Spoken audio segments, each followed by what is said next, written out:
All right, and we're back for day 3. So, the bridge across the canalway is going to be open today, so there's a whole new area to explore across here. So there's all of this stuff, the church, the fisherman shacks, everything else that's over here. And we've got a whole bunch of tasks that we still need to do. We've got, of course, to find the murder weapon. We've got to send the victim's body to processing. We've got to ask the scab leader about the tattoos. Find the armored gloves. We opened the door for Everard, and now we just need to let him know. There's something about the borscht that we need to investigate in the kitchen. We got to go confront the Hardie Boys. We talked to them the first time, but we got to confront them again. We got to find the working class husband, pick up our dice, find our heraldic bird, find all the armor pieces, prove our authority to Titus, figure out what a nautic music is. We got to find Lena's husband and his assistant. Run the number on the victim's armor, which we called in, and we've got to go back to Kim's Kanema to go find that out. Open the waterlock. This we're intentionally not doing. Find our badge. Figure out who put the clothes in the trash. Ask around about the victim's tattoos. Figure out who reported the body. Who placed the call. Explore the secret passageway behind the cobalt blue door. Sing karaoke, where we got to find a tape for that. And we got to buy the fallen pants from Kuno. I think that's another one that may not be done. And then there's a whole bunch of white checks that have been locked off that we can probably attempt again. And, of course, we have all of these interactable items that we didn't do. So all various books and games that we can interact with.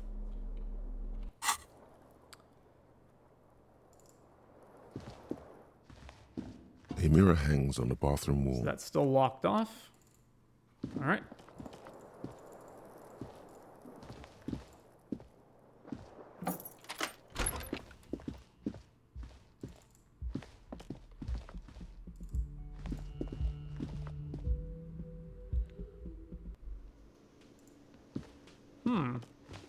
Hello, Kim.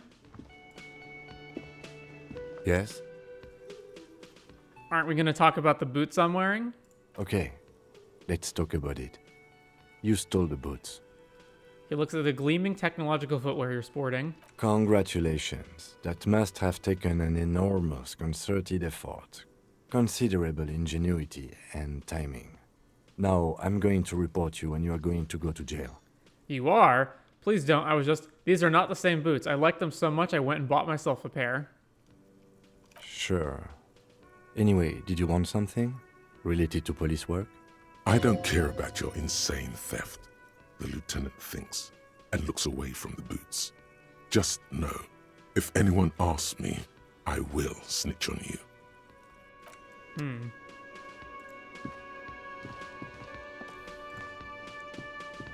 You look like shit. Your ruffled face reflects in the man's sunglasses. And I don't mean that as a metaphor. You look like shit, asshole. I don't look like shit. I know, it's intentional. The last couple of days have been rough. Looks don't matter. It's what's on the inside that does. I'm never going to get this case solved. I know, it's intentional. Like undercover? Well, as far as disguises go, this is one of the best I've seen. I mean, I could swear you're an actual bum. Oh, come on, Jean. It looks like it's been a rough week on him. It's not just this week. What do you want? There's something about this guy that matches with a face in your head. A similar but different face. He might be wearing a disguise. Cool shades. Are you wearing a disguise? Kim, who is this guy? Esprit de corps. There's something strange about this guy. Figure it out. Got some questions for you. I'm a cop.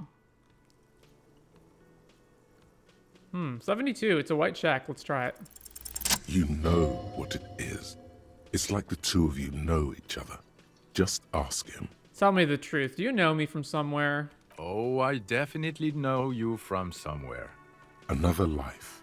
From where? From another life? Yes, from another life. A different life. Maybe the life of a police officer belonging to the ranks of the... To what station do you think you would belong in this alternate and totally fictional reality? The 41st?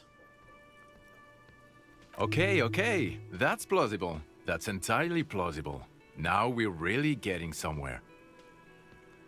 He gives you a long, meaningful look and adds, Somewhere good. let's talk more about that hypothetical Station 41 you mentioned. Cool shades. Are you wearing a disguise? Let's talk more about that Station 41. Okay. Oh, the hypothetical 4-1. Yeah, let's fantasize about that. He blinks aggressively. I'm not busy. You're not busy. Let's just play around. So, what would our relationship be in this alternate universe? Do you have a crime to solve? Who else is in our imaginary police station? You're not going to believe this, but police officers. Yes, sir. Solving crimes, locking up bad guys, and get this, and not getting that drink on at 2 o'clock. Just some regular boring motherfuckers in suits and uniforms. Nothing spectacularly extravagant like you, the far-out son of Lang. So, what would our relationship be in this alternate universe? Let's be crazy. Let's say you and I are partners. How's that for a thought experiment? Like partners in crime, or you seem like a cool guy. I'd love to have you as my partner. Would you now, or would I be cramping your style? Never mind. Partner. Okay, actually, you probably would cramp my style. No, you wouldn't cramp my style at all. Actually, I shouldn't have called you my partner. Kim's my partner. He's gonna know. I'm not your partner. This union is temporary. A little premonition for you, Lieutenant. Sooner or later, probably sooner, your new friend tells you he doesn't need you. He will then suggest you should fuck off. When that happens, I suggest you take his advice. The lieutenant merely bows his head in response. Do you have a crime to solve? Oh, no. You see, I enjoy watching other better cops solve crimes. And let me tell you, it's been quite a privilege seeing you work. This isn't helping. She says, shaking her head and looking at the man with sunglasses disapprovingly. Who is the far-out son of Lung? Oh, it's you eccentric genius. I mean, with your unorthodox approach to police work, it has to be you. Want to tell me more about him or her? Not even a little bit. It's an urban myth about an officer who is so far undercover he can't remember who he is. As I said, just an urban myth. You are not the son of Lang. He's trying to protect you from further rough handling, dished out by this sunglassed man. Okay, yes, you get the joke. Leave it at that. I can't imagine it anymore. Neither can I, partner. Neither can I. It's a mere second, but it feels like you saw something. A gram of compassion in that sadness. Cool shades. Are you wearing a disguise? Yes, it's a hobby of mine. As if waiting for some kind of reaction or response. Something to click. It's not happening, though. Who is this guy? Kim, who is this guy? I'm not getting involved in this. It's not my style, he thinks, glancing at the man in sunglasses and the woman beside him. Oh boy, they're mad at him. No wonder. He just doesn't recognize them. Got some questions for you. I'm a cop. About what? You don't look like a cop. You know what you look like? Like a prophet, like a revolutionary, like a sack of shit, like a megastar, like Guillaume Le... I don't know, you tell me. Like a man down on his luck. I'm trying real hard here, man. Like a megastar? Yes, a superstar cop. Of course. This again. He didn't answer your question. Now will you answer some questions for me? No. Fine. The man in sunglasses nods. Okay, then see you around. Watch out for yourself, loser. That voice, so very familiar. Did you hear it when calling to your station and reporting your badge missing? Wait, your voice. I recognize it. Oh, really? I wonder where. I lost my badge recently. When I called in to report it missing, you were there. That's the where you remember me from? Yes, I haven't seen you before. I have a bit of, point to your head, memory trouble. You don't say. Goodbye then. The voice thing was a coincidence. Run along, asshole. Okay, the man with the sunglasses and his hypothetical Station 41. Weird, right? I know, super weird. I guess it was kind of weird, yes. No, this whole interaction was perfectly normal. Frankly, I'm way past caring or wondering. No, this whole interaction was perfectly normal. There's something missing here. Something you can't put our finger on. You know what? Just ask him. I know it sounds crazy, and you'll probably get laughed at. But still, I was thinking the same thing. I should just ask him if we're from the same station. Yes, just cross it off the list. It's probably not true, though. Again? I can't believe this shit. He shakes his head, looking like he really is having trouble believing this shit. Look, I just have to ask, are we from the same police station? I'm going to say no. Just to see what you'll say to that. What'd you say? Okay. Okay. Jean, he said okay. Give it a rest. Okay, I was clearly wrong. He is a firefighter, male nurse, animal control agent, something of that kind. Not a cop. Go on with your cop work. Don't let me stop you again. Can we talk to her? Yes. The woman in an RCM patrol officer's uniform winces as she notices you. I would really prefer not to talk to you right now. A patrol officer is the lowest rank in the RCM, below lieutenant and sergeant. Hold on, you're a patrol officer of the RCM. I'm on a murder investigation. Are you the cavalry? Is everything all right? Why don't you want to talk to me? Hold on, you're a patrol officer of the RCM. Yes, I am. I'm a cop too. I know. Here's the real deal. It's hard to tell whether he's sarcastic or sincere. But if you had to guess, you would say the lieutenant is being sarcastic. I'm on an murder investigation. Are you the cavalry? I'm definitely not the cavalry. Is everything all right? Why don't you want to talk to me? I don't know. I mean, why would I want to talk to you? Have I wronged you? I've done that to a lot of people. It's cool to see another cop. I thought Kim and I were the only ones. I'm a deeply flawed individual, but I bring joy to the world. Let's just do this by the book, okay? Why? I bring word of the end to come. It's cool to see another cop. No, you're not. You're not the only cop in the world. Okay, fine. Let's talk. What did you want?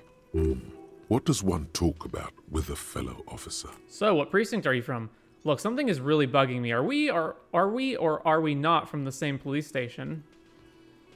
God damn it, you leave her alone. Keep your weird bullshit to yourself and be professional for once, for fuck's sake. Can I actually help you with something? Yes, of course. Preposterous. I mean, you would remember if they were, right?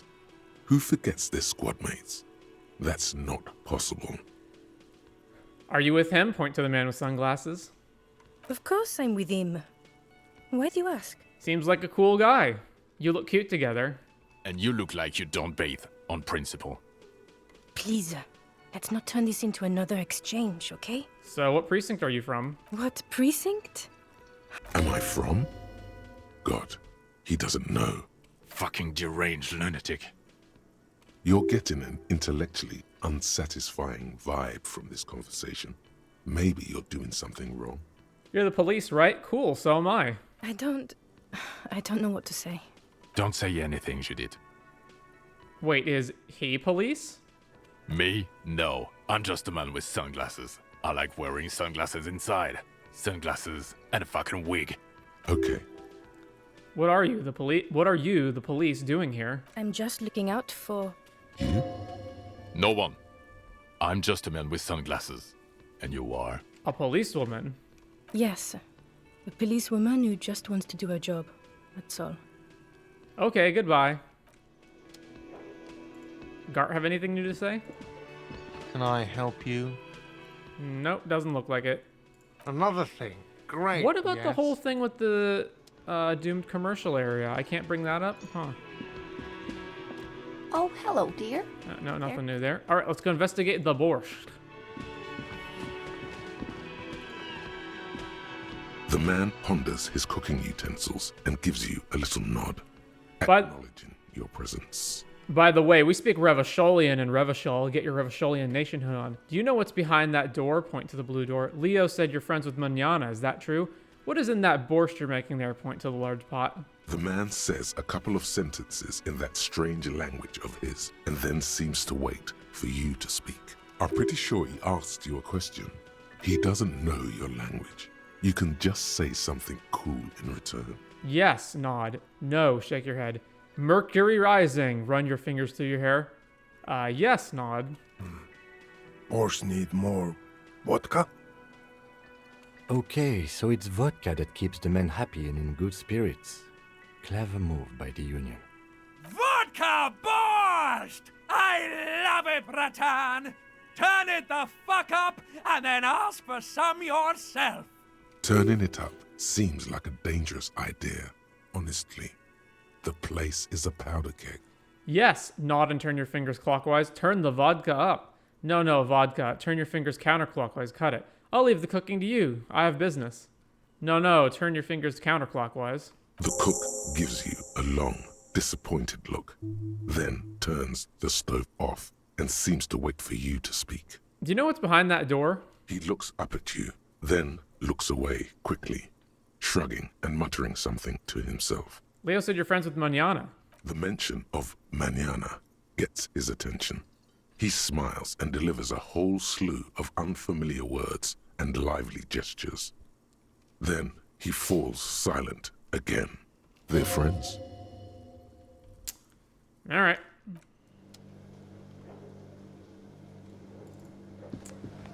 And it's the mysterious man over here. Hi, gendarme. Another rendezvous. Hi. Oh, you're here. I am. So are you. What brings you here? What are you doing here? Tell me again about that muscular type who came to investigate the crime. I met your Sunday friend. What is it about the way he carries himself? Composure, but it's only 3%. I met your Sunday friend. You did? And how did you like him? You were right. He was magical. Magically bureaucratic. I told you, he can be very useful. I guess that's the charm of powerful people. Why was he staying at your place in the middle of the night? He has keys. And he likes the view. To the sea, I mean. What are you two? Friends, I told you. Sunday friends. Friends who like to get together from time to time. What does it mean, a Sunday friend? That he won't be there when times get tough, I guess. Is that even a friend? It is. On Sundays. Who is he? A visitor from the first world. He's not like you and me, gendarme. He can always return. Return where? To his opportunities in Occident, sur la clé. Still. His coming and going brings some life to the village. Or is it just money? I don't know. I don't want to talk about other people. I want to talk about you. What about me, gendarme? Tell me again about that muscular type who came to investigate the crime. Oh yes, let's see. He knocked on my door a few days after the lynching. I think he was going through the entire building, asking questions. Besides muscular, did he have any other identifying traits? Oh, let me think. He had an accent. He sounded like one of those mercenaries. He sounded vaguely Oranese. No, not vaguely, scratch that. He sounded definitely Oranese. Was he alone? Yes, but he was speaking to someone on his earpiece. What was he saying? Just reporting back whatever I was telling him. What did he look like? Muscular, handsome, strong, like one of those military types. What'd you tell him? Nothing. That I didn't see anything. And he believed you? Why shouldn't he? Did you tell him about your friend? What friend? Your Sunday friend, the witness. No, I don't think it came up. Thanks for the info. Sure. Anything else on your mind? Legendary No, what are you doing here? Admiring the atmosphere. What about you, officer? I live here. My room is right upstairs. This is where I'm going to go down in history. I'm going to sing karaoke. I'm here to kick some ass and solve the case I'm working on. I don't know what I'm doing here. I'm just go wherever life takes me. I'm going to sing karaoke. Really? Well, I look forward to that. What is it about the way he carries himself? It's the sports. He's a sports guy. All about that physical prowess and athletic skill. Nothing else here. All right, we'll come back to that.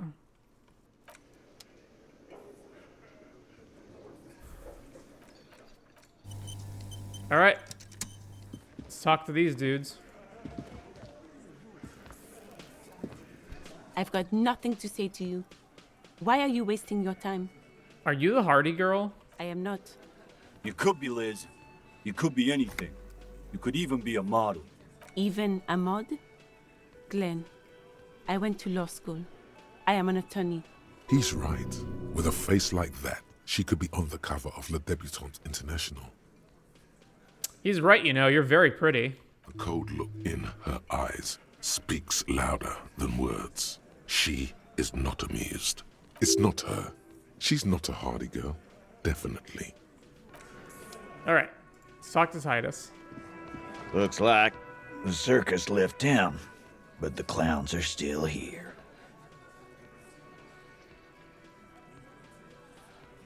All right, I want to talk about the hanging again. I just found a bullet in the hangman's head. I found someone who saw the hanging, a witness. Guess what? I've connected you to the local drug trade. I talked to Joyce, the merc you hanged. His friends are coming for you. Establish authority. Discussed 8th Hardie week when you first met. I just found a bullet in the hangman's head. A bullet, you say? That's mighty curious. Indeed, mighty. How did it get there? Well, there are so many bullets in the world, and so many heads. I guess it's only logical. At some point, one of them bullets had to end up in one of them heads. It's bound to happen again, you know? Just statistically speaking, of course. Sire, it would be an event most dramatic if you were to produce the bullet and dangle it before their very eyes. I'm going to ask you again, why was this, show them the bullet, in the victim's head? Wow! He's got it in a real evidence bag and all! Why don't you go home and log it into evidence? These men have told you what happened. I think the hanging was a cover-up for the shooting. You know what I think? I think he was shot in the head as a kid, and his brain grew around the bullet. Around the bullet, man. That's a good one. All the goofing around is to avoid lying. It's a technique. They're only pretending to enjoy this. Beneath the act, they don't like you knowing this. Did you guys shoot him? Shit! I probably did shoot him. I was drunk last night. You guys know me when I'm drunk. Yeah, Glenn likes to shoot his guns when he's drunk. Better hope he stays sober. No, he meant before he was hanged. Did you shoot him before you hanged him? Before? After? During? This is getting ridiculous. They told you what happened. Stop wasting your time. Don't worry, we'll figure this out sooner or later. Never been worried in my life, lawman. It's not like he blew it wide open, but there's a little crack in there, somewhere. I found someone who saw the hanging, a witness. A witness? You ain't got shit. The locals would never come to you with this. That's just cop tactics, Titus. Next, he's gonna tell you one of us already rolled on the others, and is in witness protection. My witness isn't a local. Well, let's hear it then. Who is your mystery fella? This goes without saying, but nonetheless, don't give out his name. Charles Villedruen, a high-ranking government official from Rue de Saint-Ghislain, 33B. Let's just see he's a high-ranking government official, leave it at. Who he is irrelevant. It's like you said, Al. Copper's coming up with this on the spot. There is no witness. I've seen this shit a million times, Titus. Fly fishing. They are desperate. Tell us, Copper, what wacky claims did he make? The witness said the hanging went down very quietly. No shouting, no commotion. The witness said he saw two people of Areopagite descent and one mesk. The witness said it all looked like a surreal play. First one. It's you assholes that feel the need to go around like a fucking brass band. The Hardie Boys are dead silent. Yeah, it's like they put cowbells on you before they send you to the streets. What's with the cowbells, policeman? They're avoiding having to answer this question. I'd imagined you guys drinking and singing lynching songs. What's with the funeral silence? We were drinking, weren't we, guys? I hit the bottle hard. I was drunk as fuck. Right, I'm convinced, Glenn. Nothing off here. Just a regular hanging. Bullseye. Glenn looks around uncomfortably. The lieutenant hit a nerve. The witness said it all looked like a surreal play. That means absolutely nothing to me. Sounds like some made-up horse shit. It means the whole scene was long and drawn out, like it was from a film. What is this fella's problem? Sorry we didn't make it more action-packed. It wasn't the first thing on our minds, you see? Shanky. It's Shanky, right? I thought there's something wrong about the lynching story. Now I know there was. You don't know shit. I know you are lying, Shanky. You didn't break this wagon fort, but you did manage to rattle the people inside a bit. The witness said he saw 2 people of Areopagite descent and 1 Mesk. Arabagite? Boss, I think he's trying to say me and Theo. Well, yeah. What is confusing you? Eugene, Theo, and Elaine were there too. I already told you. We were all there. Great witness. So much bluster to hide the fact that they're uncomfortable with you having this info. So this has gone up. Strange reaction to bullet. Found a witness. I talked to Joyce. The merc you hanged, his friends are coming for you. Yeah. By friends, you mean his squad mates from Crenell. Wouldn't want to beat up his grandma. Yes, they are forming some kind of tribunal and they're coming for you. This is what happens if you take the law into your own hands. Other people start doing it too. Let them come. The Hardie Boys are right fucking here. You heard the man. Right here.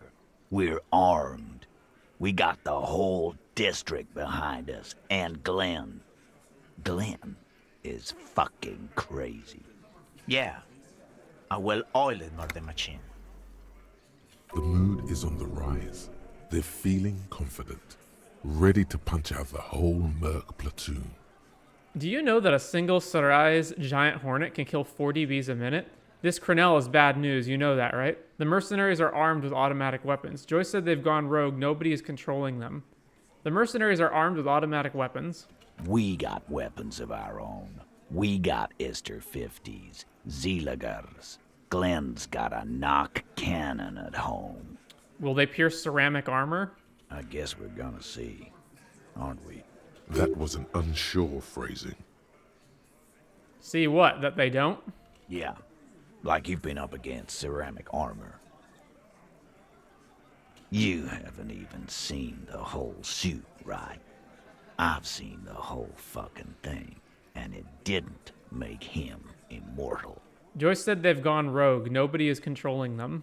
Big fucking surprise. They hire psycho scum, arm them to the teeth, and let them loose in the city. What do you think is gonna happen? This Crenell is bad news, you know that, right?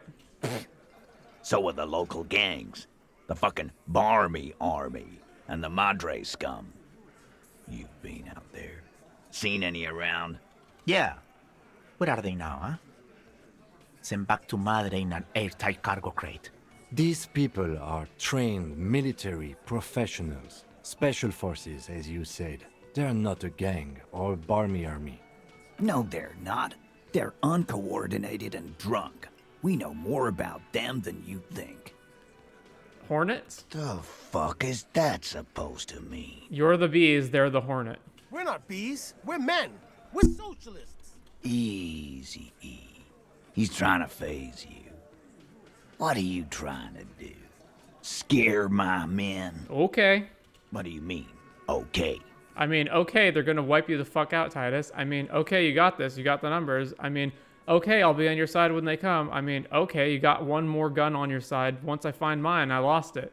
I mean, okay, I guess I'll be gunning you down right alongside them. I mean, okay, they're gonna wipe you the fuck out, Titus. No, they won't. Get out of here with your negative energy. He really doesn't like you ruffling their feathers like that on what might be the eve of battle. All he means is that the situation is serious. No wonder you cops get shot to shit every day. Can't go to war with an attitude like that. +2 warned about the tribunal. All right, let's... should I do more? No, let's just do this one. As you look around this room full of sweaty men, swearing, drinking, spitting out tobacco, does this look familiar? Where have I seen this before? You believe the place was called Precinct 41. It was also filled with, almost exclusively, men, sitting on desks, talking shit and wasting time. I get it, Titus. You guys really are the authority around here. Huh? You must be. You're just like real cops, drinking beer and sitting around with your dicks in your hand. You got a problem with beer now? Not quite there yet. push on. No, I like to get drunk and then do racial profiling. I don't give a shit either, just like you guys. Now, I'm also a big fan of beer and jerking off instead of helping people. I have a beer problem, but not a problem with beer. I also have no idea how to do my job like you. Number 2. You saying we don't help people? I've been doing this job for 10 years. Martinez was a dump before we put this outfit together. They don't know, man. They weren't here. We had 3 shootings a week, kids dead, fucking graffito everywhere. You cops haven't shown up since the 30s. Congratulations on the graffiti removal. All I see is you sitting around talking about Monica's titties while there's a rape victim. So what? What do you want from me? We took care of that fuck. Don't let him drink that. One more push. Quick. Just don't antagonize him. You have this already. It's not about who did it, it's about the victim. She needs help. Someone's been raped. She needs counseling. We need to talk to her. It's not about who did it, it's about the victim. Titus? She stops mid-sentence. That's it. You got him. He's going to give it up, but on his terms. You wanna help her, cop? Fine. I'm gonna let you help her, but you treat her with respect. If you don't, if you question her, harass her, a freight train of pain, buddy.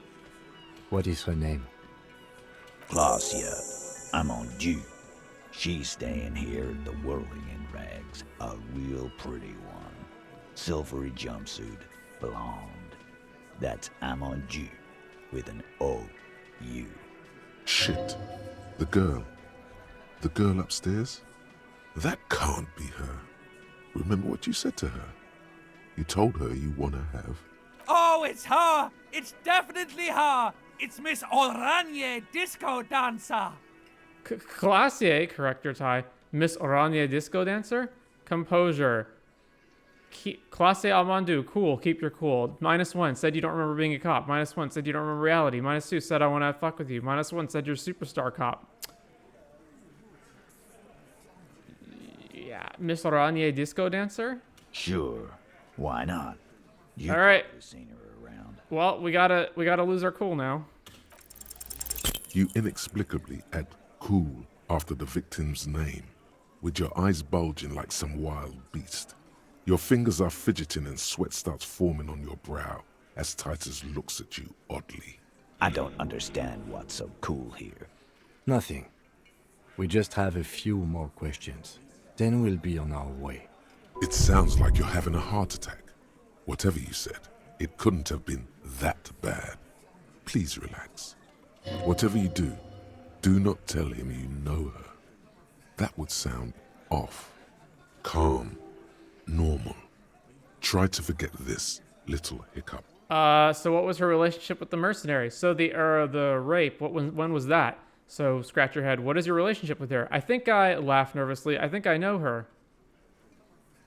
So what is your relationship with her? I know her. How well do you know her? A small twitch in the corner of Kim's mouth. He has a hunch about what knowing means. Well enough, Copper. We partied. She's been here for a few months. So she's not from around here? You mean Revachol? Nah. Our Miss Oranje disco dancer is an immigrant, or a drifter of some sort. Been staying over here over the winter. Don't you give her any more trouble. She's just had some bad luck, that's all. Shut up, Angie. She doesn't need your help. Titus gives them both a look. They fall silent. What's with all the silences? It's like these guys don't know how to feel about this. You should keep picking at it. So what was her relationship with the mercenary? Relationship? There was no fucking relationship. He raped her. That's their relationship. Was like that karaoke incident all over again. Or like some of the other girls he was harassing. Okay, enough. All of this is irrelevant to your stated investigation. So the rape, when was that? He did it before we killed him. He's not gonna do it again. So what does it matter? It would help if we establish a timeline. All right. 2 weeks, maybe? I don't know. I need another beer. Here you go, boss. You said you partied. Cool, that's cool, but what did you mean? What do you think I meant? Was it sex, drugs, avoid his gaze? Did you do karaoke? Laugh nervously. Sex, drugs, and karaoke, right? Was it sex? Yeah, pretty much. So you're saying the two of you were close? No, we just fucked. That's all. I'm not gonna give you any details if that's what you're after. So put your dick away. He really went out of his way to seem comfortable with this topic. That's all you're gonna get for now. He's doing a good job here. A commendable performance of I don't give a shit. Thank you, we'll talk to her. Remember what I said. Freight train of pain. I want to talk about the hanging again? Again. Just get the dead guy's autograph, since you're his biggest fan. No, okay. About fucking time. Guess what? I've connected you to the local drug trade. Like hell you have. There is no local drug trade. This place is as clean as a rifle. Go back to Jamrock and ask the local junkies how clean your streets are in Precinct 41 kilos. We'll do that. In the meantime, did you know that there's an abandoned lorry at the intersection that was used to move raw ingredients for drugs from Terminal B to Jamrock? The person driving it was present at the hanging. It was one of you. We've connected the footprints. Detective, do you want to deliver the coup de grâce? The thought forms in your head like a lightning strike branching in the sky. No, the thunder is his. Leave it to the lieutenant. You're right, there is no local drug trade, except you, point at Titus. No, do the honor, you've earned it, not at the lieutenant. Thank you. You're right, Titus. There is no local drug trade, because it's all controlled by you. You're the drug trade. That's a mighty interesting theory. I guess that's what you would need to do, theoretically. A big, strong, state-run monopoly would outcompete the runts on the street. Yeah, man. Theoretically, that's what you would do. To get rid of the gangs, the dealers, even some of the junkies. You would need good, trustworthy people to take their place, of course. Hardy men to run such a monopoly. For the good of the community, of course. This is disgusting. You're admitting to profiting off of poisoning your own people. Good idea. People are always going to do drugs. At least this way you have some control over it. Yeah, keep telling yourself that. I know for a fact there's still plenty of drugs out there. Number one. Boo fucking who. People will always be taking drugs. Might as well do it clean and organized. Yeah, that's what the labor movement is all about. Clean and organized. And the Hardie Boys are running it. Theoretically, of course. We're just talking politics here. My answer to your drug accusation is, how dare you? Go fuck yourself. Not quite yet, Mr. Hardie. There were 8 sets of prints on the crime scene. There are only 7 Hardie Boys here. The 8th Hardie, the one who's missing. She runs the thing, right? My answer is, fuck off. Mind your own business. There is no 8th Hardie. I run this goddamn scene. Finally, you got something out of him. This could prove useful in the future. And here we go. Back to the usual. I know!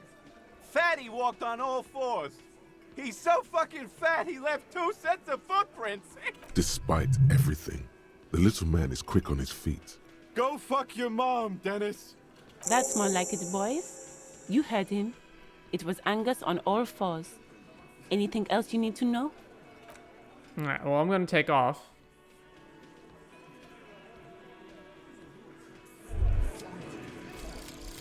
Actual art degree. Trite, contrived, mediocre, milquetoast, amateurish, infantile, cliché and gonorrhea-ridden peon to conformism. I fucked me. Affront to humanity. War crime. Should literally be tried for war crimes. Resolutely shit. Lacking in imagination.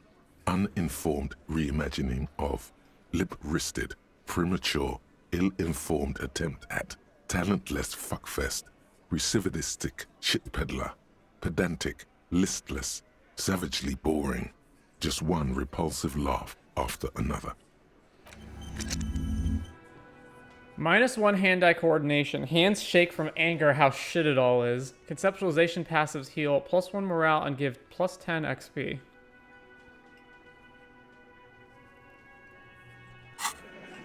Talk to Kim. Officer, what was that? What was what? It was nothing. You mean the sweating and the fidgeting when he mentioned her name? Yes. And the sort of quivering jello thing with the eye? Point to your twitching eye? Yes. I think I know that woman. The victim? Is there something I should know before we talk to her? Whatever you do, don't say the first thing. I didn't rape her. I met her in the hallway after I woke up. She knows I didn't remember being a cop. I tried to hit on her.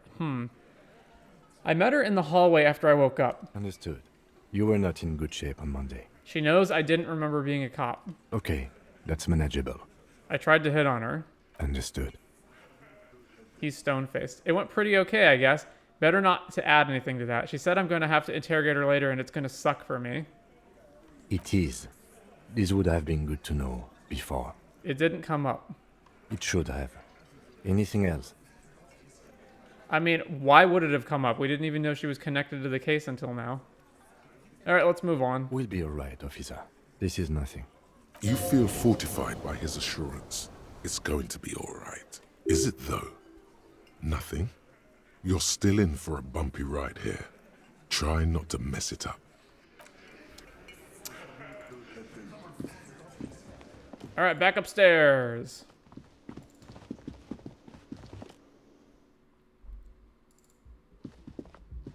The door is closed. Knock. Who is it? Tired. Controlled. This is the police. Can we come in? Come on up. The door is open. Sounds like it's coming from upstairs somewhere. You could snoop around before going up. Why would we snoop around?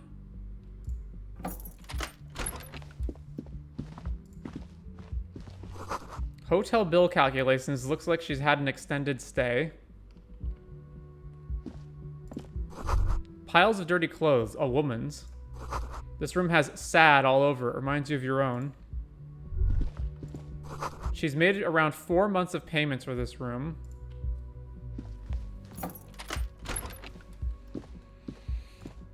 You see the yard below. The corpse is no longer there. This medicine cabinet is full of wares. Sheets of pills, haphazardly stacked, one on top of the other. There's also a toothbrush somewhere in there. Look at the toothbrush. It's been used quite a lot. Okay. Look at the medications. Pharmaceuticals line the shelves. Sheet upon sheet of pill bottle next to pill bottle. Acetylic acid, APAP, eye drops, blood thinners. There's quite the collection in here. Anything of note? Search the bottles. Pill bottles rattle like bones as you search the cabinet. Paracetamol, histoperidol, something in a foreign language you can't read. Behind them, an unusually shaped nasal spray. Its label reads, Nacra. Nacra? This is used to treat opioid overdoses. Always handy to have around. Whisper, Nacra, opioid antagonist. Interesting. That's used for diamorphine overdoses. You could say he's on the lookout. Search the pill sheets. Among some foreign, probably Messinian or Gottwaldian, marked red blister packs you find. What do you find? This is going to take a little know-how. Electrochemistry. Is there something more interesting here? A bright orange bottle with Preptide stamped on it. In sunny, happy letters. Jackpot, baby. That's the stuff you're looking for. Your palms begin to sweat just holding that little plastic container. And your chest swells with pride. Look, it's made right here in Revachol by San Baptiste, a proud Revacholian pharmaceutical company with great traditions. What's so exciting about this orange bottle? Lieutenant, I also see a brand called Preptide. Interfacing, take it in secret. -1 sweaty hands. Just take it in plain sight. Lieutenant, I also see a brand called Preptide. Preptide. a euphemism for pharmaceutical amphetamine. Prescription speed. The fuck are you waiting for? Let's get super fucking preppy. What's so exciting about this orange bottle? It's speed, man. Just what you were looking for. They call it dextroamphetamine and talk about psychological disorders. But what we're seeing here is some scientifically advanced trucker speed. Interfacing -2, you told Kim about it. I'm not going to take the drugs. Let's just leave. Alright. Upstairs.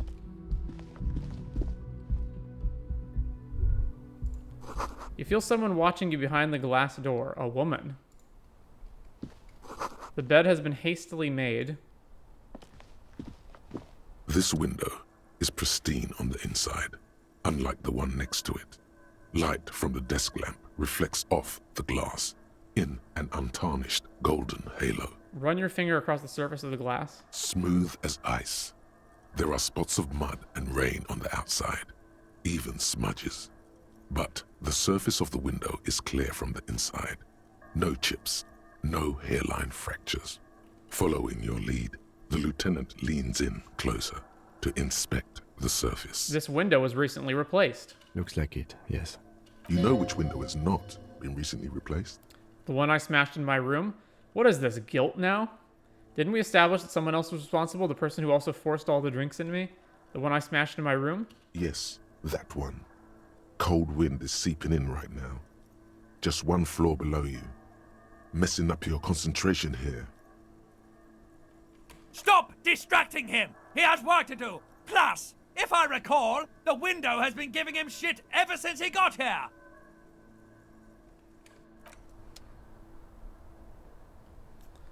Okay. What is this right here? Oh, just... The smell of cigarette smoke in the air. Astra menthol.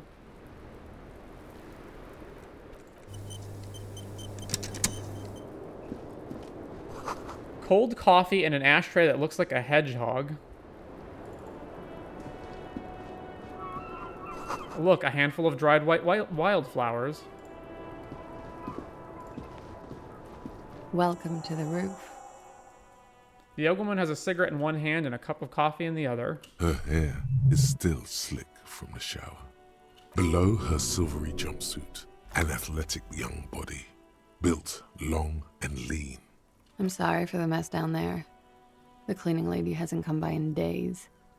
I'm beginning to wonder if she ever will. Nice view you've got here. Is there a cleaning lady? I think I need one. Proceed politely. No time for pleasantries. We have questions for you. Is there a cleaning lady? I think I need one. Oh, yes. Legends of room number 1 have made their way around the building. They say a portal to hell has opened in there. It has. Disco Infernum. Hell, you know not of which you speak. There are vortices of dark energy present, but not to hell, to another place, a third place, much different from our world. A third place? Interesting. That's probably why the cleaning lady quit. I'm Kim Kitsuragi. I'm a detective from Precinct 57. I believe you have already met my colleague from Precinct 41. Have I ever? This is the one and only superstar cop. He's kind of a big deal around here. Hear that, Kim? I am a huge deal around here. This is part of the thing I told you about. Martinez is very lucky. Only 1 in 1,000 cops wakes up as the superstar cop. Hear that, Kim? I am a huge deal. Mace, I don't know what he's told you, but there are no superstars among police officers. Of course there are. Look at him. He is the Phoenix. What brings the Phoenix back to me? The Phoenix is one of the many nicknames of Guillaume Lemillion, Revachol's second greatest male disco artist. This is an honor. Miss, we are investigating the murder of the man down there. The people who put him there have asked us to talk to you. Huh. I see. Be careful. Ask something else first. When you go there, use words like, I hear you have been through something difficult. No need to dilly-dally. She's tough. I'll go straight to it. I don't want to sound like a namby-pamby. Good on you, boy. She can take it. They tell us you were raped. It's a bit early in the morning for rape, isn't it? She sounds positively buoyant. vivacious, totally unbothered. It's not that early. She looks around. The sun has risen over the sea. People are rushing to work below. It is. It's murderously early. I'm amazed I'm awake. Why am I even awake? So you weren't? Yeah. I'm gonna go with not raped. I don't want to say that shit about him. By him, she must mean the victim. Tell them it's not my style. They'll have to, if they want to jazz up the charges, they'll have to get someone more, rapeable. By they, she means the Hardie Boys. Are you saying that you were asked to tell us you were assaulted? Not explicitly, but I understood what they meant. It wouldn't hurt to spice things up a bit. Some assault and battery. Sexual assault, maybe. It was clear the latter would be spicier. Titus asked you to spice things up for us? Pretty much. Warming them. What did happen between you and the victim? We partied. Wait, partied? Where have I heard that before? You mean like a birthday party? What kind of partying? Point to your bloated face. The kind I do? I don't get it. What do you mean partied? Wait, partied? Where have I heard that before? A lot of partying going on. From Titus. About her and Titus's relationship. That's where you heard it. I don't get it. What do you mean partied? We drank, sir. A lot. For weeks, basically. We had that effect on each other. We made each other drink harder. That's why I liked him. What else? Stimulants. Speed also has that effect, making you drink harder. And then drinking harder makes you do more speed. It's quite the combination. We also had sex. Understood. Mm-hmm.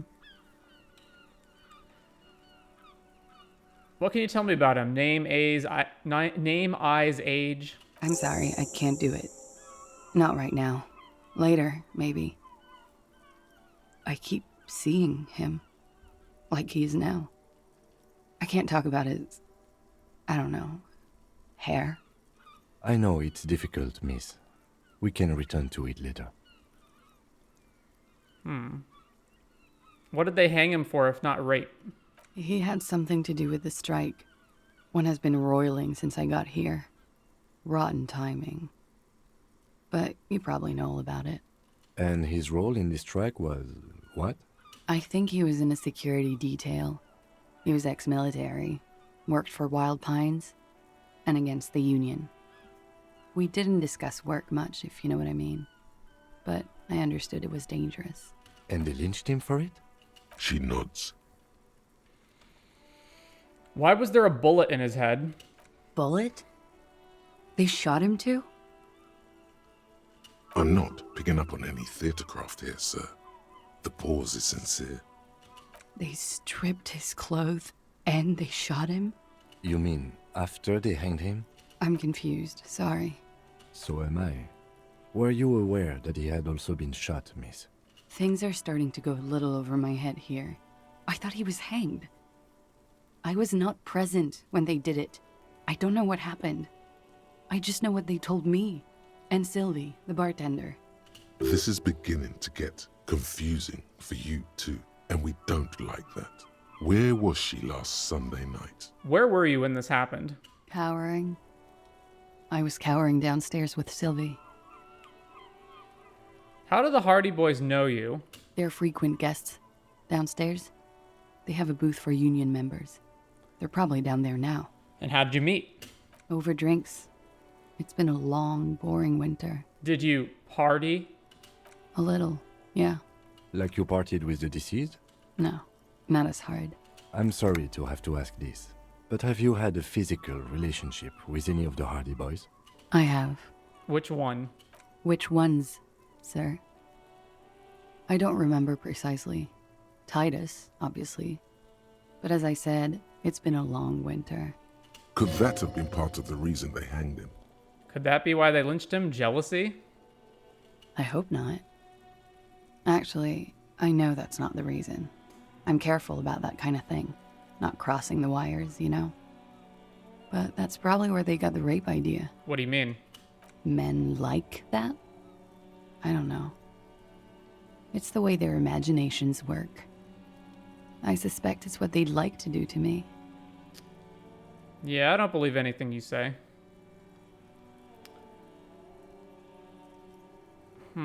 Thank you for telling us all of this. She breathes a silvery sigh of relief and weariness.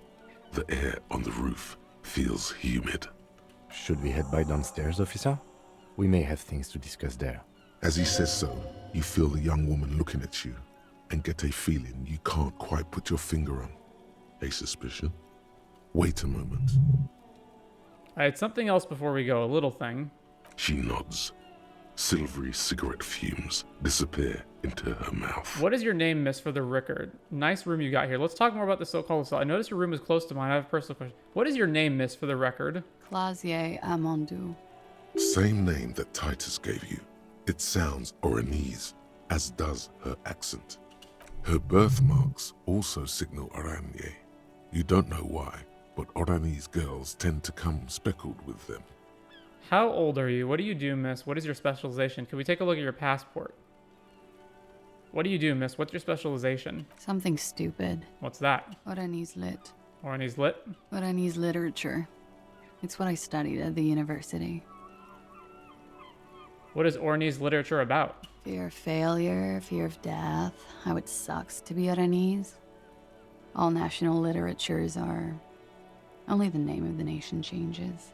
If that's true, then Revacholian Lit would fit you like a glove. How old are you? I'm 28. Oranese lit, what do you do with it? Nothing. I do nothing with it. How do you make money then? Money is very important. Show her some money. Cool. I've made more money by just being than I have with Oranese lit. Being what? Many things. A roller skating instructor, a secretary, Miss Oranje 37. It's the world's most tired smile. Could we please take a look at your passport? I'm afraid you can't, officer. Why is that? Because it's buried in a sealed plastic bag at an undisclosed location on the coast, along with cash and airline tickets.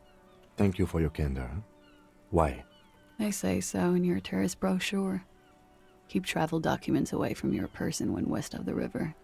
I'm pretty sure I have the legal right to demand your passport, miss. How do I know you've told us your real name? If I were to lie to you, I would come up with a more mainstream name than Klaasje Amandu. It's a weird name. She seems to be telling the truth. Son. Yeah, I don't believe that. I'm pretty sure I have the legal right to demand your passport. Look, officers, I like this place, but I don't want to be stuck wandering the city like a ghost after being robbed of my travel documents. I don't want to become an indentured servant in a brothel on Boogie Street. And I don't want my relatives to pay the ransom. There are plenty of other reasons for hiding your documents from the law. That's not why you hid it, though. It's also why I hid it. Why, yes. He's suddenly very attentive. I'm an unpopular girl.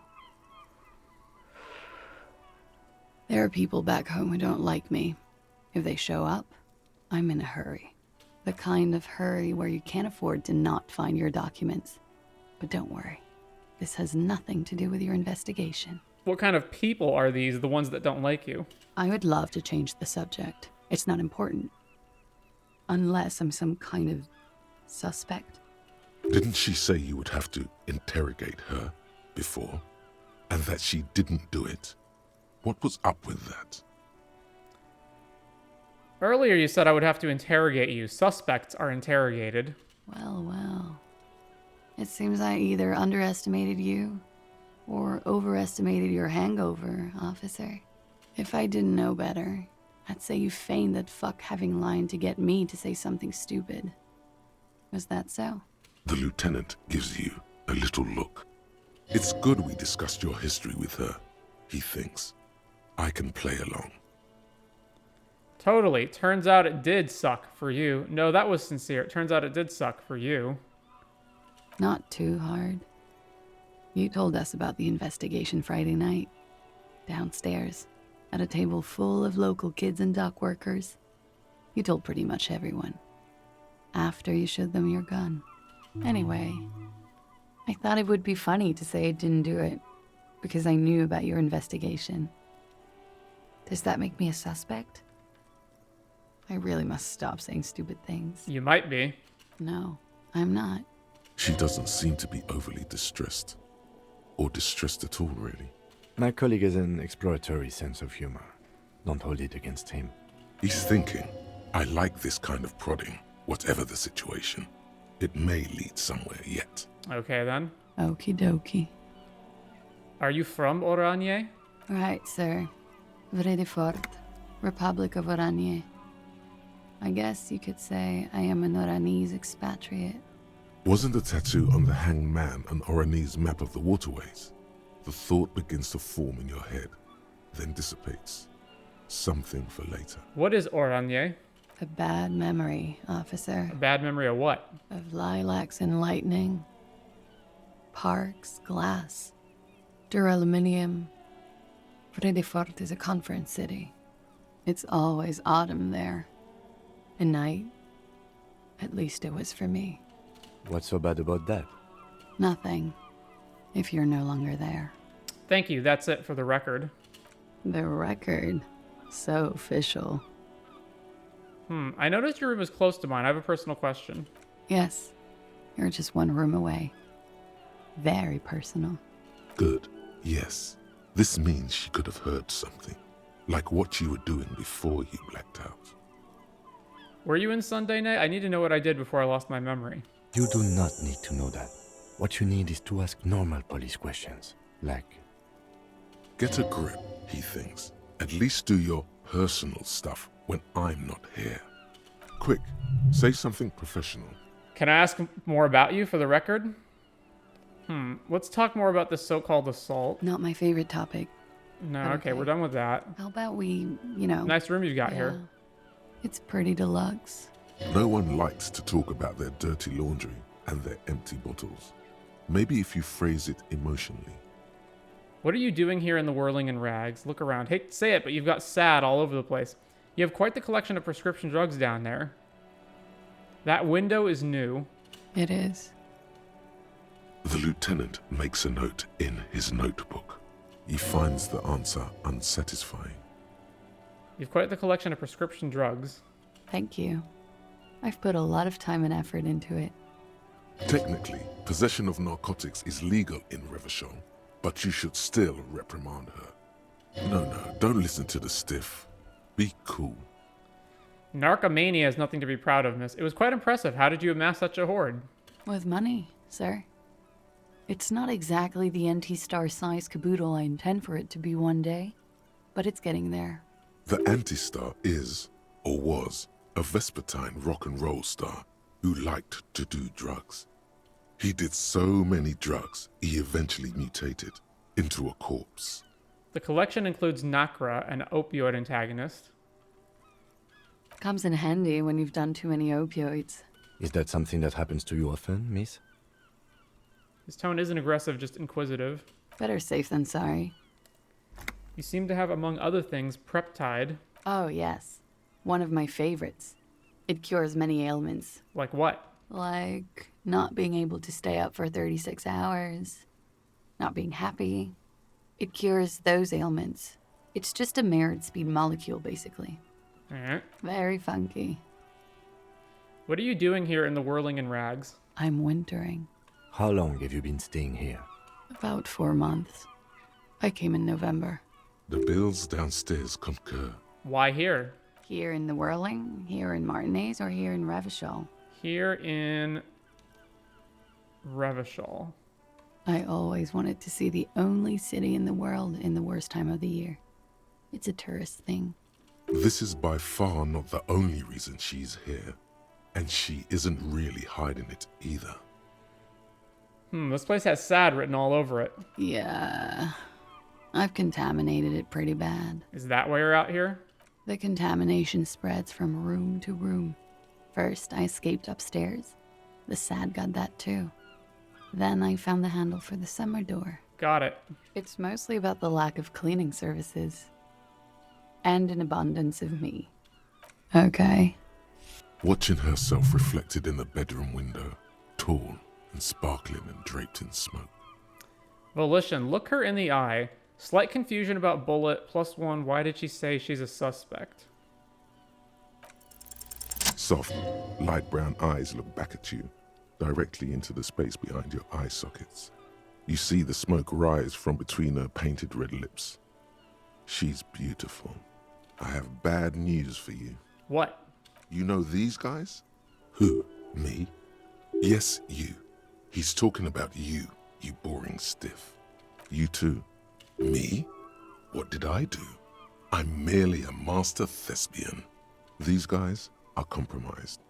She's got them singing along to her tune. The little bleeps and bloops you trust for info, you can't trust them anymore. I knew something was off. I'm sorry I didn't catch it sooner. It takes conscious effort on your part. Which ones exactly are affected? There's no way of knowing. At the moment, I'm afraid it's best to assume. All of them. Bullshit, man. I ain't compromised. Especially that guy.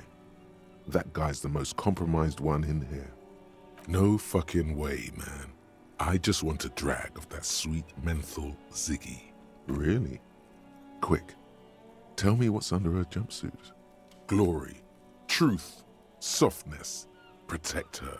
She wants you. How did this happen? How it always does. Through subtlety. What can I do? There's nothing you can do about it. You are how you are, and she is how she is. Things will go as they do. Can't you turn them normal again? No. What use is this then? It's better to know you're being played than to be played without knowing it, is it not? Does this mean she's been lying to me? Yes. Mr. Thespian here has been singing paeans to how truthful she is. She is a lady, most fair and just. In his defense, to reduce him to such inadequacy, she probably had to employ half-truths more often than outright lies. That is correct. And omissions too. A little. They're all still of limited use, interpreting things to the best of their ability. Maybe they add flair or something. I wouldn't know. I don't add flair. But when it comes to assessments of character and factual accuracy, they are not to be trusted. Not with her. Okay. Good.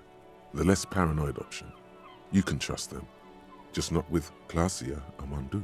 What is her plan? You can't draw a sound conclusion. The one he usually does says, she may want to control the information rollout, not to become a suspect. She may have a past she's escaping, unrelated to this case. You doubt it's something truly insidious. See? It's oddly moderate, probably compromised. I've been talking to myself long enough. Let's get back to it. Don't worry. It's only been 4 or 5 seconds. You've got this. Say it out loud. Miss, are you manipulating me? Don't say anything. Just close your eyes and let the moment pass. For a second, her face disappears from your cornea. Only a silvery negative remains. Still smiling, a tired smile. Why not? I'll be here until 11 p.m., drinking coffee, most likely. Okay, so the big question I have is actually, how is she affording the stay in the hotel, right? Because she seems to not have a job, and although she is sleeping with a bunch of the guys here, she doesn't seem like the person who strikes me as someone who would just flat out resort to prostitution. So how is she affording her stay for 4 months in this hotel? Plus, it doesn't seem like she's a drug dealer either. It seems like she's just doing all of the drugs. Looks like we have more to discuss with those so-called Hardie Boys. Half their reasoning just went out the window. You think this will make them cooperate? Nothing will make them respect the RCM, but it will disrupt the game they prepared for us. We just stripped off one layer of whatever it is. Her decision to not corroborate their story was definitely not part of the plan. Say in a hushed voice, why did she tell us all of that? What else could she have done? Lie? She saw there was no way to lie and get away with it. I'm not sure she had to lie. I wouldn't have known. If not you, then me. It was a smart move from her. She seems candid. Something is off here. Whisper, I know she's manipulative. What do you mean by that? She has half my skill set compromised singing her tune. My assessments of her are untrustworthy. She seems forthcoming to me. Unusually so. Being forthcoming with some things is a good way to obscure other things. But I wouldn't call myself compromised. Perhaps that's because you are. I am not easily swayed by young women. But on the other hand, the best liars are candid. And she was candid. The lieutenant seems oddly sure he is not compromised. Not psychologically, at least. Is it hubris? Anyway, we should move. I suspect our investigation will bring us back soon enough. The same small, heavy door. No lock in sight. Push. Where does this lead to? Physical instrument, kick the door in. Where does this lead to? I don't know. It is not the first closed door we found in this building. There is also your mysterious blue kitchen door. Do you think it's important? I don't know. The further we get, the more this building seems to be tied to the case. The vigilantes, the cadaver, and a number of people connected to the case are in or around this building. This door is part of it. It's not unimportant. So maybe the door below is a mega investigation. No, still a mini investigation. He pretends to make a note in his notebook. Push. It's barred from the inside. You hear the bar rattle in the brackets. Sounds like it's heavy, too. Very sturdy. Must be something valuable inside to go through the trouble of protecting it. Kick the door in. It's very sturdy indeed. This is gonna hurt me if I fail, isn't it? Alright. Yeah, we failed.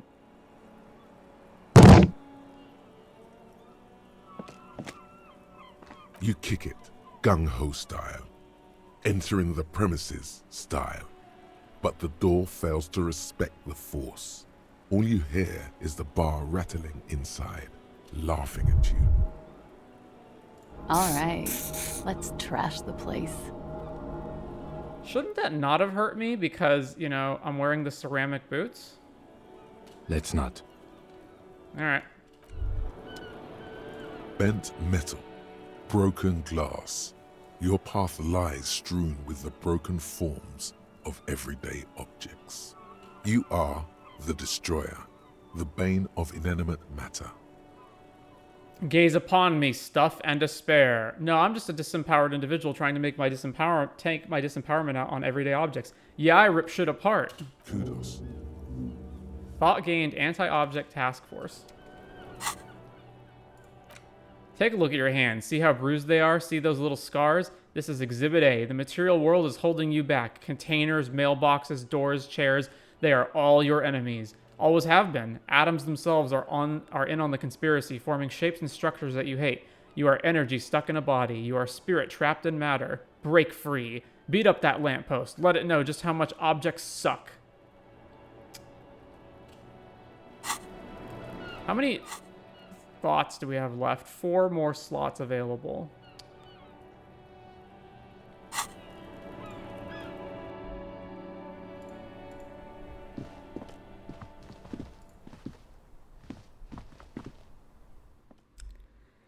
Alright, before we go confront the Hardie Boys, I forgot that we had to run that radio check on the boot serial numbers, so let's do that first to get more information.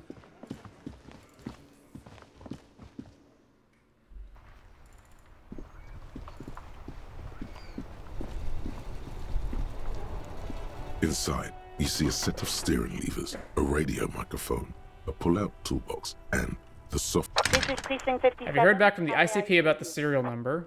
Yes. The armor was produced by Fairweather in their facilities in Bétancourt, sur la Clé in 42. It was part of a special order for Corps de Pharmacie, a security firm contracted to protect the interests of Oranese pharmaceutical companies in the Seminine conflict. So, it seems the armor went to Seminine. That's where the paper trail ends, though. Even the firm has proven difficult to track. Corps de Pharmacie has been renamed several times over in the years since the armor was issued. I'm guessing one of its names is Crenell. Yes, that is the most recent name the ICP has been able to connect to the CBP. And the one before it was Downwell. I also have one called Sediment, but I think that might be a different contractor. No, they were called Sediment. And Somatosensor, it seems. All that during the last 9 years. A suit of armor like this would have been manufactured with a particular person's physique in mind. You should ask for whom this suit was fitted. A suit of armor like this would have been customized to fit the wearer. There must be a record of the person it was issued to. Yes, but the ICP tends to be reluctant to share private sector records. I could... This is a fun challenge for her. An opportunity to contribute beyond doing her job by rote. She'll gladly put in the extra effort for Team RCM. Yes, thank you, officer. I really appreciate your efforts in this case.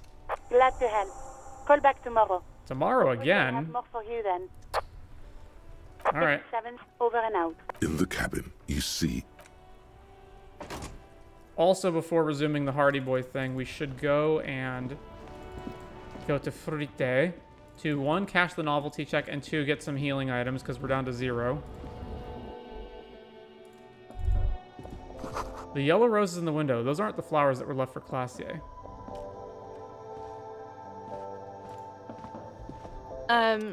Is this about the questions again? Because I don't really know anything. I need to exchange this novelty check for cash. Give her the novelty check and gain 25 real. Wow. I didn't know you worked for the union, sir. She rolls up the giant novelty check, looks like she's seen it before, and slips it under the counter. Anything else I can do for you? No, you don't work for the union. The union works for you by supplying you with cash. That was easy. Worryingly so. Alright. Oh, we can also... I have extra tear, right? The tear machine stands in the corner. Insert your bottles. Aside, your bottles clunk into the machine, and the money... Okay. And then...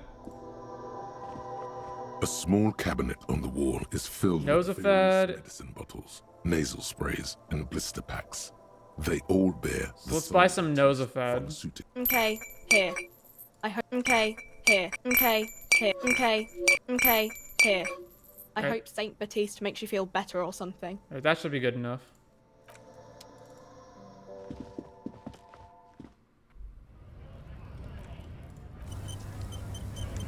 And let's go show the scab leader the, yeah.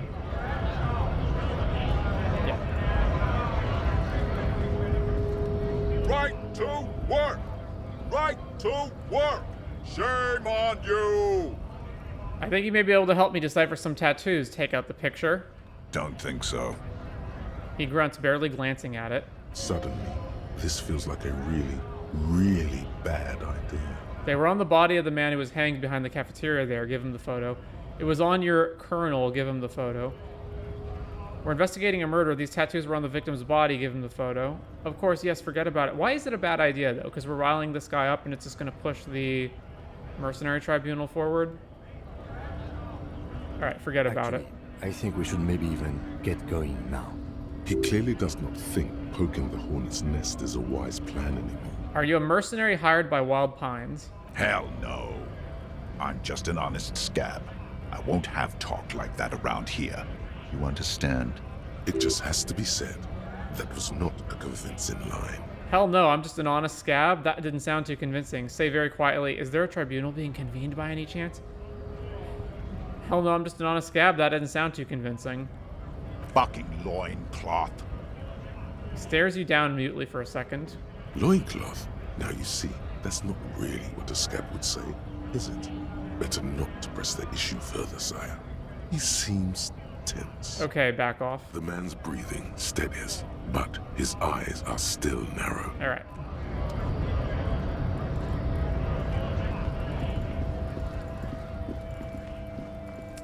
Back to the Hardie Boys. Oh, by the way, didn't I get a tape? Oh, it's an empty cassette tape. Okay.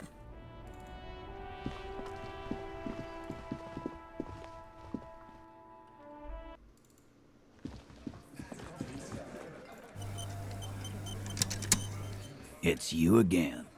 What is it?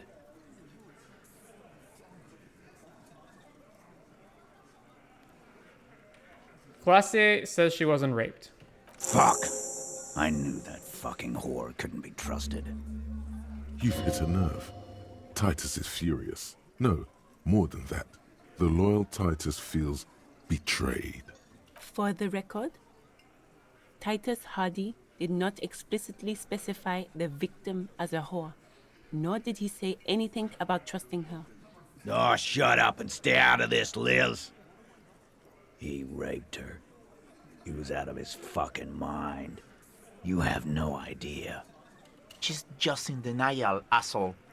You don't understand the traumatic experience. She's shutting down, and she doesn't fucking trust you. Yeah, she's crazy, you know. A crazy bitch. You know the type. She's fucked up. This is a diversion. Stay on track. Crazy? What are you talking about? She was very lucid. I did think that, yes, that she's a little crazy. Cut the bullshit she told me that she was crazy. What are you talking about? She was very lucid. She wasn't raped. The witnesses' statements were very clear. Lawman, I'm at the end of my goddamn rope with you. I fucking told you not to push her. His hands become fists. And you went and pushed her. I am gonna fucking... Hit you. Duck. Titus Hardie. Success. Titus backs off. Fists down, everybody. Goddamn, no one tells you to put your fists down. Everett personally sent me to take care of this. If this goes south, we'll all be in the shit. But you, Titus Hardie, are going to be buried. Am I understood? When she's angry, she emphasizes the S. It gives her voice a strangely hypnotic quality. Her lips barely move as she speaks. Frankly, it's a bit terrifying. Why was she pretending to be a gardener? Did we ever establish that? Someone has to rush in to break the tension. The second in command. Look, Copper. We know that fuck was a rapist and a killer. We got him confessing to it on tape. Show it to him, T. What's the harm, right? Here, jerkwad, listen to this shit. And then come back and tell me the soldier of the apocalypse was an innocent man. This is their last play, this tape. Their story is in tatters, a mess. It might be nice to listen to, but at this point, you don't need to. Where did you get this tape? You think we go into this shit deaf and dumb? You RCM aren't the only ones who know how to bug people. There's no university degree for that. We have So you machines. bugged them? How? We're in logistics. How do you think a harbor works? It's advanced stuff. Understood? You've listened in on their communications. How long? Since way before their chief started taking swing lessons. Things got nice and quiet after that. It's not advanced. You just hold up in a coop all day, writing down what they say. It gets hot as hell in there. Don't put yourself down, Angus. It's important work. Yeah, man. You're like a radio genius or something. Those notes are some in-depth stuff. Indexes and shit. All right. Don't forget your tape, lawman. Compliments of Titus Hardie. Take the tape. Fine, I'll listen to it. You do that. Oh, and keep it. Maybe you'll need a reminder of human ugliness someday. All right, let's listen to the tape.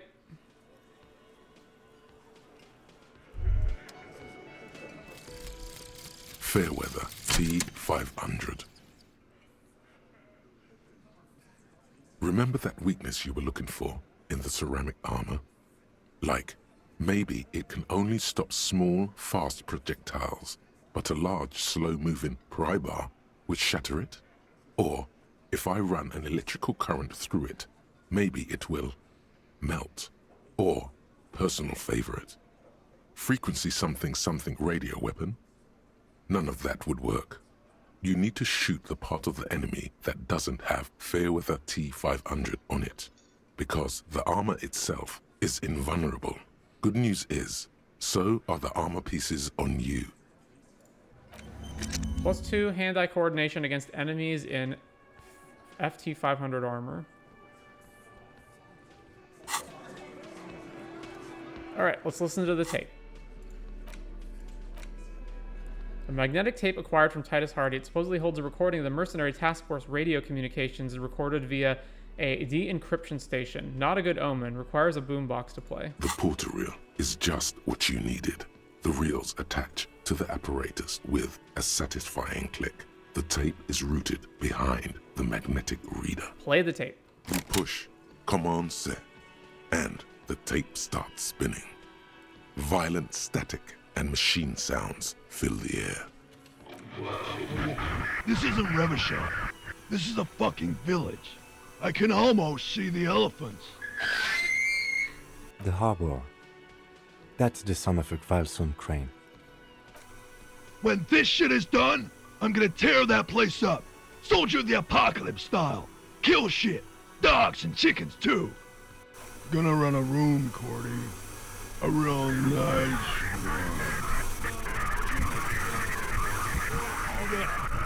I don't give a shit. I'm fucking done. I'm done mentally. I'll fucking do them all in. Rape that disco cunt on the counter. You know, the dance a whore upstairs. Do it Kohoi style. Never did get that taste out of my mouth. The lieutenant presses the button marked Arete on your porter reel. The tape stops spinning. What's Kohoi? A village on the Samaran Isola, in South Safre. Grad committed war crimes there, the kind of thing he talks about. You think he was there? Who knows? Maybe the tattoos would have an answer. We would need to know the story of this man's service. A symbol of soldier of the apocalypse style conduct in a civil environment. What do you think? It seemed authentic enough. Probably recorded off the shortwave, then edited to seem more incriminating. He sounded like he was on patrol around the harbor walls. I agree. He also sounded inebriated, but he did say he's going to do it. You can't edit words into someone's mouth. I think he sounded all right, just letting off steam. I agree. He also sounded inebriated. Still. The lieutenant looks at the tape. You're familiar with this look now. It's his look of suspicion. There's more going on here than we know. What was that at the very end? Silence? End of recording. Who's this Cordy? Cordy could be short for Cortenard, one of the other mercenaries, the one he was talking to. Probably the mountain at the harbor gates. Mr. Right to Work. Okay, then what now? I think we've got a few more questions for Klaasje, don't you? This seems to contradict her testimony, at least to some degree.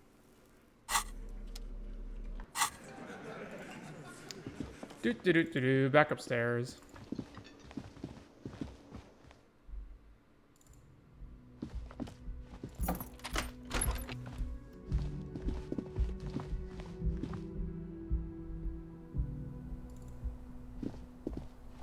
Why is this room a separate screen from this? Because this is technically outside, so it's like loading all of the surrounding area, like Kuno up there. All right.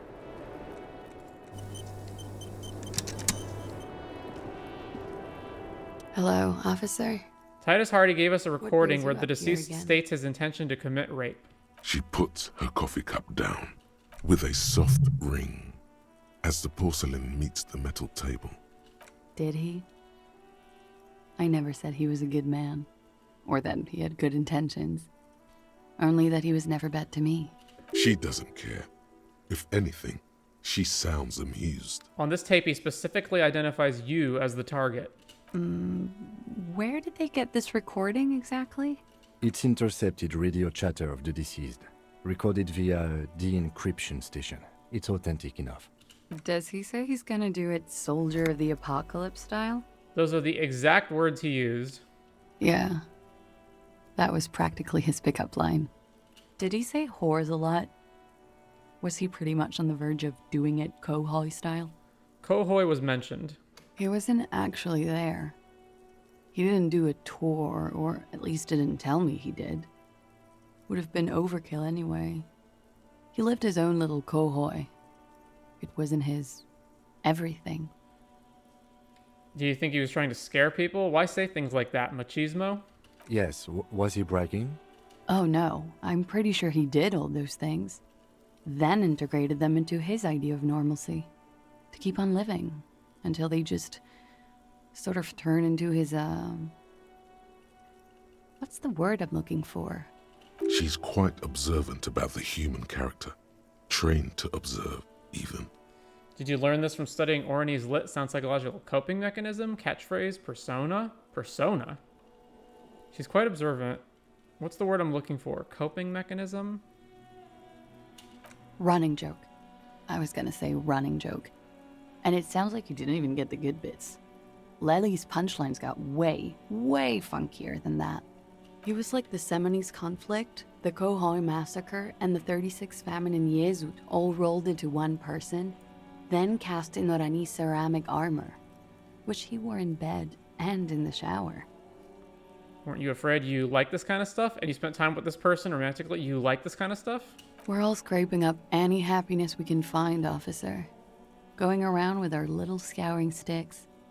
You, your first love, Mr. Kohoi here.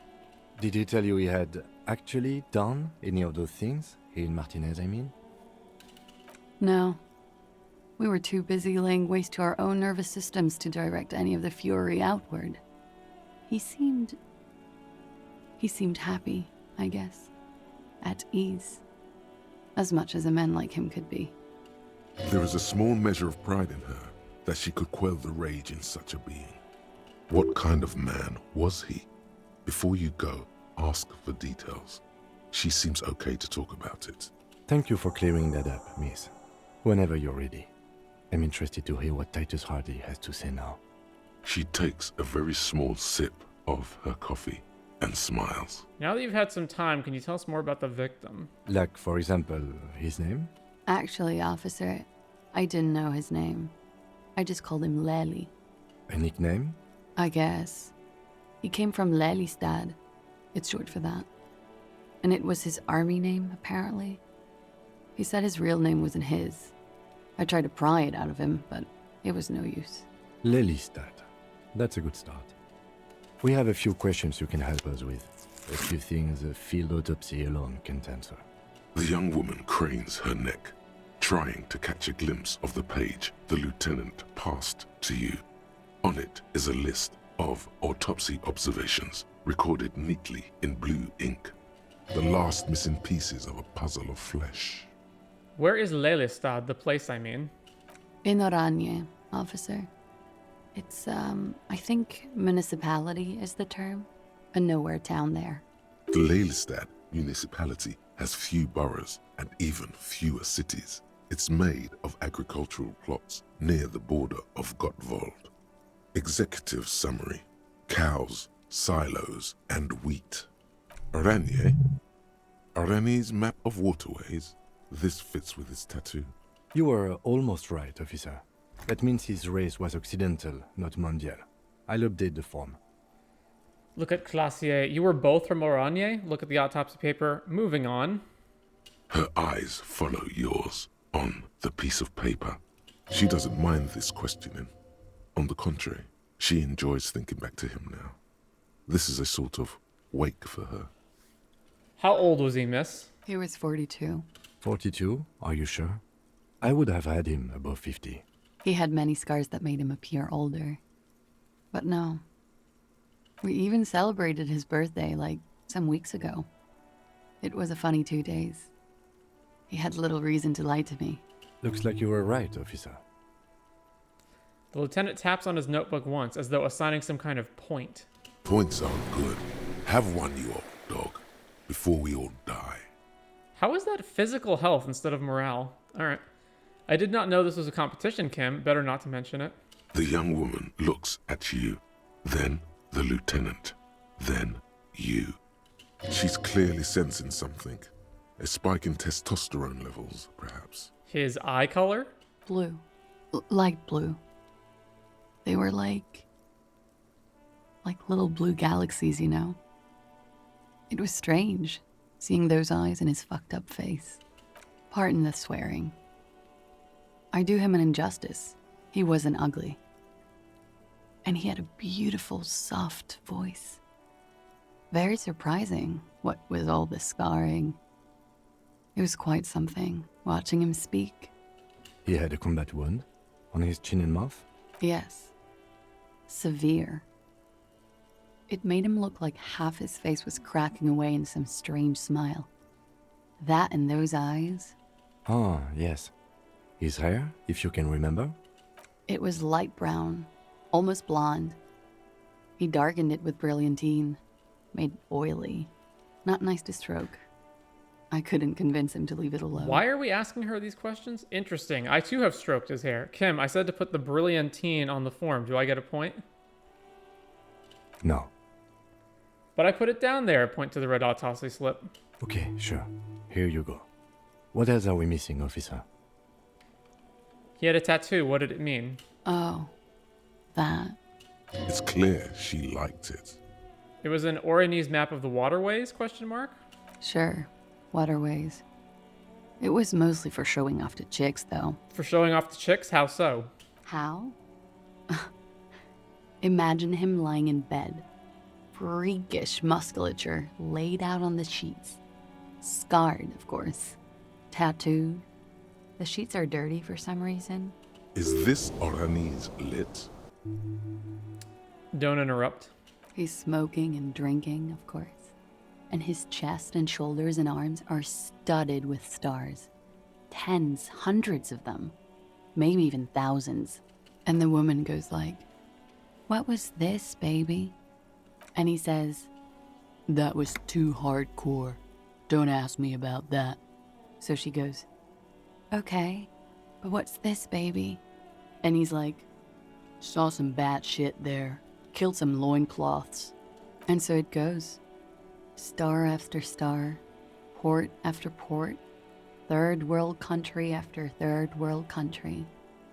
And he's done horrible things in every single one of them. You were the woman in this? Oh yeah. Can you tell us precisely what these mean? Hand her the photo. No thank you. I've seen enough of him dead. I can tell you what they meant without looking at them. Go on. He was a blue-eyed boy with thick arms, from a small town. He was also poor, and the government of Oranje needed some people killed, so they turned him into a grotesque killer. For money. You know, if the idea is supposed to be that Klaasje is like super incredibly beautiful and to the point where all the men in town are infatuated with her, and that Harry is like completely mentally compromised over just talking to her, the game really doesn't sell that, because the model here is, you know, zoomed out far away and not that high resolution. Her portrait makes her look like she's incredibly old and tired. And then just talking to her, her personality is awful. Like, she's a terrible character. She's a smoker, a drug addict, a whore. She's a liar. Like, she's sleeping with this guy who she knows is essentially a war crimes perpetrator, and yet she finds that hot. Like, she's awful. He went to Killer Academy in Vredefort. Then he killed some people in the Seminine Islands. And on other islands, too. All of the islands. After this, he came to Revachol and got killed himself. Not a very fun story. It is when you're high. It can be very exciting then. You have the tools to deal with it. It's not a very nice story to remember when you're sober. A change of topic? Could it be love that did him in? We ordered a toxicology report. Any idea what that'll show us? A real rainbow splattering of pharmaceuticals, I bet. Barbiturates, amphetamine, sildenafil. How much does the toxicology report cost the police of Revachol? I can do it for half of that. Save you some money, make some myself. It's quite expensive, miss. But we'll manage without your help for now. I think we're finished with this line of questioning. Hand the lieutenant back his notes. All right. Coolly, gracefully, she pours herself more coffee. Yeah? Where does that door lead to? Point to the door on the roof. You tell me, officer. I've been trying to open it, in case the contamination gets to the roof and I have to move on. No luck. All right. All right. Wait, stop. That man, bloated beyond all recognition, was 42? It's what she said, yes. Below the damage, the weeks of decomposition, all the swollen indignity of mortality. He was 42 years old? Where is this going? How old are you? That's where this is going. 45,000 liters of raw alcohol has left its disfigurements. What lies beneath? you wonder? You could ask either one of them. Kim, how old do you think I am? Turn around. Miss, how old do you think I am? I got this. My age, I think I'm... Yes? I'm old, a wizened sage who has seen it all across 300 years. I'm in my early 30s, a rough 30. I lived it up. Oh my god, I have no idea. Probably middle-aged, but... I'm old, a wizened sage. Yeah, but probably not, though. Do you want to know the truth? Bring it on. I'm not afraid of the truth. To the laboratorium. Thought gain, date of birth generator.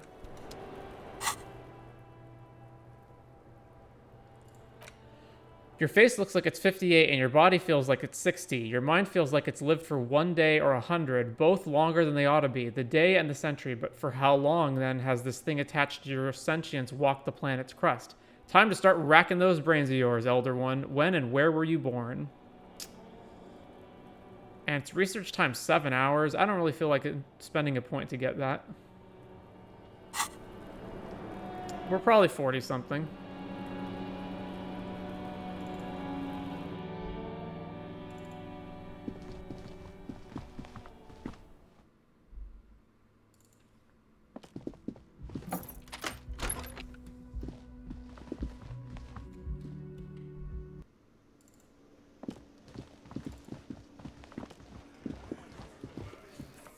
All right.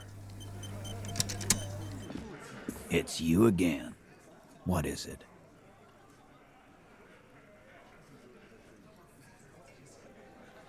So I talked with Klaasje about the tape. And nothing. She stands by what she said. That fucking fucker. You're the worst cops in Revachol. I gave you gold on that tape. That fucker wasn't aimed at you. It was at her. Gold? It was just locker room talk. It's not evidence. It was dark stuff, but it didn't prove anything, and it didn't change her mind. Yeah, it was bad. Honestly, I expected it to have more effect. She pretty much laughed it off, Titus. Fucking fuckity fucker. And what did she say then? That it's fine? People are supposed to be like that? Sounds like he wanted it to change her mind about the hanged man. This is definitely personal. It did not come as a surprise to her, and she definitely wasn't scared. Actually, I think it made her a little nostalgic. If anything, she seemed turned on by the whole door gunning thing. Yes. In fact, I think she thought it was a little funny. Funny? No good goddamn psycho whore. Seems like they wanted to give Klaasje a second chance to play along. She still didn't. Right. All fucking righty then. I guess it's good then. That fucking... Please try to control yourself in the presence of visitors, Titus. This is just perfect. Just fucking perfect. Any thoughts on this, lawman? Titus rubs his chin with his palm as if trying to grind it smooth. Women are crazy. Irrational. That's what you're thinking, right? Also, your fists are itching for a bump.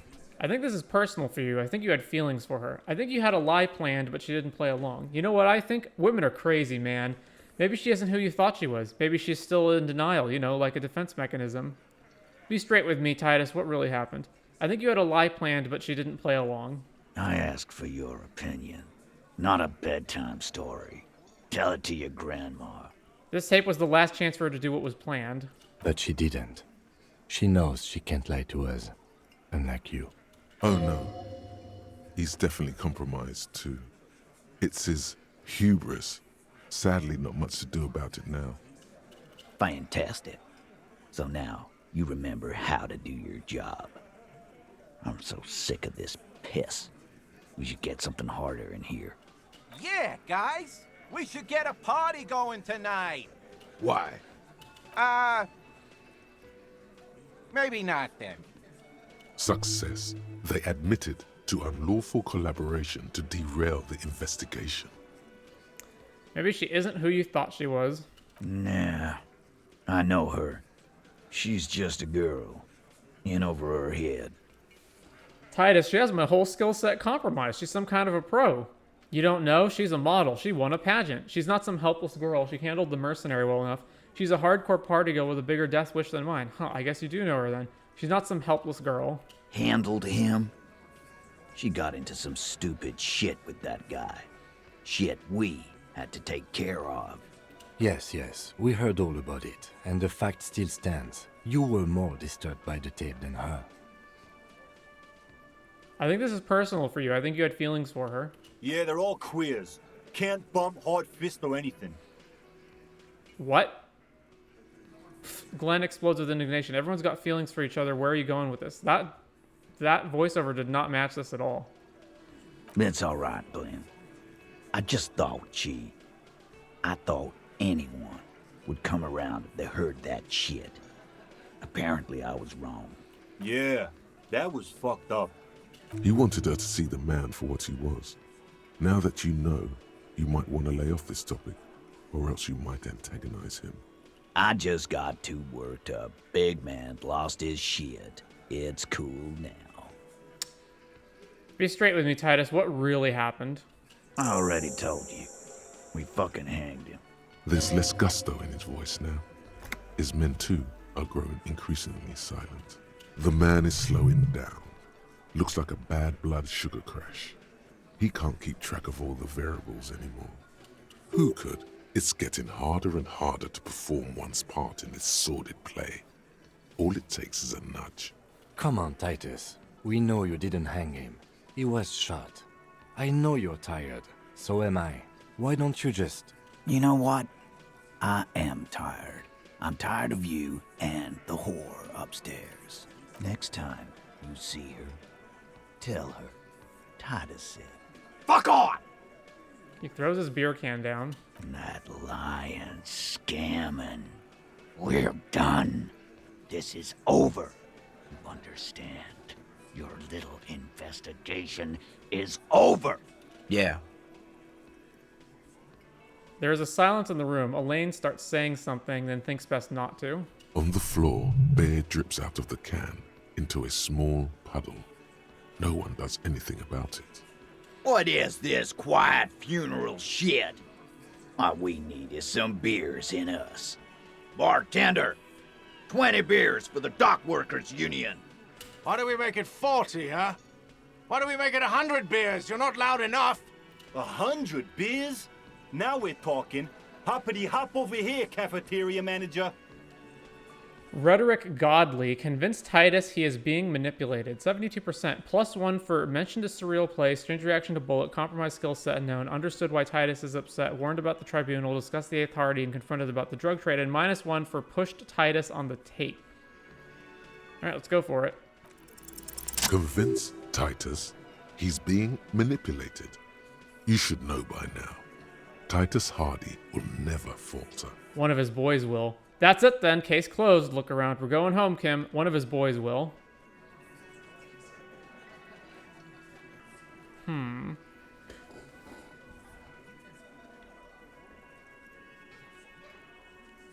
One of his boys will.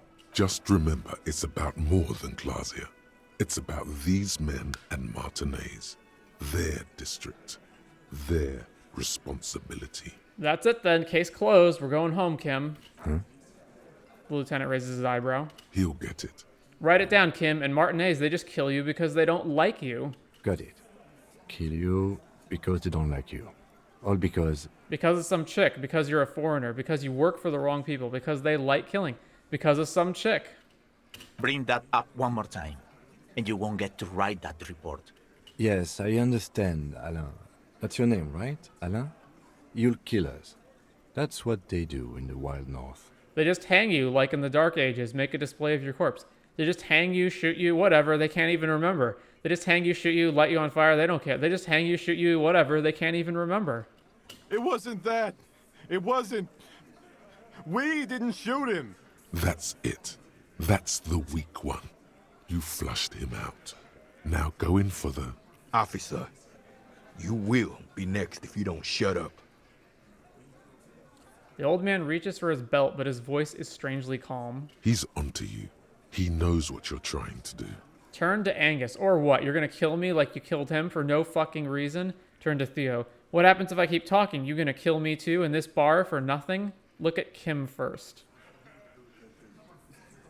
Nah, turn to Angus. We didn't kill him.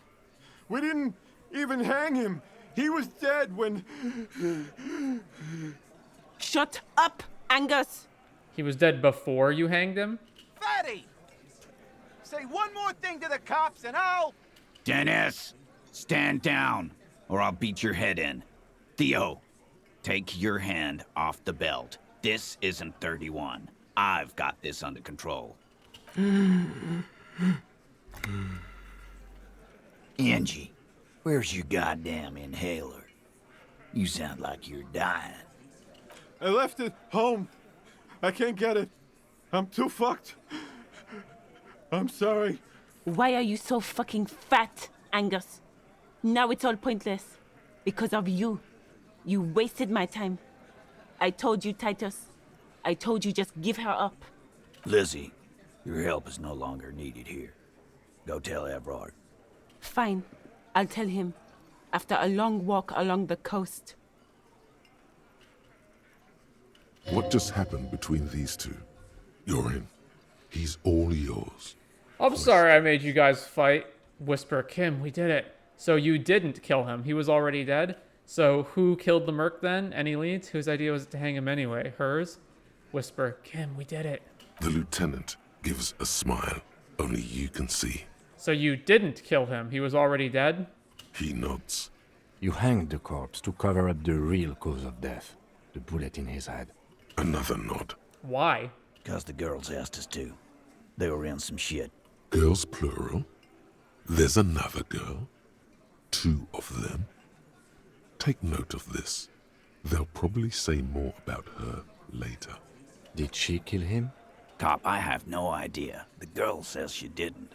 He doesn't think she did. Or at least he hopes she didn't. What happened Sunday night? Klaasje came down. She seemed really out of it. Drugged up, even more than usual. Bug-eyed and gurning, you know? Not in a fun way.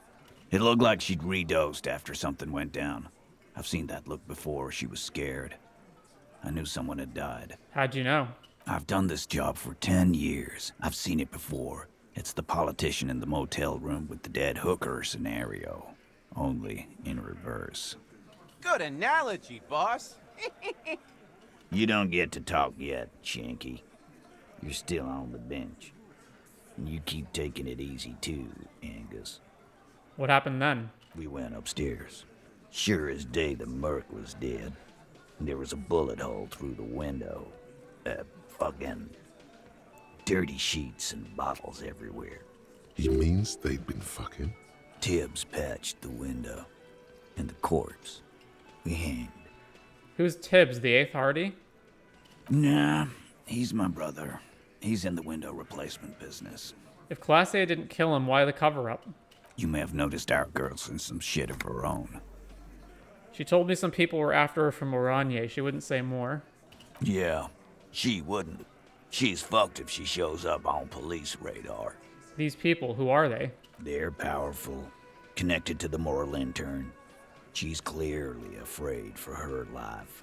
Says if she showed up in your systems, she'd be ghosted away. That's all he knows. That's all she's told him. And why would you help someone like that? By taking on a murder? Why would I? I guess we abide all sorts of runaways and losers here. It's a Martinez thing. So who killed the merc then? Any leads? Not yet. Just some ideas. She says the shot came from outside, behind the window somewhere. So that's a clue. What are you thinking? I'm thinking someone's past caught up with them. Either hers or his. Hers, you mean? I mean the people after Klaasje. Maybe the shot missed. Maybe it was meant for her. I like that. Been thinking the same thing myself. And you had ideas about his past too? My dude. One of those mercenary buddies of his could have done it. They got guns, training, years of bad blood probably. Or it could have been someone else from Crenell. Tell you what I'd do. Check out the coast for vantage points. Maybe consult with a ballistics buddy of mine. That's what I'd do. If I wasn't too busy doing this clown dance with you. He's calm now. Threw all that turmoil away and became himself again. These theories, not bad. Don't buy either one, but still. This guy's not as dumb as he looks. Whose idea was it to hang him anyway? Hers? In a manner of speaking. Remember the 2 girls? He may be talking about the other one. Earlier said the girls asked for your help. Was this the other girl? That's right. It was her idea to hang him. I liked it for political reasons. It sent a good message. It's her, isn't it? The drug trafficker, the missing 8th Hardie. Fella, you think too much. He's off all right. You're gonna hurt your head. A little too far there, but you're definitely right. That woman is just affiliated with the Hardie Boys. You don't know her, anyway. Understood. Can you tell me anything about her? Name, current location? You're gonna stonewall me if I ask more about her, aren't you? Glad you understand that. Thank you for this, Titus. I'll go talk to her for the last time. You do that. Hey, cop. Before you go, Klaasje, came to Martinez to hide. Many of us did. This is where you wash up when there's nowhere left to go. The Union takes you in. Now, she refused that protection. But... Still, after all this headache... But you would still prefer if we didn't take her away? That's right. If we didn't take care of the people who end up here, this place would just be a couple of ruins and some cargo containers. We'll take that into account. And back upstairs again.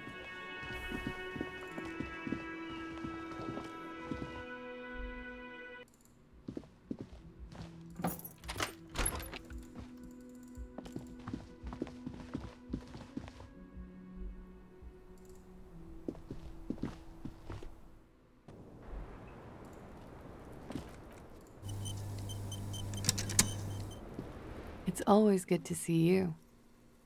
Something in her demeanor has changed. She's tired, consigned to her fate, to being here with you and what's to come. The Hardie Boys told us what really happened. I understand. You don't look surprised. You were expecting this? You sent us on a runaround. You lied to us, miss. Chill, I'm the cool cop, remember? You sent us on a runaround. I know. For what it's worth, I'm sorry. For all of this, for wasting your time. This is good. Clear the air first, between you two. Then move on to questions. No, it's not good. It's the opposite of that. This will let her dictate the terms of your... Shush, I can't hear what she's saying. Let the miss speak. She's tall and thin and tired. A twig trying so hard not to break. Why did you waste our time then? Because of the Hardies. I couldn't just dispense with them. They were only trying to help me. Out of the shit I'd gotten into. Is she implying the Hardie Boys are the law? The Hardie Boys are not the law. We are. That's not a good enough reason. You're right. There's more. More? You answer to the coalition government, and by extension, the Morell intern. Briefly glancing over her shoulder to the sea, as she's done time and time again. A grand expanse of water reaches over the bay and to the horizon, golden grey in the noonlight. What lies beyond it? The Pearl, the Muindi Isola, the Occident, and then Rene, the old world. Is that why you're looking over your shoulder? You're afraid of the Morell intern? What's the RCM's involvement with the Morell intern got to do with this? The RCM isn't the lapdog of the Morell intern. You don't have to worry. Is that why you're looking over your shoulder? You share a database with them. You send people to their courts. Is this part of why Rene is a bad memory for you? Has this got something to do with you being Mr. Rene 37? What's going on? What did you do? Just business. But bad business for some people in the Morell intern. If I show up in your records, officer, they will find me. They will... What happens if they do? They will kill me, sir. If you file my name, take me in for questioning, enter me into the Morell intern mill, well, then I'm fucked. For nothing. This murder didn't have anything to do with me. Actually, this murder did have a little to do with her. What did you do to have these people after you? What happened here the night that he died? What did you do to have these people after you? It's not nice, but it's not illegal. Not here in Ravishol, or even in Oranje. What exactly did you do? Industrial espionage. I joined a business collective with the intention of betraying them. I did my job well enough to be asked to do it again, with a bigger company. The kind you really, really don't fuck with. I took their ledgers, 2 decades worth of accounting. I need the names of the companies involved and who hired you. The job was Lewsdoen County Savings Bank. They sound small, but they're part of the Lewis-Scott conglomerate. That was the second job. The first was some printer company. You wouldn't know them. As to who hired me for the job, I don't know. But they're after me too, along with Lewis-Scott and their friends in the MI. Once you're done in the competitive intelligence circuit, you don't have allies. You're radioactive. Lowe's Cap. These people engineer financial disasters in second world countries. The conglomerate also includes the Bank of Consecration, Airberg, and the popular Papalolo line of dairy products. Papalolo? I'm sure there are people who have done much worse than that. Serves them right. When I am king, this savings bank will be first against the wall. You're right, this is bad. You've destroyed what people have built. That's a lot of shit you've gotten yourself into. It is. Many people lost their jobs. Not just C-suite. Ordinary people. What I did to get to accounting, a lot of people got hurt. But that's just more of my shit you shouldn't have to deal with. You're solving a murder. What happened here the night he died? We were there. Together. In bed, I mean.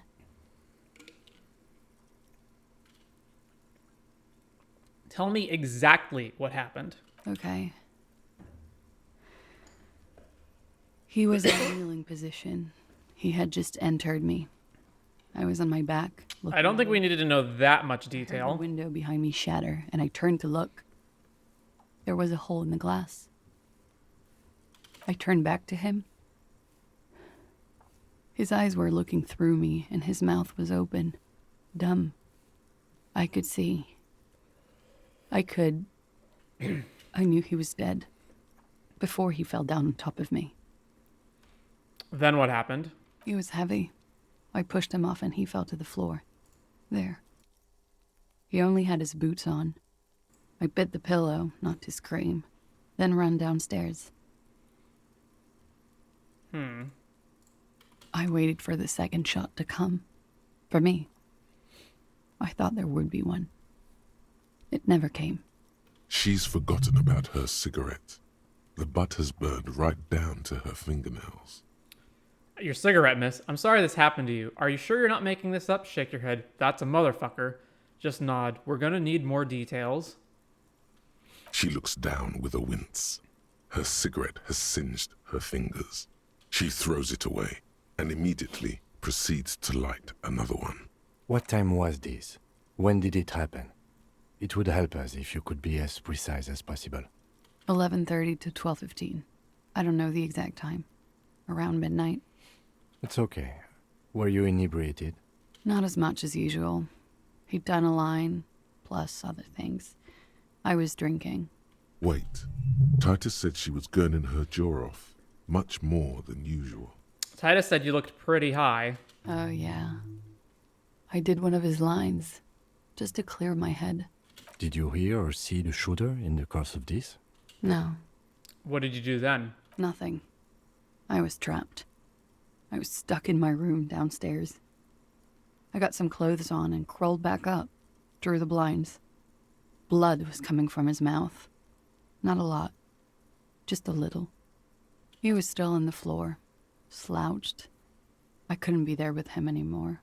So I ran down and out of my room, into the hallway, down the stairs. I knew there would be people there. What happened after you ran downstairs? Sylvie was tending the bar. A lot of people were there. The Hardies were at the table in front of the stage. I think the Union box was full. Ruby was there too. They were having such a good time. I sat down and they all welcomed me. I didn't even have to say anything. Ruby knew something was wrong. Ruby? Before we continue, who is Ruby? Ruby. You know, the leader. The leader? Of what? The Hardie Boys. I thought Hardie was the leader of the Hardie Boys. Well, nominally, yes. Ruby's the one they go to when things happen, like things they need taken care of. She's the organizer. This Ruby, in her phrasing, is entrusted with great power. She trusts her. So do the others. Would you say she is the 8th Hardie Boy? Why not? Okay, let's go on. What then? Well, Ruby said let's talk upstairs. I showed her the room. I've known these people since December. They know my situation, that I can't leave a paper trail. Ruby was the first one I told. She said she'd take care of this. It's what she does, you know, take care of things. I helped her get the body to the bathroom. We used a belt to pull him up under the shower, to keep him upright. To mislead you, they were tampering with the body. To produce lividity, matching a hanging? Yes. We completely missed the tampering. Looks like you got there in time. What was this, 20 minutes after death? Oops. About 20, yes. Ruby explained it would make the blood... You know what he does. Then what did you do? Ruby went outside to talk to Titus and the boys. I was just looking at Lely in the bathroom. I had to put his clothes back on. His armor, too. It was tough, but I've seen him take it off and put it on many times. Why did you have to do that? It took Ruby maybe half an hour to come back with Titus. I'd gotten him ready by then. They carried him out. I knew what they were going to do. Make it look like a hanging. Ruby said they would. Why even do this, though? Why not just, like, throw his body in the river or something? What did you do while they were hanging him? Ruby said to wait here. She also said I wouldn't see her for a while. That we should lay low or something. So I did. This Ruby, where is this Ruby now? I don't know. I haven't seen her since. We will need to take this question to the Hardie Boys. Interesting. Why did this Ruby go through so much trouble to hide something someone else did? Look into this later. What are you doing? Coming up with a theory. She said Ruby knew something was wrong before she said anything. How come? It was loud downstairs. She couldn't have heard the shot. It is ominous. You already coming up with theories that put the blame on someone other than Klaasje. When it happened, did you hear a gunshot? When he was shot? I may have. I don't know. I couldn't hear anything over the glass exploding. The gunshot wasn't that loud. This is something to keep in mind when assessing the distance of the shot. Did you kill Lely? What? Why would I put myself through this? Insanity. Get myself cornered like this. He wouldn't have died if it weren't for me. I know that. But I would never hurt him. It could have been a desire murder. Maybe an act of jealousy. He was a serviceman. He must have had a gun lying around, close to her hand. A military weapon using jacketed ammunition. Now you guys suddenly have theories pouring out, when they're obviously just stabs in the dark. Downstairs, people have this crazy idea that you killed him. It's okay if you did it in self-defense. Desires drive people loco. He must have had a weapon nearby. Did you use that? Okay, I'd like you to answer some other questions. Downstairs, people have this crazy idea that you killed him. I'm sad to hear that. They must have said it in some fit of frustration or under pressure. They couldn't have meant it. I've talked to them after it happened. No one has implicated me. Okay. Like what? Could the people after you have killed him? That's the first thing that went through my head when I heard the glass break. And? I thought they'd found me. They've killed him to punish me. All last week, I've tried not to talk to anyone or be seen with anyone so they wouldn't be hurt. I've come to understand, however, this is paranoia. What happened didn't have anything to do with me. But maybe it did? It probably didn't. Either way, something to consider. It probably didn't. Or I don't know anything anymore. All I do is wait here. We can't go after loose cap. Not yet. There are other, saner leads. I don't ask you to, Lieutenant. If there's one thing I know, it's that you'll get nothing from there. When was the window changed? Last week. Angus and Titus's brother, I think he's called Tibbs, took care of it.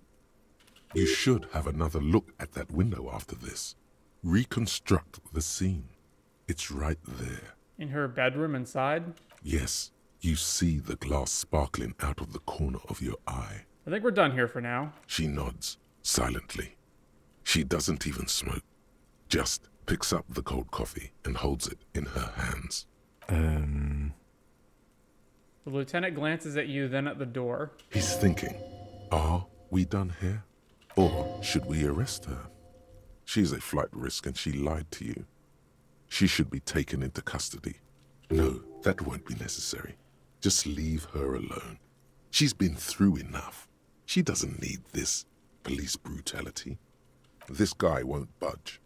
You have to wake Multiface up, forcefully, if you want to continue pushing her. Drama, legendary. In God's name, wake up. +3 manipulating your skill set.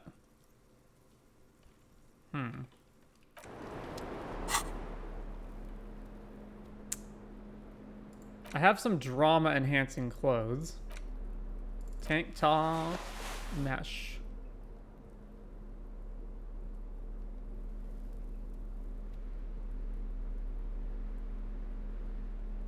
And this one, yeah.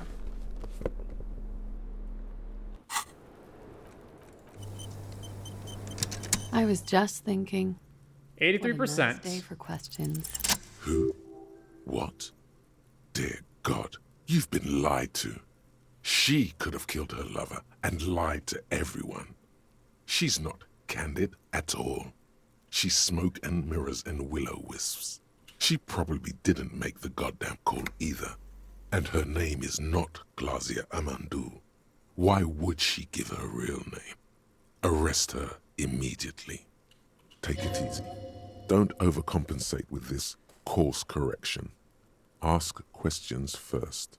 Yes, start at the top. Choose at the bottom. It's how we've always done it. No rush. See? Turn to the lieutenant. Kim, why have we not arrested her yet? Your real name isn't Klaasje Amandu. What if I told you you're under arrest, miss? Your real name isn't Klaasje. I agree. You wouldn't give us your real name, not when people are after you. Okay. Okay, what? Okay, it's not. Good, you can tell me the truth. Or yeah, I knew it. You log your work every week. It's all transmitted to Common, sir. I couldn't just beg you not to enter my name. So I lied. Like I lied before. Like I did at LCSB. I have to lie all the time. I'm so tired of it. She looks at her hands, her fingernails are chipped white. You could have just told us that it's not your real name. Was the passport bullshit too? That passport you keep hidden? No. It's submerged in a plastic buoy on the coast, in the reeds. It just doesn't say Klaasje Amandu. It says Anouk Mea Smit. Yeah, I don't believe that either. Falsified documents? Passport and visa. Given to me by my employer. I can't even use them. My employer probably leaked the name. Mea Smit. Oh, okay. Me. Why would they do that? I didn't show up to a rendezvous. They don't take that lightly. I didn't show up because I was afraid they'd do something to me. The job was finished. I'm just a liability now. She fears an arrest right here and now. This has been an awful turn of events for her. Where is this buoy? West of the boardwalk, in the reeds. On the coast there. I put it there when I first arrived. Haven't been there since. I'm not sure I could even find it now. It's useless. West of the boardwalk and the reeds. We have to check this buoy out. The lieutenant makes a note of it. You're welcome to it. It's in the reeds northwest of here. Past a broken sewage pipe. Right near the water line. Tell me your real name. It's Katarzyna Lazie. It's a Grad name. Jimsk or Yugo-Grad in origin. Not Occidental at all. Smells of motor oil, tiger, economic desolation, and rock music-infused alcoholism. Yeah, I don't believe that's her real name either. Hold on. Katarzyna Lazie is not an Oranese name, is it? It's not even Mundi. It's Grad. My parents were Zhimsk immigrants. but I'm nationalized Oranese. All I remember is Oranje. Klaasje is my father's name. I'll keep calling you Klaasje. Say nothing. I haven't said it aloud in such a long time. That name. She's filling dead air. Can't stand the silence. You're probably not even Miss Oranje 37, are you? I am. They can never take my sash and my scepter from me. Yes, they can, for lying. She nods, her back straight, ready for whatever is next. Turn to the lieutenant. Kim, why have we not arrested her yet? There may be grounds here, at least for an extended detention. A little whimper. The young woman hears you. She's looking around. Let's change the subject for the time being. She slowly lights another cigarette and steadies her breath, as if in the presence of some tiger. You are. This is not the end of this. All right. So let's just put our regular clothes back on. This one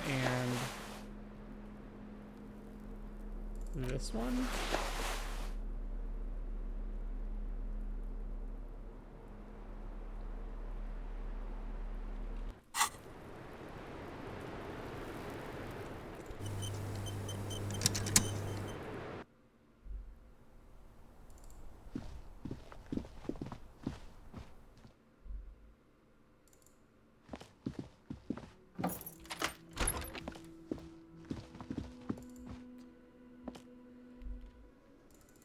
All right.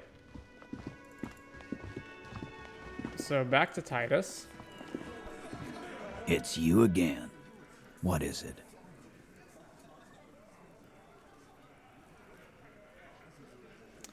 Okay, I talked to Klaasje, now I need to talk to Ruby. Why? He leans back and regards you with curiosity. Because she's your real leader. I'm going to level with you. She's the next link in the chain that leads me to Laylee's killer. I've seen her in a laudanum-induced delirium. The paranormal instinct whispers her name into my ear. Look, I need to pin this on someone, and I've decided to pin it on her. I suspect she killed the victim, that's why. A civil war is brewing, and the only way to prevent it is to solve the murder. That means talking to Ruby. She's a suspect in another case I'm investigating, a drug smuggling. Aren't 2 and 6 basically the same thing? Alright, 2. Sounds like you're making her a suspect in this. Not on my watch, you're not. Ruby's one of us. We're not gonna throw her under your moral intern steamroller. Fuck that shit. And fuck you too, moral He throws a glance at Titus as the last syllable leaves his lips. The big guy sighs. Ruby is missing. If you hide from the police in a murder investigation, you become a suspect. You know how it works, guys. That's nothing. That's just legalese. You don't even have a sound theory. I don't want to be rude, but we're trying to get some R&R here. Think you could fuck off now? I think we'll keep sticking around, Titus. You'll be surprised at how quickly a theory presents itself if you keep looking. From the corner of your eye, you see a little bird fly into the bush, right behind the window, behind Titus's back. Logic impossible. Present a solid theory about why Ruby could have done it. Saw the winch outside, staged like a play, found antique rifle. Ruby is a drug trader established. Nothing is happening. The pieces are there, but they remain unconnected. No, we can do this. Squint your eyes. Sorry, you're not coming up with anything. Again, the pieces are there. She could have done it. Somehow. Something else. Walla walla bing bang. It's just not coming together. Walla walla bing bang? I don't know what it means, but it felt like the most appropriate thing to say. That's what the witch doctor would say. Squint your eyes harder.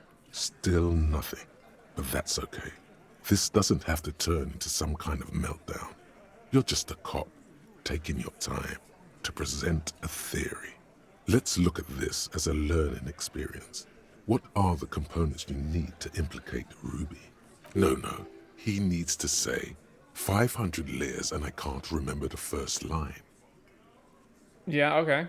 You know, I'm beginning to think this clown is squinting at me because he wants to start something. Nah, boss, he's just mentally handicapped. I've seen him do that. He is thinking. Let the man think. The lieutenant defends you. He fires a nod of solidarity in your direction, as if to say, take your time. It's okay. I shouldn't have said that. I just wanted to hear the components of the theory. Here you go. Access to the roof, weapon, and motive. That's not too hard. And here is what you can do to make it even easier. Come on, guys. For starters, you could find out what's behind that mystery door in the kitchen. If it's a secret route, she could have used that to get to the roof. Can't get through the door? You know what would help. Doing a thorough search of this room. Maybe something's hidden. Hey, did someone say something already? No? Yes? Who cares? Upstairs in Klaasje's bedroom, the window the bullet came through. Analyze that. You could crack Klaasje's last defenses. Maybe she'll tell you something helpful. Say, 500 liers and I can't remember the first line. No, he already said that, and nothing good came of it. Just do what the nice, helpful guys said, and don't do the bad things. It's that simple. Unless we have more business, we should. He looks to the door.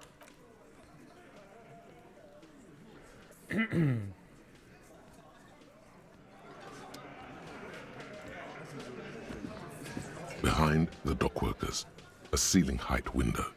The hawthorn branches scrape the glass like bony fingers.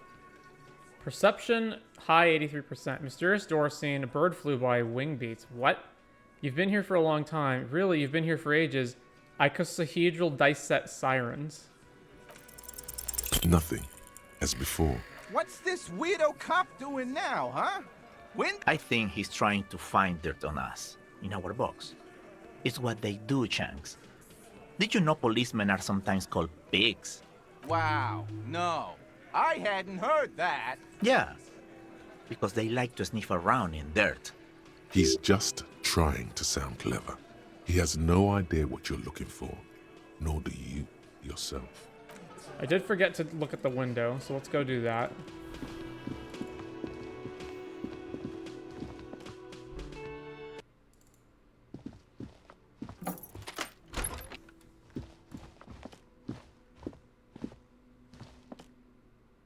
Alright, the window. This window is pristine on the inside. Unlike visual calculus, what happened here? Light from the desk lamp. A vague sense of disappointment fills you. The glass shimmers as if taunting you with its secrets. You get the feeling this room would tell you something crucial if you only knew how to listen. Tell me again, Kim, what are we looking for here? Ballistics? This is bullshit. Bullshit window. Tell me again, Kim. I'm not exactly sure either, to be honest. My imagination has a way of failing me. It's a weakness. Alright, well, we'll come back to that. This window is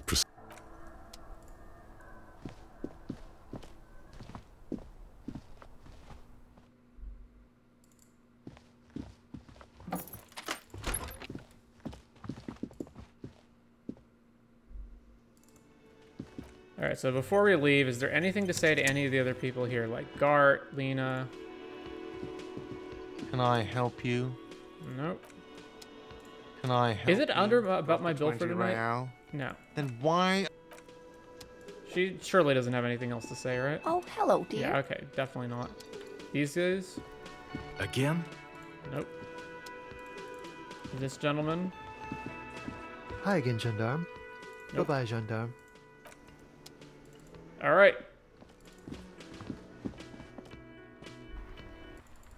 To the Waterlock. Oh, also, do these guys have anything new to say? Oh, because I got his photo from the booth, right? Let's talk to him, Rene. Officer. Rene, I found your guard booth. Yes. The Debardeurs Union pays me to stand vigil during the night. Not out of any political allegiance, mind you. I'm an old man. Don't sleep more than a few hours every night anyway, and money is tight. He feels like he has to justify himself for some reason. You must have seen something on the night of the murder. Your booth looks right into the yard. I saw a picture in there. You were in it. You looked happy. Who's the girl? She is nobody. This is none of your concern, and I refuse to discuss my private affairs with the RCM. The lady is Jeanne-Marie Beaulieu, and she sure as hell wasn't a nobody. You must have seen something. Yes, it does. Unfortunately, I wasn't working that night. Been on a 2-week leave since last Monday. Hold on, why are you on leave? It's a private matter. Nothing to do with your investigation. You see, officer, Rene is the kind of man would rather die than admit he needs medical assistance or, God forbid, sick it. A real man's man is just gonna ride it out. I'm fine, goddammit. Mind your own business. It's nothing. Just got to cut back on coffee. So who was working your shift that night? No one. The boss has been unmanned since last Monday. There's no other guard. It's just me. No one has been guarding the container yard since last Monday. Yes. It's not actually an issue. I mean... Look, officers. The container yard doesn't actually need a guardsman. Never had one before Rene. Monsieur Claire had that booth built specially for him. It's mostly decorative. Mostly decorative? The possibility of someone being in there is enough to discourage any ill-minded individuals. Evrard created this job for Rene because he knows the Royal Carabiniers' pension of honor and PTSD isn't something a man can live off. A decorated Kingsman collecting tear reflects bad on the whole neighborhood. Everett gets it. Big guys looking after the small and everyone working together. I love it. Such dependency only weakens a man further. Do or die. There is no middle ground. Rene is but one man. We need a program. Get all the elderly back in the job market. Keep folks motivated. Rene should rent out his services, invest the profit, get a few more guys, expand and repeat. Wage work is a dead end. There's absolutely nothing wrong with tear collecting. It's my side thing too. Proudly hold out the tear bag. Oh, I didn't mean to imply there's something wrong with that. I do it too. Everyone does it. It's an excellent side thing. Yes, yes, yes. Can we conclude the topic of my guard boost now? He is not going to become an entrepreneur. Got it, thanks. Yes, yes. Like I said, it would be up anyway, so might as well keep an eye out. All right, My let's senses sharp. 3% this and fail. Boom. Still, anything else I can assist you with? It is such a pleasure to see you again. You mentioned Jean-Marie Beaulieu. Who is that? Oh, sweet Jenny. She was the finest woman in all of Revachol. Maybe the entire world. Do not defile her memory, Gaston. Let her rest in peace. His tone lacks its usual intensity, like he doesn't feel he has the right to speak on the matter. So you both know her? Sounds like this is between you two. So you both know her? We knew her, all right. Lived on the same street our entire lives, just 2 houses apart. The 3 of us have been best friends since we were 4. She was Rene's first girl back when the prick was 16. They were courting till he decided he'd rather die for some great ideal than just be happy. And then you stole her from me. Easy, fellows. No need for this to get ugly. Do not intervene. Sorry, but I really wanted to do not intervene. Well, technically, you stole her from me, because we'd been pretty close ever since you two had that falling out over the ink you spilled over her pretty yellow dress. We were just boys then. This was different. You.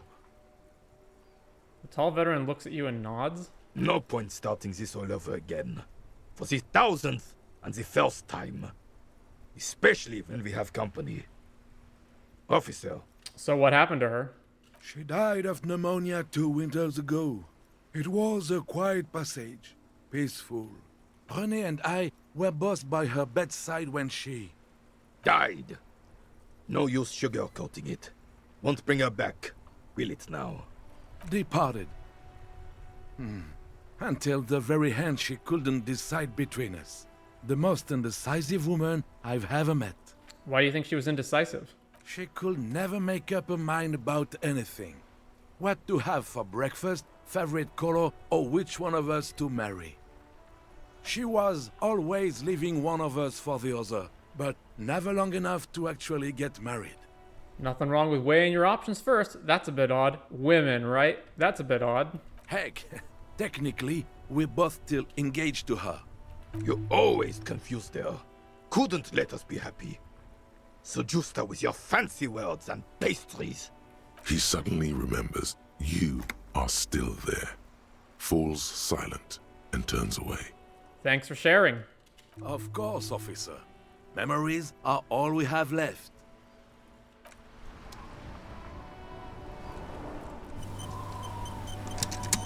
Oh, we also haven't finished talking to the Pale Rider now that we know about the Pale. So let's do that before we go to the Waterlock.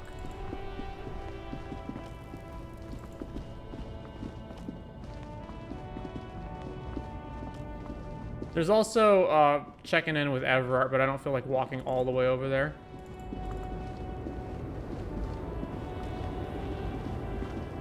Lowman, you caught me at an opportune moment. I think I know what's going on with you. And what is that? You're a Pale driver. You transport goods through the Pale. Great. He asked the Pines rep about the Pale, and now he's talking to everyone about it. Fine then. Just try not to black out again, and don't contemplate. We don't have time for that.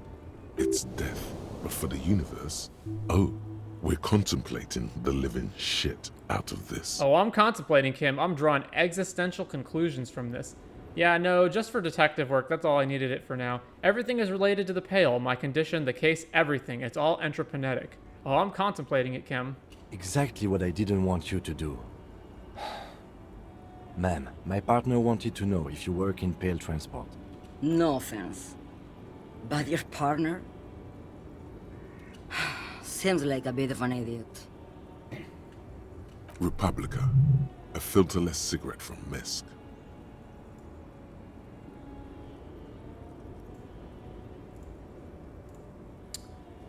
Republica, smell the air. That's not very healthy. I blacked out after a night of heavy drinking and lost all memory of the world. I blacked out from sheer heartbreak and lost all my memory of the world. I'm not an idiot. I'm a detective of the RCM. Don't say I'm an idiot. I blacked out from sheer heartbreak and lost all memory of the world. Like Gabriel Buenguerro in Segúreme, Paraíso. You're the opposite of me, then. I remember everything. Even the things I never knew. Things you never knew? The smell of liquor on Gabriel's lips after the shoot. In the motor park. The roses on the day of Franco Negro's coronation. On the grand stairs of Ryle. The smoke from the Fowling piece when Dolores Day was shot. The look on her face, like an orgasm. The wound in her chest. My hand in my father's hand. Except I never had a father. And I never shot her innocent Dolores Day. Over radiation? Heroic doses, Hervé. Heroic. Isn't that dangerous? Thought insertion? Dithering? The Grad Catalan Magistral? It's more than dangerous. It's sad. But at first I had to make a living. Now, when you've seen it all go away like that, rolling off like the sea, and then come back to this... She gestures at the square, the broken horse monument, the clanging of machines in the distance. What are we doing here? For thousands of years, Gabriel. It doesn't have to be like this. We can just give up. We can just become a vapor. What does it look like, the Pale? Like looking into the ocean at night. In the dark. And... You cannot see it, but you know it's there. And it's big, bigger than anything. Bigger than all the other things combined. How do you pass through it? In the belly of an airship, behind the stair windows. So you don't look straight into it. It's not advised to look into it. Not on this lorry, then? No, the same one, a roller. They all are nowadays. Special wheels for connecting to the floor of the hold. The wheels all small and round, multi-axle trailers. What does it feel like? Nothing. Until it starts. When you are deep enough. Then, for me, is like autumn. Dark, gray, and orange. The orange of street lights and the color of streets in the electric light. It smells like autumn too. It smells terrible. Nostalgia. Cooped up in the cabin, shaking. Terrible nostalgia. For yourself. For humans. It's too much to bear. She loves it. One last thing. You said we can just become vapor? Yes. No elaboration. I would rather have what I have than what you have. I would rather have what you have than what I have. I feel I already have what you have in some way. They say there is a point. One that I have not crossed. In the Pale, super deep. If you stray too far, of course, on the U41A, or in Lomonosov's land, where every step you take is one step further from home, no matter the direction. It's a point you cannot come back from. Your mind becomes so radiant with the past, there is a flip. Instead of writing, it erases memory, nearing some kind of indescribable finale. Maybe you've been down the motorway south. She looks at her cigarette. It's almost out. She has swallowed it hungrily, then at you. The motorway south. It's a story as lone horsemen tell. Lone horsemen, Tarife, not Paledrivers. Way beyond the established Pale that's lit by radio frequencies, where it goes silent. And dark, and the process begins. Erasure, kilometer by kilometer, in any direction. The motorway south is a road you cannot come back from. In the center of this town, there's a ghostly motorway, she sang. It takes all the people where they want to stay. They say I've been away on a kind of holiday. What is at the end of the motorway south? No one knows what's at the end. I've only glimpsed the beginning. I've only felt it in the distance, when I was a child. A child growing on the leg. Ma'am? Josiane. There is nothing more to do now. She's far away. She is receding in the clutches of some indescribable scattered emotion. A child, descending. You've fried both your brains enough for today, detective.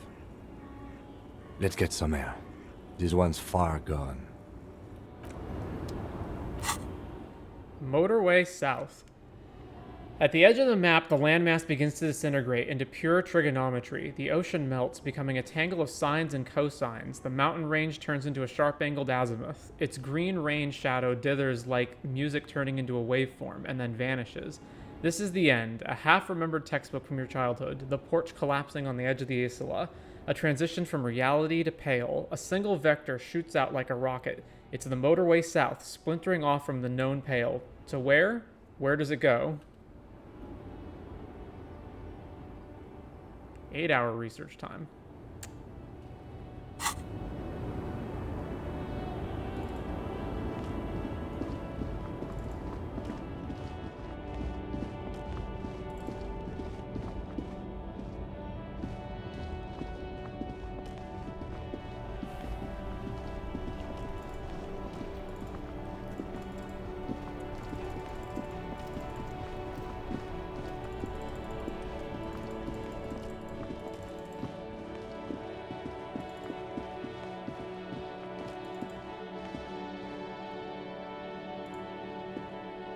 A rusting control panel with loose wires dangling out from the hole where an indicator light used to be. Pull the lever again.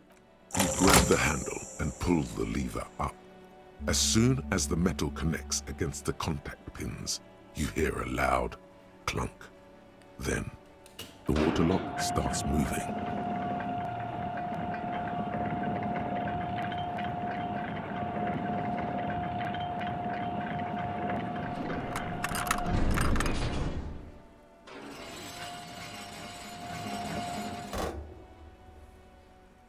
Okay, if we ever need to get to the coast, then this is the way.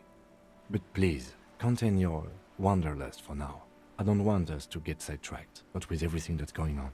Focus on one thing, achieve it, then the next, he thinks. That's the task chain.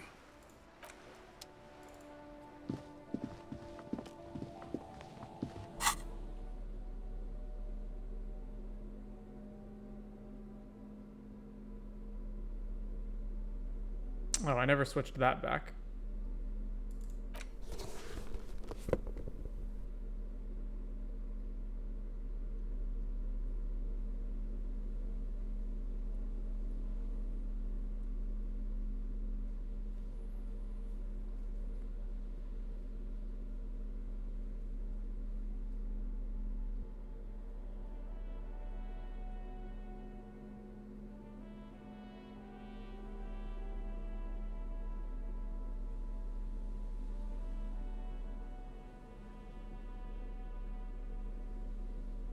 All right. Some change. The radio relay hums with electricity.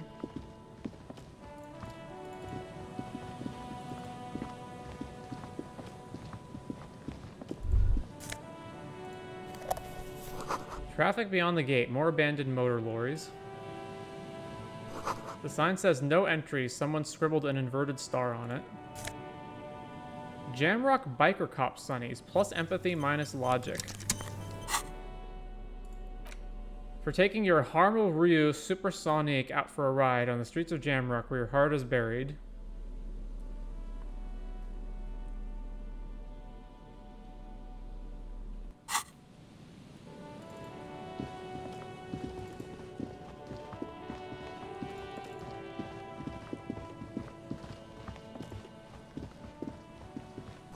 A breaker box to power the radio pylon above you. Maybe there's something inside. 90 cents. Ahead, decades-old concrete defenses. Children play on them now.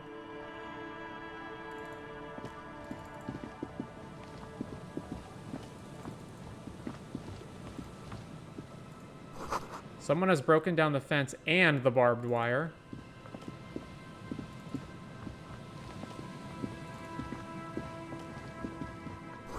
The swing is missing. No one's been here for a long time. Rust peels off the bent iron posts of the swing. The wind whistles through the skeleton of the small house behind you. There's desolation everywhere. What happened here? In this yard? The lieutenant looks at the small building. A flock of gray swallows takes off in the distance. He's assessing the situation. How long ago was it abandoned? Someone thought they could have a summer house in a bloc obscur. For cheap. It didn't work out. They abandoned it about a decade ago. Wait, what's a bloc obscur? A black bloc. A part of the city left unrenovated after the war. Or one that has fallen to gang violence.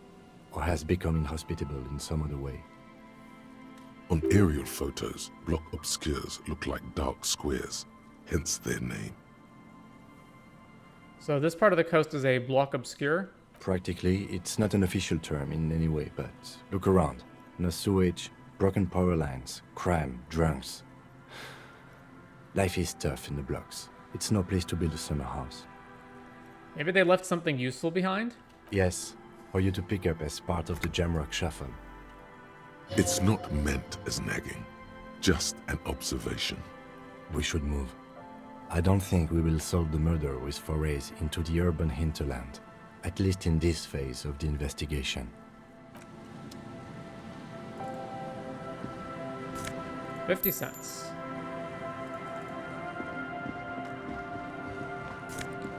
$1.20. Glory, says the graffito, to the ghosts of us. Take some care.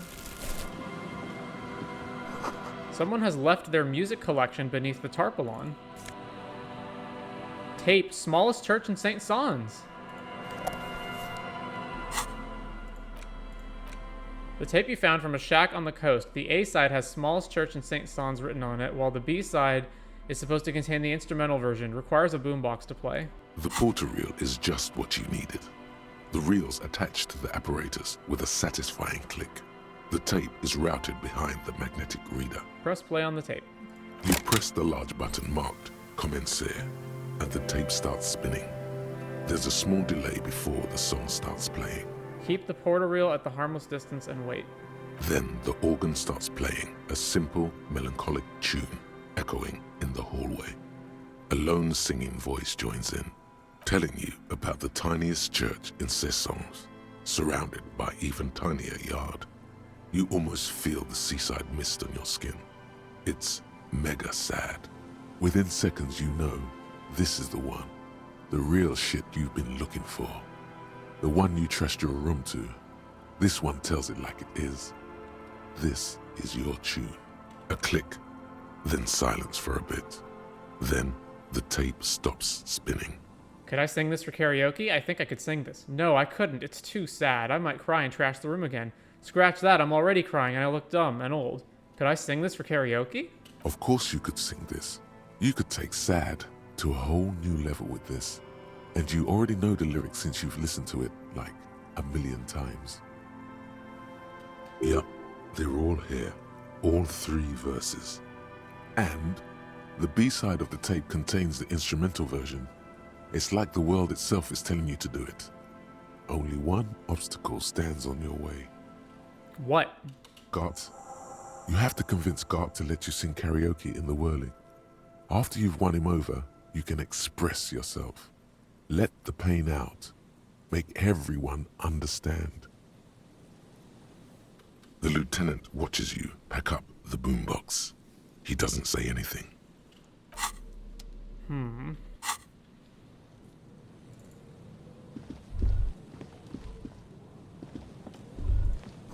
Birds in the birch tree. Barely audible coos come from above.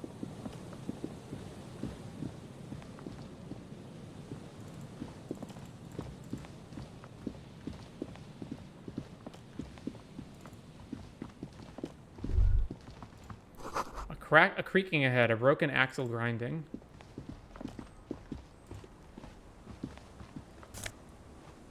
Banged up fuel canister.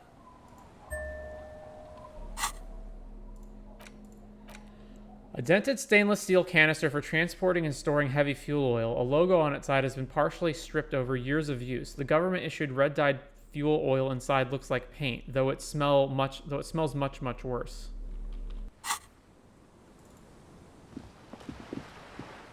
A bottle drained of all its booze is frozen to the ice. 20 cents. 55 cents.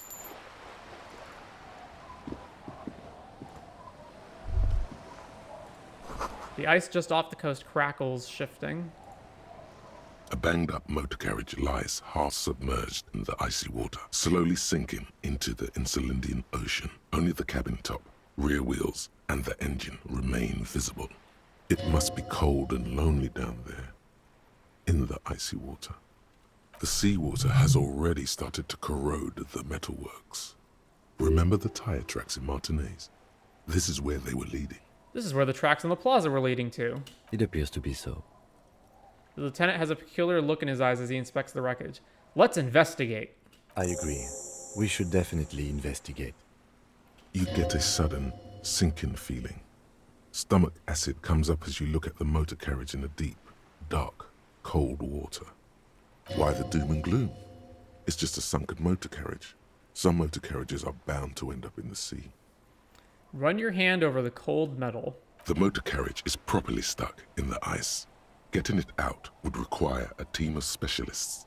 A single day in the salty seawater would ruin most vehicles, but this one looks worn even in places the salt water hasn't touched it. What is the make of this MC? Can I see a logo? The logo is too deep in the murky water. You can't make it out, but you do see a monkfish float by. How long has it been here? The ice hasn't closed around the vehicle yet. My guess is it's been here since last Saturday or Sunday. The estimate is correct. The incident probably occurred on Sunday evening. Well, well, well. Looks like Jacob Urver's journey came to an abrupt end here. Your mocking tone finds no response, but the motion of the waves. Did you say something, Lieutenant? Yes, yes, rub your chin. Crazy recklessness. Yet another case of the engine displacement triumphing over the driver's IQ. Enough gloating spirits. Did you say something, Lieutenant? I did not. But I'd say it has been here since last Saturday or Sunday. What should we do? Let's wait for the low tide and see what's inside. Great idea. Then we can get the things inside. The joyrider must have left something good inside. Guns, papers, maybe a cool jacket. A joyrider jacket. A joyrider jacket. You feel a strange connection to this joyrider. Maybe he's from some kind of joyriders district and likes blue and white racing livery, like a cop would. How long will it take for the low tide to come in? I don't know. An hour or two, tops? Sit on the swing and wait for the tide to recede.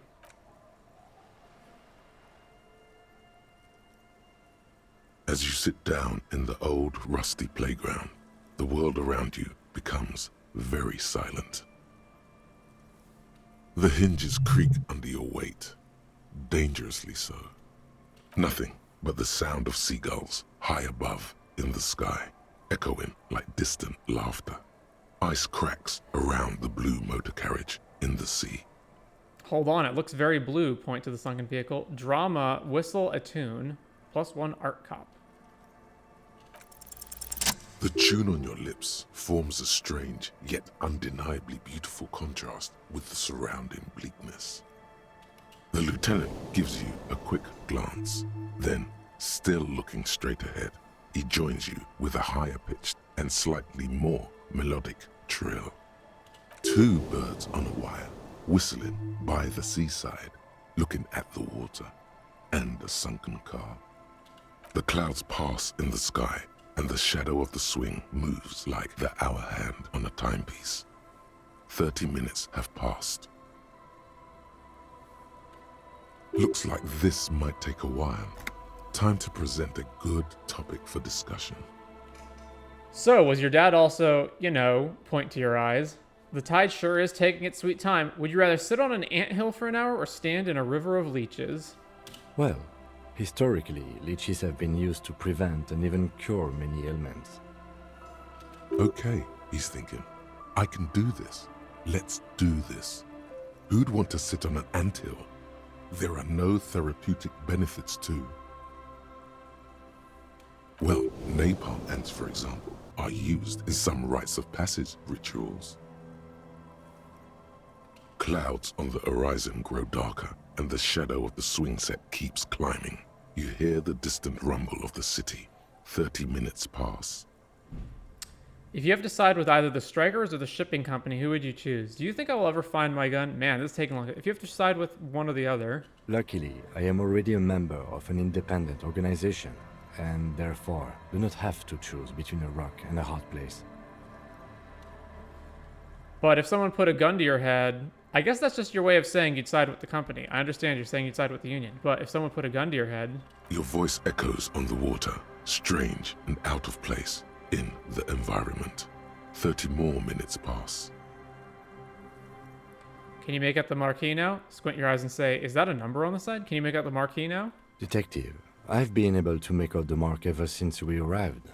I find it odd that you haven't. It's a Coupri, Model 40. Yes. Why haven't you? It is a simple and rugged machine, favored by working men, government offices, firefighters, animal control people. You know, those kinds of people. Squint your eyes and say, is that a number on the side? Yes, 41. What do you think it stands for? It's as if he knows what it stands for, but wants you to say it. It's pedagogical. Does he know something about the driver of this vehicle? 41, huh? This street racer is quite the ladies' man. 41 is his rank in the underground street racing hierarchy. Rub your chin. Small fish, this one. This must be Tommy 41, the morning host of FM 41. Looks like the factory made a mistake and accidentally called this one Coupri 41. Stupid factory. I hate guessing. District something? A precinct? Something municipal? Rub your temples. You're getting a horrible headache. Oh, God, no. I'm sorry, Harry. I'm so sorry. 41. Precinct 41. A massive pit opens up in your stomach, and the most terrible feeling comes over you. No. Just nope. Say no to this, Harry. No, no. Oh my God, it's mine. I drove my car into the sea. I'm afraid so, yes. It looks like you started in front of the whirling, jumped over the canal, and then drove your vehicle in the sea right here. Maybe I was in pursuit of someone? How do we get it out? I can still fix it. They're gonna take me back. They're not gonna take me back after this, are they? The badge, the gun, and now this? Things were going so well. We were just whistling merrily. You can still whistle. Besides, the night is always darkest before the dawn. Maybe I was in pursuit of someone? Of whom? I don't think so. If anything, you were probably drunk. How do we get it out? Detective, we don't. A rescue operation really isn't viable at this point. So it's just gonna be there like that? I'm afraid it will have to be there like that for many years. Look at it. Parts of it might be salvageable, but overall, this machine is a write-off. I can still fix it. That is very unlikely. All the electrics are toast. That goes for the electromagnetic steering and brake systems as well. You'd be lucky to find one undamaged component in there. In a few months, there will be nothing but rust left of this vehicle. It'll be cheaper to buy a new one. Well, not cheaper. This motor carriage costs 40,000 real. But in the long run, it still makes more sense to buy a new machine than try to refurbish this. I don't have that kind of money. I couldn't even pay a hostel. People are going to be angry at me, aren't they? In Precinct 41. This is a disaster. Let's face it, this is a substantial loss to your district's budget. I mean, my station only has 4 other vehicles in addition to my kinema. He's avoiding your gaze now. This was 20% of the station's vehicular budget. They're not going to take me back after this, are they? People are more valuable than machines. Training a police officer is even more costly. Well, at least I can see what's in there now.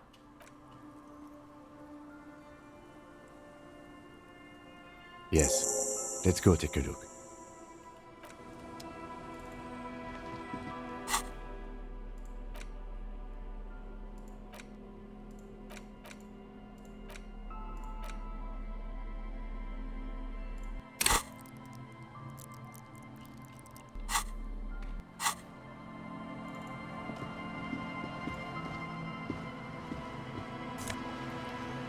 RCM badge, Lieutenant LTN 2JFR Dubois. Use interact button in inventory to inspect the item. RCM Commander's Jacket. Esprit de Corps and Visual Calculus up.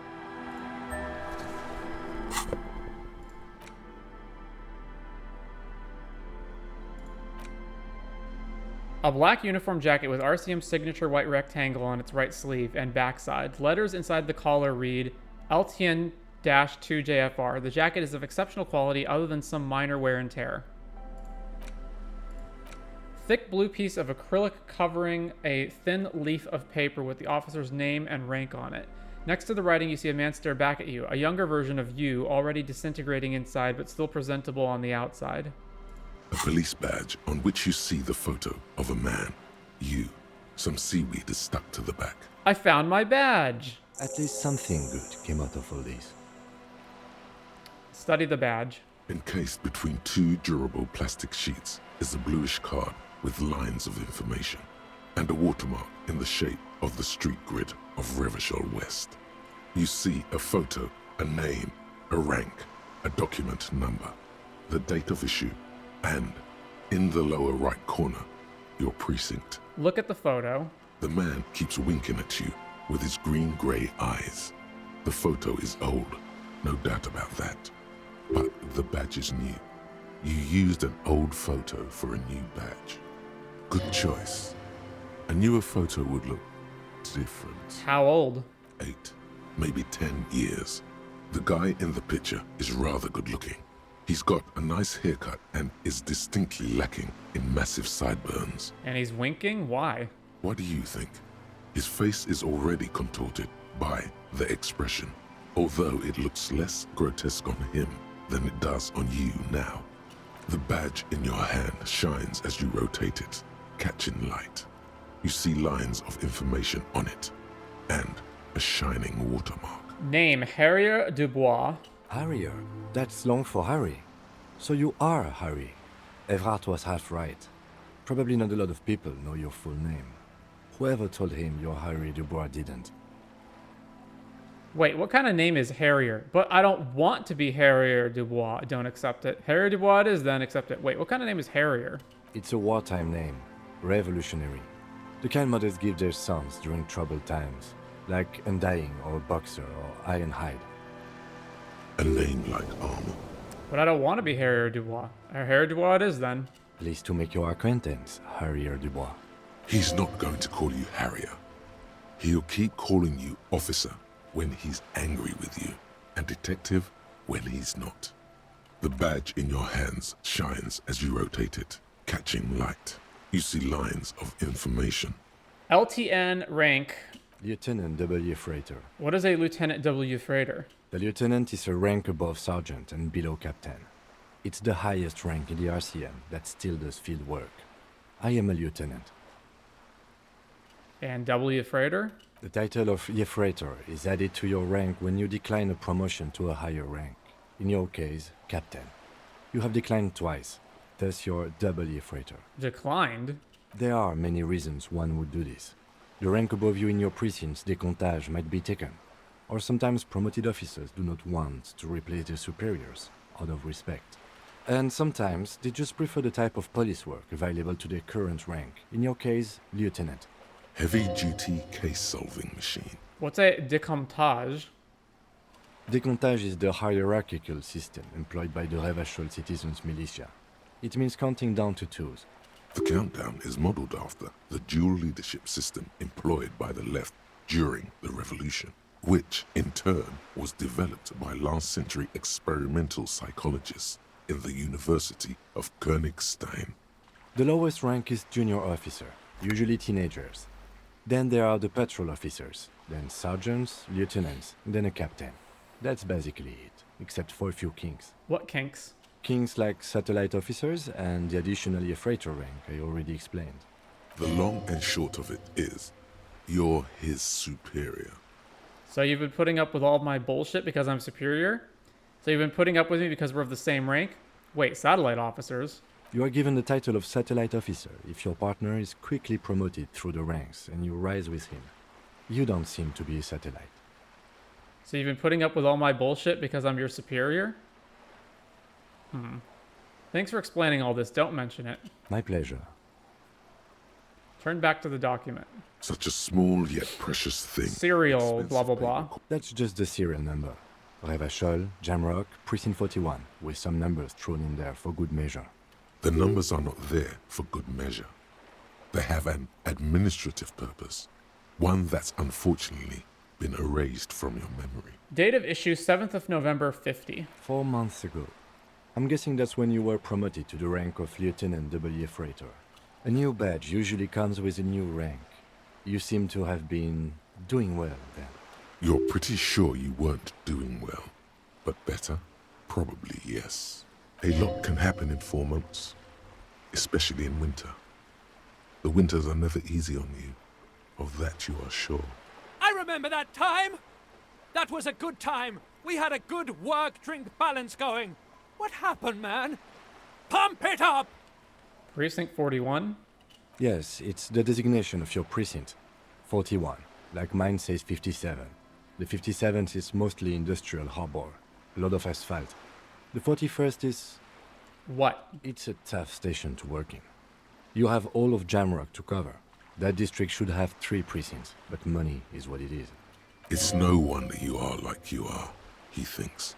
But then again, it's a legendary district, and a hell of a station too. It must be an honor and a curse to work with people like Price, McCoy, Berdiaeva. Roberts, Feuerbach, Dimitri. Suddenly, names from your decomptage flash in your forebrain. He knew all those people, although they're not from his station. They must be big. And you? Is it an honor to work with you? Don't ask him, ask yourself. The badge in your hand shines as you rotate it, catching light. You see lines of information on it, and a shining watermark. Put the badge away.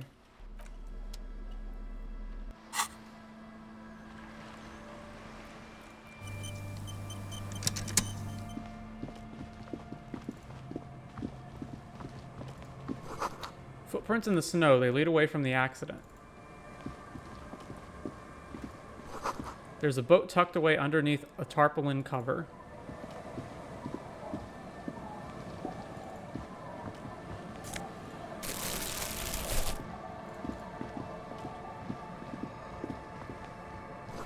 Through the broken glass, dusty shelves, and a forgotten chair.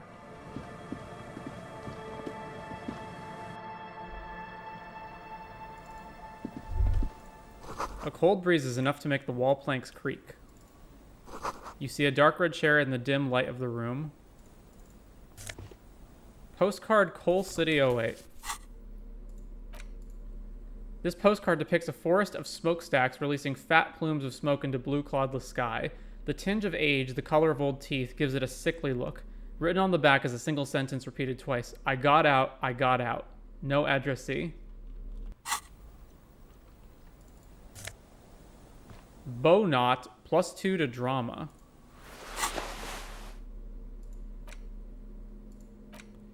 You're sure that wearing this tie is a statement. You're not sure what kind of statement, though. Well, we can't take off our necktie, though, so... That's right out there.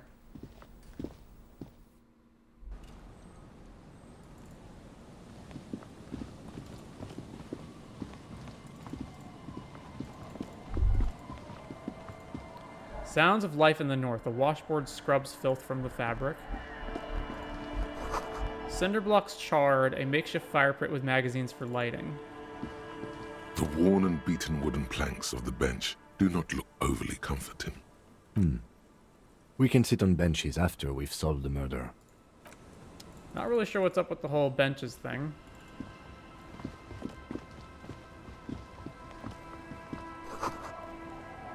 You see dust-covered linens, dried tulips on the bed. Alles Wusen. Interstellar trousers, +1 to Kingdom of Conscience, which we don't have.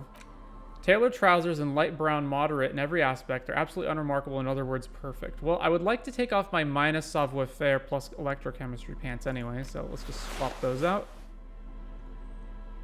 What is giving -1 to composure? Oh, shoes. These are some wonderfully regular pants. Not too tight, not too loose, moderate in every sense. You'll blend right in at some pleasant dinner party. I like regular, normal things. I know you do. These Interstellar pants are like wearing a perfect compromise in your nether regions. No one will call the moral intern on you like this, that's for sure. You're a little more moralist now, buddy.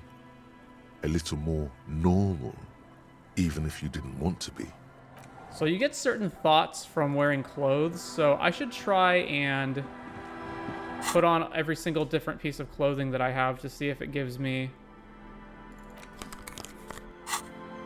a thing to say. No? Alright, other glasses. Nope.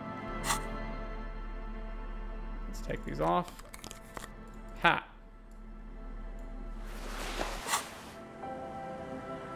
Nope. We've worn most of this other stuff, I think. Not the gloves. I haven't changed my gloves out.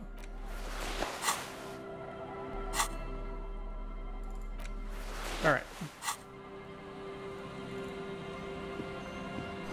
White curtains have been drawn shut. No looking in. A wedding stone well worn and covered in rust.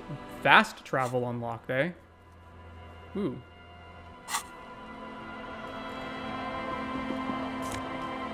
Take the money. Construction material. Whoever planned to build this house left in a hurry. Take some of that.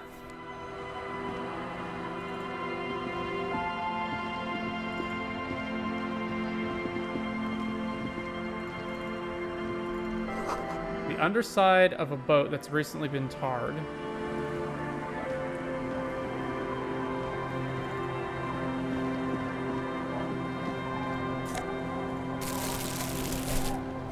What are these doing in the fish? Franco-Nigerian cavalry boots.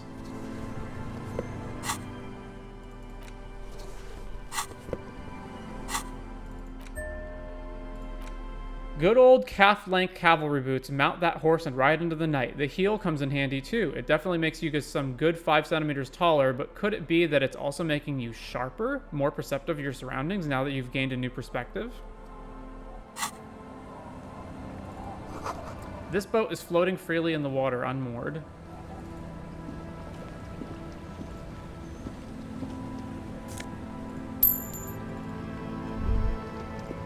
The planks creak beneath your weight.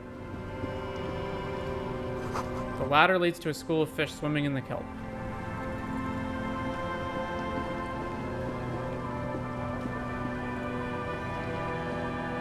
Hi, officer.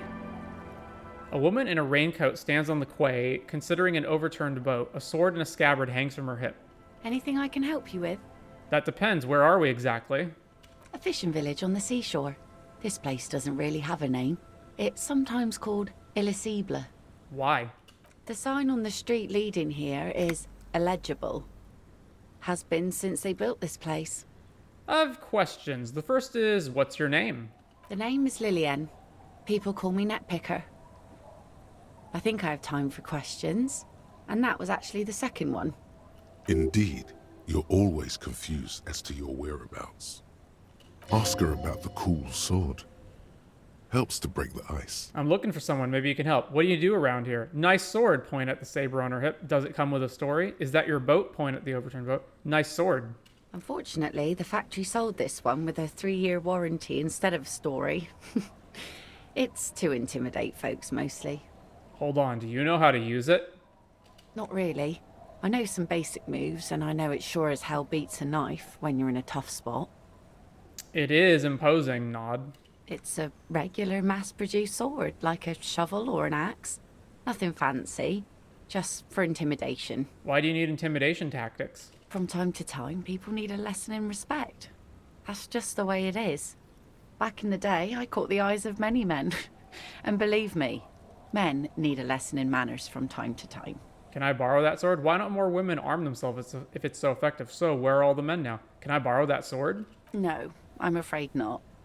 Tempting to confiscate the blade I used to keep these animals in check? You would put me in an early grave. She refuses, but your word is the law. You are law. So, where are all the men now? Some went to patch their wounds, their lesson learned. Others were more thick-headed. And one of them, I ended up marrying. Where's your husband now? Gone. Gone where? Gone? Coward. I would never leave anyone. He disappeared. Sounds like a missing persons case. It absolutely does not. We are not going to look for him. No. There's nothing to find. He's dead. Lost to the waves. That's bad. What happened? Oh, say no more. Wait for her to continue. He didn't respect the sea. Went out there, drunk like a skunk, and sure enough, one day the boat was found floating empty. The bloated corpse turned up 2 weeks later. Now, before you tell me how sorry you are for my loss, know that it was 4 years ago, and I've moved on. There's only so much mourning you can do for a drunk with sinewy muscles. Yeah, death is nothing. I shit on death. You should have thrown yourself in the waves after him, nods sagely. Time really is the best cure for sorrow, isn't it? It's healthy to let go and move on. Gotta keep the wheels spinning. Time really is the best cure. Us working folk don't have the luxury to be bedsick with melancholy.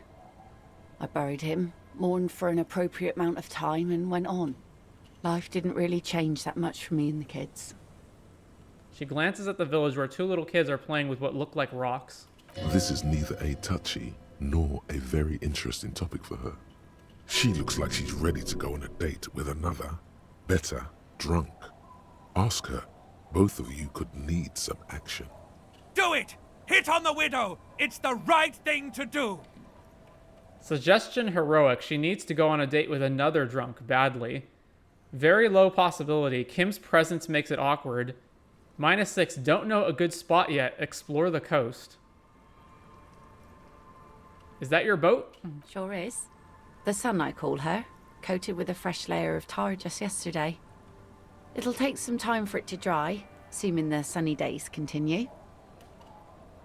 I'm looking for someone. Maybe you can help. Let's see. Who are you looking for? I'm looking for missing cryptozoologists. I don't think I know what these are. Care to elaborate? People who look for imaginary animals. People who look for animals who are hard to find. People who look for animals mainstream scientists deny exist. Aha! Like snowmen. Snowmen? I haven't heard about those. 2 odd guys have been wandering around here. Nose in sand, talking nonsense about snowmen and the like. Wait, the like? Right. Not only snowmen, also green men, monkey men burning rhinos. You get the picture. Oh, you're getting it. And it is gorgeous. Where'd they go? Don't really know. Further down the peninsula, I guess. I mean, that's where they were heading. Who else are you looking for besides snowmen? A working class husband. Yeah, I'm not really looking for that anymore. Not much into the middle class ones either. Could do with some landed gentry, but apparently they don't make those anymore. The husband isn't for me. I'm looking for him for his wife. Wish I could help you with that, but I haven't seen your working class husband. Maybe I can help you find someone else. She seems genuinely sorry for not being able to help you. That's it. I'm not looking for anyone else right now. We're looking for Ruby. I can't mention her. Well, how can I assist you then, officer? What do you do around here? Like I said, fish mostly. Sail the waves, take care of the kids, pick nets. Right now I'm tarring a little skiff. Is that enough to make a living? Sometimes I also walk to the beach to see what the sea has given up. The sea is full of surprises. Keep it professional, man. Don't make it sound like you're hitting on her. This is what is called a conversation. You don't have to be guarded right now.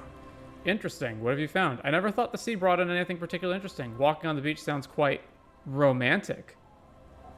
Interesting. What have you found? Wood, pieces of glass.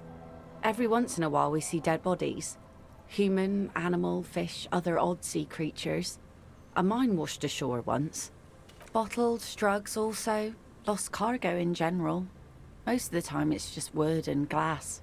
All right. Major choice moment. You only get to ask one thing.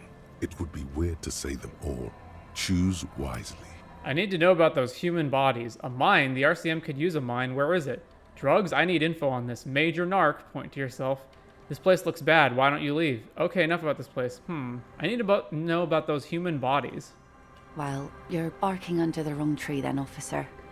I have no interest in floaters. Seen enough of them in my life already. Very unattractive bunch. Yeah, maybe stay clear of the things reminded her of the floater she used to be married to. Just saying. I'm looking for someone else, actually. Oh, apparently not. Well, how can I assist you then? Alright, we gotta ask her out later.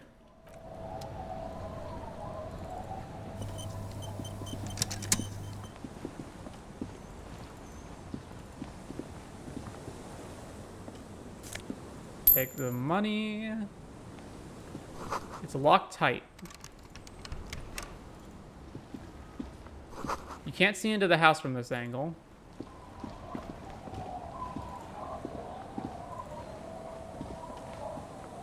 The street sign is illegible below the graffito.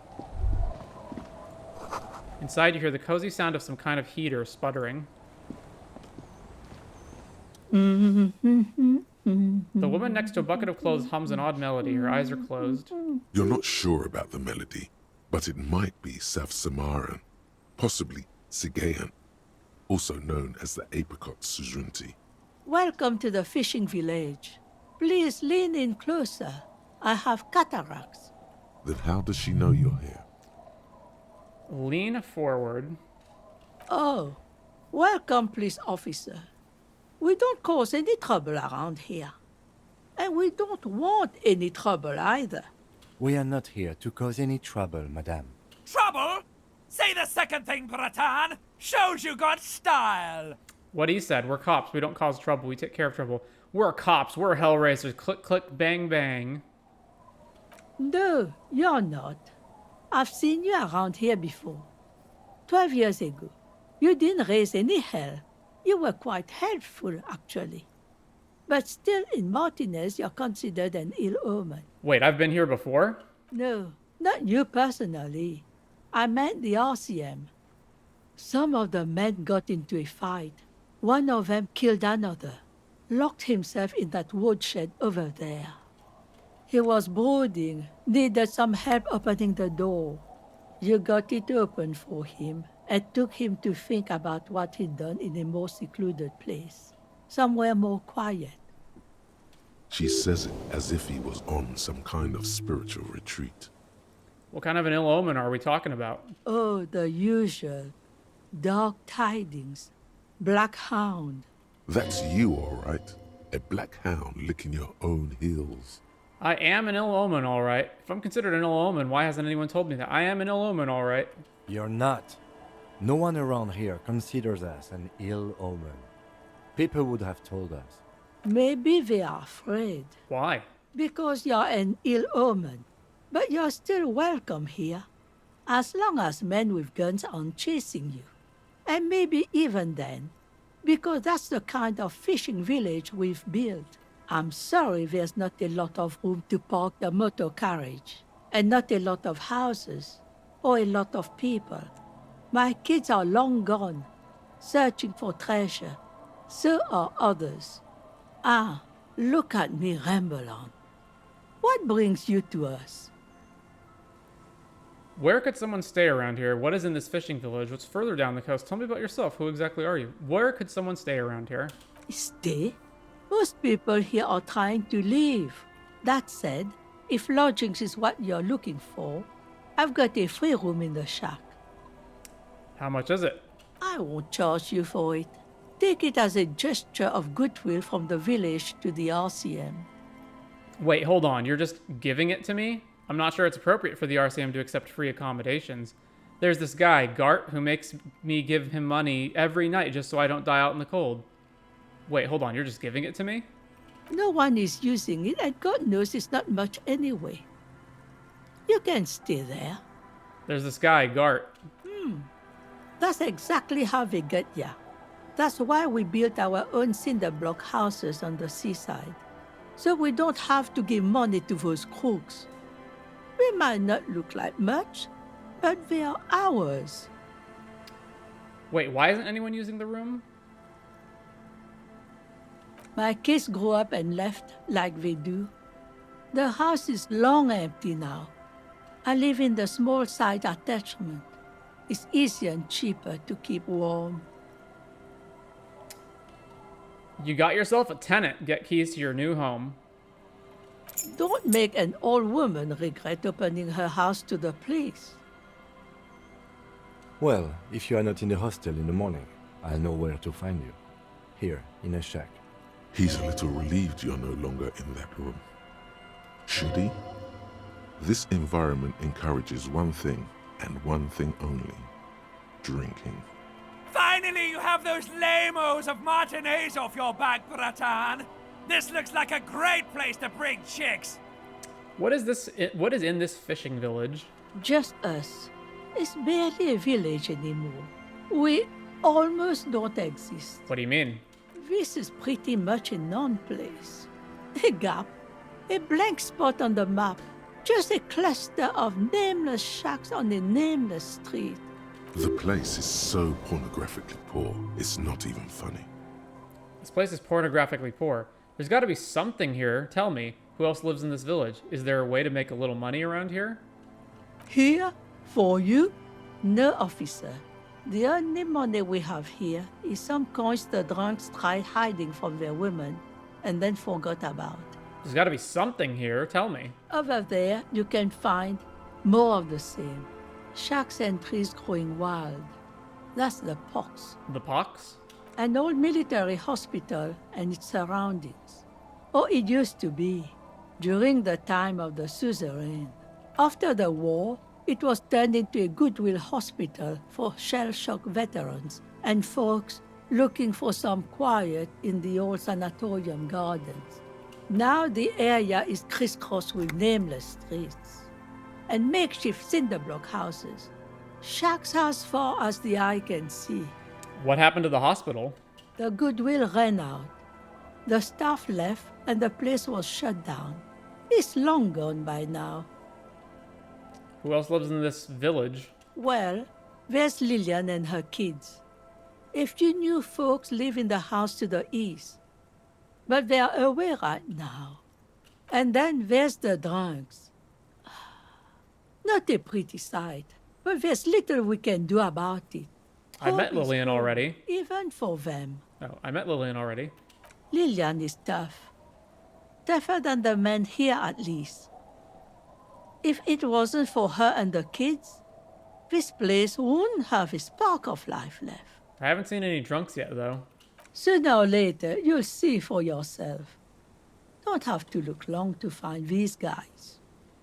All right, there's another topic I'd like to address. She nods, rinsing another piece of cloth. What's further down the coast? Not much. There's the abandoned church, the DeLorean Church of Humanity. It's been there since before my time, even. Why is it abandoned? Some things just don't fly, officer. Look around. Who'd go to church here? They built it 300 years ago. Must have been nicer then. So, they don't hold services there anymore? The Ecclesiastes? No, we've tried, but things just keep happening. Crime, accidents, other things. The place never stays open. It's a pity. It used to be such a nice church. She's not telling you all she knows. Keep her talking. I get the feeling you're leaving stuff out. What else is going on? Well, there's that music. Music from across the sea. It started a few days ago, and now it's blasting, even through the night. And now, suspicious-looking people are sneaking around the church. I don't like that. Interesting. You could look into this ruckus if you have the time. Perhaps the mysterious music is somehow connected to the case. A Rusalka or a half-demonic Apsara singing. What else is on down coast? Before you get to the church, there's some ruins, an apartment complex, or some kind of electrical plant. Run-down bunch of houses, empty. Anything else of note? Of note? The old fish market up on the boardwalk, but it's closed. All right, got it. As I said, it's a peninsula. There's no one there, just ghosts and vagrants, and teenagers making out. Tell me about yourself. Me? No one. Just an old washerwoman. Mother called me Isobel, if that's what you're asking. And my married name is Sadie. Now it's your turn, Mr. Lieutenant W. Freder Herrier Dubois. Quite a handle you got there. So many titles. One of them double. She's got a couple of ranks herself. Honored chief and so on. Goodbye, I'm off.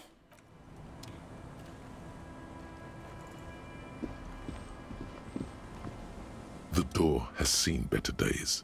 The layer of paint has started to peel off due to the salt and wind from the sea. Even the lock looks slightly rusted. Unlock the shack door with the key. I'll wait outside to give you some time and privacy to check out your new living arrangements. But just so you know, after we are done with the day, I'll still be staying in the whirling in rags for the night. We'll meet in front of the shack in the morning. The key turns with a satisfying click. You can enter the shack now.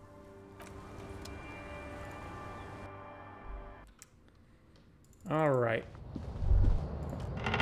The floorboards creak under your step.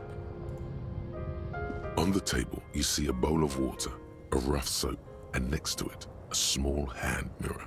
A straight razor soaks inside the wash basin. Is shaving the right call? The water reflects back a vague image of your face. Nose bulbous and red, hair unkempt, wrinkles lining the eyes and forehead. The stash is gigantic. You'll be looking like a pansy without the chops. A fucking pansy. Yeah, I don't think I'm not shaving.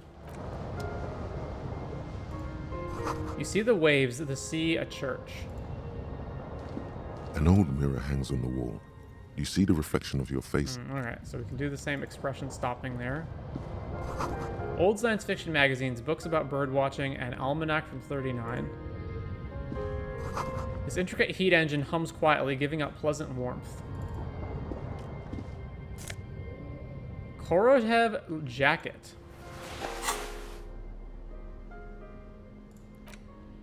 This swanky checker jacket flatters your form in a way that makes you feel the fun kind of serious. It has really nice roomy pockets too.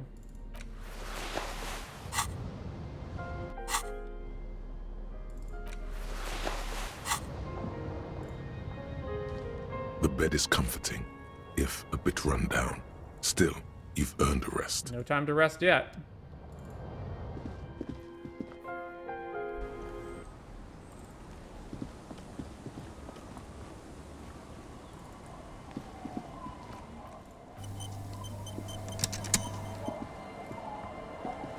The scruffy-haired little boy kicks a stone. He can't be more than 5 years old. The other one looks indistinguishable from him. He watches his brother kick the stone with his tongue lolling out of his mouth. You guys look identical. The stone-kicking one becomes frantic all of a sudden, as if that's something to be scared of. The obvious fact that you just stated. He looks just like me. Yeah, I said that. The boy doesn't answer. His brother throws another rock. Both of their hair is covered in some kind of dirt. You're bad with kids. The lieutenant remarks with evident glee. I am, yes. And what are you, Kid Master General? Maybe I am. Now, how about some actual police work? We are not getting anything here. You must be Lilienne's twins. This one doesn't say anything, kicking the concrete with his worn-out sneaker. Lily's our mum. Explains the other one, tongue still lolling out of his mouth. I already said that. The stone kicker laughs suddenly. His head is too large for his shoulders. The other one laughs as well. Maybe there's some kind of reason why they're laughing.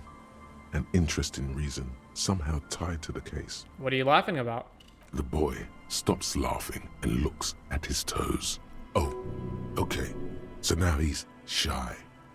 Now he's not talking, just wobbling around like he's afraid of something.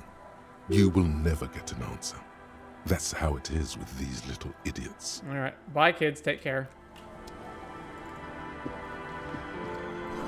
Hard to see the details. The colors all warm and welcoming or cozy, though. A flower trough where nothing really grows, maybe in spring.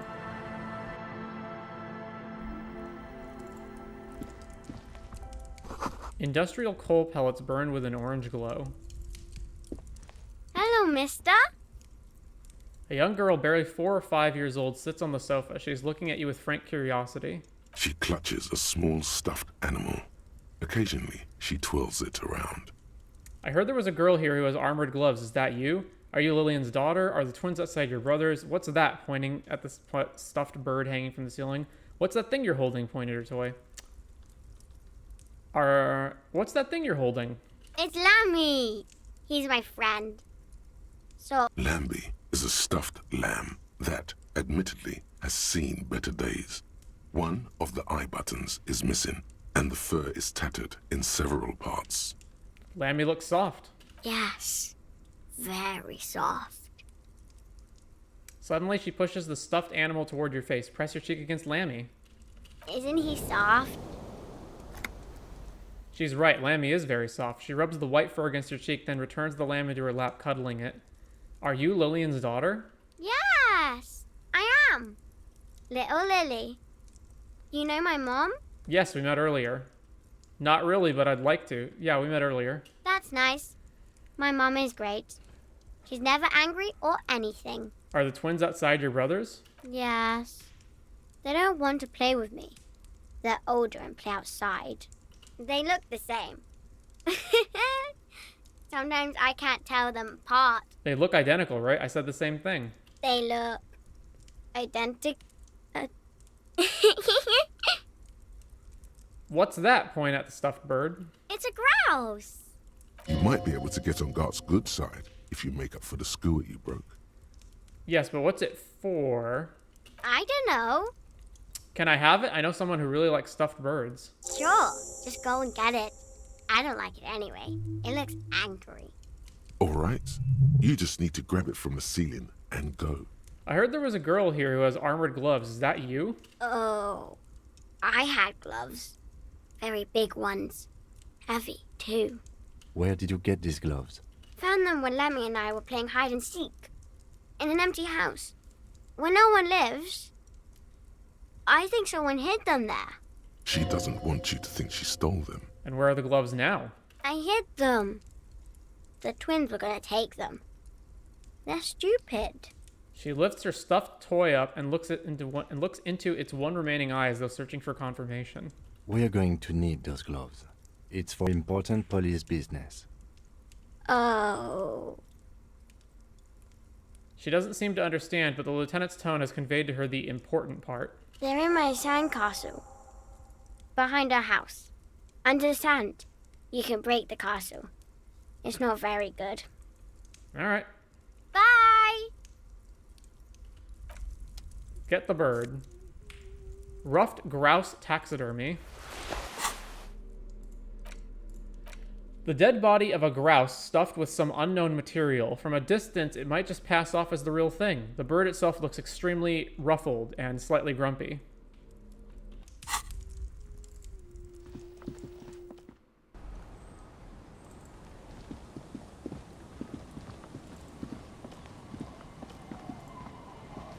Weather has not been kind to Lily's little sandcastle.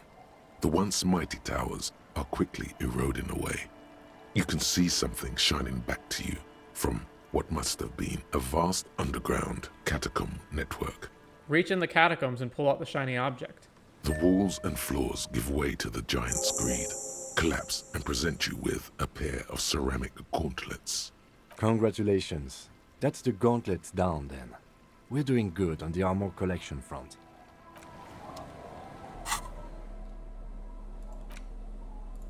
Clenching and unclenching your fist has never been so fun. The tiny ceramic plates make a lovely clicking sound when your fingers move. The gloves are a bit sandy, but the grip is phenomenal. +2 interfacing. Alright, strict upgrade.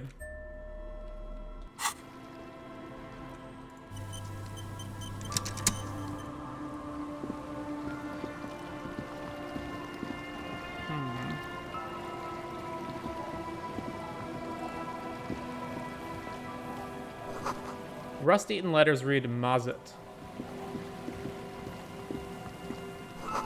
The rear tire of a motor carriage adorns these reeds. $1.15.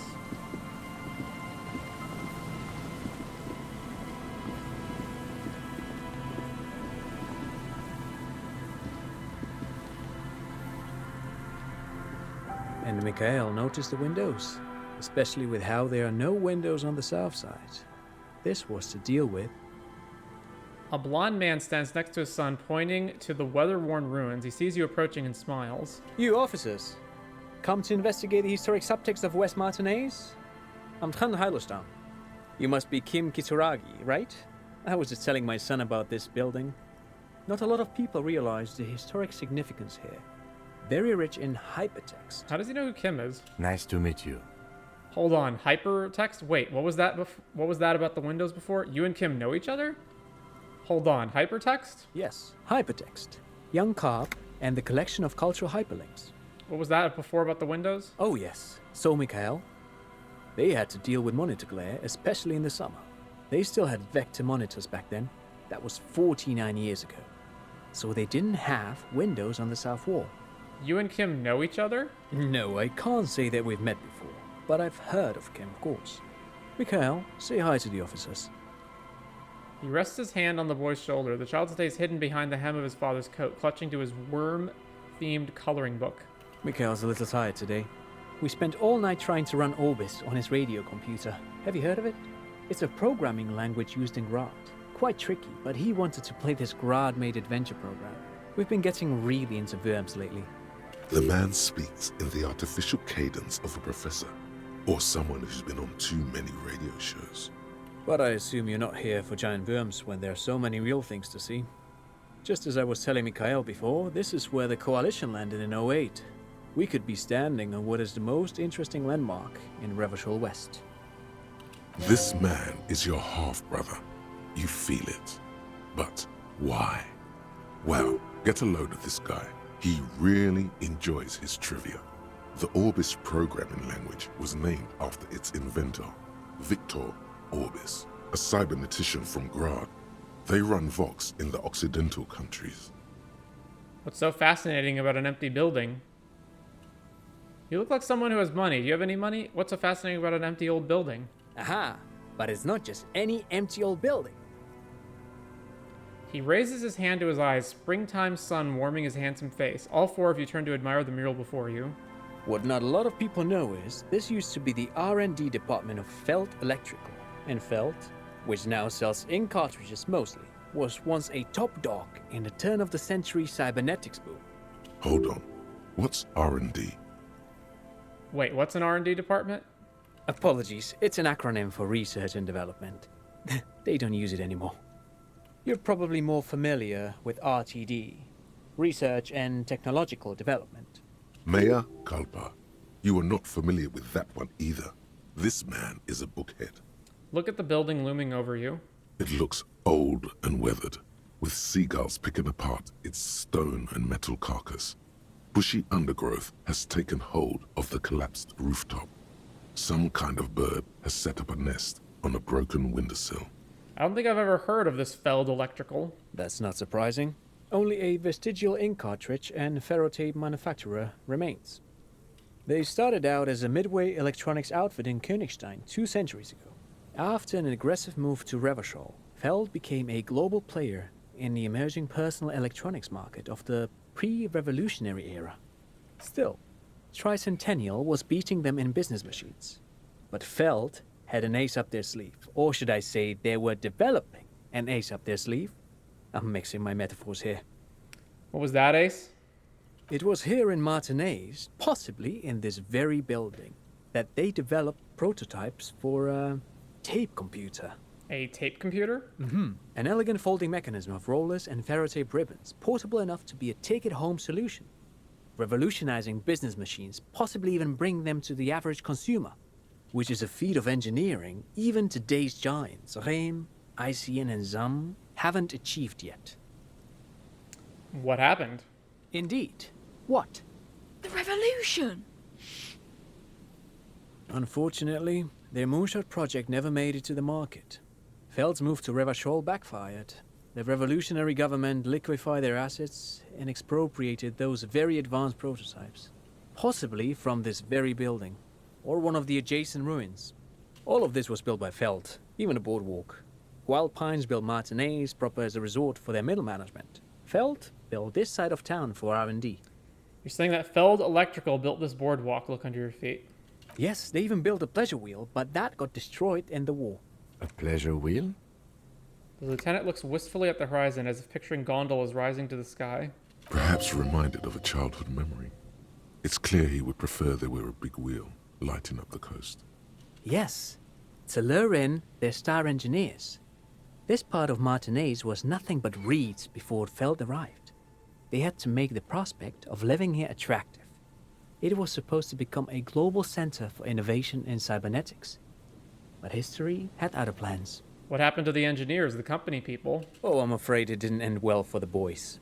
But this story is a bit too dark for little Mikhail here. Now, if you were to ask about tape computers... He means that the boys got shot by the communists. The boys were bourgeois. Turn to Mikhail. He means they all got shot in the head because they were bourgeois. Now, do you know what the bourgeois is? Tape computer. Oh, man, I still want to say that. I'm saying that. Officer, I told you this chapter of history wasn't on Mikhail's curriculum yet. Let's keep this kid friendly. The boy looks first at you, then back at his father, confused. What did the revolutionaries do with those advanced tape computers? They used them for military communications, but also to write and send out press releases. The most notorious example being Le Décret de Mars. What was that? What's the Mars Decree? I mean the radio transmission sent out to news agencies and world governments by the newly created Commune of Revachol on the 7th of March in the year 02. A short-lived legislative foundation for a short-lived utopia.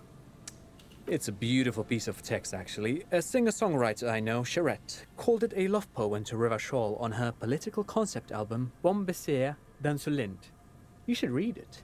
Every local library in Revachol stocks a copy of the decree. I tried to get Mikhail to memorize it. Tried to.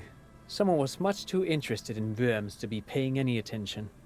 The kid takes a peek at the green and silver worm on the cover of the book, already forgetting about this part of the discussion. How did those tape computers work? Did they work like radio computers? Actually, no one knows. No one even knows what a computer made entirely of tape would look like. But word has it, they were very elegant, exquisite, alien-looking turn-of-the-century hardware. Buckle up. 10 years ago, I did a little freelancing, I guess you could say. I was a special consultant for an exhibition at the Wompty Dumpty Dum Center in Vredefort, Oranje. It raised the same questions, and we had lengthy discussions with Paul Ackerman, who was head curator at the time. This was before the twins Keith and Guy Juice joined the team, trying to... Wait, did he just say Wumpty Dumpty Dom Center? He did it. He said Wumpty Dumpty Dom Center, like it's the most natural thing in the world. What the hell is a Wumpty Dumpty Dom Center? And who the hell are Keith and Guy Juiced? Okay, the Wumpty Dumpty Dom Center, Paul Ackerman, Keith and Guy Juiced, what are you talking about? The Wumpty Dumpty Dom Center for Contemporary Art.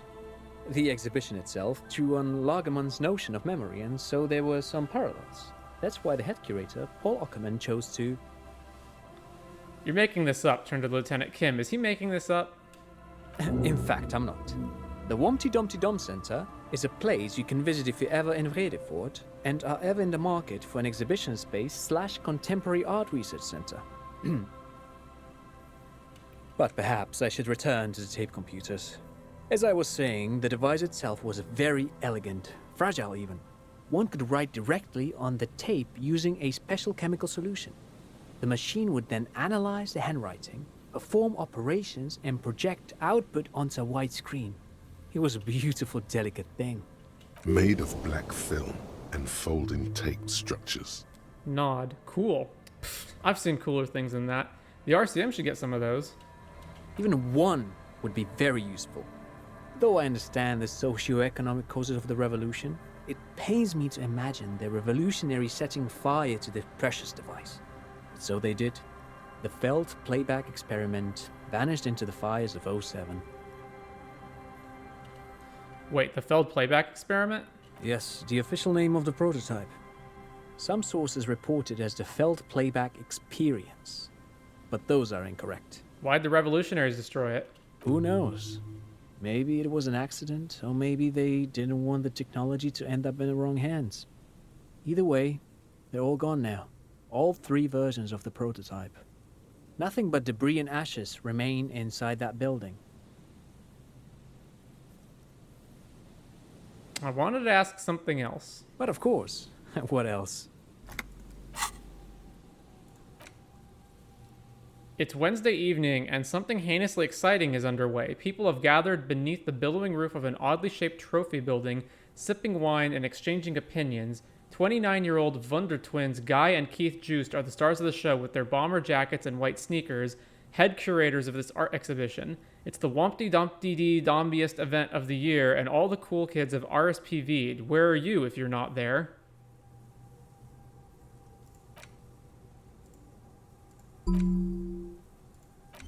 Only 42 minutes.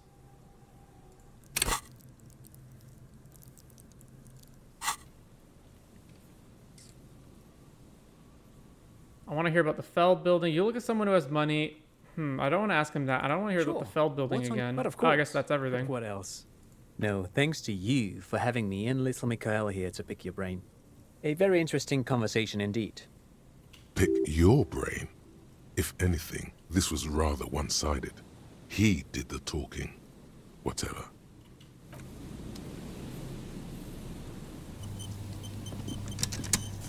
Take some change. Another power box. It charges nothing now. It's empty. The fence blocks the path. No way on from here. Ooh, $5 stuck in a grate. Nosefed stuck in a grate.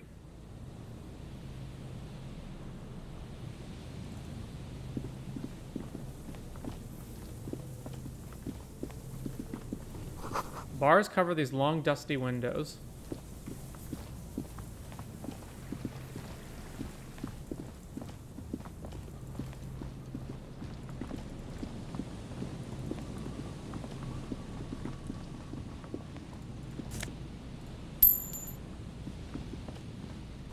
No boat in the boathouse today. Oversized superstar sunglasses.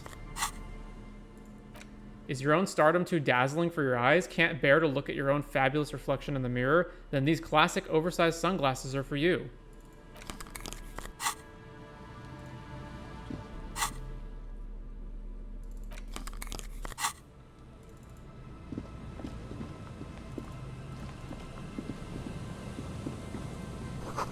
tiny cages carefully constructed.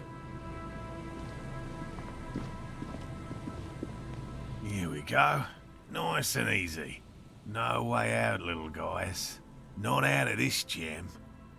There's a cylinder on the ground in which the man is arranging some netting.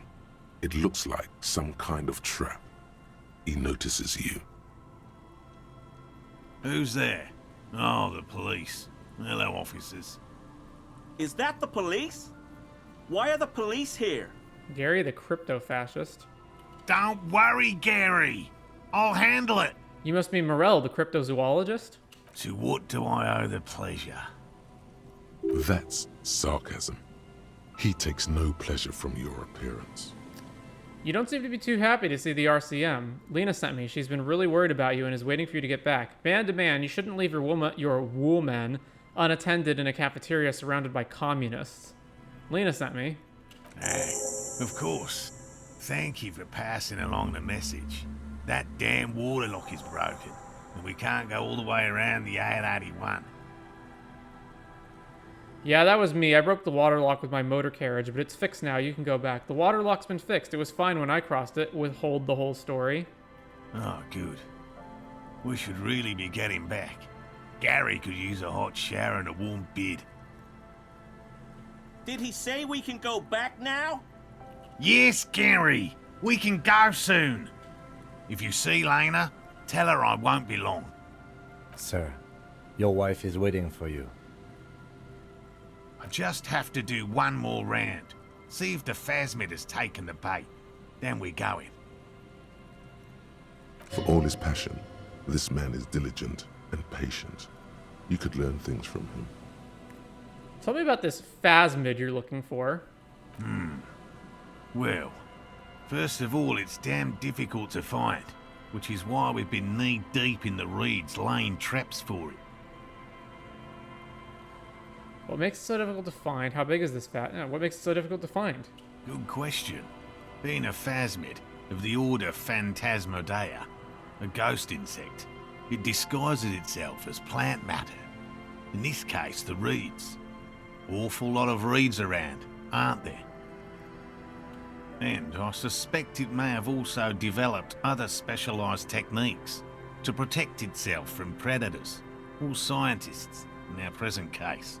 What sorts of specialized techniques is the phasmid using to hide itself? It's my hypothesis that it has evolved certain electrochemical defences that allow it to interfere with animal perception, impeding pattern recognition, confusing the visual cortex.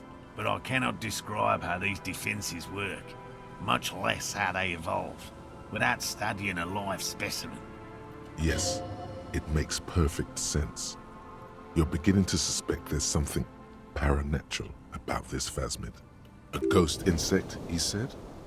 These people are looking for a ghost.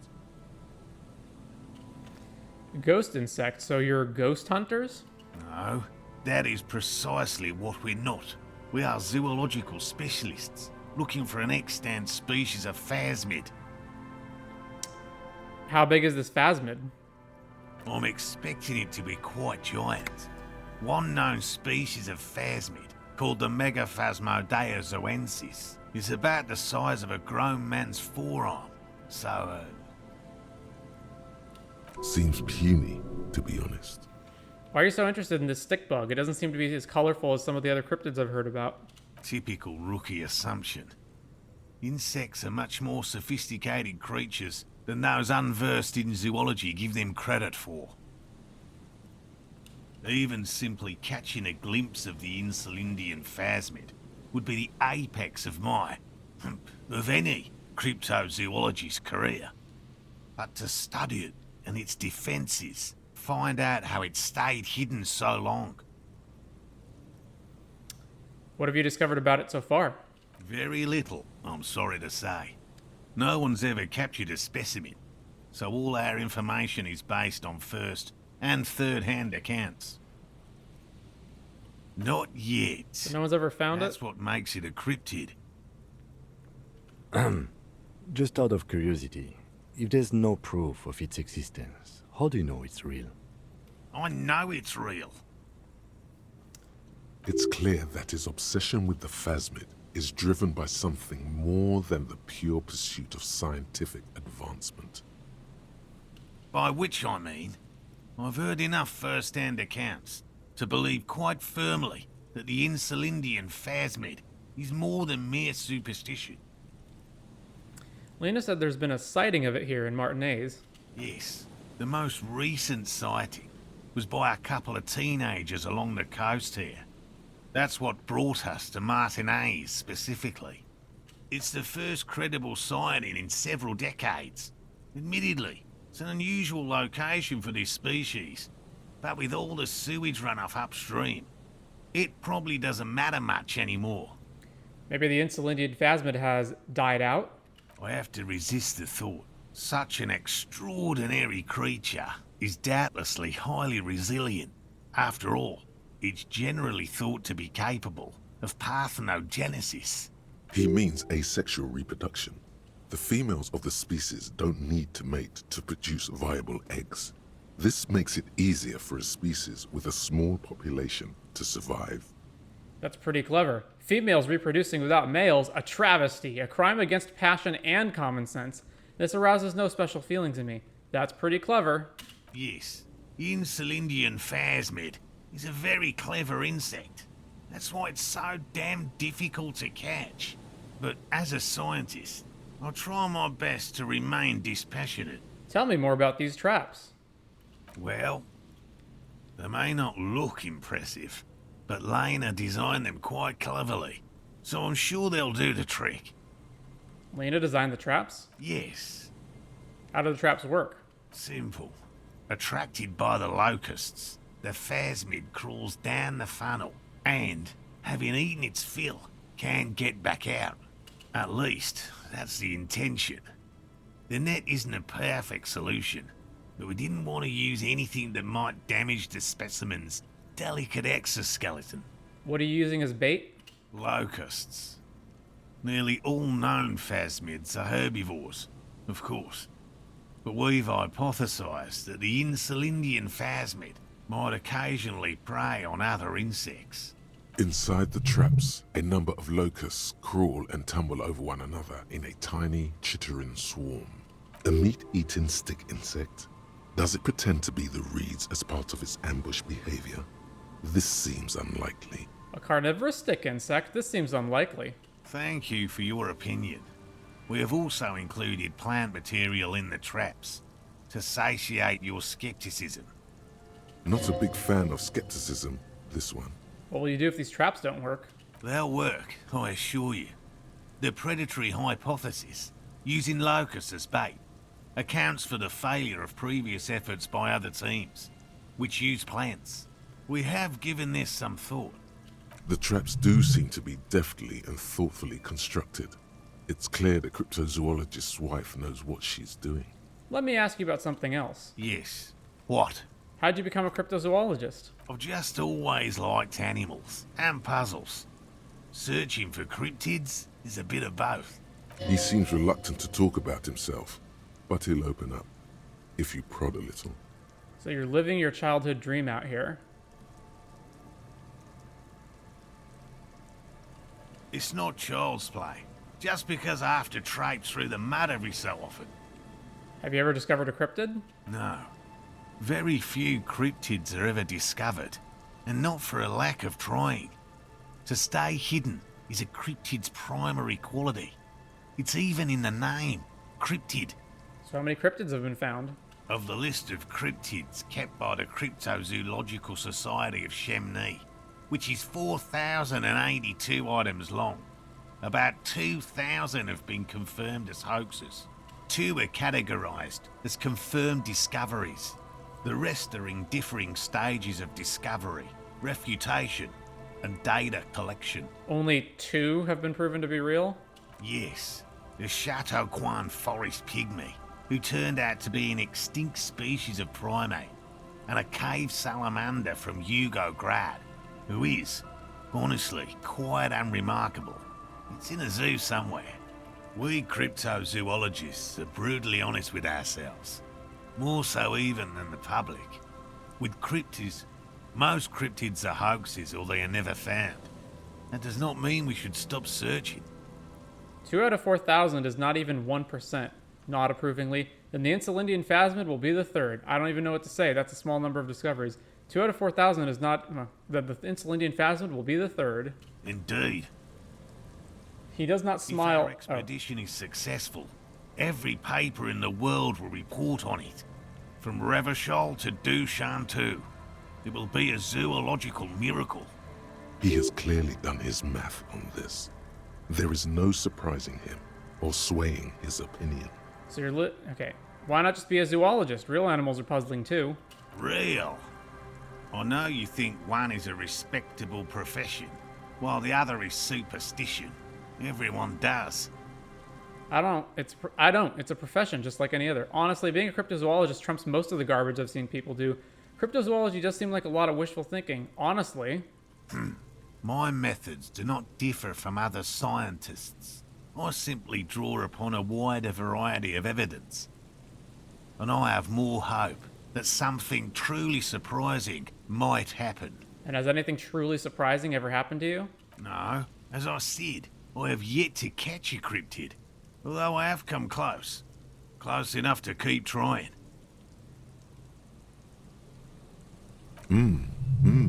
Interesting. Something for later, this close call. What kinds of evidence do you use? Everything from forgotten regional lore to newspaper accounts, like the one that brought us here, to look for the phasmid. I keep a very open mind. He's interested in things that people believe that scientists don't. You think other scientists don't listen to ordinary people enough? Most establishment scientists only care about reputation and remuneration, not real research, and certainly not the truth. They're a cowardly lot, and both the field and basement archives can be dangerous places. Thanks for explaining that. Now, about something else. Yes? Let's talk about specific cryptids. All right. What cryptids precisely? I usually discuss these things with specialists, so I don't know what. We would have to discuss. He wants to say, but decides against it. You need to ask him about specific cryptids. Cryptids you've heard about from Lena or his friend Gary. He won't just talk. Which cryptid did you almost catch? You said before that you almost caught one. A willow person. It's a long story. One non-specialists would find rather dull. Willow people? Not at all. What are willow people? They're not people, really. Some argue they aren't really animals, as they seem to have evolved directly from trees. They're very, very thin, almost flat in fact, and can camouflage themselves easily, wrapping themselves around trees and blending in with the tree bark. In that way, they're not too dissimilar from the phasmid we're looking for here. Wait, so I may have seen these willow people without knowing it? You probably have. How'd you almost catch one? Gary and I painted an entire grove's worth of trees in slow-drying paint. It was a bright lavender colour. I was hoping one of the willow people would get paint on it and not be able to camouflage itself.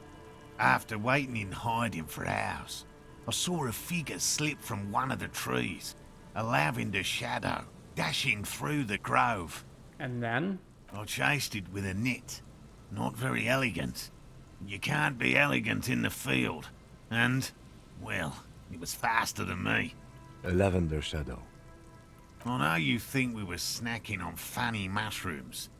It's easier to mock someone than to admit that the world might be more interesting than you've imagined. Furthermore, I'm not saying it was a confirmed sighting. I'm painfully aware of what goes into verifying such things. There is a serious possibility that I saw a squirrel or a trick of the light. I am my own harshest critic. He makes it a real point here to sound falsifiable.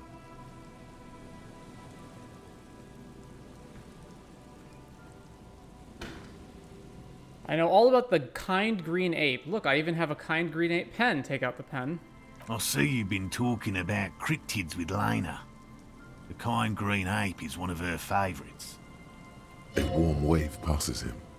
Of course, the kind green ape is her favorite, he thinks. We travelled to South Safra to look for it once. Gary and I got stuck in a rainstorm, though, and had to spend most of our time there in a little village. The search was fabulously unsuccessful, but the people were very nice. I'm glad they didn't understand what Gary was saying about them. What? South Safra? They're just on a different rung of the ladder, Morell. I had no problem with them. Really? You kept complaining about how dirty everything is, but we digress. They're a nascent culture. I just didn't feel comfortable. And let's change the topic, okay? Talk about your critters, or whatever. Yes, back to cryptozoology. You don't want to sow disagreement between friends. I know about the most dangerous cryptid, the Gnome of Jeroma. Formerly the most dangerous, yes. But do you know the most dangerous living cryptid? He doesn't want to make it feel like you knowing it is some big deal. That must be the evil apes duking it out on the giant ball. The what? The evil apes. I suspect I may be one myself. Oh, you're just talking about humans. Well, yes.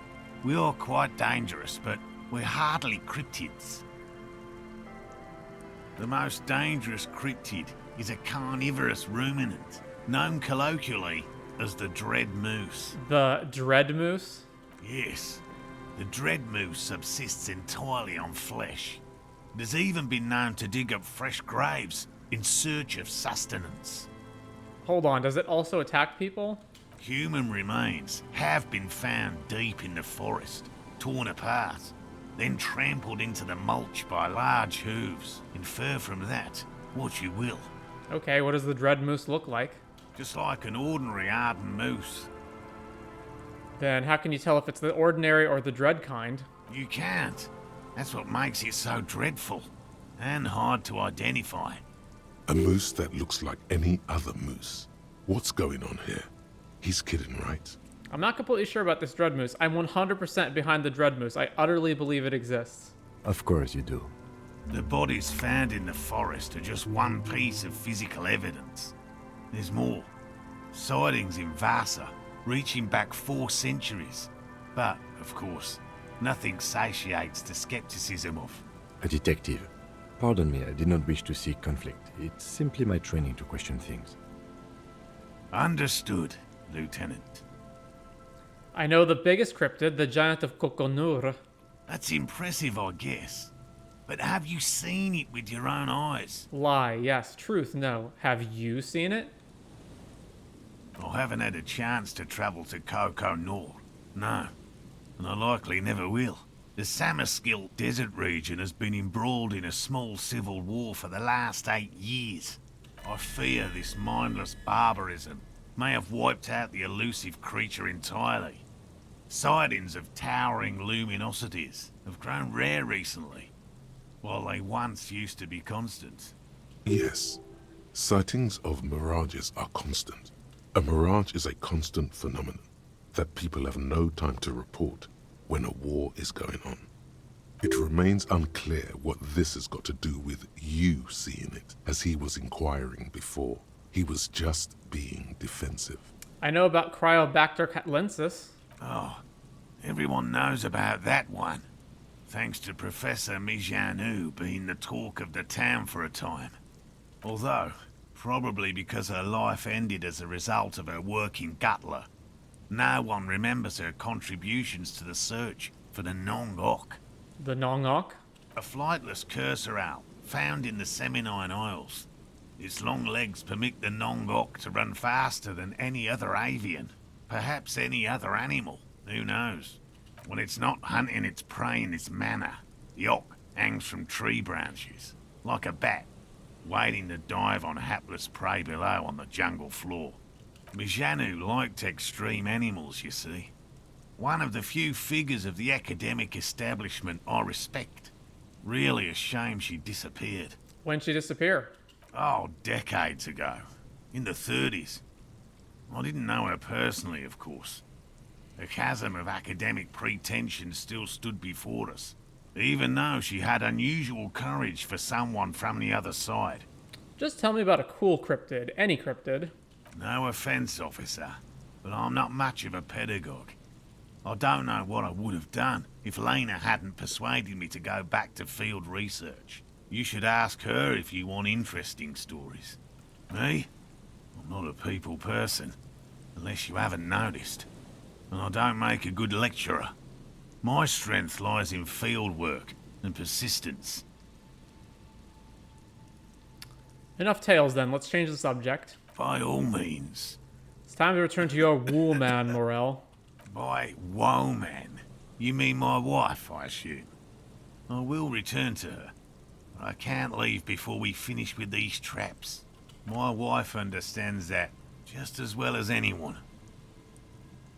Come on, Morell. We've been soaking out here for days. It's time to go back. And leave the traps? Absolutely not. I won't let Lena down. Come on, she wants us back. I'm soaked up to my nuts over here. We'll both catch reed crabs if we don't dry out soon. Won't let Lena down? Sounds like the cryptozoologist's wife shares a special connection to the Phasmid somehow. I didn't know the Phasmid was so important to Lena. Of course it's important to her. She's seen it. A verified sighting, on record. One of only 4 this century, and it's hers. She's seen it? Really? She sighted the Phasmid? She didn't tell me that. Yes. That's how we first came to know one another, in fact. But that's her story to tell, not mine. Needless to say, you must ask her about the mysterious Phasmid. Suffice to say, it's long been our dream to find proof of the Insulindian Phasmid together. I can't abandon course now. Maybe you could go back to the whirling, warm up, come back to check the traps later? No. The traps need to be monitored on a regular schedule. What would we do if the Phasmid were to starve while we were sipping tea at the hostel? He's dead set on this. I could go for some trap setting. What if we check the traps for you? I didn't expect you to take such an interest in our work here, officer. Cryptozoology and detective work are very similar. I'm all in with this cryptid shit. I'm hooked. Caught the bug, I see. It's easier to get caught up in the search than you'd imagine. Where are these traps? There are 4 in total. One is to the south, on this little peninsula, by the boathouses there. It's very near. Another we set in Land's End, to the northeast. It's behind a small sand dune there, on your way to the old radio tower, after the church. The third is set near the canal, where you crossed, by a concrete slab. A big thicket of reeds going up the slope, and among them, you should check at least one of those before returning to this one, since I just said it. This one's more of a technicality, but still, better safe and stupid than sorry. What do I do if there's a Phasmid in one of the traps? Bring it to me at once. Just make sure the trap is closed tight. He's not comfortable with the possibility that you'll claim the find, but he's lying about this even to himself. What if I encounter the Phasmid in the wild? That's highly unlikely, officer. And in the event you do, I'll spray you with a pheromone mixture I developed. It's made of musk and research chemicals. The pheromone should attract the insect to you, or at least prevent it from bolting at the sight of you. It's quite potent. Will last you about a week. Lay it on me. Lay it on me. Thick. Present your armpit. He douses you with the odd-smelling spray, a double helping as you present your other armpit, and then gives you a satisfied nod. I hope you're not buying this. He dispenses it without letting you touch the canister, so it would be precious like holy water. It is precious. A single dose cost me 50 real to develop. Not that I expect you to understand self-financing one's own research. He looks at the lieutenant with disdain, then puts the spray back in his pocket. I'm ready. Let's get to it. Right. Which means you two can pack up and go back to the whirling. Whatever he thinks about this detour, it's clear that these men are exhausted and in need of assistance. Finally, someone's talking sense. Thank you for your help. Gary and I will start breaking down camp. If you have any more questions, now's the time to ask. We'll be gone once you get to it. What about his eager-to-leave friend Gary there? Talk to him too, perhaps. Wumpty Dumpty Dum Center. You're at home, stupid cop. Not with the art crowd. You hate them. Everyone hates them. Even they hate themselves. It's nauseating. An industry built on sprezzatura and sparkling wine. And, let's be honest, tax evasion schemes. The Wumpty Dumpty Dum Center is the heart of this unholy symbiosis of aesthetics and tax optimization. And now that you've internalized it, you can have a piece too. Encyclopedia passives gives plus 10 XP and 2 real, minus 2 suggestion, pretentious wanker. What does that put my suggestion to then? Where is my suggestion right now? Only at a 3. Alright, we'll have to up that probably the next time we have a suggestion check.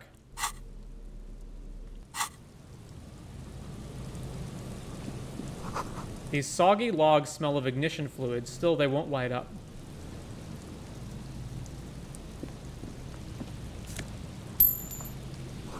These heavy military blockades are riddled with bullet holes, crumbling. Could this be the buoy Klaasje told you about? A metal and plastic contraption bobs up and down amidst the trembling reeds. At first, it just looks like trash, but if you look closer... That, over there, must be the boy Klaasje told us about. The one she hid her passport in. Pick up the buoy. Take a look. You lift the buoy out of the water without much effort. It's not tied to anything. The cords dangling from the bottom appear to have been cut. Examine the plastic ball. The number 11 has been written on the yellow plastic. It hasn't been in the water for very long, but it's already discolored and slimy with silt. A latch holds it close, but only just barely. The brittle metal of the latch has cracked. Simple construction. Shake the buoy. Very unsafe. There's something in there, splashing around. Sniff the buoy. It smells like you would expect it to smell. A concentrated version of the coast. Salt, industrial slop and decay. Open the buoy. A shot glass's worth of seawater pours out. Some algae. And nothing else. Well done. We're lucky it's still here. A little longer it would have floated away. No documents. Who do you think took them? I have no idea. This is a minor quirk. We know what was in the buoy anyway. Or think we do. This is a small loose end, either way. Not important, I hope. It must have been Klaasje's enemies, which means she's in danger. Maybe Klaasje took them herself. Could this be related to the cryptozoologists and their little expedition? In my experience, cryptids are generally uninterested in travel documentation. We should go. You could ask the miss what she thinks. Later, if you have the time. Though you doubt she'll tell you much at this point. We're lucky it's still here. A little longer and it would have floated away. We still got here too late. There's nothing of use here anymore. Let the empty buoy be.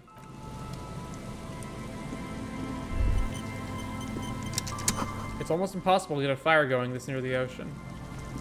Hello, I'm Gary. Very generous of you to help us out, officer. Yellow man. I mean, officer. The lieutenant raises his eyebrows slightly and takes out his notebook. Yellow man. Interesting. This is something to ask him about, after a little probing first. I'm just waiting for my friend Morell to finish up with his insect traps so we can return to civilization. Not a lover of the great outdoors? I like nature, just not this bloody coast. It's mostly drunks and degenerates that come here. Degenerates? I've been trained to identify the slightest hint of degeneracy by the preeminent authority on it. Drunks and degenerates, that's my crew. Sadly, I think I might be a drunk, or a degenerate, maybe even both. Nobody's perfect, I'm sure you've been tempted to drink. I've been trained to identify them. Oh, I didn't mean it in any scientific way. Serious question time. This man is no innocent. No one is. Do you know anything about the man hanged behind the whirling in rags? Oh, so that's what the RCM in Martinez is about. Great. Great to hear someone's finally taking care of that. So you do know something about it? No. Nothing. He was some kind of mercenary. But everyone here knows that. I'm just glad to hear you're looking into it. That's all. He didn't kill him or anything, but there's something going on here. Is this your mug? Hold up the Yellow Man mug. My mug? Why would you think that?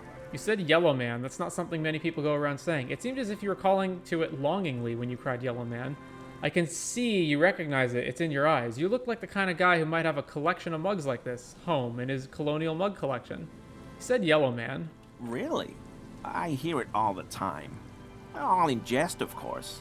No offense meant to anyone. Still seems suspicious. Did I mention the mug was found at the scene of a lynching?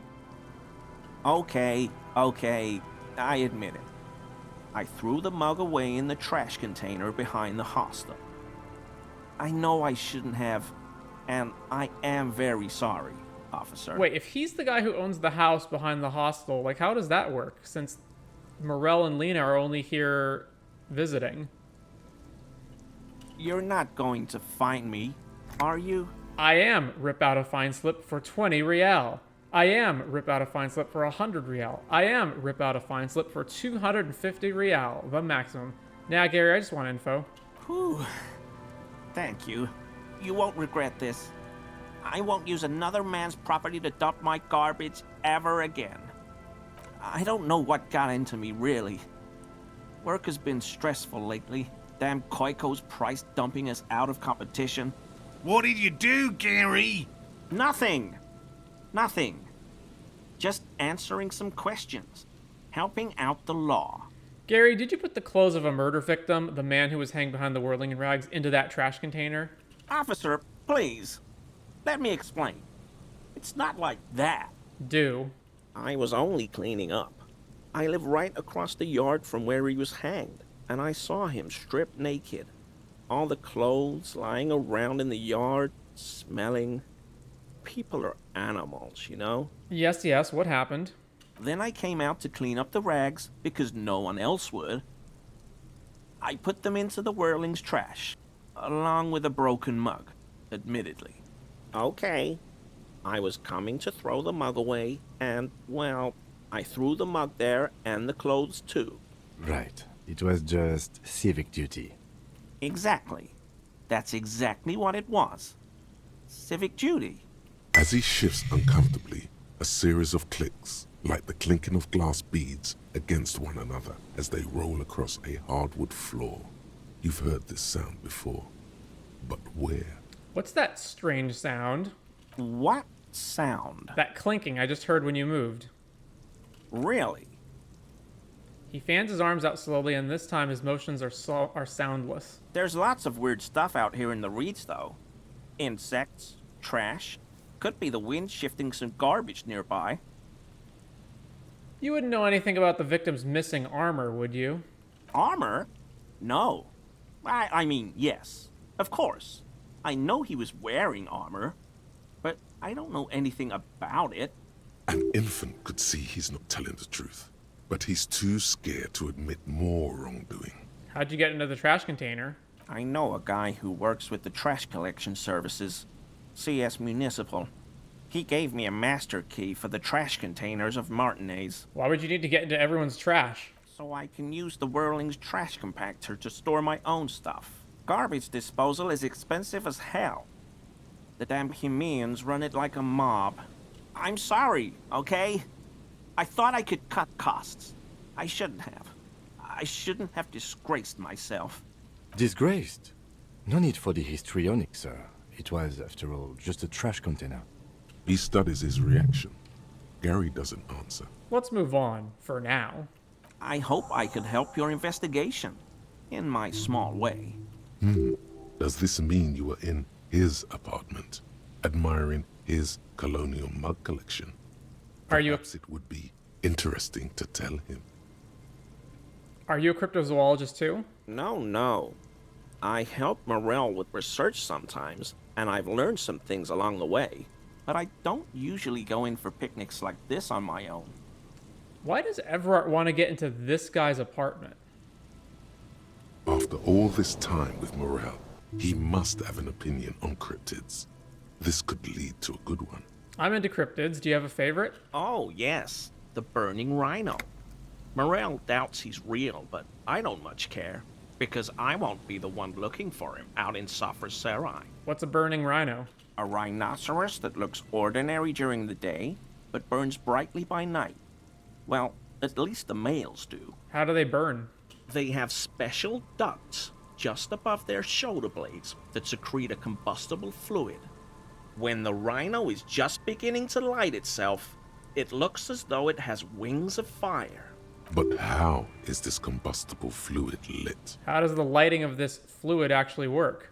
The rhino starts running very fast to build heat, then stops, raises its head, and sparks fly from its neck, setting its back ablaze. This seems unlikely. I could buy into that. A flaming rhino. I want to be just like that rhino, running through the night with guns blazing. We don't really do that around here. Perhaps we should have more such decisive action in Revacol. You know, this city used to be a flaming rhino once. A long time ago. Why only the males? The flames are not just for decoration. They are an integral part of the beast's mating behavior. How so? During the burning rhino's mating season, herds of male rhinos, all aflame, encircle herds of female rhinos, forming a fiery ring as they begin to copulate loudly. Local peasants call it the passion ring. They fear the rhinos, as perhaps they should. Anyway. The lieutenant sighs, without looking up from his notes. It's clear the burning rhino is dear to him on many levels, some even spiritual. You were surprised to see my colleague, Lieutenant Kitsuragi. Not many Sealites here, or anywhere, other than Sail. I meant no offense, truly. Do you remember how, when we met Measurehead and I said the next races will be a really good one? Yes, I think so. Sorry, as you know, I've been having problems with my memory. Yes. Well, this is that racist. Yes, our lucky racist. Will you grant us 3 wishes, Gary? Are you Gary? Are you Gary? Are you a racist? I don't know. I like the previous racist better. He is nothing compared to Measurehead. Will you grant us 3 wishes, Gary? Hey, man. All I meant was there are not many Sealites around here. I'm just stating a fact. The lieutenant is a native of Revachol. Yes, what are they doing in that sail of theirs? Scheming? The lieutenant is a native of Revachol. Oh, yes. Of course he is. I was just speaking about his connections. Let's change the subject. Okay? So, Gary, you live nearby in an apartment in Martinez, pointing its direction. Sure do, officer. His eyes narrow slightly. He's wondering where this is going. Have you found your door open lately? And you're a big man from Heimdall fan. Mr. Clare must be very angry with you. I think I broke into your apartment. I'm very sorry. Mr. Clare must be very angry with you. Mr. Everard? The color drains from his face. Yes, he insisted that I open the door to your apartment. So you work for Everard Clare? Officer, please tell him we're good. No, tell him I'll make it up to him. What have I done? He'll send the muscle after me. The man looks around, whispering. He makes sure no one hears you talk. Really? I don't even know what it was about. I just opened the door. Yeah, I don't know what it was about. He doesn't like you. Try not to shit yourself, Gary. It's just an open door. Nod grimly. Our discussion on this topic is over, Gary. Yeah, I don't know what it was, but he doesn't like you.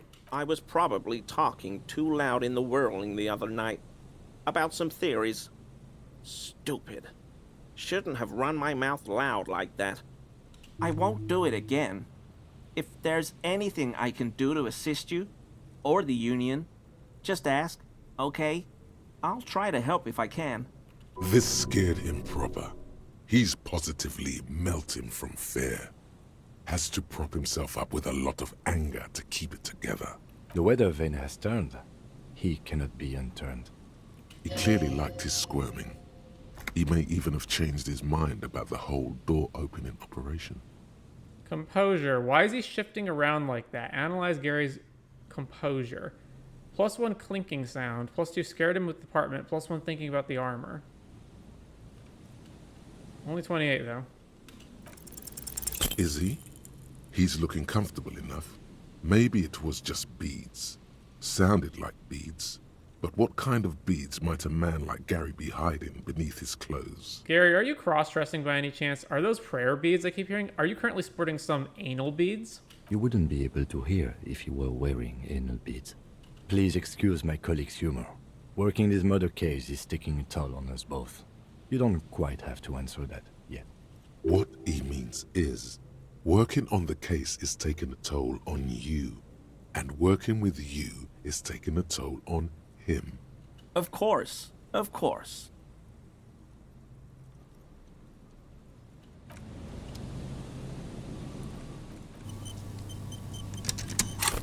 We got a lot of points. We can put more. Oh, our composure is only at 1? Jeez. Oh, also, one of the clothes is giving us minus composure. The boots are? Really? Oh.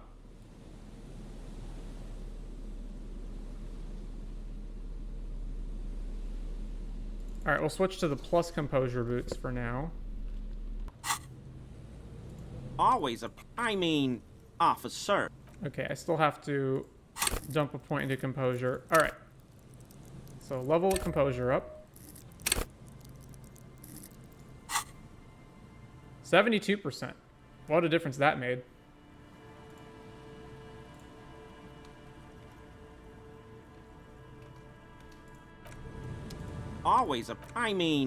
Officers. That shirt looks very uncomfortable on him.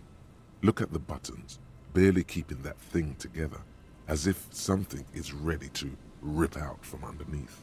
His massive musculature, something worn underneath it. Yes, like a piece of ceramic armor, for example. One that makes a clicking sound when the plates meet each other, resembling pearls or marbles, stolen from the corpse in the yard near where he lives. I see you're a connoisseur of high-quality combat gear. I knew you'd figure it out, officer. I'm sorry I didn't tell you at once.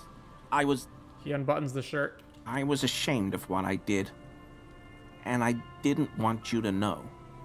You see gleaming white ceramic shine underneath. A thin layer of interlocking plates covers his gaunt torso. We're not detecting falsehood, sire. He's gearing up to admit the truth. This shame is surprisingly sincere. Gary, what's going on? Later, Morell. I've got apologizing to do. No, you've got explaining to do. The lieutenant's tone is icy. Give me that armor now. Why did you really put those clothes in the trash? Why did you lie to me, Gary? Do you know who killed the hanged man? Why'd you really put the clothes in the trash? Everyone was picking those pieces off him, and I was watching them do it. And they'd scattered his clothes all over the yard. Everything was smelling. So I went there to take out the trash and started cleaning up. All those rags on the ground, him swinging up there, and I had a lapse of honor, sir. I thought, he's a foreigner. They all say he wasn't from here. Only the cuirass was left. So I stripped it off him. It was early in the morning. No one saw me. I took it with me. It was a mistake. Had I known it'd give you guys trouble, I wouldn't have... Fuck. It's okay. It was a loose end, and you are tying it up now. I'm so fucking sorry I called you Yellow Man. Sealite officers commanded the suzerain's navy. Most of them sided with the king when... They were thoroughly conservative men, he realizes suddenly. It's difficult to say what the lieutenant thinks of this historic apology. His face does not belie emotions. Why'd you lie to me, Gary? Because I was weak. I should have told you the moment I saw you, but... The hell, Gary? You in trouble? I'll explain later. Do you know who killed the hanged man? I always thought it was the Union, but I sure as hell won't go around saying that anymore. You have my word. I don't know, and I won't be running my mouth on this subject anymore. This is all he knows. Give me that armor. He sighs again, hangs his head, and unbuttons his shirt fully. A cuirass that matches the dead man's boots comes into view. Soon it is in your hands. smelling of his sweat, but so light to hold, like a bag of cotton. Are we done here, Gary? Yes, absolutely. I will never do anything like this again. I won't mess with Mr. Clare either. You have my word. Alright, let's put the boots back on. Fairweather T500 Karas. +1 pain threshold, +1 volition, -1 empathy. This vitreous enamel karas fits snugly and redistributes kinetic energy across its countless white plates. Amazingly, it fits under your coat, and it also makes pretty porcelain sounds when shaken. So it's gonna replace the shirt. Okay.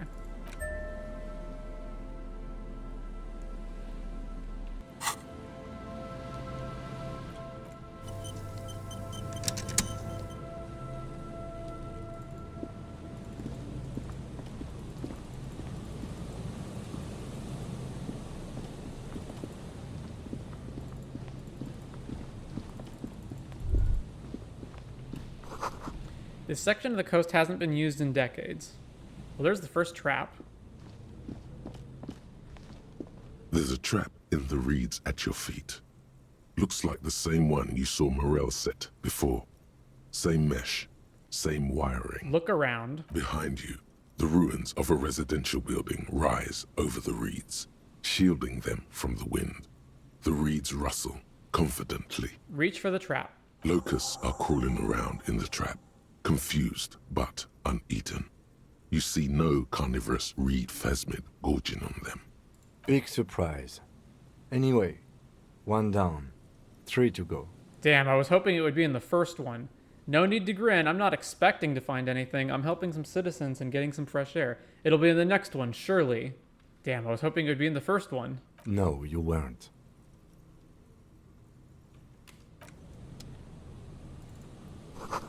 The boathouse is shoddily constructed. A strong breeze might blow it over. Take $1.15. Can't go this way?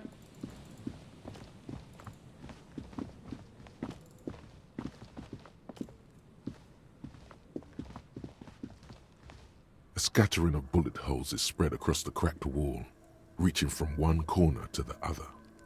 Look, Kim, even more bullet holes. Something's definitely gone down here. Correct. The density of the bullet holes is unusual, even in a general average bullet hole frequency in Martinez sense. Grim affairs.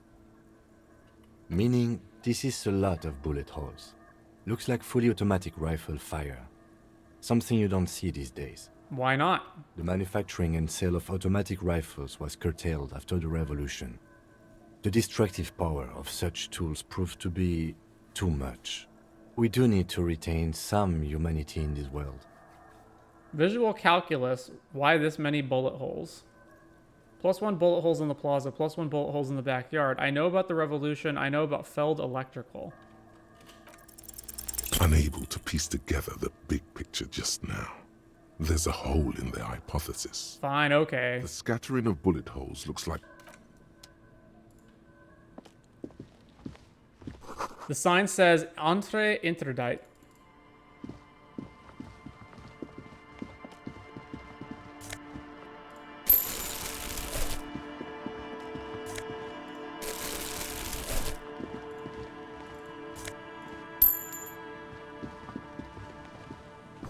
The door is not only barred shut, it is inaccessible.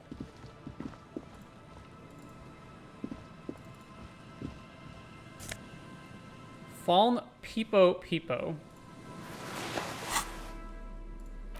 The small wire framing inside this futuristic-looking Faln Peepo hat gives it the aerodynamic shape of a swoop skier's helmet, but none of its protective qualities. Covers the wearer's ears and eyebrows to bring down the drag coefficient.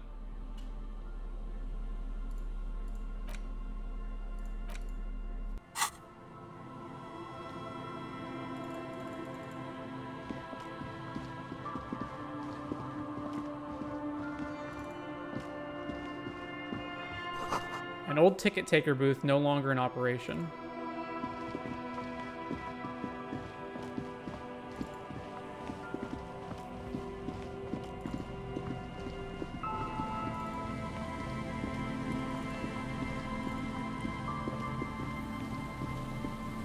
I didn't actually examine the mural, did I?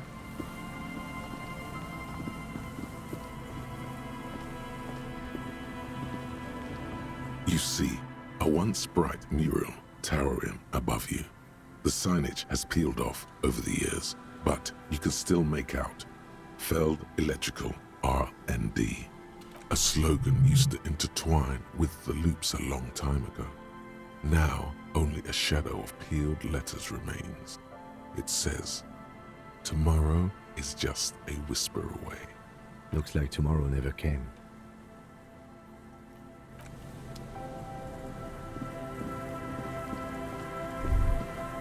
The remaining windows rattle from a strong gust of wind. They're covered in a thick layer of grime. They must have been like this for 40 years. Try to see inside. Dripping water falls from a high place. All you can see is the shadow of a collapsing staircase. There's rust and corrosion on the bars. They're foaming with it. And a small layer of white salt from the sea. Lieutenant, can you make out what's inside? Point at the windows. No. I won't even try. You know, I had a partner once. They called him Eyes, because he had to show me things. It's that bad. Can you still shoot, though? Well enough, actually. It's odd how that works. I'm no sharpshooter, but I passed my shooting courses 7 out of 10.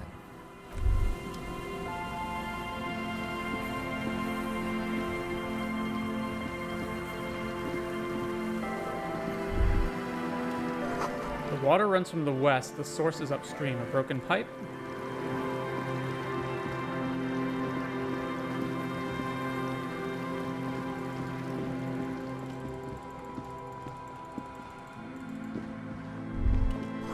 A little black swallow circles above you. You hear it chirrup.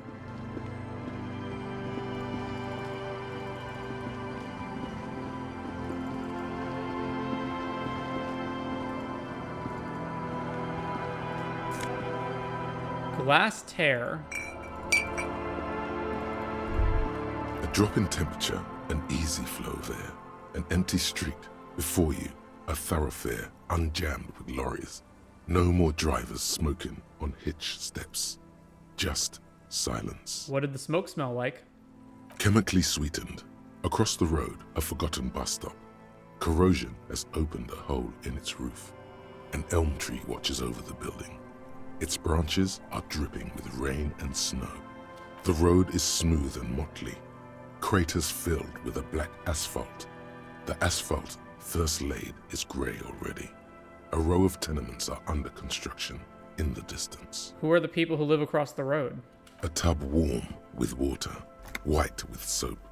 A man bathes while radio waves transmit the lottery numbers. 4, 18, 21, 4, 1.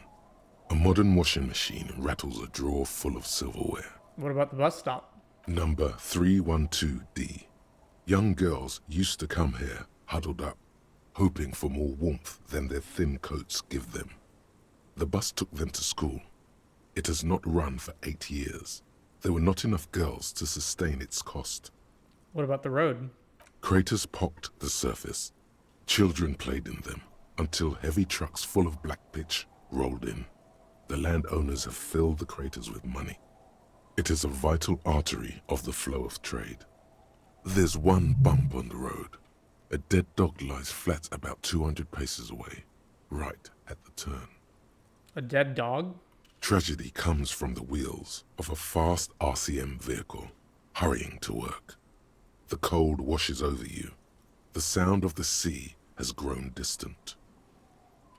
The wind moves the aerosol. A detective stands behind the boom barrier. A breeze moves a curl of his hair.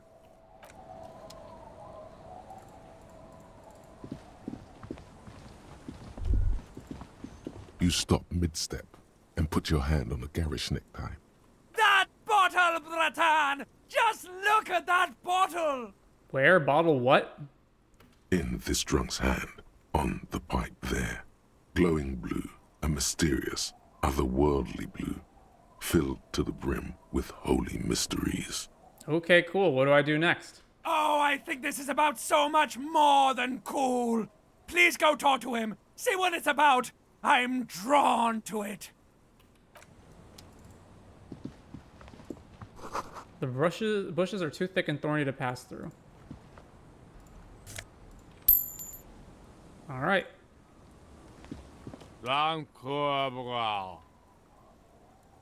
Grumbles an unshaven man with a ruddy nose. He narrows his eyes at you as if in recognition, then turns his head away. The noxious odor emanating from the drunken man is strong and familiar. Don't you call her? Yeah! Don't call Abigail! Who's Abigail? Uh-huh. Abigail. Don't you fucking call Abigail. You're not going to get anything out of this guy. He's too drunk. Why shouldn't I call Abigail? He snorts and beckons you to lean in closer. Lean in. Don't call Abigail. Don't call Abigail. Who are you? What's your name? Don't call Abigail. Where am I? What is this place? The man hiccups, then mumbles something unintelligible. Tell me about your friends. Point to the others. Don't you fucking call her. Hear me? Abigail? Hey, I'm on an important official investigation. I demand you answer my questions. There's no use in yelling at drunks. He's barely holding it together. The drunk man starts coughing a really disgusting, hacking cough. Don't call. Slowly, his head nods off to the side and he passes out, tongue dangling from his mouth. There was little chance he'd be a reliable witness anyway.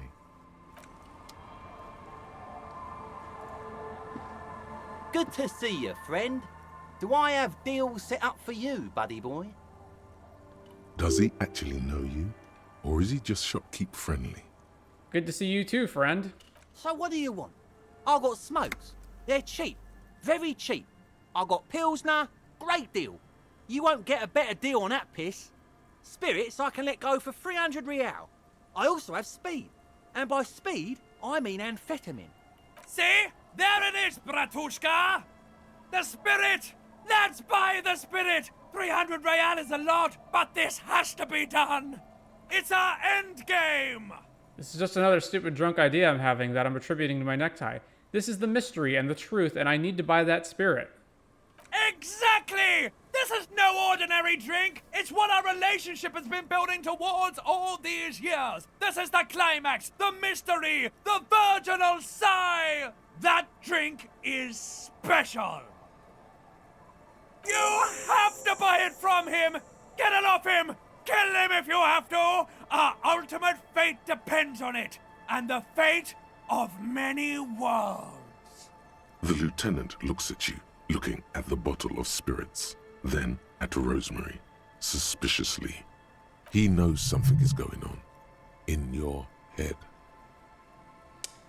Friend, do we know each other? Amphetamine? Quite the business venture you've set up here. Why does the bottle of spirits cost 300 real? Here's the money for the spirits, which we don't have. Pack of smokes. Here's the money for a Pilsner. Sell me some speed. Why does the bottle of spirits cost 300? See, friend, it's real valuable. Worth every real, if you catch my drift. Got it from a bit of a business venture. Nod, let him speak. No one can buy spirits for 300 real. That's crazy. I'll just have the spirits and not the story today. Thank you. Nod, let him speak. You know, it's funny, actually. He's finding it difficult to focus his watery gaze. What is? What? What do you mean, what? What did you think was funny earlier? This guy.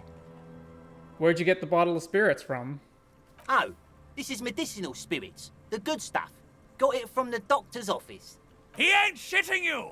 Medicinal spirits are a blast, Bratan! The flaming truth of this joke of a world!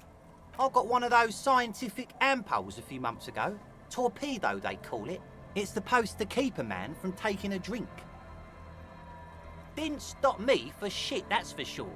5 lemons with half a pack of butter and you're good to go. That's a good tip. I should remember it. It really isn't. In a week, the goddamn kidneys started giving me all kinds of help. Finally, the missus took me to a private doctor's office. Not a charity, the real thing. Those arseholes charged me 4 real to remove the damn thing. But I came out on top after all. Have they no shame taking money for a service they provide? But the idiots left me alone in there. Now, I used to teach high school biology. I know what doctors use to preserve dead thingies. Swipe 3 cans of this blue medicinal stuff from the back room. Threw the snakes out and voila! What's left is this beautiful blue stuff. 98.7% almost pure alcohol. 2 I already sold to these fine gentlemen here.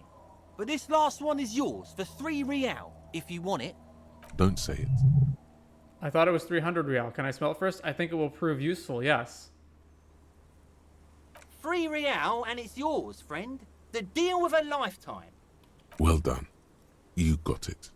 That's a much more reasonable price right there. Makes sense now. Here's the money for the spirits. Just make sure to enjoy that one, friend. Bratan, I am so proud! Now, whatever you do, don't drink it! This deserves so much more than just regular oral consumption! Huh? Just wait for my sign. Keep it with you. Keep it warm. Keep it safe. Soon we will enter the other world. Soon. The time will come soon. Have patience, brave one. Quite the business venture you set up here. Oh. The system's been good to old Rosemary here, and I'm milking her like a bitch goat in the backyard. What do you mean? You see, friend, man makes his own luck, and I made mine real good. Got my hands on 3 bottles of liquor ex-squeeze, sold 2 to the fellows around here, and immediately invested the profit. Bought cigarettes, bought beer, even bought a bit of speed. And look at me now. I got everyone on my hook. The hook? Where is it? I can't see it. Impressive entrepreneurship, point to his vice stand. I approve. Mm-hmm. Hook 'em and cook 'em, huh? You want to buy something? Let's keep it moving. Friend, do we know each other? Sure, friend. You know it. Points a finger pistol at you and squeezes the trigger. Don't mind old Rosemary here. He's a buffoon. Let's have a word after your high-concept transactions. I'll give you the lowdown. Amphetamine? Aye.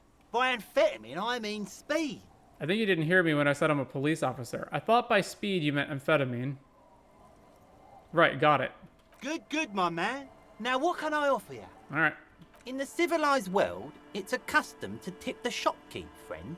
But come back anyway.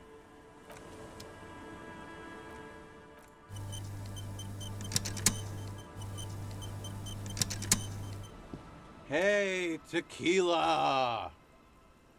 A 30-something man clad in a 2-piece Lycra TM tracksuit puts down his Pilsner and extends his hand in greeting.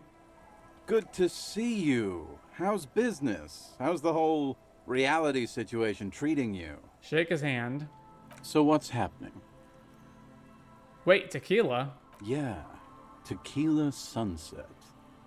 How are the, high-concept, reality-based adventures proceeding?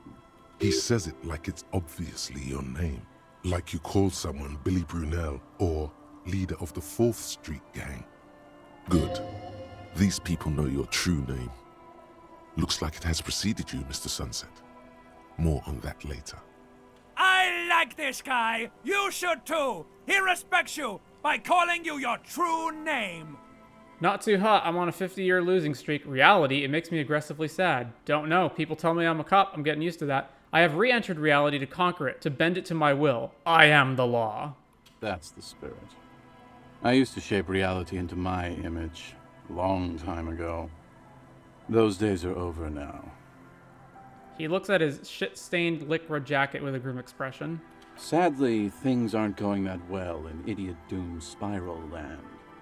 Haven't found those keys yet, haven't won that great piece of ass back. No word from my business buddies. Idiot Doom Spiral, huh? This is bound to be a good, high-concept conversation. At last. What is a Tequila Sunset? You keep saying it. It's you. You're Tequila Sunset. How do you know this? We've met before. Don't you remember? No, you sure don't. Maybe? Maybe. You look like you want to know how Tequila Sunset came to be. You look like you want to hear the tale. Tequila. Tequila Sunset. Something ominous there. For some reason, the name tequila fills me with foreboding. Maybe I shouldn't learn what it means. Go ahead. Let me take a sip to moisten up my chords. Tequila Sunset rolled into Martinez last Friday.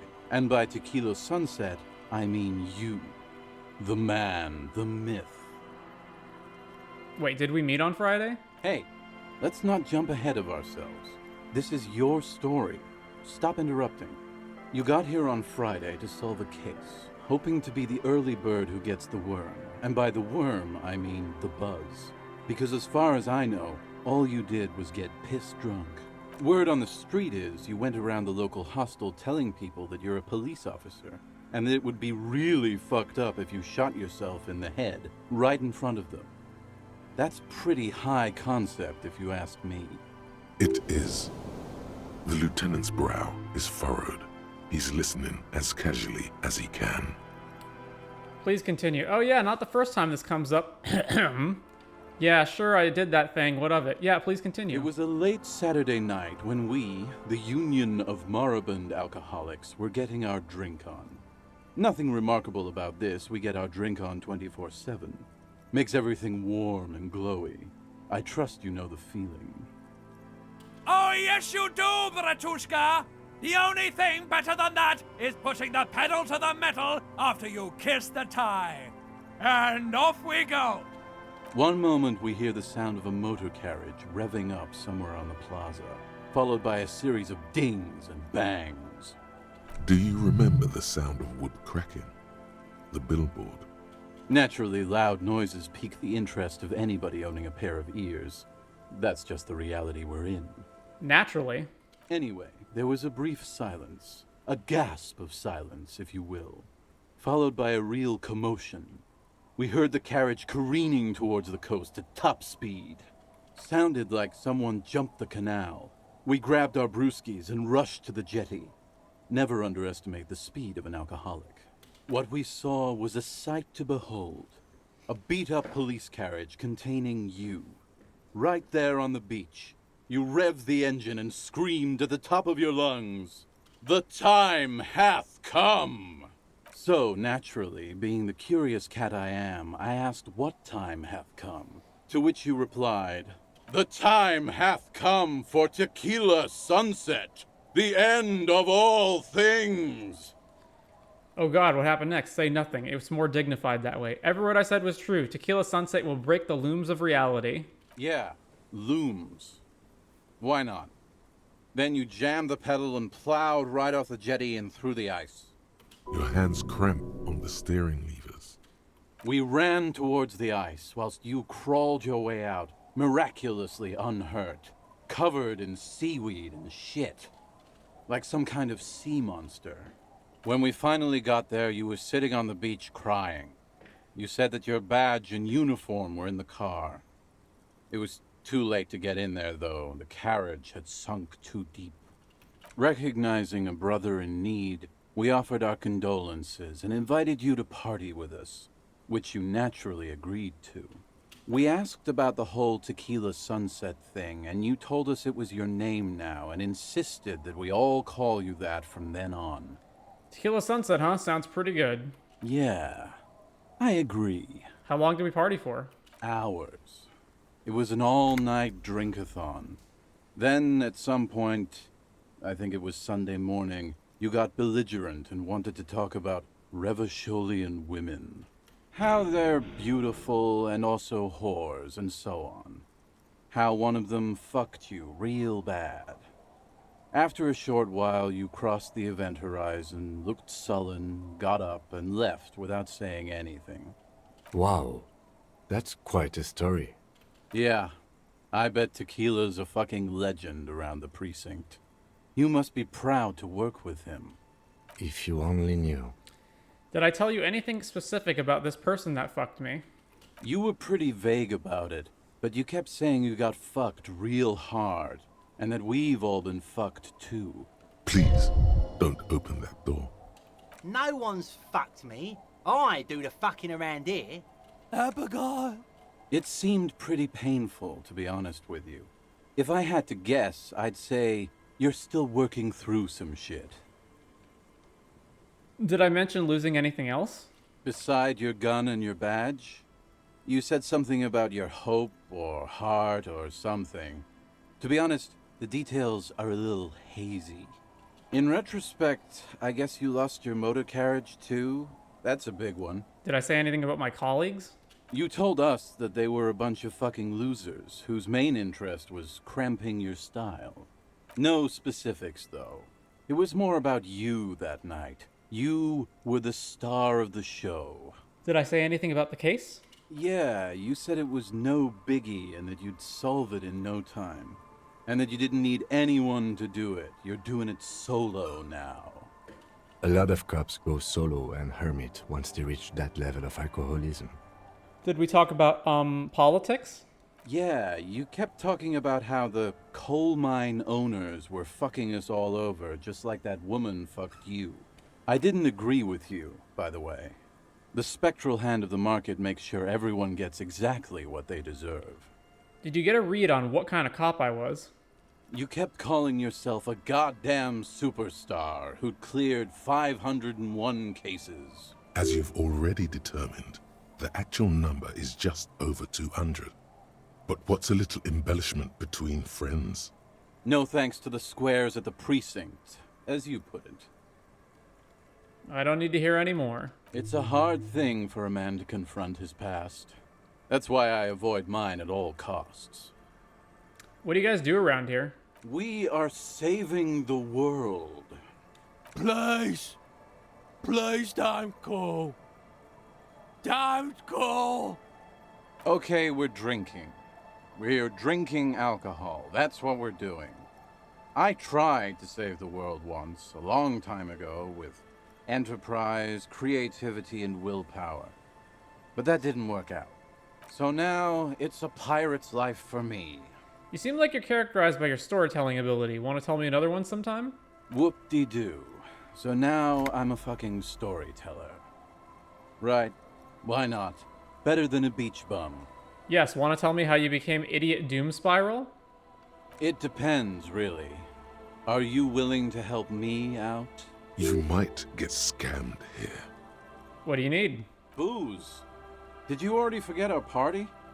The thing I relayed to you earlier. So, have you got anything for good old Idiot Doom Spiral?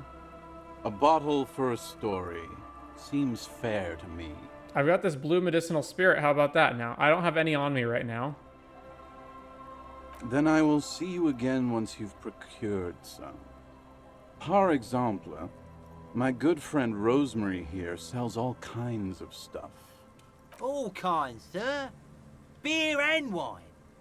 You too, Tequila Sunset. All right, let's buy some and hear the story. The legend! He's back! Here's the money for some Pilsner. Our bottoms up, Captain! Tequila... I brought you some booze. Will you tell me about your name now? Of course. Drink first, story later. Here, I've got a potent Pilsner. Not much, but it will do. Hey, Spiral Boy, you gonna share that? Shut up, guys. I'm telling a story here. Something happened to you. Something happened to me, too. My actual name is George, but around here, you already know. I was once a reasonably high net worth individual, a founder/junior partner at a high concept creative services agency. When my story begins, I had just landed a major contract with an insurance firm. Go on. I used the profits from my agency to finance what I called a cultural incubator. Abstract value generation, value per person, high concept stuff. I developed the paradigm, worked within the paradigm, but the burden of leadership weighed heavily on me. So I went jogging every so often to keep myself sane. Wait, how many people did you have working for you? 22 full-time employees, an all-star team, A potentially historical set of individuals. Worrying about them often kept me up well into the morning hours. Did the jogging help? It did. With my trusty Sansarique tracksuit, I felt like I could conquer the world. But now dreams are worn thin, much like my tracksuit. What happened? One day I left on my evening run. As you may know, it's impossible to clear your head when you're distracted by the sound of keys jangling in your pockets. His eyes are clouded, his dilated blood vessels encircling his irises like stinging brambles. His eyes are your eyes. So I removed the key ring and put the keys for the front gate and the apartment into different pockets to stop the jangling, you see? At least, that was the plan. I was halfway done with my usual lap when it started to rain. The reality situation became very wet, very quickly. I made my way back home and discovered that I didn't have the key to the front gate. I'd mixed it up with the key to the letterbox, which was useless. Naturally, the situation required me to climb over the gate, which I did. There was no climbing down because I slipped and landed on my ass. I would have landed on my feet. I've got feline reflexes. No, you don't. Whatever. The point is, reality was looking rather grim just then. Me lying on my ass in a mud pit in the middle of a heavy shower. But when life knocked me down, I always got up. So I made my way across the yard. Standing in front of my apartment door, fumbling with my pockets, I realized that I'd also forgotten my apartment key. I rang my neighbors' buzzers. It was late, and most of them didn't even answer. Those who did assumed I was trying to sell them something and hung up before I could even explain the situation. People are naturally wary of ad men, you see. One moment someone chats you up, 5 minutes later you've bought a box of edible lingerie and a strap-on. I don't begrudge them, especially since I was known to be one of the best. Just then, I experienced a moment of clarity. I still had the key to my office. I could wait out the storm there. But when I reached my office, I remembered that I'd asked one of my producers to change the locks that day. And since I hired only the best, he'd already done it, and I couldn't get in. Anyway, long story short, life spiraled out of control. I haven't gotten into my apartment for years, and my girlfriend left me because she didn't want to date a homeless man. The company, well, you see where I'm going with this. So, now you've heard my tragic tale. What do you think? Like nothing you've ever heard, huh? Wait, is that it? I feel like there are some steps missing. I've only been a hobo cop for a few days now, but it doesn't seem so bad. Look on the bright side, you've got one hell of a story. You do realize all of this is your own fault. I literally can't believe it. Wait, is that it? I feel like there's some steps missing. Tequila, I've thought about this series of events for a long time. If there was anything else to it, I would have thought of it by now. Why didn't you go to the authorities? Well, at one point they came to me, but, you know, I didn't have any ID on me, so they tossed me in jail for 2 days. I can't say it increased my faith in the RCM. No offense, gentlemen. Look on the bright side, you've got one hell of a story. Yeah, maybe I've exaggerated certain parts over the years. When you tell a story too often, it begins to take on a life of its own. But what matters is that it's true to my subjective experience. Anyway, that was all the story one bottle gets you. Almost empty, this one. The quote of our age. Truly, he has the soul of an artist. Why do you keep losing all your stuff? Good fucking question, Tequila. If I knew the answer, you think I'd be hanging out on a beach in this formerly premium but now extremely dirty two-piece Lycra tracksuit? I used to own my reality situation. My business buddies and I had our own creative services agency. I had a nice apartment, an even nicer piece of ass. But somehow it all got away from me. Now I can't hang on to anything. Just last week I stole this nice new jacket, but then I lost it too. The only things I haven't lost are these two drunks. A lost jacket? Sounds like a mystery you could look into.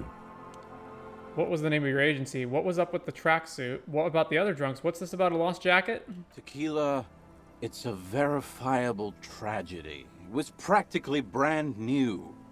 Sure, it didn't really go with my Lycra threads, but it did itch a lot less. Say, you're a detective, right? Maybe you can help old Doom Spiral out. Solve the case of the missing jacket. What do you say, Tequila? Okay, sure. Where'd you lose it? If I knew where I lost it, don't you think I'd have it? I mean, maybe I was up by the boardwalk, or walking along the beach, or checking out the abandoned fish market. That's a lot of places. Somewhere north of here, that's for sure. You could ask around, see if anyone's seen it. What was the name of your agency? My agency, man. The Boom Boom Room. Our concept was combining high art with the lowest forms of marketing. The color red, breasts, and oil painting. I convinced my partners to reinvest some of our profits in an even more high-concept cultural incubator called Thin Air. The artists were happy, the clients were happy. I was financing a group of poets in East Revachol who were developing a new universal poetic language. But then it all went to shit. Sounds intriguing. What say you, Art Cop? If it sounds like it makes no sense, that's because it doesn't. Mixing oil paintings and breasts to make ads isn't high art, it's just cynical wankery. That's so high concept, I have no idea what it means. Man, mixing high and low, commodifying culture, that is extremely my shit. It's so high concept, I don't know what it means. I know. It was fucking awesome. Until I went on a jog, unleashing a cascade of doom that washed it all away. What's up with the tracksuit? What? You've never seen 100% Lycra before? Go on, feel that primo material. Touch it. Pretty nice, huh? This might be one of the last of its kind. Should probably be in a museum, honestly. Good God. It's nearly impossible to describe how dirty this texture is. It's like rubbing two jellyfish skins together. You feel about 15% less human for having touched it. Randomized trials have also found Lycra, TM, to be associated with a number of exotic, highly malignant cancers, so you also have that to look forward to. And then there's the smell, but you don't even want to think about that. Wow, you're lucky. He never lets me feel it. That's because your paws are fucking filthy, Rosie. We're right next to the bay. You could wash them any time. What about the other drunks? My fellow members of the Union of Moribund Alcoholics? They're exactly what they look like. Hey, Tequila! You want to buy some speed?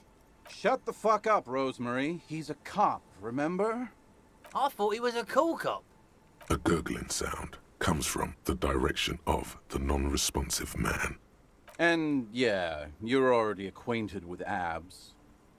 So yeah, that's basically us. We drink together. I'm all ears, Tequila. Have you got any more stories? I do.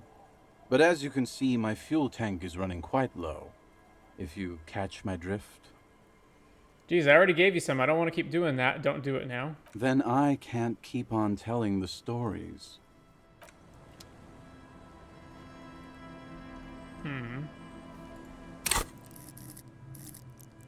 So I'm getting a lot from conceptualization and encyclopedia. Let's put another level into encyclopedia so we get that more often.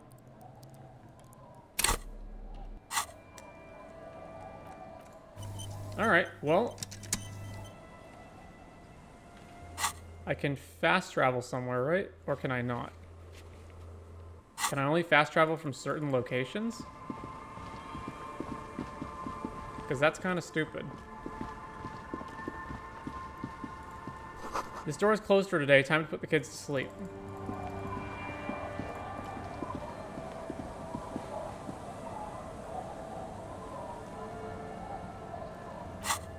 Oh, now I can fast travel. Is Frite closed? Because I would need to get booze from Frite. Okay, it's not closed yet.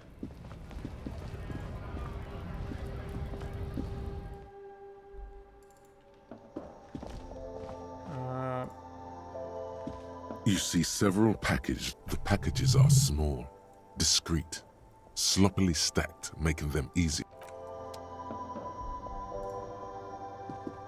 A colorful display. Again, I'm obliged to inform you that both Commodore red wine, pale aged vodka. Holy crap, that's expensive. Potent Pilsner, we already bought that. Commodore red, let's do that.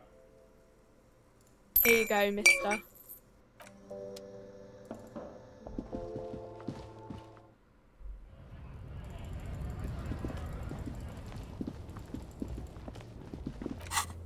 Alright, travel back to the Fisherman Shacks.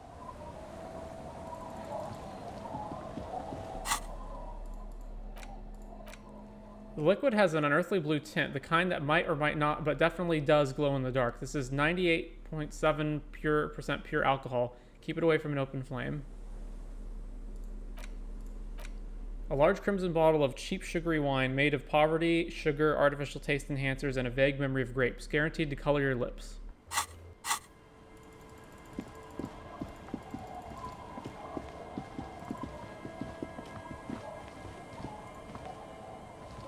Tequila. Hey, sorry for being a buzzkill earlier. I'll supplies the booze if you'll supplies the stories. Wonderful.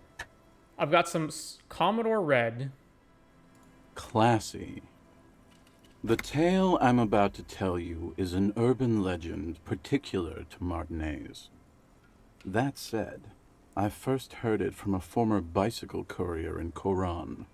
There are many variations on the basic story, and the details often conflict. What everyone agrees on is that nobody knows the exact nature or identity of the phenomenon. Are you telling the story of the headless... Shut the fuck up, Rosemary. Summer of 44.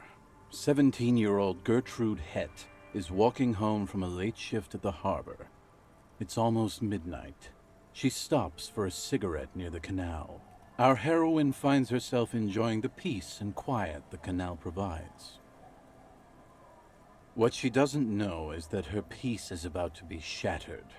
From behind her comes the clattering of hooves. Startled, she turns around, and what does she see? The Giant of Coconur? What? No, I told you this is a Martinez legend. It's a man.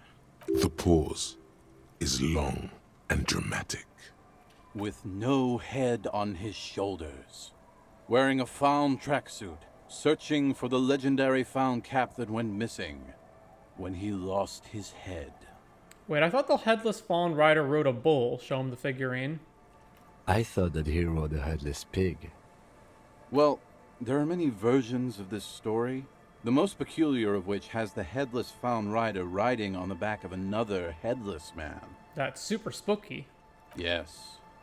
According to legend, young Gertrude Het had to endure years of psychotherapy before she was able to look at a horse or tracksuit again. And she's one of the lucky ones. Gertrude Het may have been the first to witness the headless found rider, but she wasn't the last. Oh no. Tell him about the two feminists by the locks. Fuck, Rosemary, they were dating. No one said they were feminists. Everyone always misremembering this stuff. This wouldn't be the De Ponte Delgado case, would it? What? You know it. I've read the case file, but please, go on. Right. Early autumn of 46. Ula de Pont and Eva Delgado are fishing near the Waterlock long after the sun has set. The wind picks up. A sky already dark now blackens. Water starts falling from above. The first cold rain of the season. The women are caught in the downpour. They act quickly. Eva gathers the rods whilst Ula turns around to reach for the tackle box. Don't turn around. Don't turn around. When she sees something, her shriek is so violent that the residents of the nearby apartment building believe lightning has struck. But there is no lightning. Only a heavy downpour and the silhouette of the headless Falm Rider looming on the horizon. Ula makes a run for the shore, but Eva slips on a wet rock and disappears into the cold, cold canal with nary a sound. Her body is never recovered. He looks you straight in the eye. What did the case file say? Asked Kim. What happened to Ula Dupont? Asked Doom Spiral. Word on the street is that she... you know... He makes a finger pistol with his right hand and lifts it up to his chin. Gave herself facial deconstruction surgery. Real grisly stuff. That part, at least more or less, corresponds to the case file. See? Told you. Anyway, that's the story of the Headless Fallen Rider.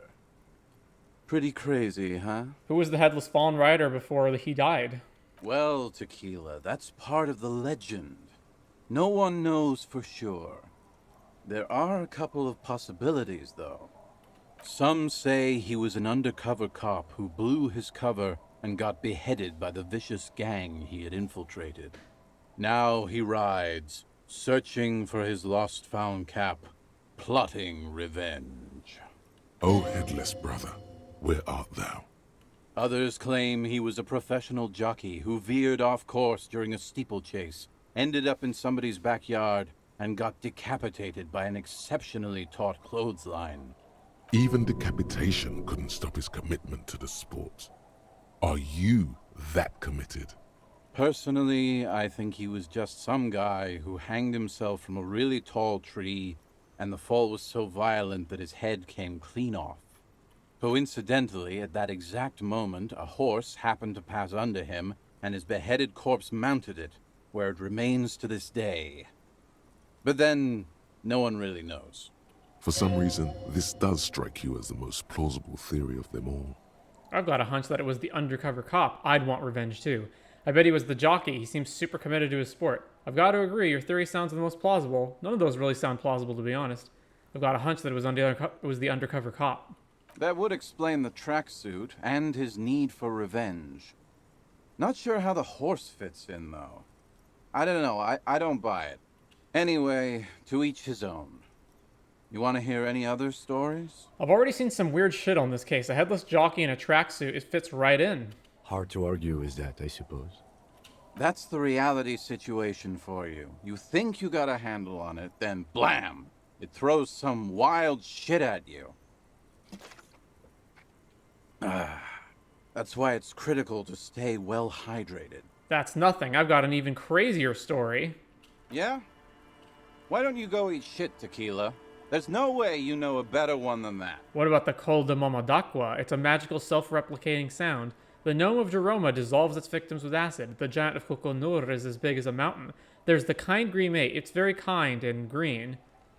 What about the Col de Momadakwa? I have to admit, that's pretty high concept. Still not as awesome as a headless rider in a found tracksuit, though. Okay, whatever became of the Headless Fallen Rider? No one knows. Some say he stalks Martinez to this day, and can be seen near the canal when the clock strikes midnight. He won't, though, because it's just a stupid legend. Aye, I saw him one night when I was right shit-faced. Have you got any more urban myths? I actually do have one. The strangest of them all. But I'll need to fortify myself before I can tell that one. Do you have anything to fortify old Doom Spiral? Tell me you got some story juice. It's very hard to tell a story. Alright. Why can't I just fast travel from anywhere on the map? Why do I have to go to specific parts of the map to fast travel? Actually, can I just buy Mort Pilsner from his friend here and use that?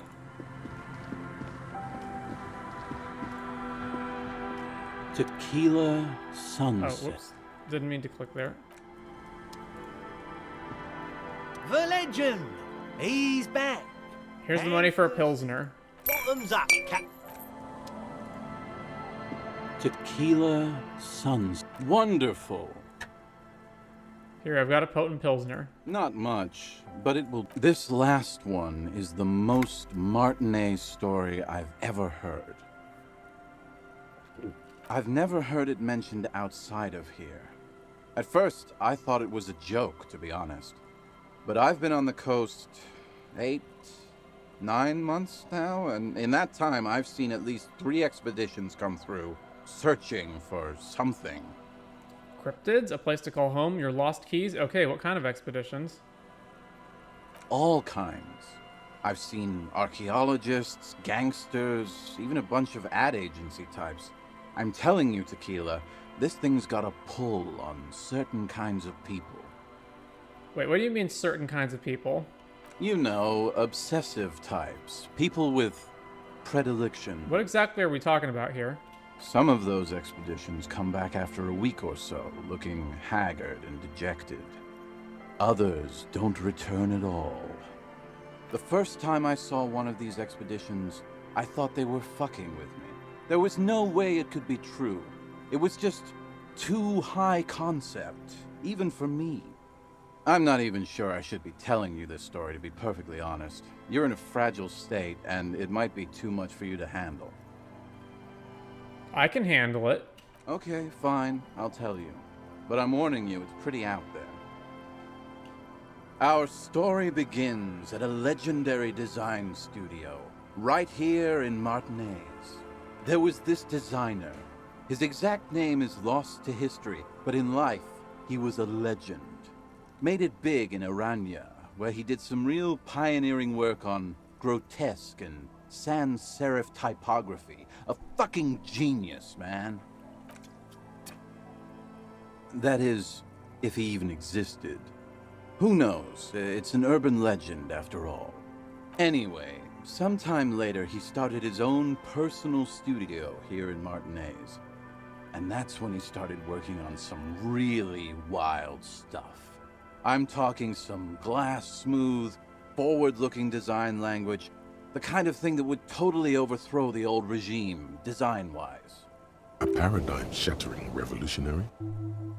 But then, something turned. You see, it's widely known that nose candy and pioneer graphic design work go hand in hand. So what happened to him? You've got to understand, the work this guy was doing was so high concept that regular amounts of cocaine just weren't cutting it.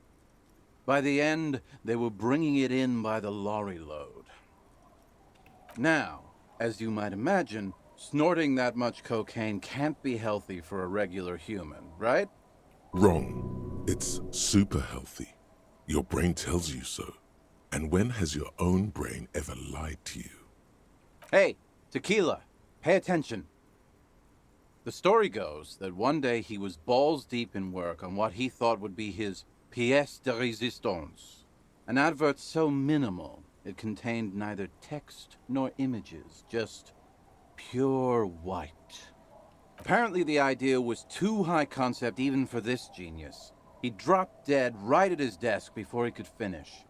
His last words are recorded to have been, "It's as white as a blizzard of cocaine." What a loss for the world of design. I know, Tequila. I know. But the story doesn't end there. Supposedly, when they performed the autopsy, the coroner discovered nearly a quarter-kilo of coke jammed into his nasal cavity. That's almost certainly anatomically impossible. Wrong again, nerd. Where there's a will, there's a way. That's right.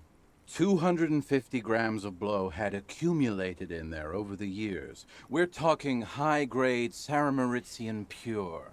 Not that cut-rate shit your grandma does.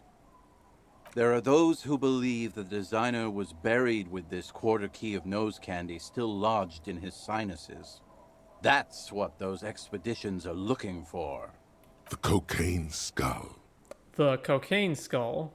The cocaine skull. And why do people... Oh, no, just wow. Just, yeah. No. Wow. And why do people think the skull is here in Martinez? Here's the kicker. This designer, this lead designer of a world-famous design studio, was born in Martinez. A local boy, Martin Martinez. That's why he brought his studio here, back to where it all began.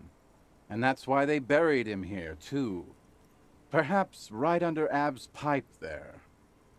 Or probably further down the coast, or in some yard in Martinez proper. A hidden mausoleum, no one knows exactly. No, my grandma always told me his grave lay somewhere on the islets on the bay. This is ludicrous and physically impossible. Sinuses can contain that amount of anything. Now, detective. Always the skeptic. My only question is, where does one get a shovel? What do these expeditions plan to do with it? The archaeologists say they want to put it in a museum, the gangsters say they want to sell it on the black market, and the ad agency guys say they're seeking inspiration. Bullshit. They just want to snort it. But you could beat them to it, Harry. You could snort the magic skull cocaine instead. I'm pretty sure they all just want to snort it, though. And why wouldn't they, eh? Sounds like right strong stuff. What have you learned from the other expeditions? They're pretty vague about it in general. The gangsters like to claim they're looking for the grave of a friend, with picks and shovels. The archaeologists act all official about it, saying they're conducting serious research. Honestly, I think they're not really scientists, just rich. The junkies, for some reason, are pretty upfront about it. They just say they're looking to snort some blow out of a dead man's nasal cavity. Honest men on an honest quest. You should join them. By now, I'd say I know about as much about it as anyone on the coast. Rosemary, you said something about islets? Don't listen to him or his grandma. He's just making things up. No, my grandma told me. I've heard other people say it too. That it's underwater. Or no, maybe it was the storm sewers. Or maybe it's in the air. Or in an ancient step pyramid offshore. In a pyramid? Now that would be something. Okay, I'm convinced. Let's go find it. Whoa. Hold on just a minute. Finding it right now is literally impossible. What? Why? For one, the way is blocked by that big lorry that says Delta Logistics Company on the side. You definitely have to search the area behind that lorry too, yet it is impassable. And second, outfitting an expedition like that is expensive. It'd have to be a big production to do the cocaine skull justice. You need new gear, people who know what they're doing, all kinds of provisions. It's just not feasible within the economic and temporal frame of our current setup. Matter of fact, unless a bunch of money just falls out of the sky, we might never know what's up with that skull. I have to agree. We barely have what we need to solve the case we've got now. We can't afford to run around chasing after quasi-mythical pieces of drug paraphernalia. Besides, it would look extremely bad for the RCM to be caught up in something that has the word cocaine writ large on it. The PR is tricky on this. Damn, that's too bad. Wait, maybe there's another way. Maybe up around the coast? Don't give up now. Yeah, well, that's the reality situation for you. Who knows, though? Maybe someday we'll get our chance. Are there any more stories? Not that I can think of, currently. I guess that makes sense. You have been drinking a lot. That might be the case, yes. All right.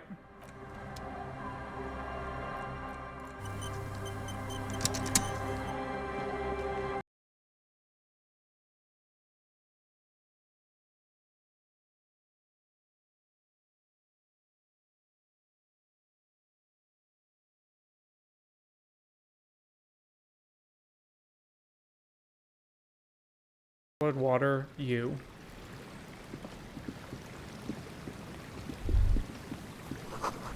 Relax, it's not yours. You didn't crash every MC in Revachol, hopefully. That's a Noland, Vint, Sync, and unsuccessful model. Unlocked the church quick travel. A kick drum pulse. The music is coming from somewhere on the ice.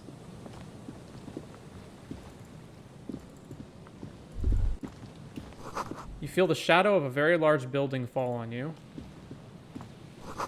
The sign reads St. Brun 1147. Dusty pews in the shadows. Many seem to be missing. An altar shrouded in dark, or something like that. It's too dark to tell.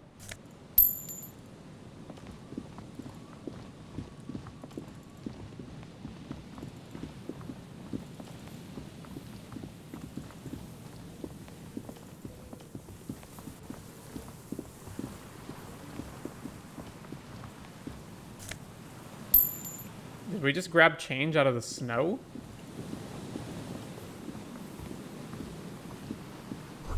These rusty gears used to turn the whole machine. The building before you housed the engine must have been a big one. The chain trails off into the ocean to who knows where.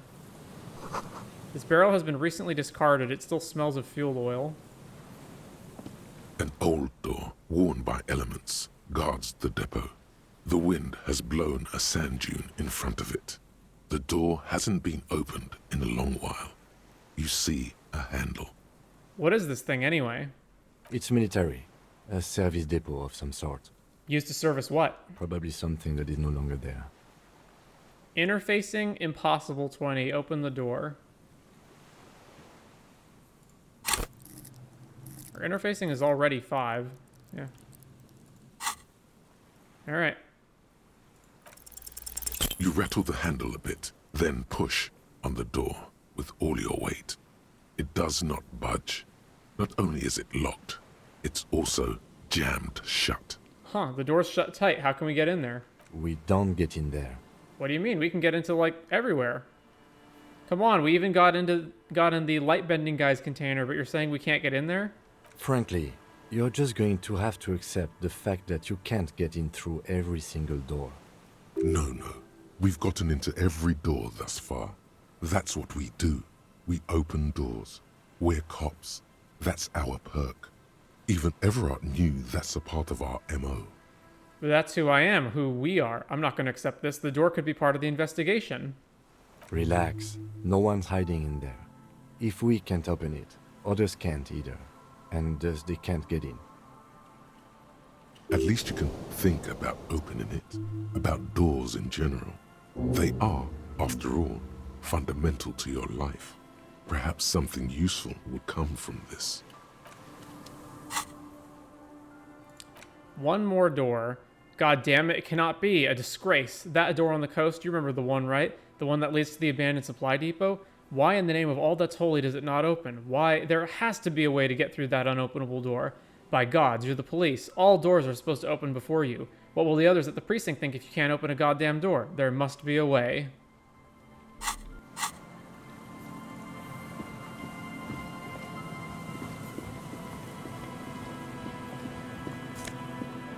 The white polo shirt and some money. This shirt looks worn and smells a bit. You can't help but wonder who would leave it stuffed in a tear container. What kind of man would even wear a polo shirt? This might be one of life's mysteries that will never be solved.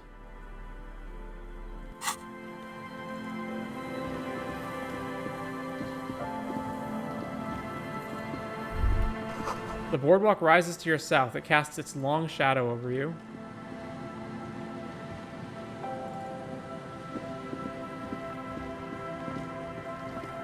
A familiar apparatus lies among the reeds. Another one of Morell's traps. Reach for the trap. This trap is also full of panicked locusts. No sign of any cryptozoological beast inside. Another empty trap. Let's keep going. The next one is the lucky one. How are you enjoying the cardio, Lieutenant? I'm quite enjoying it myself. Always up for a good job. Otherwise, would I still be on this case with you? The reeds sway in the coastal breeze. The wind picks up here. All right.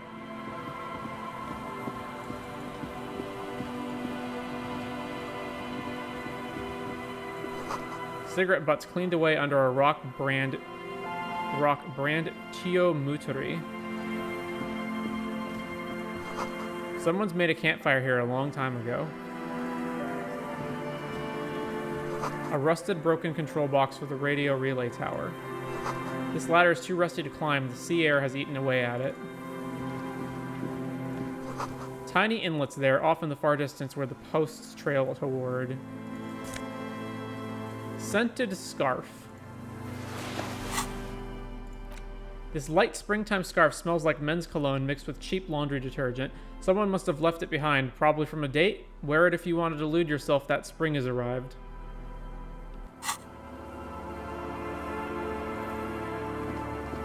Well, I think I've been everywhere all over the map now, so...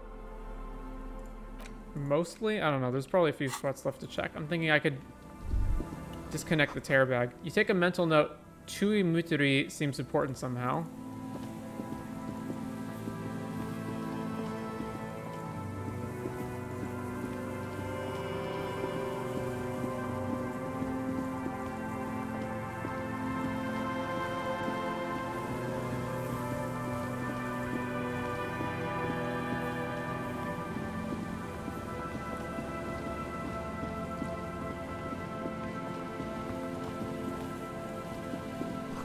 A dead phone, a smashed receiver, like someone hung up too hard. Someone must have worked hard to smash the plastic dome. A metal payphone under a yellow plastic dome. You could use it to call someone, unless you're out of change. Pick up the headset. You hear the tone. The machine is inoperable. Put 10 cents in and dial a random number. Calling. Still calling. This feels wrong. Should you be doing this? End of tone. Someone picks up. Pierre? Is that you, Pierre? The voice is female and sounds about 100 years old. I might be. What's Pierre like? So nice of you to find the time to call me. It gets so lonely. Even the animals have died. What kind of pets did you have? Are you sure you're Pierre? Your voice, it's different. There. Chrysanthemum. Her voice is drowned in white noise. Sounds like waves washing a beach, growing in volume until the call suddenly disconnects. You get a sinking feeling. It makes you look if Lieutenant Kitsuragi overheard you. To your relief, he did not. Call another number. Calling. Still again? Seriously? Someone with a masculine voice picks up. Hello, Gerard speaking. Hello, Gerard. Technically speaking, you're electricity. Is electricity there? I need to speak with electricity, please. Gerard, what a douche name. Change it. Change your name. Sorry, wrong number. Is electricity there? No, but I got a feeling Al Kick Your Ass is gonna make an appearance if you ever call this number again. Have a good one, asshole. Phone hanging up. Disconnect tone. Dial another number. Calling, calling, calling. Still calling. Still calling. Stop calling me, man. Someone picks up. The voice on the other end is slightly hysterical. I'll get you your money, alright? I just need till tonight. Let me work. Who is this? Yes, but a slight change of plans. I want this delivered to the Whirling and Rags and Martinez. We could all be a bit kinder to each other, don't you think? Consider your debt paid, my friend. You seem to be in some sort of trouble. Maybe I can help you. I'm a police officer. We could all be a bit kinder to each other, don't you think? My debt? I don't fucking owe you. It's... Who is... never mind. I don't have time for this. Disconnect tone. Lets you know a single lets you know the lieutenant is ready to move now. Nope, we're calling another number. Calling. I'm tired. A man answers, fast this time. His voice is hoarse from cigarettes. You hear typing in the background. Sounds like he hasn't talked to anyone in quite a while. I'm tired too.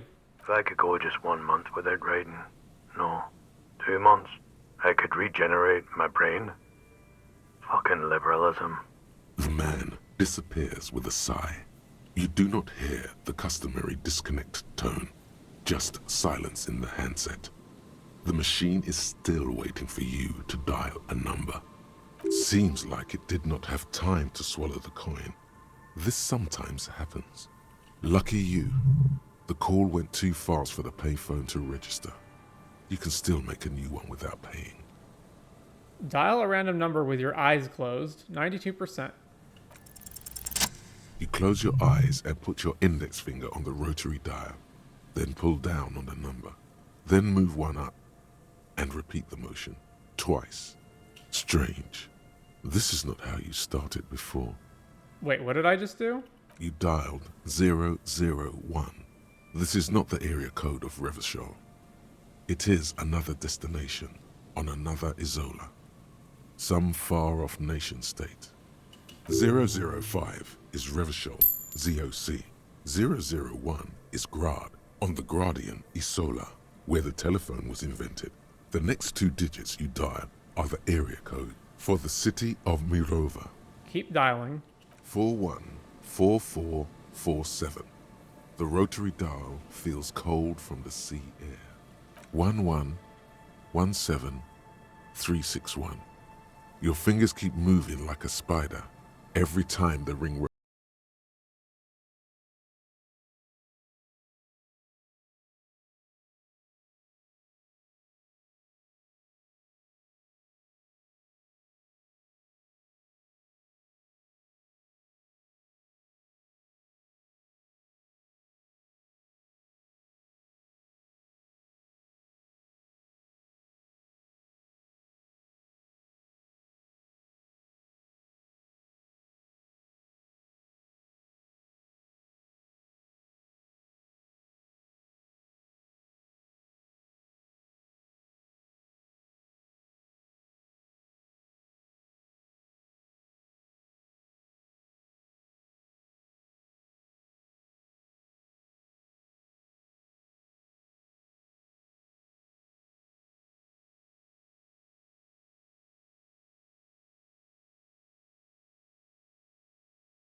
I want to die. Who is this? I'm a revolutionary servant of humanity. I will free mankind and abolish the classes. I will raise the dead. Your voice is so beautiful. Goodbye. Hello? Who is this?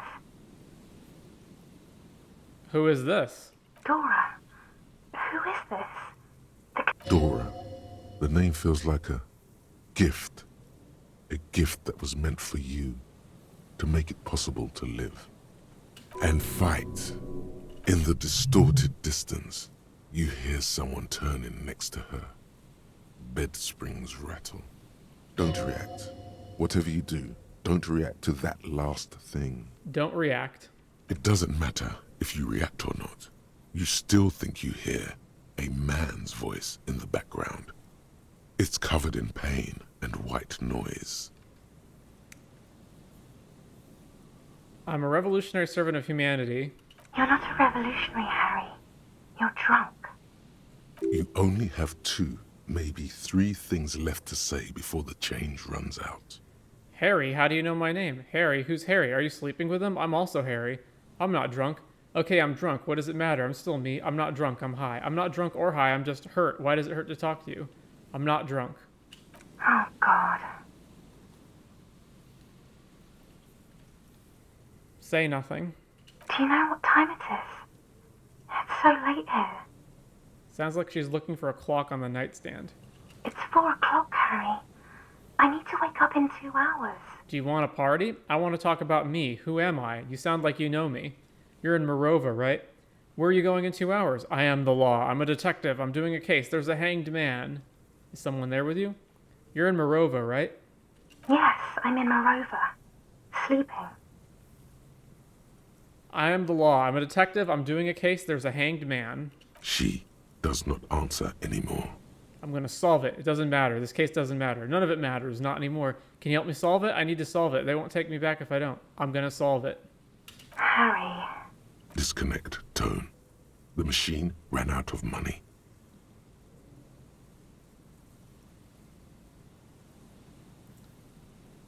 Put 10 cents in and dial the number again. Nah.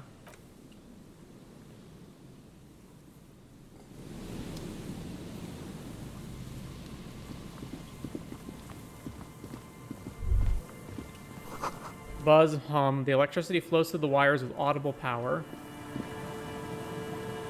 Someone has left an unidentifiable article of clothing on this railing.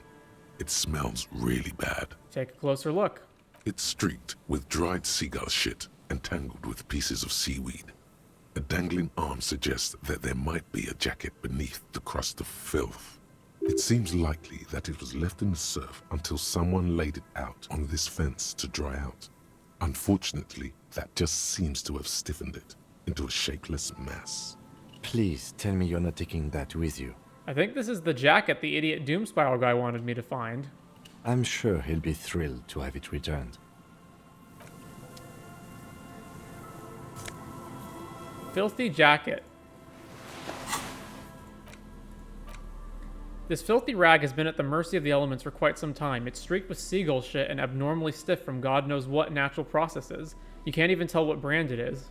As you hold it in your hands, it makes an uncomfortable crunching sound. Man, how did this jacket get so disgusting? It's a sordid, filthy tale, not for the weak. Are you sure you can stomach it? Think about it. It occurs to you that you're not even holding the jacket itself, but rather the thick crust of jetsam and seagull shit that ensconces it. It smells like a dead sea creature, tangled in grey strands of seaweed. It must have spent quite some time in the water before the tide deposited it ashore. Okay, but what's the crust made of? Somehow, it was carried or dragged to the boardwalk. If not by human hands, then perhaps the feral dogs that prowl the beaches at night. The faint impressions of many footprints are also present, though it's impossible to tell what kind or how many. Suffice to say, the jacket spent some time on the ground before someone draped it over the railing. Okay, that's pretty disgusting. I've had enough. What happened once someone put it on the railing? The crust is hard. This jacket spent at least a day baking in the sun.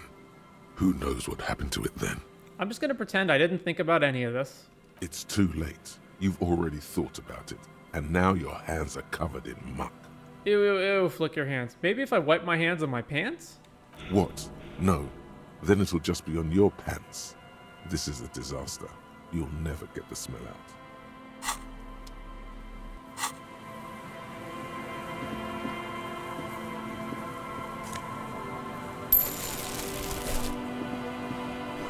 A coin-operated weighing machine hasn't been used for a decade. Mega Beano's prescription lenses. Vagrants have recently painted the tarp red. Water drips from it. Whose idiotic idea were square and beige plastic frames anyway? Beige is a color that does not look good on anyone, not to mention that seeing the world through these exceedingly thick lenses feels almost nauseating. What's my perception at? 5? Encyclopedia is already 6. I don't need that.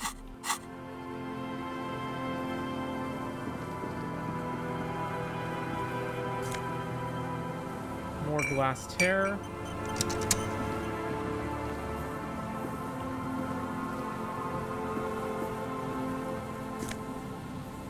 Postcard Quran 33. This one has hell written on its back. It could not be further from the truth. It's the boom years, and Quran, the nicest district in Revachol West, is enjoying a sun-drenched day. Tall and handsome buildings rise from the riverside, steel, iron, and yellow limestone, with cloud shadows sliding on the facades.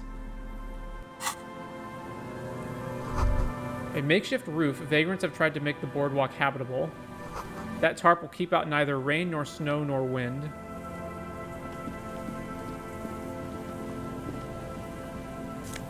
$0.77.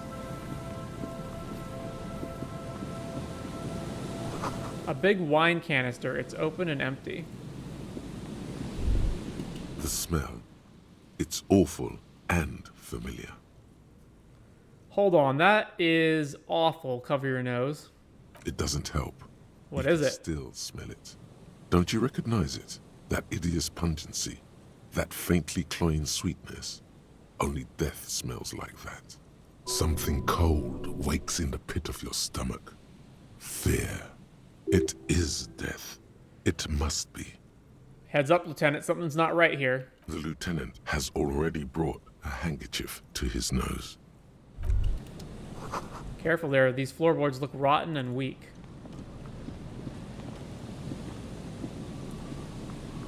This coin-operated viewer has been out of order for years. There's some tear, an empty cigarette package, and a crumpled kebab wrapper in the trash bin. Examine the tear. 2 empty bottles of Tallulah vodka and a can of black potent porter is all you find. No, there's more in there. Livis strawberry liquor, plus some Pilsner bottles too. Better not pick them up. They seem unhygienic. A tragedy. The lieutenant looks in the can, eyes watering from the smell. Examine the cigarette package. Whoever tossed it here was a heavy smoker. The brand name reads Red Astra. Red Astra is the black market version of Astra cigarettes, known for their high tar content. Examine the kebab wrapper. You see traces of mayonnaise and ketchup on it, as well as a tomato wedge. The wrapper reads Shish Kebab Revachol. It's no older than a day or two. No mold yet. It's hard to concentrate in the smell. The sea air brings some relief.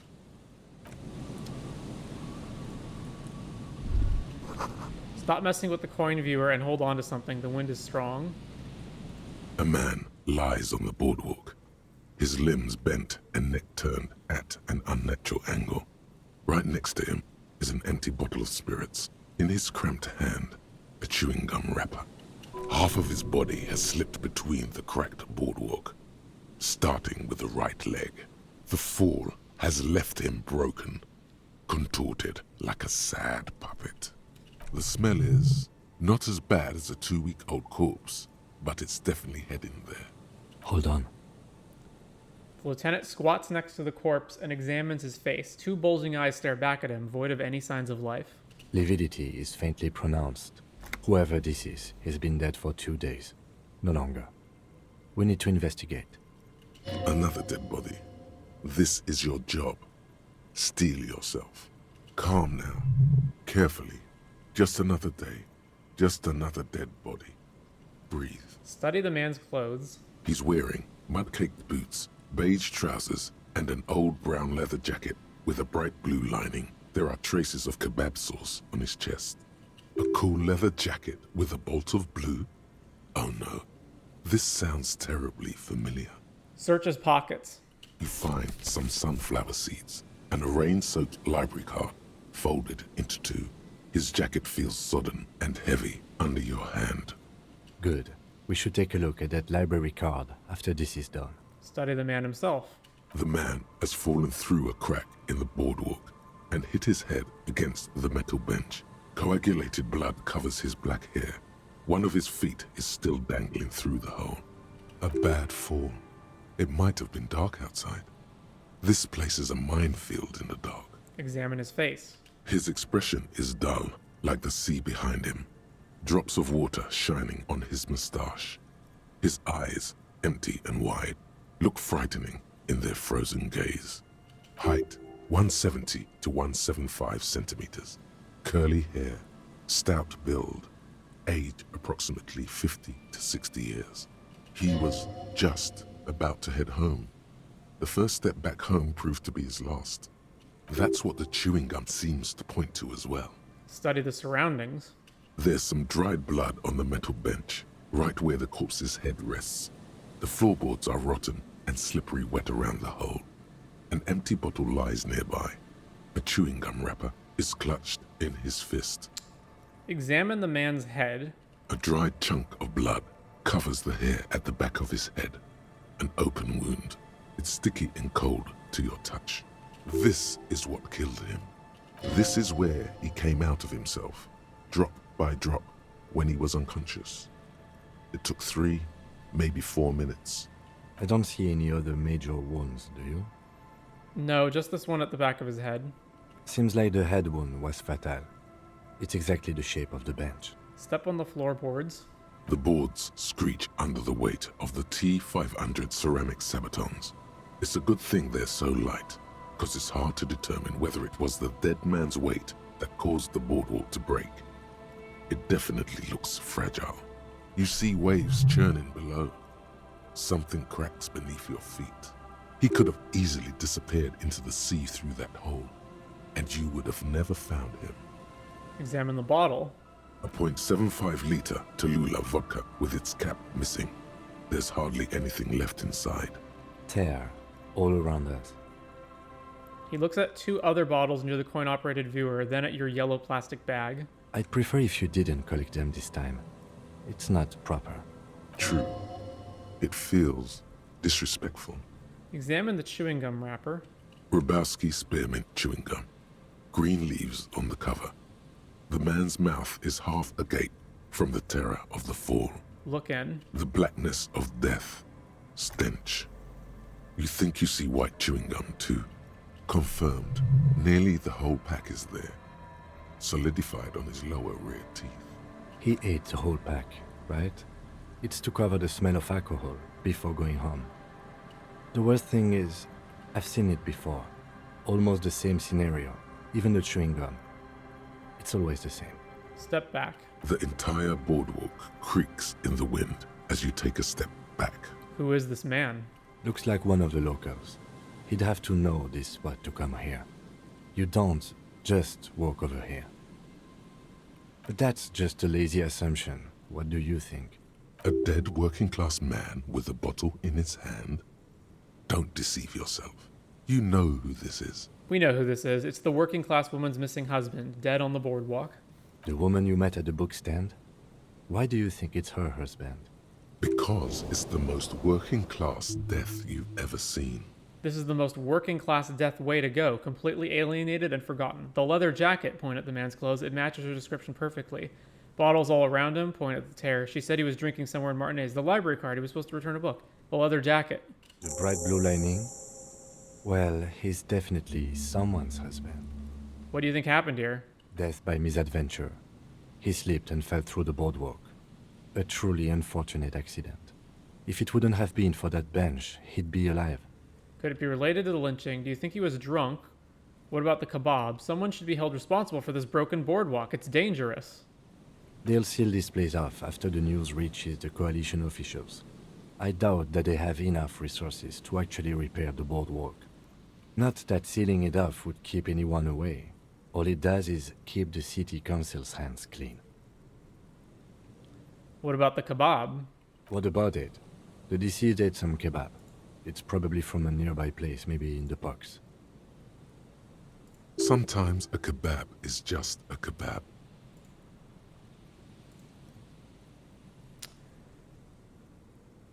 Do you think he was drunk? Point at the bottle. Oh, yes. What about alcohol poisoning and liver failure? Some symptoms of acute alcohol poisoning could have definitely played a role here. Severe confusion, respiratory depression, unpredictable behavior. But I think that death arrived through head trauma, not liver failure. Right. It does seem to be a pretty straightforward misadventure, although there's still a question of identifying the body. What should we do with him? From where I stand, I can see two options. We either take the case and follow the leads to identify the body on our own, or we report back to the station and leave this for our colleagues to handle. Hold on, what about field autopsy? We found him, we should finish this, take the case. Let's leave this case for the station, I don't want to spend time on it. I still need some time to decide how I want to solve this case. Hold on, what about field autopsy? A field autopsy isn't necessary if the cause of death doesn't appear to be criminal, and this looks like a simple accident to me. I'd say we should just write down head trauma in the autopsy report and leave it at that. It would save us at least 2 hours of unnecessary work. Yes, but isn't that kind of sloppy? You're right, I don't see anything criminal here. Let's leave it at that. Good call. The guys at processing can take care of the rest. We found him. We should finish this case and take the case. Alright, we should first examine the library card you found. Then we can call the station from my kinema. Let them know we are taking the case.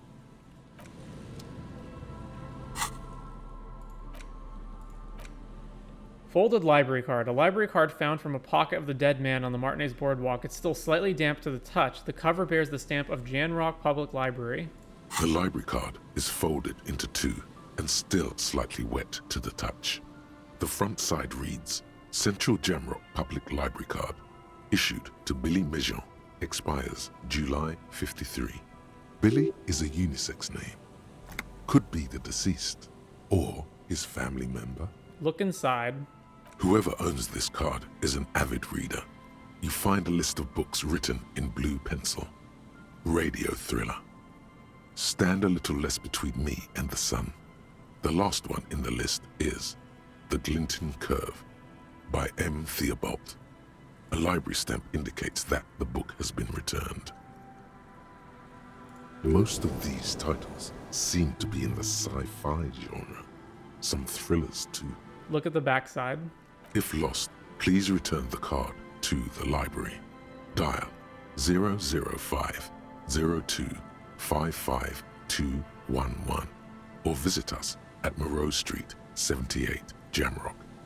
Business hours, 900 to 1800. Good. We should give them a call from my kinema. See if we can learn anything about Billy Mejean. Good idea. There was plenty of information here to go by. Is it not too late to call? Moonshine probably. Smells like tasty fermentation.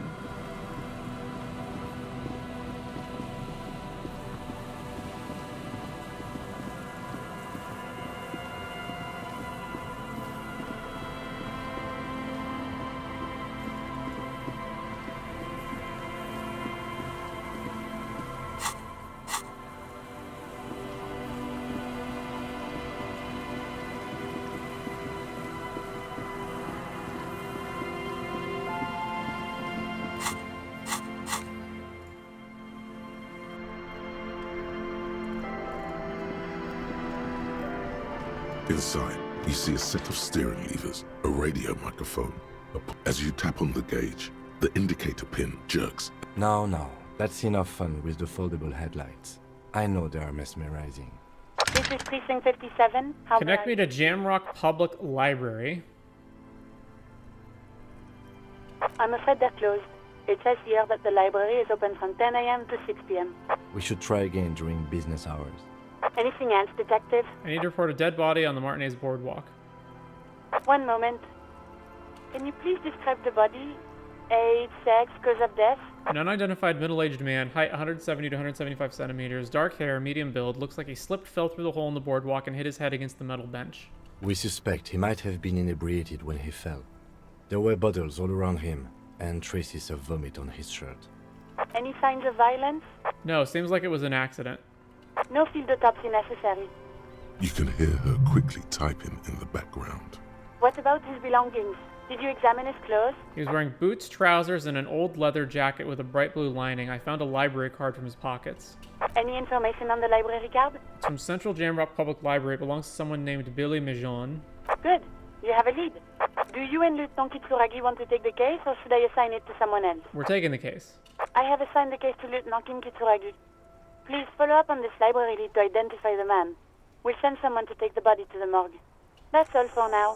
Thank you for reporting in. Is there anything else I can do for you? Can we get this back yet? Did you find out more about the owner of the armored boots? Not yet. But I was able to convince the database people to share private sector information. They promised to get back to me by tomorrow morning. Do you have any other questions? Okay, no. There's nothing more to talk about with Precinct 41 at this stage, is there? Let's just try it, I guess. 10-4, come in. I'm happy to report that I found my badge. 10-4, sir. Glad to hear that. I'll write down that there is no need to issue a new one to you then. Over. Alright. Roger that. 10.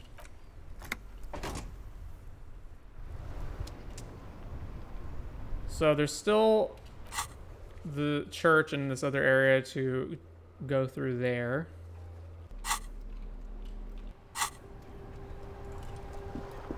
We can't go talk to the working class woman until we get the information back there. Can I buy the fallen pants from Kuno? Oh, and I also need to go and look on the coast for the rest of the traps, right? Alright, let's go do that.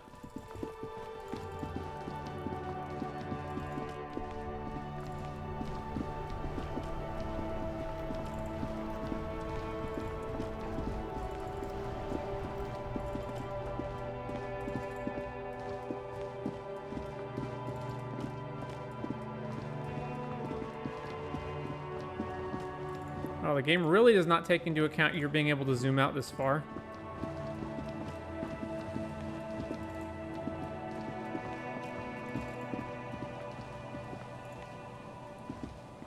This trap's not too hard to spot, once you know what to look for. Keeping it hidden has not been a priority for the cryptozoologist. Nothing but locusts in this trap as well.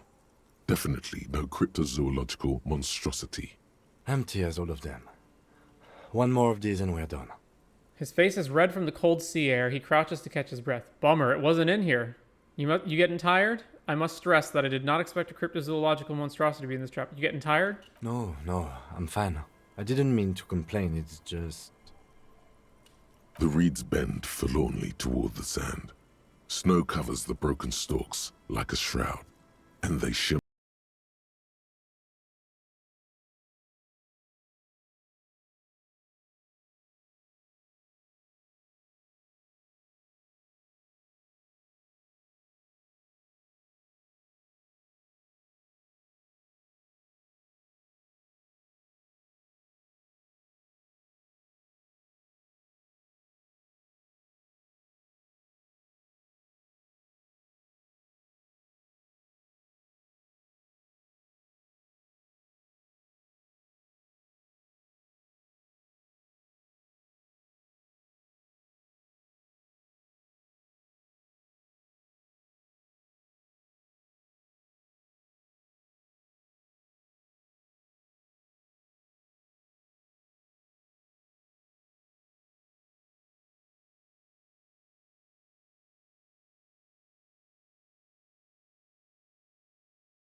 No locust.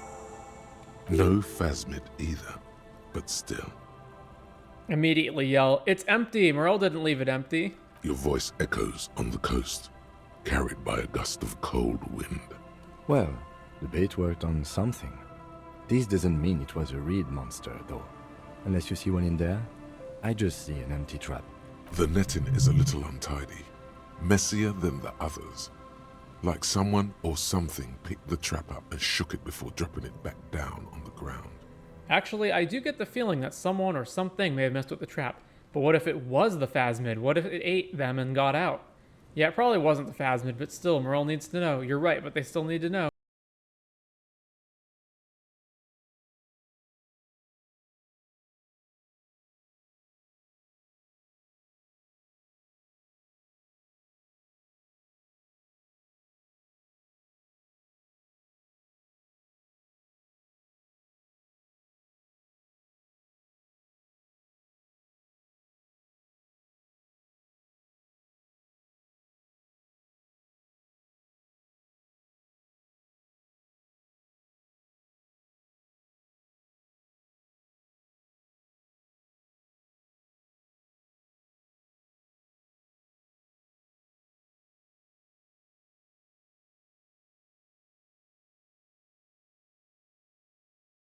Drawbridge. It can only be lowered from the other side.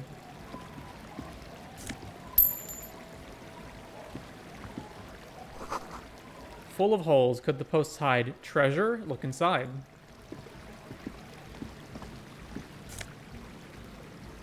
Alcohol. Potent Pilsner. Well, that would have been useful earlier. Money. Money. Money. Money. Magnesium.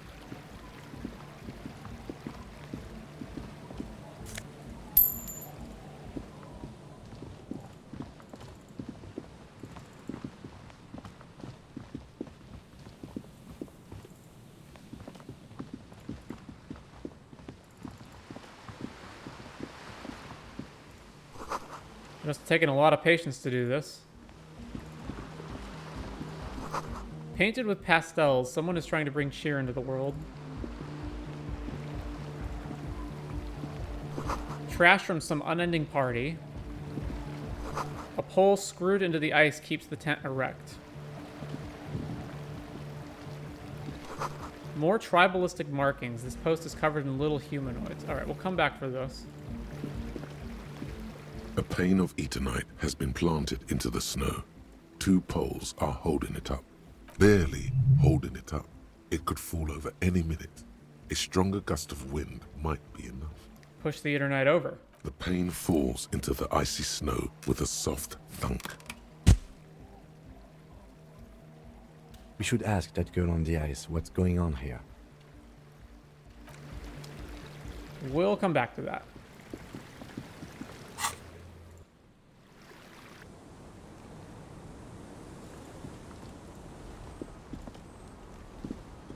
The old woman, the buzz of electric light. There's a gap where the name of that song should be. You should ask her about it right now. You're still up? Yes, I can't really sleep anymore. Only a few hours a night. It happens when you grow older. My suggestion is, don't. Don't grow any older than you already are. That's old enough. What's troubling your mind? What is the song you're humming? A lullaby my mother used to sing. I sang it to my kids too. It's an old Samaran children's song. What's it called? Surrender to the night. That's kind of grim for a children's song, even if it is a lullaby. Sounds nice. Yes, it does. Found this jacket, but it's filthy. Could you wash it for me? I can wash it for you, but it's going to take about a half an hour. Think you can stay put for that long? Hell yeah. No, we must run around ceaselessly. It would be torture to stay put. I could use a breather. It's been another track and field day. Yeah, I'll wait. Well, hand it over then, and I'll see what I can do. Must say, I'm proud of this one. It's pretty nice underneath all that filth. I hope you take better care of it than its last owner.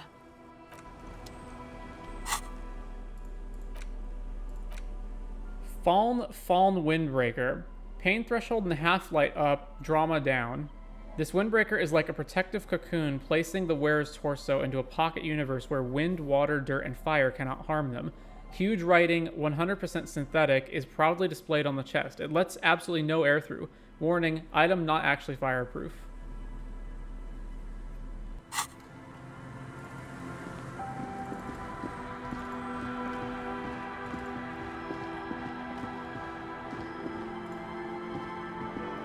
Tequila Sunset. Okay, here's your jacket, fresh washed. My jacket? Yeah, it was pretty filthy though, so I got it cleaned for you. A look of consternation crosses the man's face. He looks at you, then at his bottle, then back at you. What the fuck are you talking about, Tequila? What the fuck are you talking about? Rosemary, what the fuck is Tequila talking about?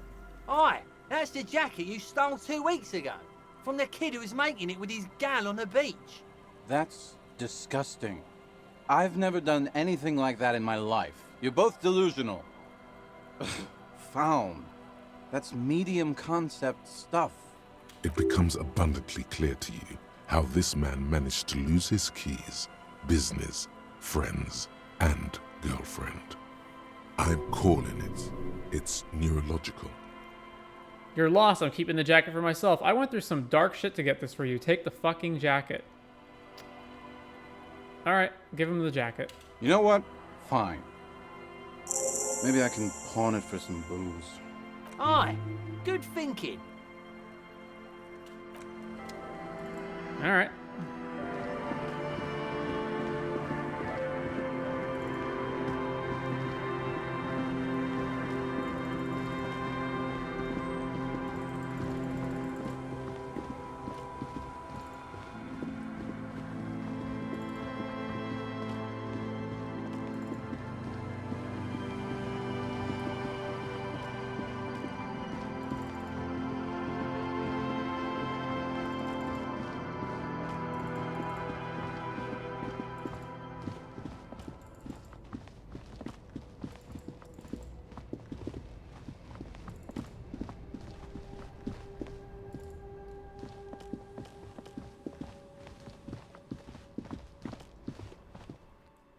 We haven't talked to this guy in a while.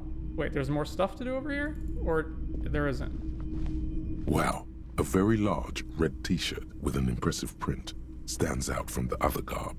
Oh yeah? Oh yeah. The print depicts a muscled man striding toward you, a giant sword in each hand, encircled by burning embers. Behind him is a cluster of cabins engulfed in flames. Beneath him are the words, Hjelmdal burning. Sniff the shirt. Smells like worn cotton and a little old sweat there. Worn cotton with a side of flea market or trash bin. Sniffing is okay, but please don't try anything on. Can't have you leaving your photon emissions in the fabric of things you're not going to buy. You're not imagining it. Photon emissions? What is he talking about? That's a rad Man from Heimdall t-shirt you've got there. Hell yeah, man. I don't usually carry printed tees, but this one was just pure exemplar. We have a lot in common. I'm a big fan of the Man from Heimdall too. I wouldn't go so far as to say that I'm a fan, but I do think the Hjelmdalaman saga is an integral part of our shared reality. Most people don't think that the man from Hjelmdal really existed, but they're wrong. What do you mean the Man from Heimdall was real? I mean, even if the man from Hjelmdal didn't exist before the adventure novels, the stories have made it so that he has. It's simple, really. Okay. You sound skeptical.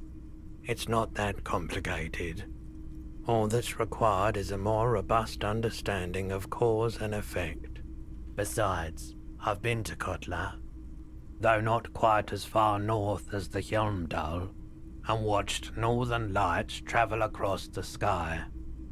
Very unique, energetic tides there. It's for the best, because Hjelmdal is not a real place, and thus he could not have gone there. His theory isn't exactly incoherent, but its logic does suggest some unusual neural activity. Interesting. Very, very unique energies indeed. Geomagnetic ley lines, one might even say. How much are you selling this t-shirt for? 2 real. That's dirt cheap. Couldn't you just give it to me for free? Cool, I'll think about it. You should. +1 physical instrument, +1 shivers, -2 authority. Sure, whatever. Welcome to Hyundal, officer.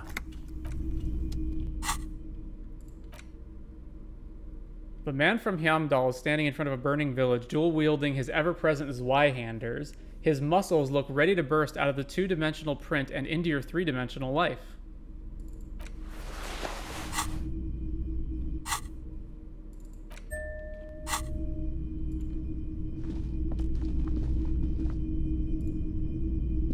Hello, hello.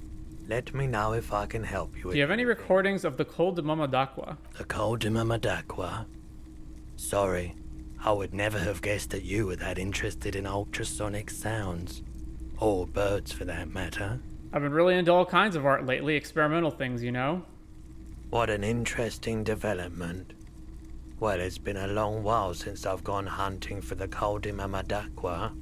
Once knew a group of young musicians who decided they didn't want to play music anymore, and started looking for all kinds of interesting sounds instead. This was before, you know, lost touch with them after all of that. That sounds so cool.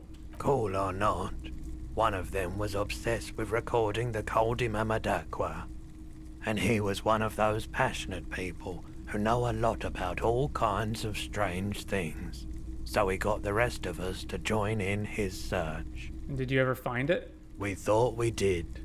We got together all these recordings of unusual sound patterns, compared them, cut them up and combined them into the Symphonia Col de Mamadakwa. Can I listen to it? Unfortunately, I don't have any recordings from my old life. None at all.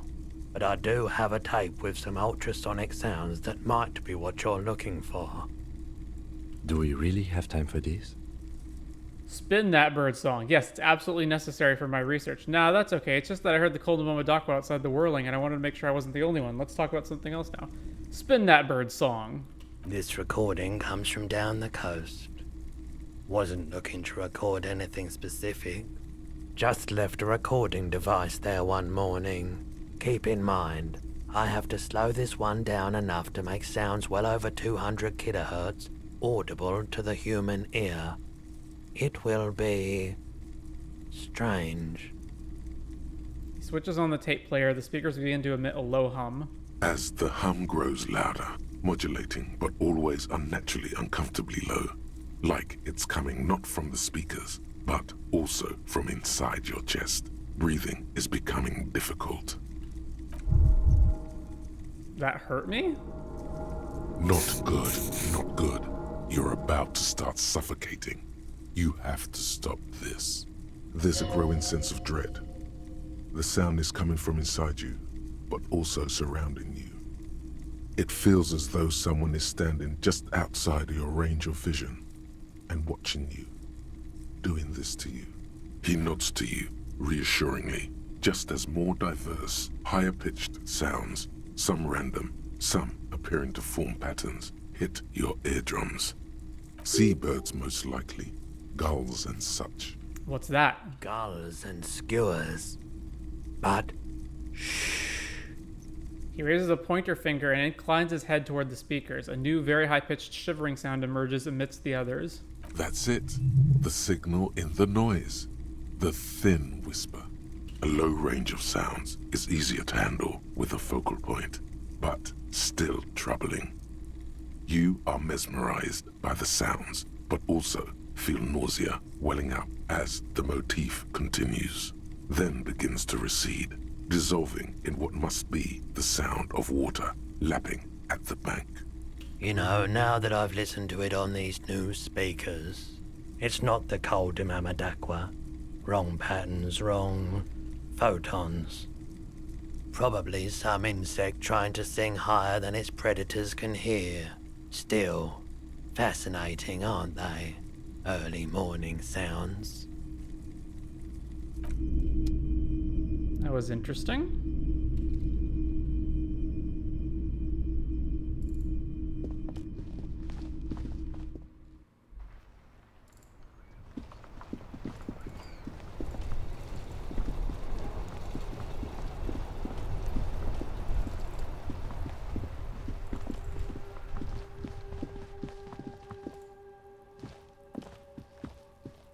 tracks are as they have ever been. A bit more worn, perhaps. Fortunately, the street sweepers... This is where I started off with my motor carriage before sinking into the sea. No wonder the cafeteria manager seemed frustrated when he was giving us directions to the yard. Well, you did provide us with a very convenient access point to the crime scene.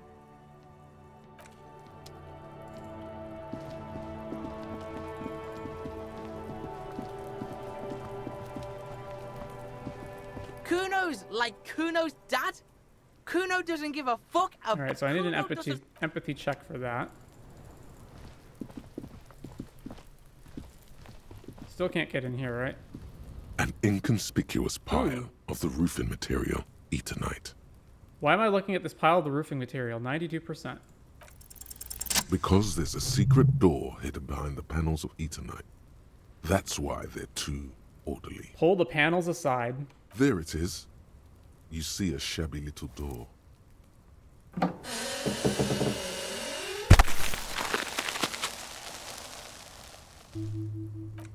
What is this then? A tool shed? Let's investigate.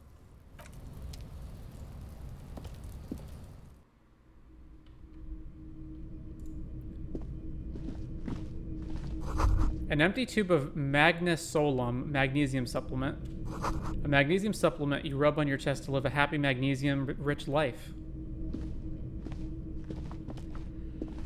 A silver plate with traces of bone yellow powder. Be still, my beating heart. It's amphetamine. Sweet amphetamine. The lieutenant isn't studying the powder in the mirror. He's studying you. There's a good vague way to ask where he stands on drug use. Professionally, I mean. Someone has taken narcotics here. Perhaps the police should interfere? I wasn't thinking about taking it, I swear. I was thinking about justice. I've heard amphetamines make you a really good detective. Are you a really good detective? Someone has taken narcotics here. Perhaps not. This is below our pay grade, detective. However, see that ladder there? It's probably another way into the industrial harbor, no? A secret path the local kids use. The poster says, get out of the way or get fucked up. Take some 40 cents. Cured pig's head. It looks mummified.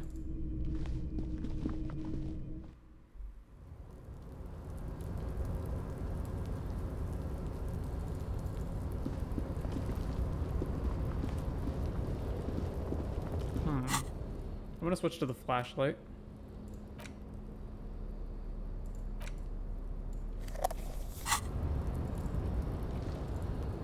This doorway is going to collapse soon.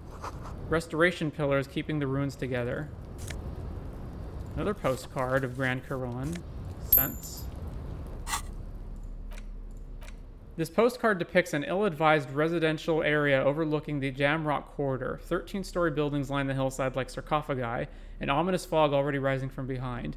These are the last boom years. In 39, the project fails catastrophically, leaving behind an opiate and hepatitis B-infested slum.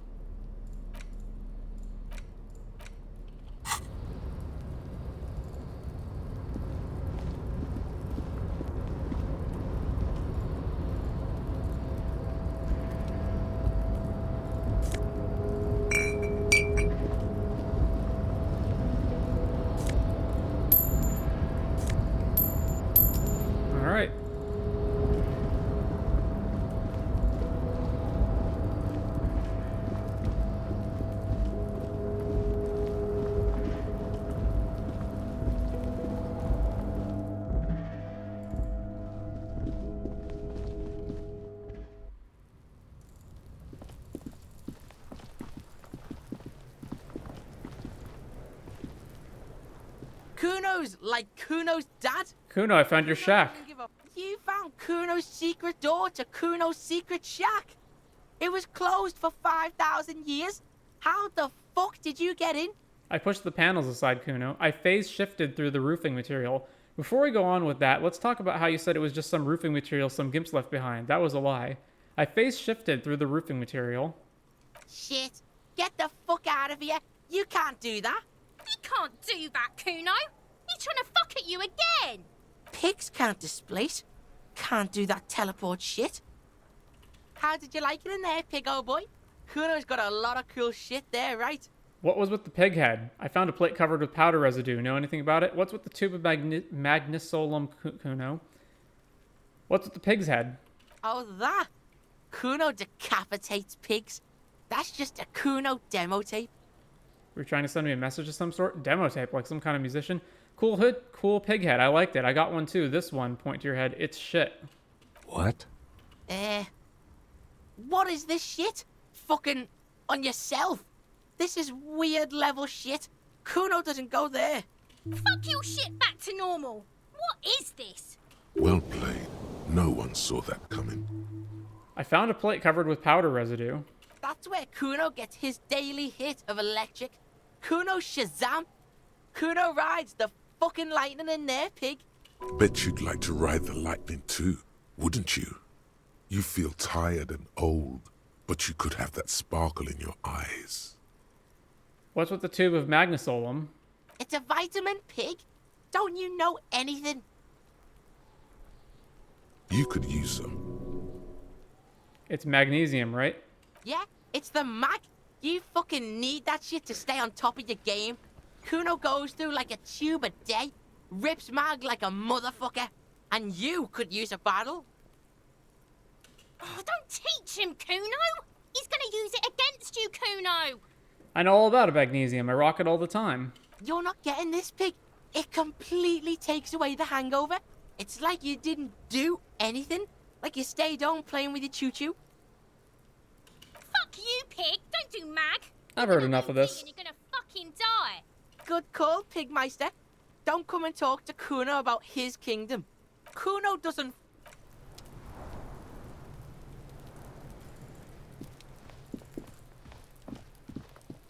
Klaasje is gone.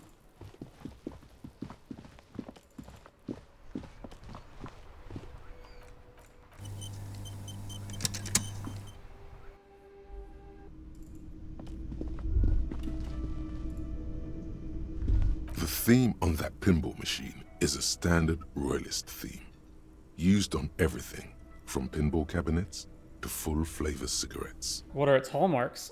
Clinging to a picture book version of the past century, waiting for the king to come back and cast out all the profiteers and homosexuals. Basically, imagine a yellow plastic crown with a liquor brand emblazoned on it.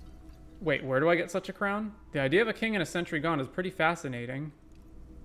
It comes free with a six-pack of Vermilion Roy d'Or. The words Roy d'Or are stamped into the crown's plastic. The sentiment is called anti-centennial nostalgia, pining for a time before the turn of the century. It's common even now, after 50 years.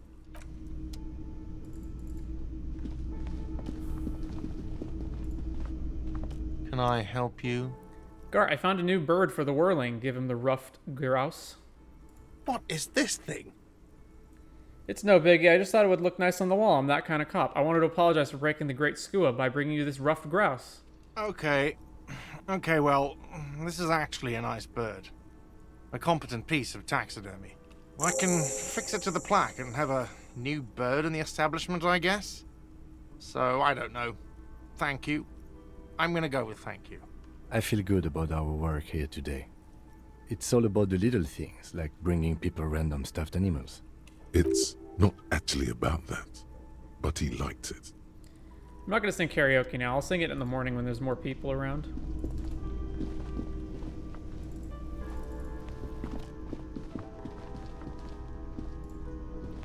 Can't look in the window, eh?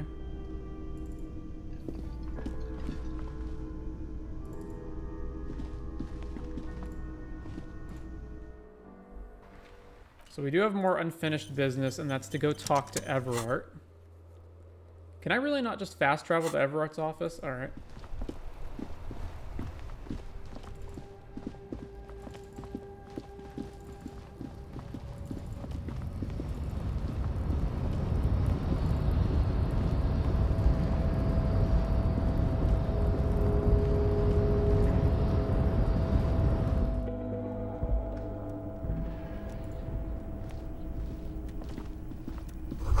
giant ass print on the pillow and a pattern of coffee rings on the armrest. Someone is habitually chilling next to the radio. The file cabinet stands steady as ever. Hundreds, and the same you already went through. Remember, Leah, all items of the drawer slide.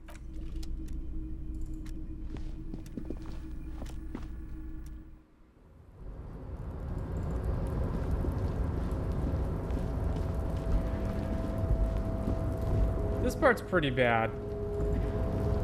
Making you have to walk all the way back over here to talk to Everett and then all the way back.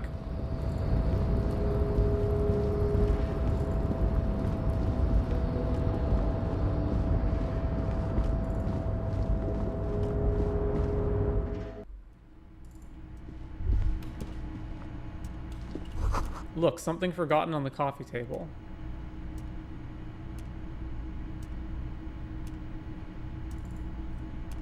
Oh, Everett's not here this late?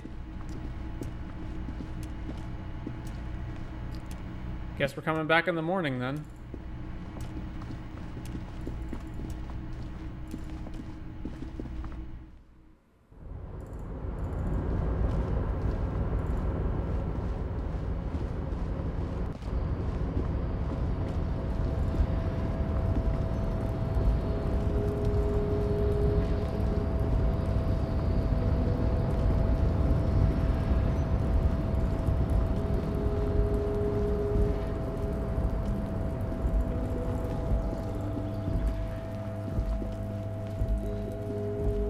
This is the night.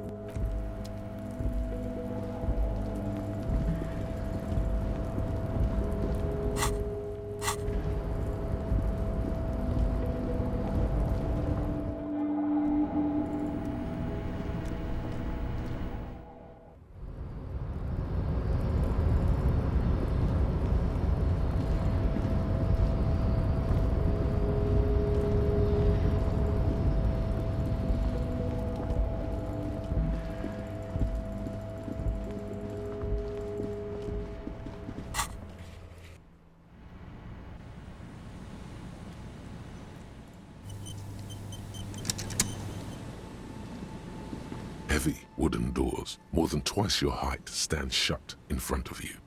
The rectangular sea-worn ornamentation appears in stark contrast to the padlock, carelessly drilled into the wood.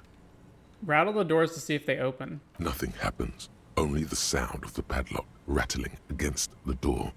I don't think that's going to work. Inspect the carpentry. The carving on the door is block-like and angular, like the church itself. Two large beams shoot downwards, sinking into the wood before they reach the threshold. Run your hand over a beam. The surface is smooth from the wind, but moist to the touch. Take a closer look at the padlock. This cheap-looking padlock is sturdily built. It shackles together a hasp and a staple screwed into the wooden door. The lock is adorned with a yellow sticker. It'll be easier to break the staple than the lock. Also, that sticker is interesting. Somehow. Look at the sticker. You see a yellow circle with two X's and a big curve below them that looks like a mouth. You're pretty sure you haven't seen it before, but what the symbol depicts is clear enough. A smiling dead guy. The curve makes it smile, and the X's make it dead. There is something blindingly modern about this symbol. Its modernness puts to shame everything you've seen before. What makes it so modern? It's the contrast between the cheery, chemical yellow and the rigor mortis. As if the cheery guy didn't know he was dead, or the dead guy didn't care that he was. Either way, you get the sense the forces of future are at work here. Have you seen this symbol before? He takes off his glasses and uses a blue handkerchief to thoroughly wipe them clean before inspecting the sticker. Then he looks up, pauses, and replies, No. What does it look like to you? Looks like a dead man smiling. Suggests junior delinquency. What is suggestive of junior delinquency here? I haven't seen that sticker before, and I'm not a youth. I agree, it's very modern, but does the cheery guy not know he's dead, or does the dead guy not care that he is? What is the source of the irony here? That level of conceptual thinking is not part of my skill set. Inspect the staple. The padlock passes through a staple that's been hastily attached to the wood. closer inspection revealed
Where's your hat?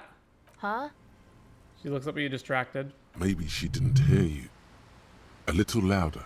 I said you should have a hat on. So should you. I don't have to do anything. I'm the law. You have to do what the law says. I should, and I do, point at your hat. Oh, I didn't notice that. It's nice. You should wear one too if you plan on staying outside in this weather. Yeah, well... Look, man, fuck the hat. What did she just say? That's not how a civilian is supposed to address an officer of the law. Regain authority in her eyes. Your eyes are fixed on her as everything gets very still. Dangerously so. Excuse me, what did you just say? She looks down, pretending to be busy with the make her meet your eyes. I am the police. You would do well to avoid this kind of language with me. Kick some snow into her face with your boot. You did not just speak like that to the police. This one. You're right. I shouldn't have sworn. I'm sorry. She looks up like a scolded schoolgirl, her ears concealed beneath thick makeup. Her hair is dyed blonde, with dark roots showing. Most men wouldn't exactly call her pretty. There is a manliness to her, a coarseness. Now, I have some questions for you. Okay. What's your name? Acele. And your surname? Why? I'm from the police. It's for the paperwork. Okay, it's Berger. A very common name. You have little reason to doubt that's her real name. But she's not all that surprised by this cop show questioning, is she? What's that device you have there? This is a portable recording device. It's for field recording. Low quality, but still. And the wires? Actually, just one wire. I picked on it till the braiding came loose. The wire leads to a contact microphone. What's a contact microphone? A contact mic records sounds from inside things, like this ice. Your mangled brain would like you to know there is a boxer called Contact Mike. Yeah? Any news on my wife's name? How about my mother? No. You're welcome. Does this have anything to do with Contact Mike? Yeah, I record stuff with it. No, I mean the boxer Contact Mike. No.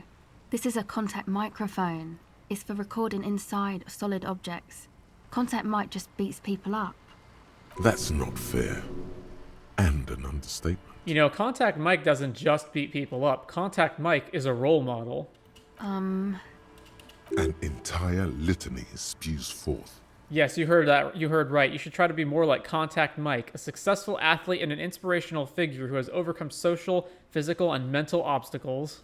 Man, you are one weird cop. This isn't about me. This is about your lack of respect for one of boxing's greats and for yourself. What is it with you and this Mike guy? Okay, if it floats your boat, I'll be more like Contact Mike and less like me. The litany of Contact Mike. It's time once again to return to the 20 things you like to say about Contact Mike, the boxer who is apparently a paragon of open competition.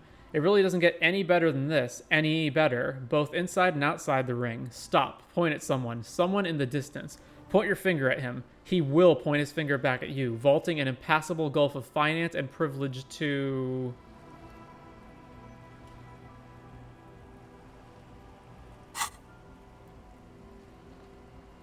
Self-respect is not meant to float any boats but your own. I'll keep that in mind for future use. How does this thing work? The mic? I don't exactly know.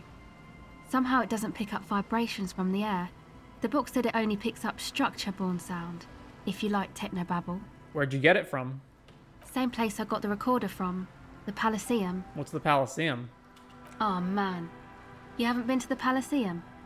It's the coolest place in this whole drug-addled shithole. It's a music club and a synthesizer workshop on Boogie Street in Jamrock. Musicians live there, like real musicians. I once saw Arno van Eyck. Sounds interesting. Who is this Arno guy? Oh yeah, guess you wouldn't know Van Eyck. Or really be a Palaceum going kind of person. I get down. I don't know what that means. I grind. I don't know what that means either. It means I'm hip beyond my years. Nor do I, but I have concrete evidence that I rock in the form of a wrecked tape player and a completely trashed hostel room. That's cool. You're right, time has deserted me. Sucks, man.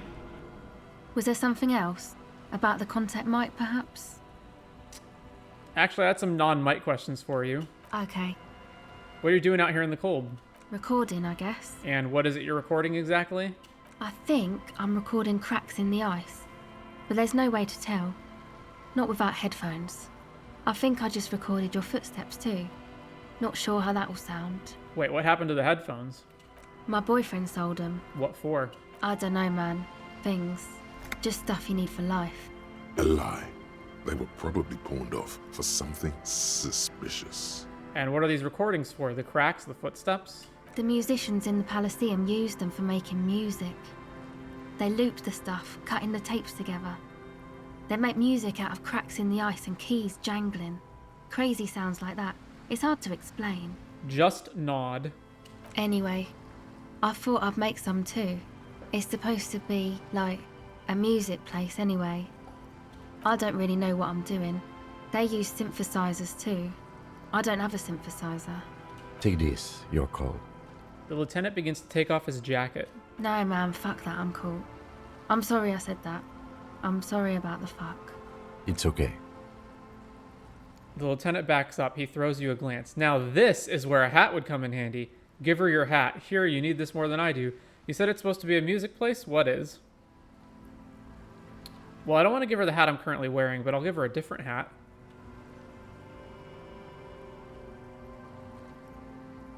Now this is where a hat would come in handy. Yeah, maybe you were right about the hat. Go ahead. Okay. Bye. Alright. So let's switch hats. Which hats do I have anyway? I've got this beanie, right? I also have the Fawn Peepo.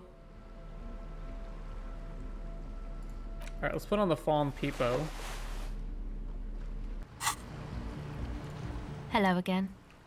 What are you doing here in the cold? Recording. I think I'm recording my boy. I don't know. A lie. The musician. Anyway, I don't. Take this. No, man. It's okay. Give her your hat. Here, you need this more than I do. Thanks. You said it's supposed to be a music place. What is? That? The boys think it could be a place, like the Palaceum or something. Stupid. It's really not going to be a Palaceum, that's for sure. She nods towards the church. And who are these boys? The boys? Yeah. Andre and the guys. They're inside. In the tent. And why is that? Why are you freezing out here while the boys are inside? They got too much stuff crammed in there. No room. Stuff like what? Music stuff, mostly. Like this tape recorder, but bigger. And there's piles of it. You mean like those headphones your boyfriend sold? Yep. They were pretty. I'm sorry we sold those. Why not just leave some of it outside so you don't have to freeze? That stuff is more expensive than I am. More expensive than any of us, really. Doesn't matter. I can take the cold. Go ahead. Let's put my hat back on. Hello again. Tell me more about this music place you've been planning in the church. It's supposed to become, like, a club for anodic dance music, like that new style of synthesizer stuff they play at the Palaceum. Except that, yeah. She looks at the old wooden church up on the poles as a mean wind comes bellowing in the 6-story structure lets out a doleful shriek. Anodic music? Now I'm going to find out what it is. You know, anodic, cathodic, music that's made with electronic instruments. Electronic instruments? Like what? Synthesizers and tape consoles. Microcomputers too. Anything that uses electricity, but isn't guitars. Also found sounds, stuff like that. Aha, the gardener was wrong. I'm not just some disco holdover. I'm going to experience the future. Yeah, of course. So you want to turn the church into a club? I know. It's not my idea. Andre and the boys found the place. It was supposed to be deserted, but now they can't even take it. Hey, you two are cops. Yeah, why do you ask? Okay, well, maybe you could talk to Andre and the guys. Because there are some strange things going on in that church. If you're police, you should look into it, right? I'll talk to them. They're inside that thing there. Would be cool if you did. Was there something else? Did you put the padlock on the church door? No. No. Not really, no. She's trying to get out of a direct lie with semantic tricks. She personally didn't put the padlock on the door. Show her the sticker on the ledger. This isn't yours? It's Noid's. Wait, is this Noid a friend of yours? Yeah, I guess you could say that. Why did this Noid person put a padlock on the church door? To keep more weirdos from getting in. Fucking Martinez. I'm sorry. It's got the worst weirdos. If you get around to it, ask Andre about him, he'll tell ya. Enough about the church then. Go ahead. You seem surprisingly comfortable with being questioned. Why is that? Well, it's just questioning, right? You're just questioning me. It's what cops do. Have you been questioned before? Once or twice, yeah. I'm sorry I haven't had the Revershaw experience they get east of the river. What's east of the river? Rich people. Rich people are east of the river. Look awestruck. Who are these rich people? They sound wonderful. I'd like to be one too. Sneer. I bet they're really rich. They must be very special people to be so rich. Lean in and whisper, let me guess, these rich people are not from around here. Strange, the existence of rich people does not stir any emotions in me. They sound wonderful. I'd like to be one too. Good luck crossing that river on your police salary then. So, what trouble have you gotten into with the police? The usual. I had a shitty run as a teenager. What's the usual? You know, drinking, getting into fights. The ugly stuff that happens when you move out your parents' place at 13. In Forberg. Interesting term. Time to glean some knowledge. Wait, what is in Faubourg? Is this a rhetorical question? No, I literally can't remember even the most basic terms sometimes. Faubourg, not in Faubourg, is a massive banlieue south of Jamrock Quarter. It is the largest ghetto in Revachol, possibly the world. I know what Jamrock is, but let's say I didn't. We are Jamrock, sort of. Martinez is called North Jamrock sometimes. Jamrock is also a ghetto, only smaller than Faubourg. Jamrock is a district of Revachol comprised of the following quarters: Pox, Villa Lobos, Central Jamrock, Grand Couronne, Old South, and the Valley of the Dogs. Learning is great. Turn to the girl, and why did you have to move out when you were so young? My dad was a drunk. Plus, I guess, I just wanted to drink too, you know. Get my party on. I get that. I'm a major party animal myself. Major. Drinking, partying, and disco music are bad for you. You should take me as a warning example. I get that. All right. Empathy, legendary. The tape recorder lies on the ice like a discarded toy. Pick it up. +1 gave her a hat. +2, more like contact mic now.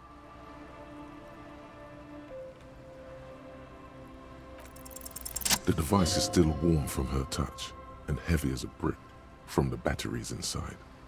The company logo Omicron adorns its yellow plastic cover. Inside, the tape is rolling. The girl looks at the device in your hands. I'm sorry you have to sit here on the ice feeling miserable. At your age or at any age in this weather, waiting for it to get dark. She looks you in the eye, her pupils wide, surrounded by a ridiculous amount of makeup. The people who built this world intended it to be better for you, but they failed. It is easier to live in their failure with this by your side. Tap on the tape recorder. The wind howls. She remains silent. It's real. Tell her. It is not a childish fantasy. It can be a real weapon against what's coming for you now. What is? The dark. Nothing if you got this. Don't be scared. I'm once again reminded of how Contact Mike rose from the slums of St. Baptiste to the top of the boxing world, overcoming adversity and serious brain trauma. Nothing is coming. Nothing he wouldn't knock out in 3 rounds. The real fight is for the right attitude. I can't believe this turned into another Mike thing. Fine. Okay, I'll stick to it. I'll knock it out in 3 rounds. She takes the device from you and places it in her lap. There is little you can do to help her now. But given the chance, you feel like you should. There is something about her. A weightiness. So thanks, I guess, for the psych session. Maybe I can return it. What's been eating you, officer? You said eating me. There's nothing eating me. Come on, I can tell. But, okay. Be a boyadero about it if you want to. I guess there is something that's been making my life hell. What is it? I think it's the plight of the working class. Everyone's just mooching off the entrepreneurial class, shackling the doers. I think it's all these foreign people taking our jobs. People just keep putting their selfish interests ahead of the greater good. I think it's the plight of the working class. Oh, really? The golem of capital runs rampant, smashing creator and slave alike. I fear the process is irreversible.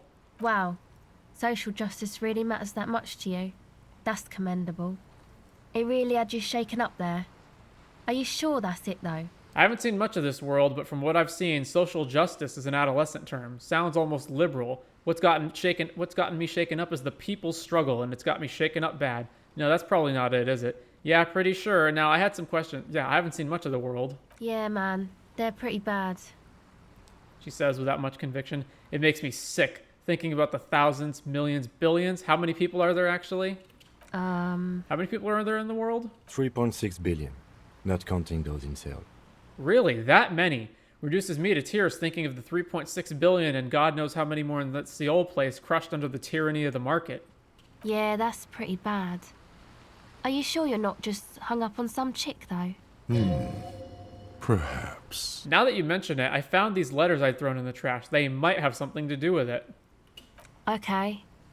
Why'd you think that? First, they had just the faintest scent of chewing gum on them. I could still smell it under the shit. They were written in a woman's hand, and oh boy, did reading them make me not feel good. The gum one. Wow, man. That's pretty symbolic. Don't you think? Yes, I found that to be very symbolic too. Okay. What else? They were written in a woman's hand. There you have it then. Chick trouble. Not political after all. Who was she? No idea. Haven't seen her. Definitely haven't called her. I don't remember a single thing about her. Really? You seem pretty upset about this chica. Are you sure you don't remember anything about her? Eyes? Hair colour? I remember her scent, and that's all. Wow, man. That's some pretty strange shit. Are you sure the letters were for you? Yeah, I'm sure. Why would I have reacted so strongly otherwise? How come you don't remember, though? Is it like some selective memory thing? Wait, what do you mean by selective memory? I think it's more about me getting so unbelievably drunk I completely erased all memory of this world. You might have a point there. Wait, what do you mean selective memory? Man, when I get hurt, I just want to forget that shit, you know? That kind of selective memory. I think it's more about me getting so unbelievably drunk I completely erased all memory of this world. You might have a point there, selective memory. Yeah. Or it might just be some psych bullshit, you know? Königstein wank. What is this Königstein wank? You know, the psych thing they've got going on there. Rich people like it. People in Königstein are mostly rich. You know, I'm not sure this made things any better. Thanks for the bullshit psych thing, then. You're welcome. Might be for the best to keep that shit forgotten, though. Just my opinion.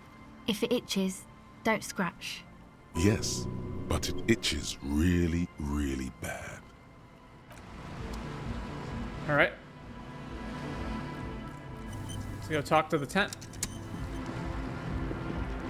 The tent is just tarpaulin fabric covering a pile of stuff. The flap is open.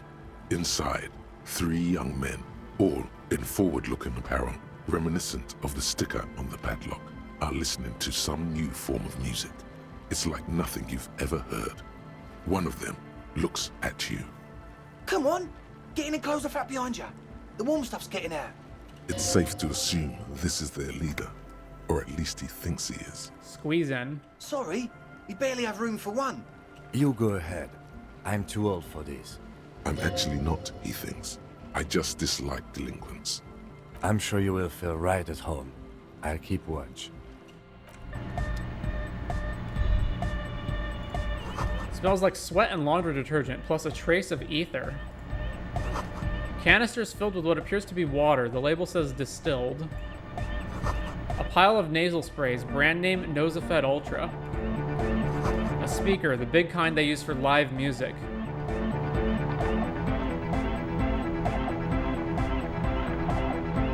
A young man with peroxide blonde hair holds up a Harman Welshi tape player, nodding along to the music. He looks at you with a knowing smile and says, as though you're supposed to be sharing some tremendous evangelical secret. Hardcore! Is it?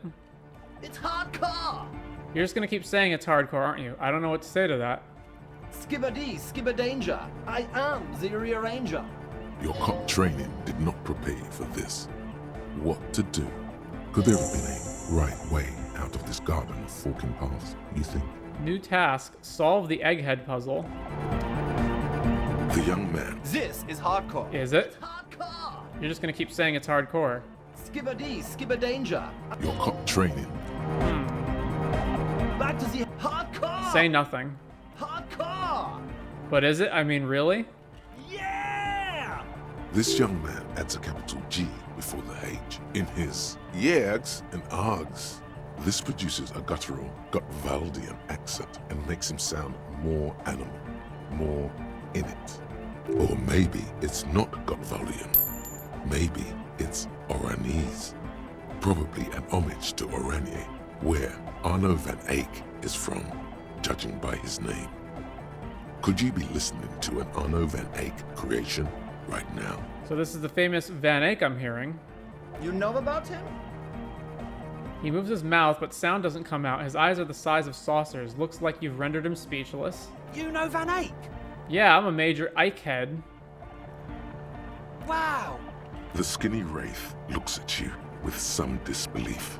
So am I! So am I! Oh! Is that why they call you Egghead? Because... Egghead to the mega! The K became the G! The boy became the man! The Advent? Wait, so did I finish the task or not?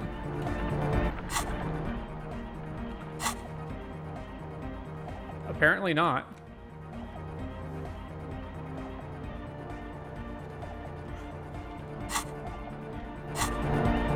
We're close. Says the young man with the tape player and the large boyadero boots. Lung-shaped trees sprout on his silver belt buckle. True, hard, full, car. Say nothing. But is it really? This young man, or maybe it's not. Yeah! The Y to the E to the A to the A to the A to the A to the A to the G to the H to the exclamation mark. Yeah! He missed one A. You missed an A there. I yelled mine with 6 A's, so you have to yell it with 6 too.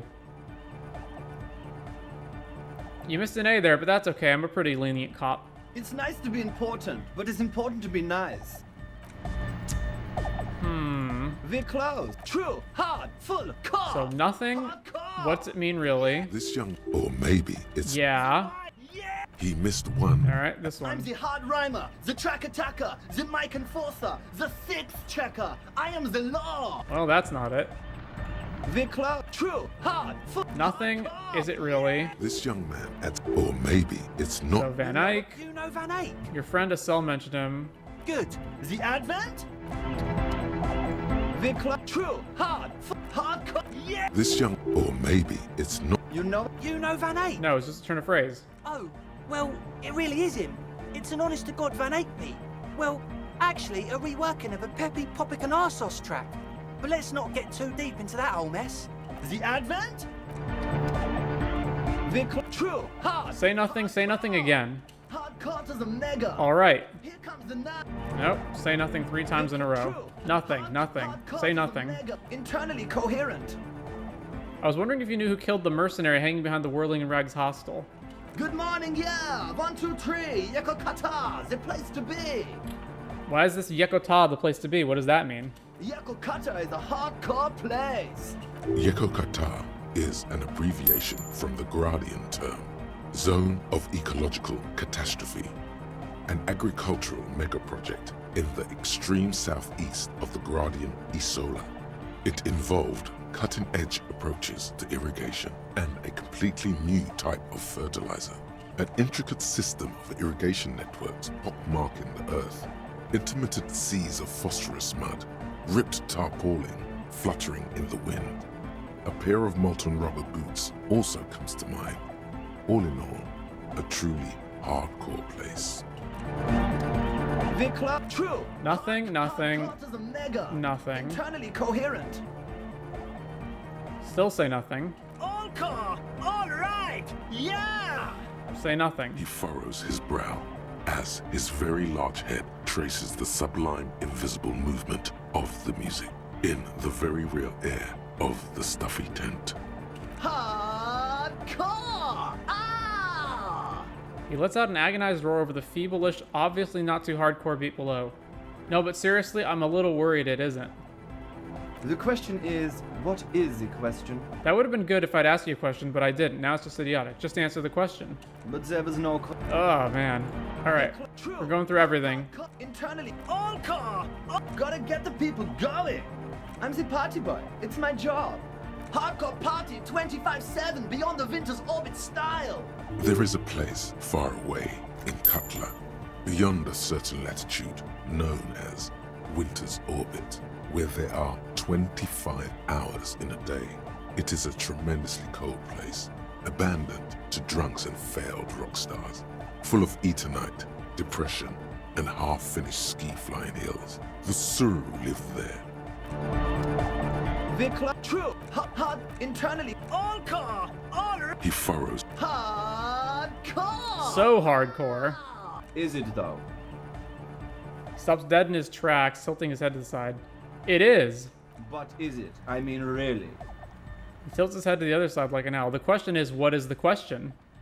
No, but seriously, I'm a bit worried it isn't. He frowns and starts bobbing his head back and forth once more. Apparently that was the solution. Don't be alarmed. Everything is okay. He isn't actually worried.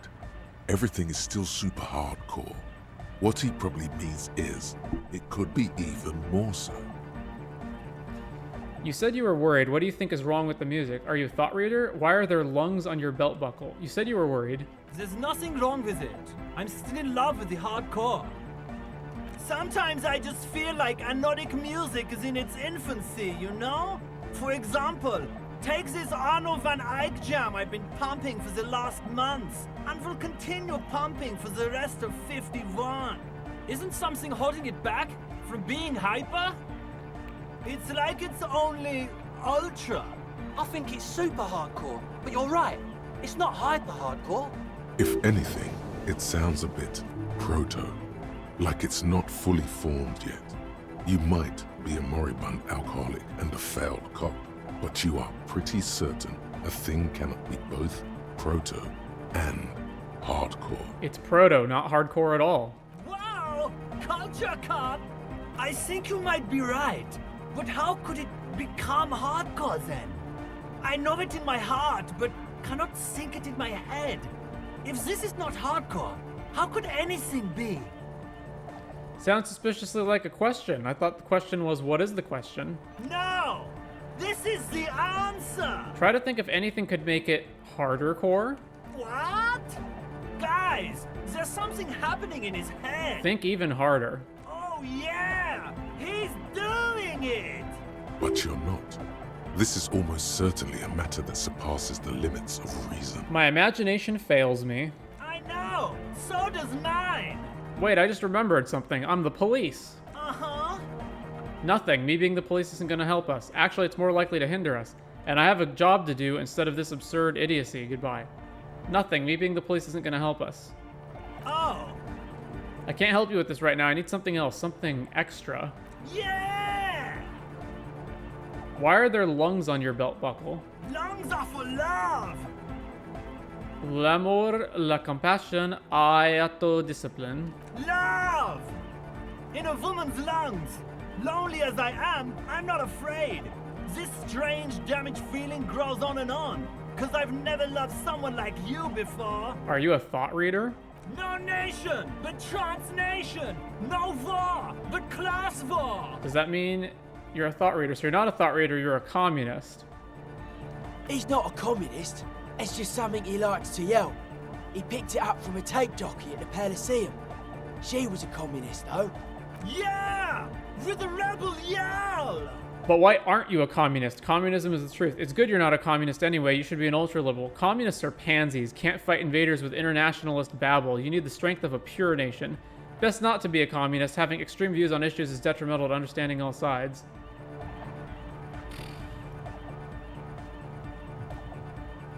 But why aren't you a communist? I can be a communist. If you want that, do you want me to be a communist?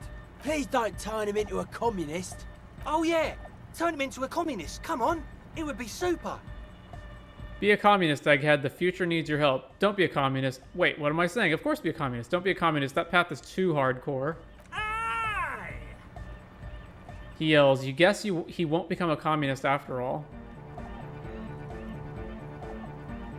Tell me something else, Egghead. Yeah! Physical instrument challenging. Maybe your body can tell you what Arno van Eyck's jam is missing to make it harder core. No, that would be silly. Your body isn't for thinking. It's for robust, wholesome things. Things like discus, javelin, and 400-meter hurdles. Discus. Did someone say disco? Wait, I can attempt it again? Oh, Horrific Necktie wants to try again. No. Nope. Did someone say disco? All right. Go speak to Andre. I'm just annoyed. What if I want to speak to you first? I suck at socialising, man. If you go speak to Andre, I'll have time to tune in, get a reading on your sign. That's ridiculous. See? It's already going wrong. Sign is off. Young man picks up a thin metal saw blade and examines it. New task, sync the signs with Noid. Scared? Angry? It's hard to say which this man is. Alright, talk to You see, Andre. a youngish man bleaching the tips of his hair with a toothbrush. He puts the toothbrush down and extends his hand in greeting. Hello, I'm Andre. It's a pleasure to meet you. There is definitely something futuristic about his hair, aggressively so. You get the sense that this is what the future will look like. Imbecilic, yes, should the future ever come. It Take will his look hand. deeply imbecilic, like this guy. His grip is strong, sweaty, and warm. He's trying to project and inspire confidence. This is my posse, Noid. The young man with earrings looks at you suspiciously. And Egghead. Egg! The tape player high above his head continues to blast what is probably anodic music. Together with Acele Burger, who's out there right now, doing some seriously progressive sonic experimentation, we like to think of ourselves as music venue organisers. Wait, how many music venues have you organized? We have many in the pipeline, officer. Why are you here? You see, we've been all over Jamrock North, prospecting for real estate to establish a new venue in. Also for talent. Yeah, thank you, Egghead. And while there is no shortage of raw, unfettered talent spinning tapes in Jamrock, we've had rotten luck with the real estate part. Place is a shithole. I apologise for my friend Noid's potty mouth. I realise this is not how you speak to a police officer. He has authority issues. There's no need. The place is pretty bad. Next time, watch yourself. Was there something you wanted? Your friend Acele said there was a problem with the church. Oh, so you've met her? Good. Yeah, it's a matter of occupied ecclesiastical property. I bet you've noticed the derelict hive of narcomania on the coast. An attempt to pander to your perceived conservative sensibilities. No person his age would ever use a word like narcomania with a straight face. Don't fall for it. Enough histrionics. What are you talking about? I'm talking about the church, and I'm not exaggerating. Even a place of spiritual refuge can become a magnet for all sorts of dopeheads and burnouts if left unattended. Dopeheads! Burnouts! Well, I'm sad to say, that's exactly what happened.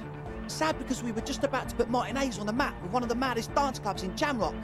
Nah, strike that, in Reversholt. Strike that! The word! And sadder yet, because the dopeheads and burnouts hold up in there are the worst kind. He leans back a little, watching you with a steady, serious gaze, letting you imagine just how bad those dopeheads and burnouts really are. Good. This calls for an opinion. You're an expert in those. Are they foreigners? I bet they're foreigners. I won't stand for narcomaniacs of any kind. No narcomaniacs on my watch. Shake your head gravely. I feel like you may be laying this on a bit thick. What's really so bad about those dope heads and burnouts? I won't stand for it. Yes. And the worst part is, they're also spooky. What exactly do you mean by spooky? I was hoping you would be the judge of that, officer. All I can say is, their spookiness is the kind that keeps us from restoring this church into a community centre and a place of spiritual refuge. Also, they don't eat or clean the building. Shit's gonna collapse. People just want to spin tapes without them spooking it up. Place has bad signs. No one can dance like that. Thank you, Egghead. So you're gonna look into it, right? It should be a police matter. Getting them out. Whatever spooky stuff they're doing, I'm sure it's not what the Ecclesiastes meant their property for. I'll look into it. Tell me more. All right, man. Andre is obviously very happy you took him seriously. The whole tent is. The boys exchanged giddy looks. Acele told me Noid put the padlock on the door. Why? I did ask Noid to install a measure against more drifters wandering in. It's a temporary fix, just something to contain the situation. I had to do it in an hurry. Not my best work, but it should hold for a while. I need the key. Of course. Noid, give the officer the key. All right. The speed freak dips into his belt pack and produces a yellow key, then makes a sudden cool infused move, tossing it in your general direction. Reaction speed, be the cool cop. Catch the key as it flies towards you. It's as if time has frozen somehow. You think you can sense the key moving in the air. Yeah, this is going to be way cool. Don't ruin the cool by overdoing it. Raise your hand in front of your face with minimum effort. That hurt me physically? Blam! Straight in the eye. Straight in the old eye ball. Okay. In the looking ball. A stabbing pain. Tears stream uncontrollably from your right eye. Ah, goddamn asshole. What is wrong with you? Can't you see I'm in pain now? Man, I'm super sorry. That was totally my bad. I got overexcited. Threw him too hard. I'm sorry. I'm sorry, bend your face in mockery of his useless contrition. You almost eye murdered me. A cop. That's use of lethal force. I really am sorry, man. Just take this, okay? He pulls out some black paper from his belt pack. Wow, looks like there's quite a lot there. That's the least you could do. Take the money. I don't need your pity money. Now, where were we? Take the money. I hope that settles it. Wow. Oh, wait. The key? He is shifting in his spot, uncomfortably, still feeling sorry for the mishap. We were talking about the padlock, I think. How long have those people been locked in there? Not long. Like a week, maybe? How can you be sure they haven't starved to death? I'm super sure they're alive. I mean, come on. I'm at least 90%, maybe 85% sure they're still alive. Somewhere in the ruinous past that led you here, there was something called exams. You may have learned the term involuntary manslaughter there. Andre, do you know what involuntary manslaughter means? Yes, I do. I listen to Channel 8 all the time. I know about crime stuff, and I assure you, officer, this is not what's happening here. I'm at least 80% sure they're alive. I mean, come on. Most people aren't ever that alive in their entire lives. Yeah, I catch your drift. I knew you'd get it. You're one smart cop. It feels good to be the smart cop, doesn't it? That's a good cop to be. Has a nice ring to it. Smart cop. You wouldn't want to be stupid cop, now would you? But still, maybe he's just sucking up to you. You can stop buttering me up now, thank you. Oh, okay. I won't do that anymore. Right, other questions. Sure, man. Tell us what you want to know. Let's do it. Who exactly are these people inside the church? Truth is, I don't really know. None of us do. I don't even know how many there are. All we've seen are glimpses. You haven't even seen them and you want the police involved? Well, there's also the machinery. This machinery is of the deeply mystical variety. When I first scouted the place, back in February, it was abandoned, empty. Took some time getting the crew together. So about 2 weeks ago, we came here hoping to set the stuff up. Suddenly, there are all these strange machines lying around in there. One of them has wires running into bowls of water. Wires into water. Never seen anything like it. Andre, tell him about the feeling. Oh, and it felt like there was something in there with us, watching us from the dark. No, the other one. Which other one? I'm not as in tune with my emotions as you are, Egg. Felt like silence. Awful silence. But you haven't physically seen anyone. Not exactly. We've just seen someone who we think is a woman go in and out of the church. A couple of times. And we felt someone, or something, eyeing us inside. But that's kinda it. What was that about something watching you? Like you aren't alone, you know? It wasn't quite human, if you know what I mean. Not human, as in a ghost? Do you know what he means? It was this dark shape climbing upside down along the ceiling, like some kind of crab man. A crab man? Yeah, you know, the way it was climbing up and around the ceiling, like a crab. It was stalking a cell, exhibiting ambush behaviour. Odd. Crabs are usually marine creatures, and not known for climbing walls. Ambush behavior, nod. Crab man. Crab man! Yeah, totally. I mean, I didn't personally see it. Acele was alone that time, but I believe her. If she comes out running and says there's a crab in there, there's a crab in there. So he hasn't even been in there lately. Is he afraid? You should ask her about it, but be nice. Don't tell her you don't believe in the crab. The implications of this are too numerous to consider. Proceed with caution. Learn all you can before entering that dark building. There probably is no crab man. Don't let them draw you in with this nonsense. Can you tell me more about this machinery? You should talk to Noid about that. I just got a distinct burnout and dopehead sign from them. Probably jacked up to some snuff station too. Probably, very likely. So how can you be sure they're burnouts and dope heads if you haven't even seen them? Well, honestly, I can't. But I am. This is a below-feeble attempt at avoidance. Basically, he is attempting to weaponize idiocy. I don't see a single thing wrong with that argument. I'm 70% sure they're substance users. Don't let the technology fool you. He makes little quotation marks with his fingers when he says technology. All right, let's talk about something else. What? You mentioned some kind of ecclesiastes on the church. Who are these? Oh yeah, that's a meteor and name for the founding party. Thought it'd be cool to use it. If you don't know what the founding party is, there might be a way to mask it with minor demagoguery. Before we go on, what do you mean meteor and? Oh, the founding party. I do know them, but can you refresh my memory? Mask it. Now, humor me, Andre. What is the founding party? Come to think of it, I've never really looked them up, you know? I can't give you a precise definition, but they're a very powerful religious organization. And? And they have roots in ancient mass society. And they're the custodians of the Pericanassian church. Plus, they anoint the innocents. They, like, made the innocentic system, no? Now, Andre, in your opinion, would this ancient religious organization who anoints the innocents want a club for erotic music in one of their churches? They sound exactly like the kind of music who would want... They sound exactly the kind of... who would want loud erotic music in their church. You're right, they do. The Pericanassian church is about love. And Nordic music is about love. I got love for my Pericanassian posse. Love is the relay out of death. We dance! Love is hardcore! Unity! Unity! Make some noise for my Insulindian posse! He turns the volume up, then looks at you with a knowing nod as if it's obvious you will now break into dance. You feel it. The anodes and the cathodes coursing through you. Your big toe starts tapping along to the bass, as if testing the waters. No words, enjoy the beat, nod your head. Feels good. I don't quite understand what you're talking about. What's a posse? Your posse's like your people, man. Like you got your cup posse. You look out for each other and you party together. That's a posse. And where is your posse, detective?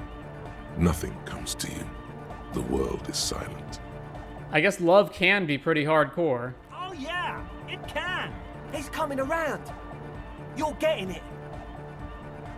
You're right. How could the founding party be anything but enthusiastic? Dance music is about love, and so is the Paracanassian Church. Yeah! Yakokata! The place to be! Do it for the masses. Do it for the crew. I didn't want to say it, but it was pretty lame of you to imply otherwise. Anyway, you got more questions? The one with the large head is still looking at you, nodding his head, waiting for your body to start moving. Yeah! Let it out! Let the disco happen! Bring the disco into this world! Get this church shit on, and then dance there, motherfucker! I wanted to ask you about this tent full of equipment. Yes. What? I see you brought your own water. Hate to tell you, but it reeks of sweat in here. What's with all the Nosafed? The what now? Point at the bottles of nasal spray in the corner. The Nosafed Ultra, you have a lot of it lying around. Oh, the old Ultra. He's like an actor, looking to the souffleur for his line. I have a major sinus infection, stuffy nose. We all do. Shit's all blasted up. Winter, can't even breathe. Sound fine to me. Yes, that's all Nosafed's doing. Without the Noser, I'd be drowning in shit right now.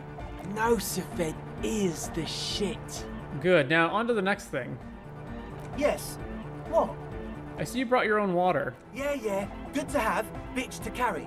When I first scouted the place, I did some reconnaissance. I'm not sure the church even has running water. And it's distilled, too. Oh. It's the one they sell at the fuel station. It's like he's lying to you, my liege. But he's slippery enough that there's nothing for you to grab hold of.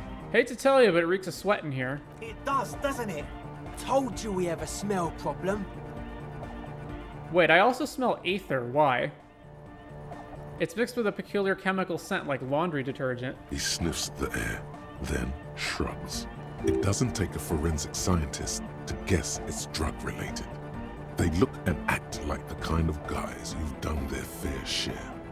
However, their breathing is regular, their jaws stay put, and their pupils aren't dilated. So, not under the influence right now. At least, not under the influence of stimulants. That doesn't rule out hallucinogens, benzos, some depressants. How do you know all this? Alright, enough of this. He nods enthusiastically. Logic godly. Relieved. Maybe everything isn't quite as you've been told. Take a moment to analyze. Unexplained Nosafed, headphones were sold. Narcomania is a plague. A number of things don't add up. Let's take a look. How about gather around, kids? Okay, kids, now gather around. The young speed freak puts down a busted capacitor and looks at you. The one with the large head seems very enthusiastic about whatever you have planned. Their would-be leader is less amused. Sometime in the past, I'm not sure when and where, but betrayal was involved. I fell sick and became the shadow you see now, but before that, I have reason to believe I was a police detective. But you still are! Thank you for your kind words, but everyone in here sees I'm a disgrace to the uniform. I was good enough in this job to be awarded the rank of Lieutenant Euphrater. I could have been captain, imagine that. What happened? Disco happened. I've been trying to say we need the next step in dance music to happen fast! Shut it! What? I have! I've said that! Now, obviously, that might as well have been 1,000 years ago, but there's still some detective left in me. The young speed freak is silent. You're sober. Was it hard for you to keep sober for this meeting? This isn't the makings of a club, it's a tent full of laboratory equipment for manufacturing drugs. I have no idea how you arrived at that conclusion, but it's wrong. Look, we even have speakers. One speaker. They have one speaker. You have no headphones. Wouldn't Acele need her headphones to spin tape? What do you know about spinning tape? Nothing. I know you pawn them, likely for lab equipment and drug ingredients. I'm sorry, but there is no lab equipment and no drug ingredients. Where is his friend? Did he lose his friend? What do you mean, friend? The other speaker, you have only one. It's a one-speaker system. It's monodynamic. You wouldn't know the first thing about sound reproduction in anodic music. Other speaker. This may be the brain damage talking, but you've definitely never heard of monodynamic or one-speaker systems. That Nosafed is here for its active ingredient. He said it was for his nose. What more do you want? Likely pseudoephedrine, almost exactly the shape of ephedrine. Ephedrine makes you happy, and so does pseudoephedrine. The distilled water, cornerstone of a clean lab. And of all cellular-based life, what's your point, Lawbringer? There's no need for me to pile on anymore, is there? No shit. In short, you tried to use a police detective to set up a drug lab. That's... Come on, that's... Preposterous? Against the law? Punishable by summary execution? Preposterous? I meant to say, not true. So, what are we gonna do with you? What do you mean, do? There's resignation in his voice. He's almost ready to drop the act. It wouldn't take a lot of pushing. You do this lawman style. First you tell me everything, then I pass judgment. You tell me what's really going on and we'll work from there. I can be lenient. I don't really care. I just wanted to crack the case. Do what you want and I'll do what I want. You tell me what's really going on. What do you mean by lenient? Not calling backup and hauling you all off to the pen for starters. Haven't you heard? I'm the dirtiest cop this side of the river. I'll make life hard for you using my every connection I've got. Not calling backup and hauling you off to the pen. Okay, man. Okay. Things are just so hard for an entrepreneur in this city right now. It's not like we lied when we said we want to turn a church into the wickedest club in East Revershoal. Because we do! We totally do! We just need to turn it into a speed lab before. To get our foot in the door. And why'd you need me? Like I told you, spooky arseholes moved in while I was getting all this stuff together. A month ago, the place was empty, and now it's all spooked up. They're not really spooky, are they? No, man. They're spooky, all right. It's just that they would also probably call the police if we started cooking speed in there. But the sign was way off, too. I couldn't feel the love at all. Sir, you promised you'd be lenient. This is it. Judgment time. Give me your cash. Ask for a bribe first. Pack up and report to Precinct 41. Arrest them. Get lost. I don't want to see you again. Evict them. Let's do this clean. No speed lab. Just a club for anodic music. Proceed with the club. It wouldn't work without the lab. Do what you have to do to keep the club alive. Proceed with both. I have to look into the spooker situation before I can decide what to do with you. Let's do this clean. Yeah! I knew it. It's impossible now. No, Andre, it's harder now. This hard cop has come to show us how much the fish is, and the fish is always so much more. We all know there was never going to be a club for anodic music with the Speed Lab. Now it has a fighting chance. What's that about a fish? There needs to be a club for anodic music in there. Needs to. Everyone hates each other. Everybody hates it here. It's all just drugs and we're slaves and I can't. We are running out of time. We need a win, Andre. I promise this will be a win. We won't cook speed in there. We'll do it clean. We'll do it true. We'll do it sober and real and beautiful. This will be a victory for the light. Right, let's call this incident crime prevention, but I have my eye on you. Okay, we'll try to do it without the drugs. We'll do a straight club up in there, spinning the maddest reels, and nothing but, I swear to God. Okay, Egg? From here on, it'll be straight all the way. As always, we'll be right here, waiting patiently for the news. Yeah! So you had a talk with Andre, and now you want to discuss things with Noid? That's fine, man. But I've got to warn you, our signs are still off. It'll take some time for me to get my sigh on. I saw a sticker on the padlock. Can you tell me anything about it? A sticker? You mean the yellow one? Can you describe it to me? Interesting. He wants you to describe it, though he already knows what it looks like. Why describe it if you already know what I mean? I mean this one. Show the sticker on your ledger. Oh, wow. Right on your cop ledger. You like it? It's super stupid, that's what it is. I think it reminded me of you. It's very modern. I'd like to learn more about it. You're right. It's the harbinger of a new era. What would you like to know? What makes the sticker so modern? Simplicity was brought to us by classical soul artist modernism, but that was a tasteful, harmonious simplicity, right? Well, hardcore is not tasteful or outwardly harmonious. It's a warning shot. This will be dangerous. The echo of man's loss haunting him. The sticker, the clothes, the music, same thing. You come up with this stuff by yourself? Seems awesome, nod in agreement. It is. What's it supposed to be? The dead guy smiling. What does it mean? Why is the dead guy smiling? He defeated history. We are living in the age of history, and in the eyes of history, we are always already dead. How can we ever smile then? Because history is a lie, and so are its deaths. The present moment and life are the hardcore. The hardcore expels death. Or maybe he's not dead. Maybe he's just really ecstatic about the beats. I'm thinking maybe the smiling dead guy is a symbol for communism. It's also dead, but doesn't care. Yeah, that interpretation holds. I think we've exhausted the subject for now. I guess one could write an entire treatise on the thing. But what for? Tell me about the machines you saw in the church. Weird stuff. Specialised. There was a data processor and some sort of long-wave machinery. Wires going into water. Gives off a spy sign. Or some fucked-up Samaran science sign. You know, the kind that goes head first into the supernatural. The People's Republic of Samara is a product of Revachel's sister revolution on the Grand Isola. It's known as a severely degenerated rogue state. Don't be too hard on Samara. They're all alone in the world. Half of what we know of them is just propaganda. What's wrong with the supernatural? Nothing's wrong with it. You should definitely be researched. You can still do sick shit with it, though. The sickest. That's perhaps why it should be researched. Don't be too hard on Samara. I know, man. I was just talking about the aesthetic. The supernatural, so you think it's real, that it actually exists? Most of it doesn't exist. But there's also stuff that isn't allowed to exist. Because the moralists think it's too dangerous for the plebs. Psionic powers, pale-related diseases, pretenders pretending to be human, folk rights, that kind of stuff.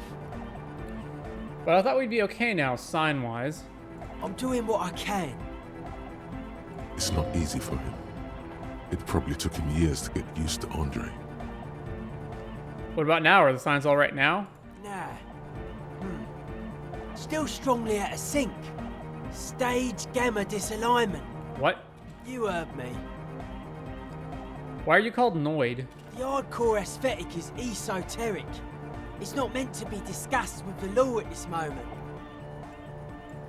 It's not easy to reach a harmonic resonance of signs without some adjustment.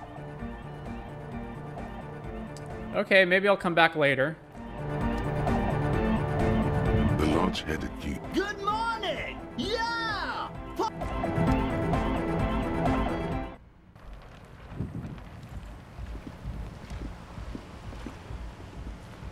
The shaggy-haired girl kneels on the sea ice. She looks up as you approach. So you talked to my associates, right? Are you going to help us? With the church, I mean. I'll help you, all right. Great. Let us know if there's any progress, will ya? Your associates tried to use... Oh. Your associates tried to use me to set up a drug lab. I'm guessing you knew of this plan? I did, and I'm sorry. For what it's worth, which isn't much. This is why I didn't go into the tent. Typical delinquency.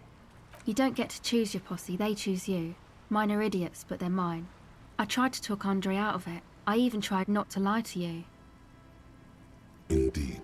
She merely tried to omit the truth instead. Instead, you opted to admit the truth. It's the same thing. Should have tried harder. Misleading a cop is no joke. I don't care. I'm loco. I just wanted you to know I know the plan you did. Okay, but I still regret it. I should have been able to control them. And I will in the future. I promise. May I ask? What did you tell them? Do what you will with your dance club plans, just no drug labs, please. Thank you. I'll get them under wraps, I promise. The others told me you went inside the church. What did you see in there? Oh, that. You're not going to believe me. There's no point in me telling you. She's less prone to blurt it out, crab man, than the others. We'll see. Go ahead and tell me. Okay. I went in and I saw a woman next to one of those machines there. Noid calls it a mainframe. She was dressed like someone who's been raised by their grandmother, you know, strange old clothes. Had this absent expression, didn't say anything, just stood still. And then, you know, right behind her, a man crawled down the wall. Upside down like a crab, down the church wall. I think the woman didn't even know he was there. He was completely silent. He stopped right before he got to the floor, then just hung there like that, looking at me. Right at me. I fucking turned around and walked out. End of story. Like a crab, you say? The lieutenant nods. His face is stone. What did this crab man look like? It was too dark. I couldn't tell exactly. Come on. She obviously could. She already went into detail. You were wrong. I do believe you. Why? Seems too ludicrous for a lie. What would you stand to gain? Strange things happen. Okay then. They certainly do around me. I'd like to know more about your associates. My associates? I haven't got much to say about them. What do you mean? You must know something about them. Of course I do. I just don't tell people about my friends and who they are and so on. I don't provide information on them. To the cops. What about you? Tell me something about yourself. Me? I'm a silver bird. Ah, okay. Maybe I'll ask later about all this. Don't know what makes you think it'll be any different later, but... New task, get Acele to talk about her associates. My associates? Of course To the cops. Don't know what makes you think it'll be any different. My associates? Sorry. I just don't tell people. To the cops. Don't know what makes you think it'll be any different later. I doubt they have anything more to say, but let's just go talk to them. Hi again. So, No, got nothing to say. Alright.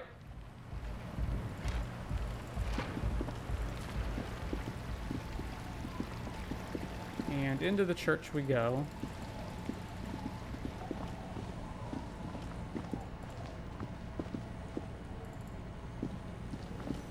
There's no, like, back way into the church, right? It's just...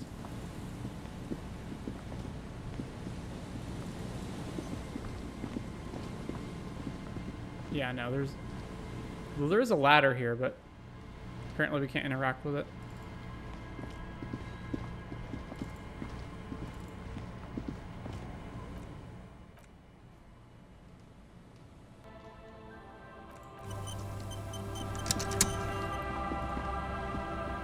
Heavy wooden doors, more than twice your height, stand shut in front of you. The rectangular seam. Open the padlock with the key. The lock turns easily. You hear a click as the shackle pops open. Let's go. As you do, you hear the echo of the doomed commercial area. Its black holes and dusty machines. Then the feeling passes. A great whoosh of air rushes into the dark innards of the church, as though rushing to fill a great vacuum in the heart of the city.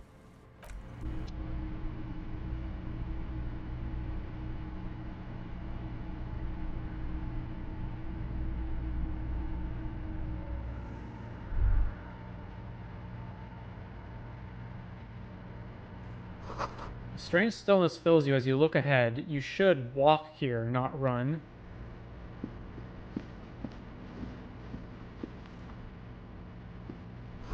More of the forked lightning pattern you saw outside. Bark beetles? No, it looks intentional. Some long-forgotten style.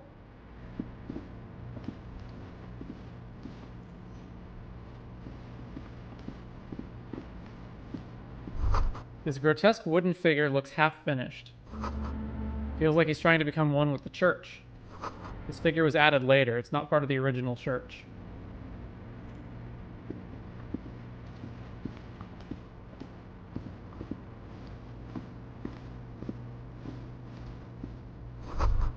The blackboard is filled with complex equations. They look recent. Something to do with radio frequencies?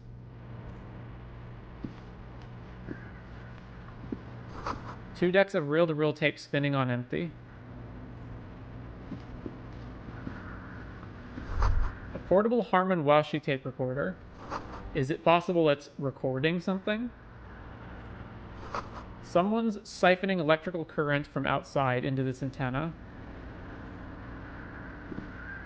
In white, silver, and apricot faience, the young mother of humanism stands above you. A crack runs across her body. She is impossibly tall, oval-faced and sad. A dark and radiant majesty. This is her innocence, Dolores Day.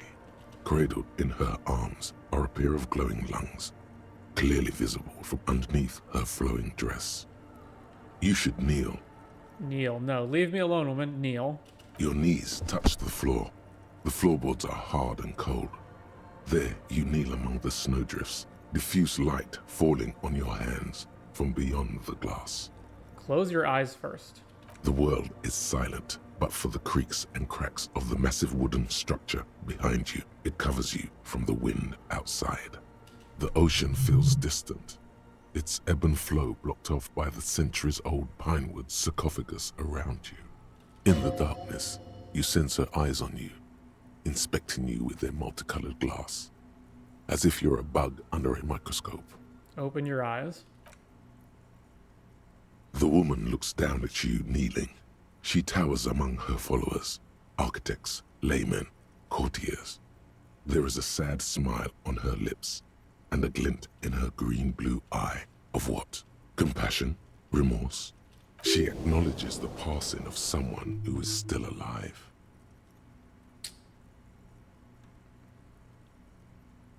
It's morning. As that terrible word passes through your mind, the lieutenant draws an X-shaped cross from shoulder to shoulder. Do the same as you get up. Your fingertips touch your chest 4 times. Then you rise from your knees into the apricot-colored light of the window. Above you, the woman still smiles her distant smile, sundered by the crack in the glass. This is Dolores Day. The old woman in the village was right. This must be the Dolorian Church of Humanity in Martinez, or the small Pinewood Church in some records. You knew of the place? It's a minor landmark, not easy to find. Most maps misplace it. It was built not long after Ravachol's founding, 300 or so years ago, by first-generation settlers. On the coast of an uninhabited archipelago where only animals had roamed before. What else do you know? Wild reeds.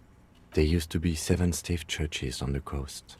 Les Sept Sœurs, they call them. The 7 Sisters. Only one remains. The rest were burnt in the Revolution or used for building materials. We should be respectful here, although the building appears to be deserted. I do not believe we'll find anything connected to the lynching here. Something else, perhaps? Respectful? Is the lieutenant a follower of DeLoreanism? Kim, are you a follower of DeLoreanism? Yes, we all are. Her name, body, and rule are synonymous with humanism. The laws we enforce are DeLorean in origin. I didn't think you were spiritual. It's not spiritual, it's constitutional. The DeLorean system does not demand faith, only accordance. Encyclopedia 92%. How did I know this is the mother of humanism? It's a mystery. Wow. A mystery sprinkled with self-pity and regret. For some reason, unknown to your mind, looking at her delicate eyes makes you feel like you're ready for drowning. All you know is, this is the young mother of humanity, and that you should go. Do something else. Escape her sad, worry-worn look. Visual calculus. Reconstruct the cracked glass. 42%. A jigsaw of broken shards falls into place in front of you. A ghostly reconstruction of the stained glass window. Before it was shattered, there was an older woman beneath the younger one. And a text. A light motif below them both. What shattered this mosaic? Unknown. A motor carriage? A gunshot? Someone falling into it? Or maybe just hooligans looking for something to break? Who is this older woman? The escutcheon on her throne says, Irene the Navigator. She is depicted as an older woman wearing thick-rimmed eyeglasses, holding a golden rights apfel in one hand and a scepter in the other. This is the queen her innocence day advised. Above, she herself is whole. Small figures of wise men, common men, worshippers walk up the stairs to stand at her feet. Secret servicemen, 30 years, stand in a row guarding her. It must have taken years to produce this work in all its dizzying detail. The motto, what does it say? Below both women, in luminous black letters, après la vie, mort. Après la mort, la vie de nouveau. And then, along the left side, après le monde, la gré. Après le gré, le monde de nouveau. After life, death. After death, life again. After the world, the pale. After the pale, the world again. This is the great leitmotif of humanism, a summary of the effect of the discovery of this Isola, the Insulindian, on human thinking. A tremendous sea change akin to finding life after death. Lieutenant, this used to say after life, death, after... Death, life again. After the world, the pale. After the pale, the world again. This exaltation is common in Dolorian sacralism. In the early years, it was even incorporated as the RCM slogan. No more, however. Why?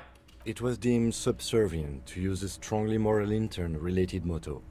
We already suspected of bootlicking. The sentence was also seen as too feminine. It was a macho thing. What's the RCM motto now? Justice, union, prudence, and force. I like the other one better. So do I. Step back. The mother of humanism towers above you.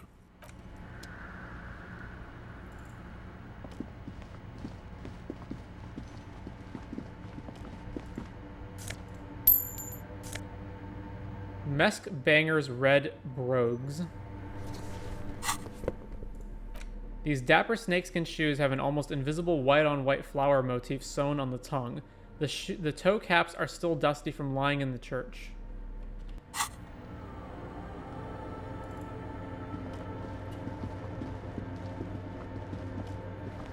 A machine stands in the corner, watched over by the figures on the stained glass window. It's turned on and quivering with soft electricity. Another radio computer. And this time it's already turned on. These machines sometimes harbor traps, he thinks. Alarm systems and the like. Let's be careful. We should leave. I doubt this place bears any connection to the case.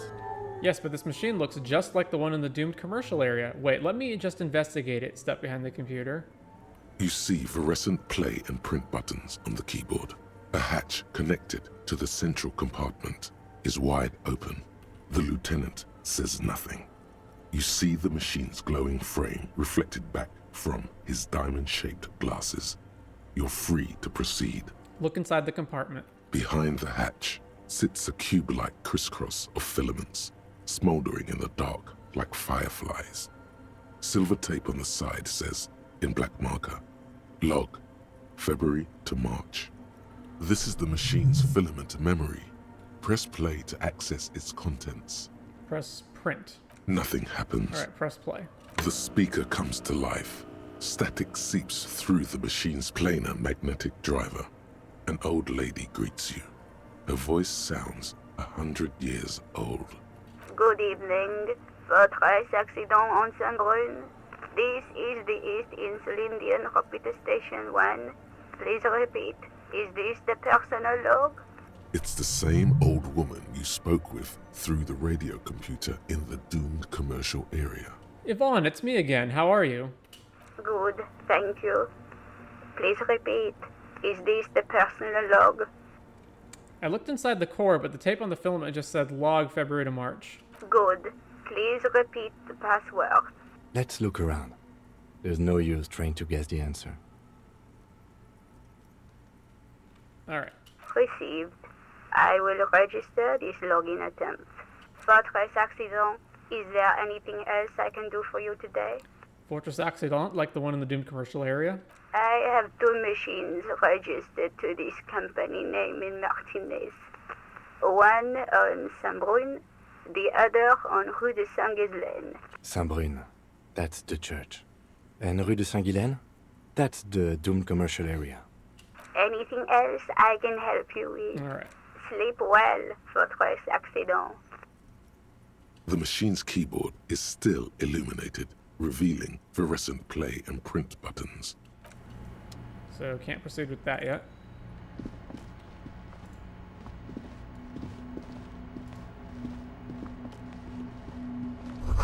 The bowl is filled with water. A live wire runs directly into it.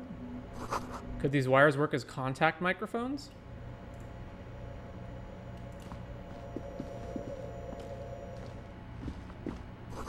A spider has spun its web around this wood-carved pillar.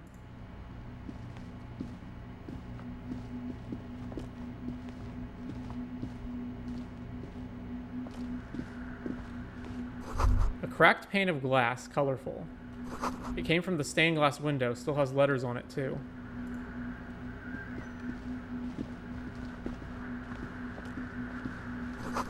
Frost has drawn flowers on the glass, obscuring the view. A figure drawn in frost on the window depicting deer. Mesk banger silk scarf. This huge red scarf is still dusty from lying in the church. A subtle red-on-red embroidery embellishes it with cocky roosters and mesk floral motifs.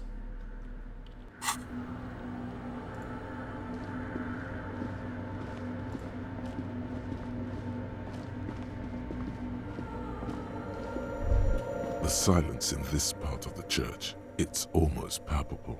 All the shifting matter and shuffling of living things is gone. Nothing seems to exist beyond the church anymore.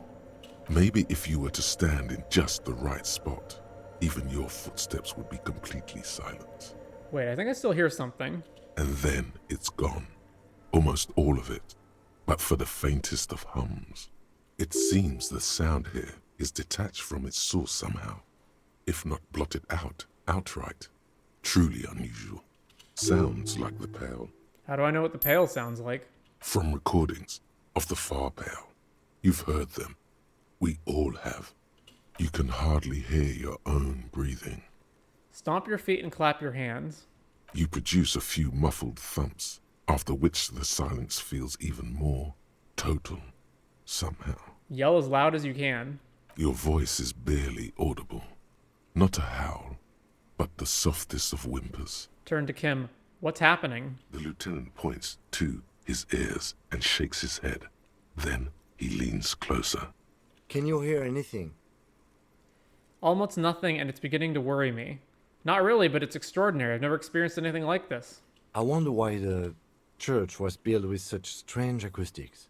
Maybe the church was designed this way to prevent boisterous activity, singing and dancing on its premises. Hey, what if it's something paranatural? Please, detective, not this again. Look up into the bell tower. The orderly rows of ceiling panels become barely visible, then disappear completely in the darkness of the tower overhead. Perception check, and it's a red check. So 58%. Let's up our perception. Oh, we can't up our perception anymore. Well, this is as good as it's gonna get. Try to see beyond the shadows.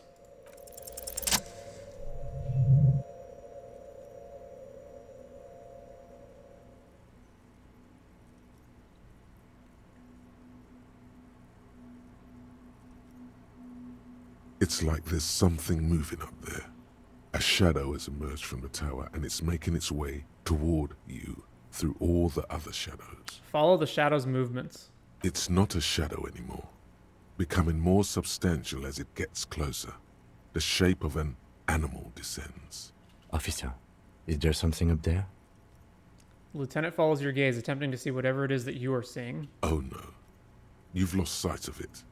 Where did it go? On the ceiling? Yes, The darkness makes the ceiling feel infinitely far away. Blink.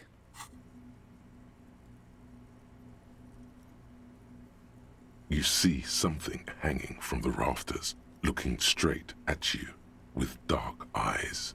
Maybe it's possible to talk to it.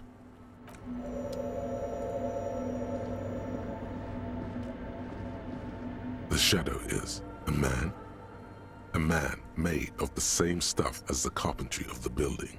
He is studying you intently. The crab man. Hey, who's there? The man leaned forward a little, fixing you with a steady, unreadable gaze, then speaks. Habitual alcohol use has made you into a scared little pussy, Holmes. But don't worry, everything's gonna be alright. You come to the right place. That accent is Villalobos, a peninsula in Mesk and a district in general. There's a sizable contingent of Villalobos-speaking Mesks in Rivershoal. The right place for what? Here you can receive the mother's love. And when you're ready, she will take your hand and lift you out of the despair at the bottom of that bottle. This man is obviously a habitual narcotics user. Do we really need to question him? I'm put off by this religious stuff, he thinks. And maybe the ceiling climbing, too. It's all very hard to square with the lieutenant's own view of reality. Hey, and what was that about the bottle again? You haven't even drank that much lately. Lay off it already. Shish. I'm a policeman. I need to talk to you about police things. I don't know anything about alcohol use. Oh yeah, sure. You don't know anything about alcohol use. You got it all under control, Way. I could smell the control all the way over here. I'm doing just fine, thank you. Okay, fine, I'm struggling, but you don't need to lecture me. I know what I need to do. You don't know me. You don't know what it's like. There's something white pursuing me. White and very sad. This conversation is making me uncomfortable. Let's talk about something else. Okay, fine, but you don't know. You don't need to lecture me. Not all of it. I was like you once. You don't know all the havoc Albino is wrecking on your mind and your spirit. Necesita parar, homie. You know, actually, since we're here, you may want to pay attention to what the ceiling climber is saying. For some reason, I feel like you have a point there. Adjust your tie. Who do you think you are? Some crazy guy under the roof? What is this shit? You know, alcohol is central to my identity. If I wouldn't drink, I just wouldn't be me. This is stupid. I don't even know what this is. That's all well and good, but we need to talk about the unlicensed occupation of ecclesiastic property. Who do you think you are? It doesn't matter who I am, Way. I'm just bringing you the message of the mother's love. She don't want you to hang yourself on your own stubbornness. This is the Church of the Mother of Silence. You are welcome here. You have no idea what the fuck he's talking about. Is he just trying to throw you off your game? 'Tis not an act, my liege. Save him perchance, he hath deceived his very self. This man is a zealot. So ravers want to turn this place into a nightclub. The ones in the tent outside, right? I see them. Think they scared of me. So what do you think about the nightclub, that is? Why not? They wouldn't bother me none. I'm usually way up there, imbibing. Ain't no music on earth that can reach where I go. Might even be nice to have some company. Do you know where the other spooker is? Point at the strange machines around you. Other spooker? Oh, esa viejita es muy estudiosa. Don't know, Holmes. Viejita is grandma? So wait, so there is another person living in the church and it's a viejita? No. I just call her viejita because of her clothes. She's actually quite young. Or maybe not that young. Age is just one of the many masks we wear. And you don't know where she is? That's what I said, Holmes. How can you not know that when you both live here? Don't really follow her comings and goings. Just see her typing on her computer now and then. We got different interests. So you got nothing else to tell me? How she looks, what she does, who is she? I'm afraid not, Acele. You just have to wait until she comes back, or search through her radio computer. Have you by any chance heard the viejita say the password to a radio computer? Too many times, Acele. You need it for something. Surveys are a good way to fish for personal information, especially in the name of public safety. I'm doing a survey of passwords and passcodes, identifying regional trends in the interest of public safety, of course. Just tell me what's the password, step closer.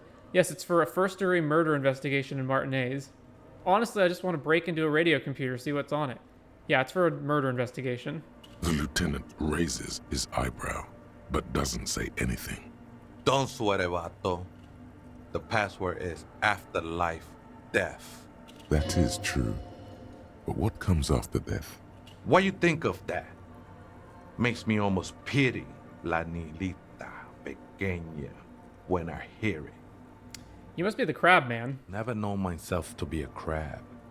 But if that's the name you got for me, I won't stop you from using it. To be fair, it's really more like a spider. I always thought of myself more like a flame, flickering along the rafters and beams. It may be that I gotta work on my technique. That's not the only technique he's working on. Look at those carved sculptures. And is that a satchel of tools over there? Wait, did you also carve all those sculptures? Point at the nearest pillar. Sure am. Whittling wood used to be something I just did to busy my hands. Now I use those same hands in service of something greater than my own restlessness.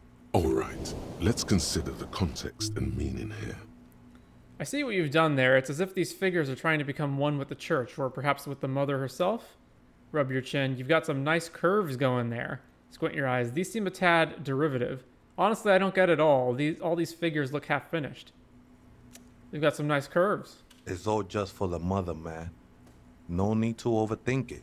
What were you before you became a crab man and a wood carver? I was in a gangway, but my memories of that time are fading. Most of them are already gone. Shake your head. So many people losing their memory. A certain portent of doom. Nah, Acele. It's not like that. Best thing that could happen to you, losing your memory. Do you remember your name, sir? The lieutenant is not particularly interested in this information.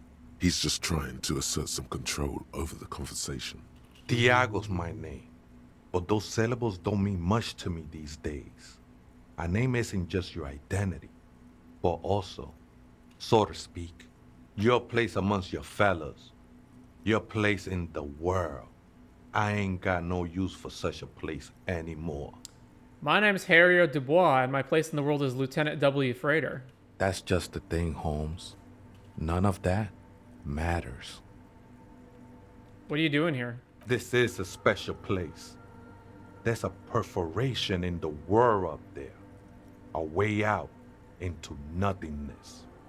This church was built around it for purposes of veneration. I circled it, nurtured by the silence bestowed by the mother. One of these days, I'll be pure enough to go drink from it directly. Are these yours? Show them the scarf and shoes you found lying around. I think they were. A long time ago. I had to shed them like skins to get closer to the center of the silence. You could have them. I don't need them anymore.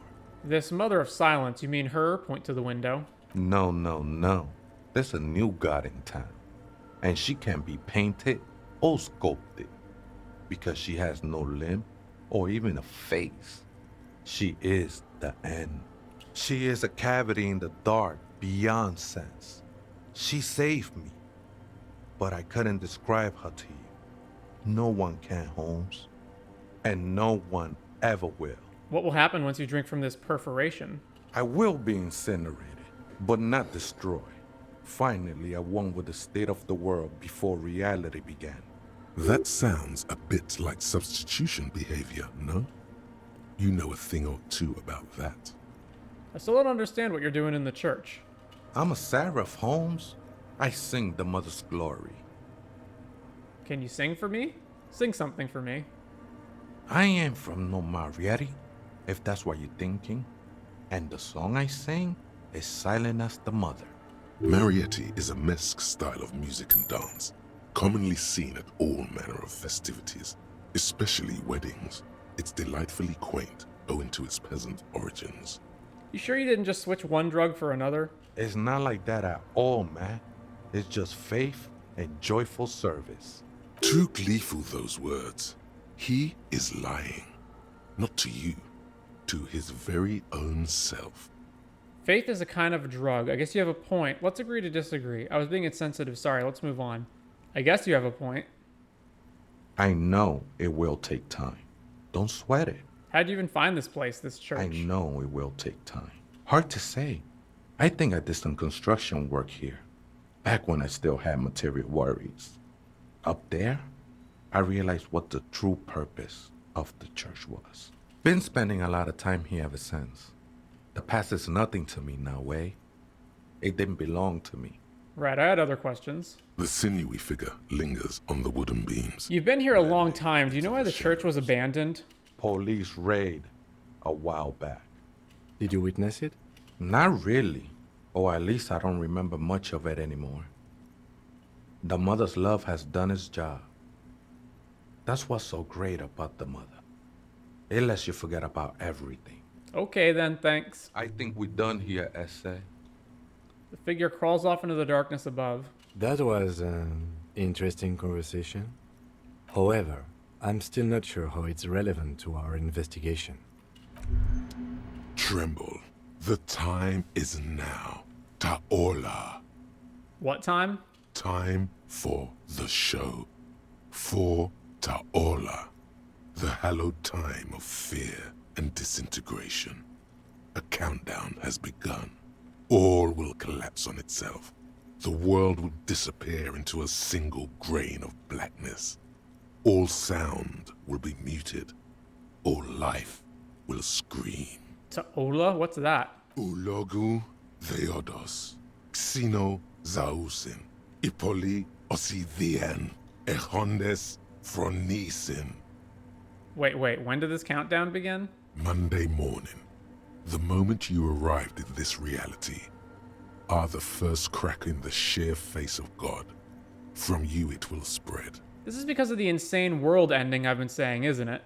Yes, you spoke the words of the Palindropos and the houses of Pericarnassus. Items, people, even words will tumble. All will lose its meaning in the coming years. That is why you marked yourself. Am I sure it's not just a joke or some kind of coping mechanism? It's totally also a coping mechanism. I'm a little afraid. So you should be. The world island crumbles at your feet, and in the far plain, Palindropos. Perhaps, just a thought, this has something to do with the hangover. I do think the world might end soon, Optin. The face of the woman fractures. There will be herd killing. We all become vapor. Cop of the Apocalypse. You woke up in a hotel room and started rambling about the end of the world. It's not your normal everyday doom crying either. Something truly colossal is approaching. The gloaming, the culling, the bloodletting of unimaginable proportions. Until now, you've been pleasantly vague about the precise nature of this cataclysm. No more. Put the bloodletting on the burner and really figure out what's threatening the fragile physical reality you just found yourself in.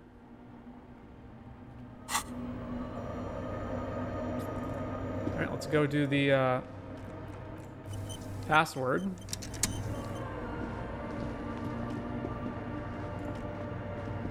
The machine's keyboard, the speak. Good evening. Let's try this password again.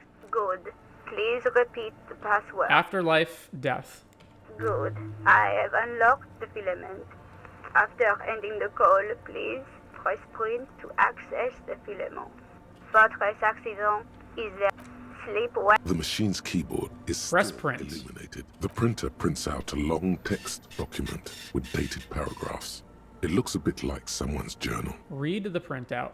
The first entry, made on the 4th of February, 51, by an unknown author, is short and concise. Arrived at the church.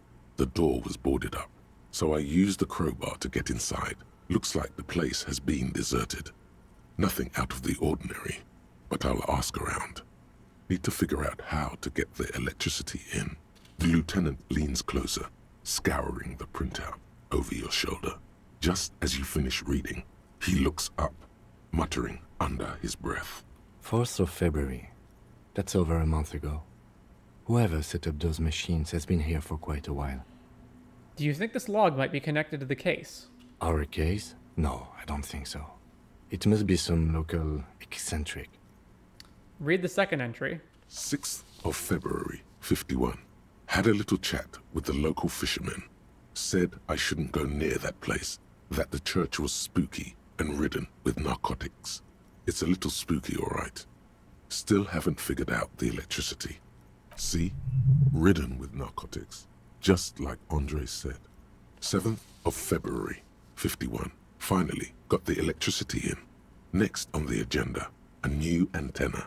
I'm thinking Esca series, something advanced. Why would you need an antenna? Why would anyone need any of this equipment here? 8th of February, 51. Bought the antenna. Had some problems setting it up. Called Simor for help. Heard the others are back to making art. Drinking somewhere out of town. Sulislav started a rock band again. Lexi has been seen asking money from strangers. Artists, yet again. Harassing citizens, stealing badges, occupying public spaces with installations, like the one here. But at least the artists have their act together. They're qualified labor. They can get work anywhere. Graphic design, ads. The programmers are doing fine too. I mean, they're programmers. The writers, though, they're fucked. I just have to find out what caused that data loss and be done with it. Still don't understand how it managed to wipe out the backup, when the backup wasn't even connected to the front. I know. Everyone thinks it's impossible. They say I must be lying. I'm here to set it right. A data loss? Seems like something to do with radio computers. Unfortunately, I don't know enough about them to understand what the author is saying. Something about the backup data getting destroyed, and how everyone thought it was the author's fault. Let's just keep reading. Artists, programmers, Lexi, who are all those people? I think these people worked in the radio computer games business. The one we saw in the Doom commercial area. They must be our former co-workers. 12th of February, 51. Brought some food from the grocery store. Apparently, there's a strike going on in the harbor. Definitely not happy to see the Martinez people again. Everything's now set up in the church. Going to start working tomorrow, 8 a.m. The strike. We are nearing the date of the murder. Keep reading. I'm interested now. I want to know what's that radio anomaly that sent this person here in the first place. 25th of February, 51. I've been sending data up to Lintel for a while now, trying to recreate the data loss, but nothing. Didn't even feel like logging in, the disappointment. But I did discover a curious audio-spatial anomaly at the back of the church. I've named it the Swallow. It swallows sound. Need to get some mics. Is she talking about? 28th of February, 51. Yes, the first recordings confirm that the Swallow is real, and I'm not just losing my mind. It's a pillar of silence, with a diameter of approximately 3 meters. Seems like the higher I go, the less I record. This might be a coincidence, or it could be connected to the data loss that led me here. The pillar of silence. She is talking about the silence. Is she suggesting it's more than just an architectural quirk? What could it be? Look at the water basins behind you. The lieutenant doesn't answer. He follows your gaze, studying the basins. The water shines in them. No ripples. March 51. Some kind of young disco men have appeared next to the church. I've been trying to record the silence to find the epicenter, but now it turns out I've also been capturing the future of dance music, one neo-disco song over and over again. Fortunately, the song is so monotonous, I was able to devise an algorithm to factor it out. The other day, one of the disco men came in. Before I could even say hello, she got scared and left. Good, I don't want anyone distracting me from my work. That disco man must be Acele. She must be describing Acele. The girl on the ice? Sounds like her, yes. March 51. I got a call from the repeater station. Someone has tried to access the radio computer in our old office in Martinez. Can't do anything about it. The storekeeper still doesn't want to let me inside the building. Thinks I'm part of some kind of curse. How Martinez of her.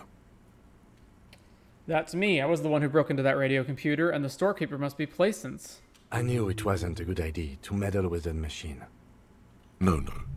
It was a great idea. You're learning things. This is how you learn things about machines. March 51. A new 2-meter aux cable. Noodles. Crackers. Ping energy drinks. Water. Toothpaste. Gum. Also some canned air. Immediately interrupted by the sound of the church door opening. Estrella makes straight for the radio computer.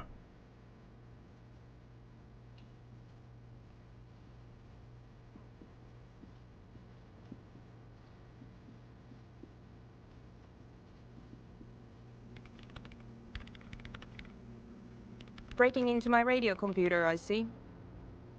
She glares at you as she holds down the off button for several seconds. The machine reboots. Yes, you are breaking in, but not into her radio computer. You're a master circuit bender.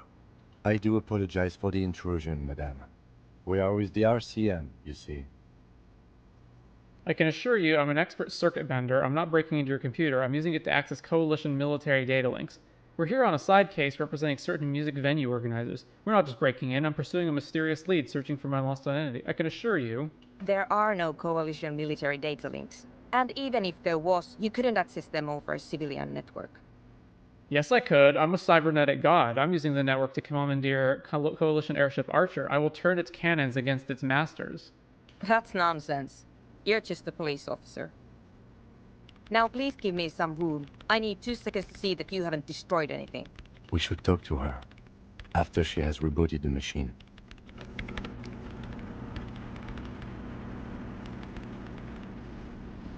What is it? The woman is still hunched over the keyboard, gently illuminated by the purring machine. Hey, are you the lead programmer of Whirl Untethered by any chance? Yes. Or no. Not anymore. That project is dead. She doesn't seem surprised to be recognized. Rather sad.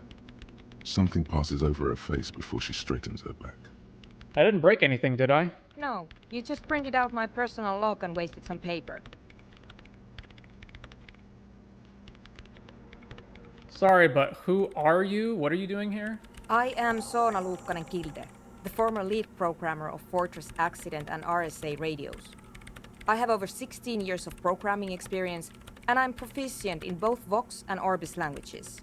If you're not here to hire me, I don't really know how I can help you. Did she say over 16 years of experience? She must have started programming when she was still a teenager. That still doesn't answer what she's doing in an abandoned church. Have you seen the Crab Man? No. But you know he's around. Yes. He's seen you. And? And the Crab Man is... Okay, it's probably not a big deal then. No. You're right. I'm not. Why are there so many machines in this place? I brought them here. These are my machines. Please don't touch anything. What are you doing with your radio computer? I'm working. The machine seems almost alien with its pulsing core. The light casting her face in a strange shadow. Working on what? Could you just shh for a moment? Or get to the point. I really need to focus on something. It's not just rudeness. It really is hard to concentrate on whatever she needs to do. And you're not helping. What about those bowls of water over there? They are connected to my Rein prefect. Whatever you do, just please don't move them, okay? Thanks. Short and terse. There you have it. Whatever she's using them for, they're hers. Why do you need an antenna? I use the AR1 as my Rein prefect's processing unit. I don't understand. Rein prefect is my radio computer. And that antenna is its processing unit? Yes? You really don't know anything about radio computers, do you? No, I'm a master circuit bender. I know everything. Then you'll certainly know that all radio computers perform operations on air. So in order to gain more processing power, you need to invest in a good antenna. And the AR1, is it a good antenna? I guess it is. So far, I've been quite satisfied with it. Martinez is an unstable region with bad coverage, and the operation has been surprisingly stable. But it's not the cheapest one on the market, so I wouldn't recommend it for your regular red tape operations. Fraser 1000 is a foolproof line for civilians. Anyway, you should do some research before you decide to buy anything. Ask around, compare the prices. There are many milieus dedicated to that sort of thing. Right, I'll try not to touch anything. Next question. Great. What are you doing in an abandoned church? You really like those questions, don't you? There's a hint of amusement in her tired eyes. I'm a police officer. It's my job to ask questions. I'm conducting scientific research here. You can't throw me out. What research? I'm looking for the location of a 2mm hole in the world. Wait, what? She's looking for a disruption in the radio waves. That's what her personal log said. The lieutenant raises his brows, but doesn't say anything. A hole in the world? What does that mean exactly? Exactly. What does it mean? Up to now, it has been impossible to say what it is because it's impossible to measure nothing. What do you think it is? What qualities does nothing have? How do you measure something that does not exist? Easy. You measure it by the world around it. Hold on a moment. Does it mean we're now living in a world that has holes in it? You measure it by collecting data on its surroundings on that which exists. I can't even understand how we're talking about something that doesn't exist, let alone measure it. I don't know. I'm not here for some science. I just want to solve a murder so I can go home. You measure it by its surroundings. Exactly. Very true. That's what I've been aiming for. That's why I have those basins. I've tried using hydro transducers to record the silence, to find out where it begins. Hydro transducers. So that's what those water basins are. Devices for recording sound through water. But honestly, it's not progressing very well. But does it have anything to do with necroplasmic life forms? Ghosts, in everyday parlance. Is the hole connected to the day loss in your journal? Yes, that's what led me here. But I suspect it might be something a bit more complicated than that. Do you have any idea where this hole might be located? Somewhere underneath those roof beams, I assume. Only a faint crisscross of rafters can be made out from the dark. Most of the tower disappearing into the shade. Strange things may flourish in the dark. Why there? There's this place at the back of the church. A place where all audible vibrations seem to decease. I've named it the Swallow. And the higher you go, the less you record. The Pillar of Silence? Are you sure it's not just an architectural quirk? Maybe, but it's oddly close to the physical coordinates of the data loss that led me to this place. This is where the Crabman lives. I know.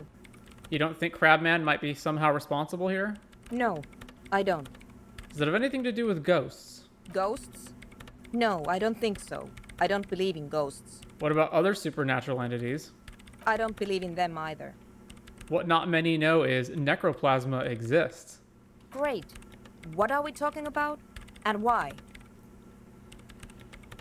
You said that the research isn't going well. Why not? Because it's just trial and error. Trying to locate the Swallow, the exact point in space.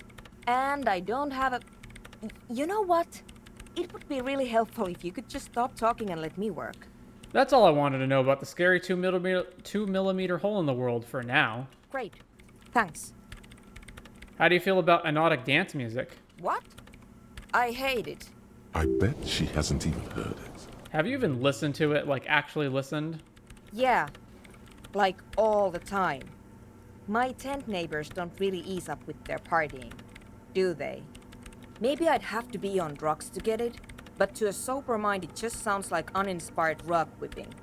No idea what it has to do with either dancing or music. Right. But how do you feel about a club for anodic dance music? This is about those speed freaks in the tent, isn't it? I've got some news for you.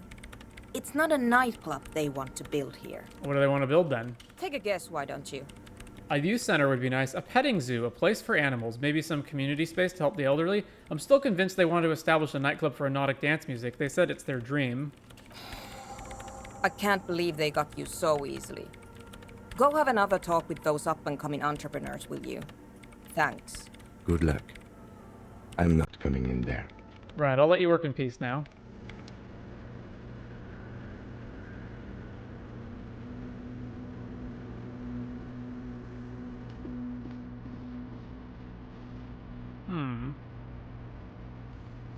Alright, so let's leave and go talk to the youths.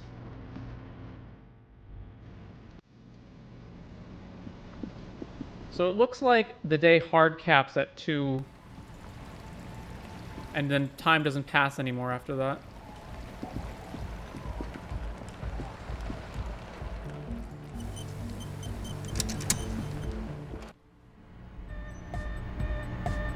Hi again. So, how are things going? About the church, I checked it out. And? I talked to the crab man. Oh man! Who is he? What did you think?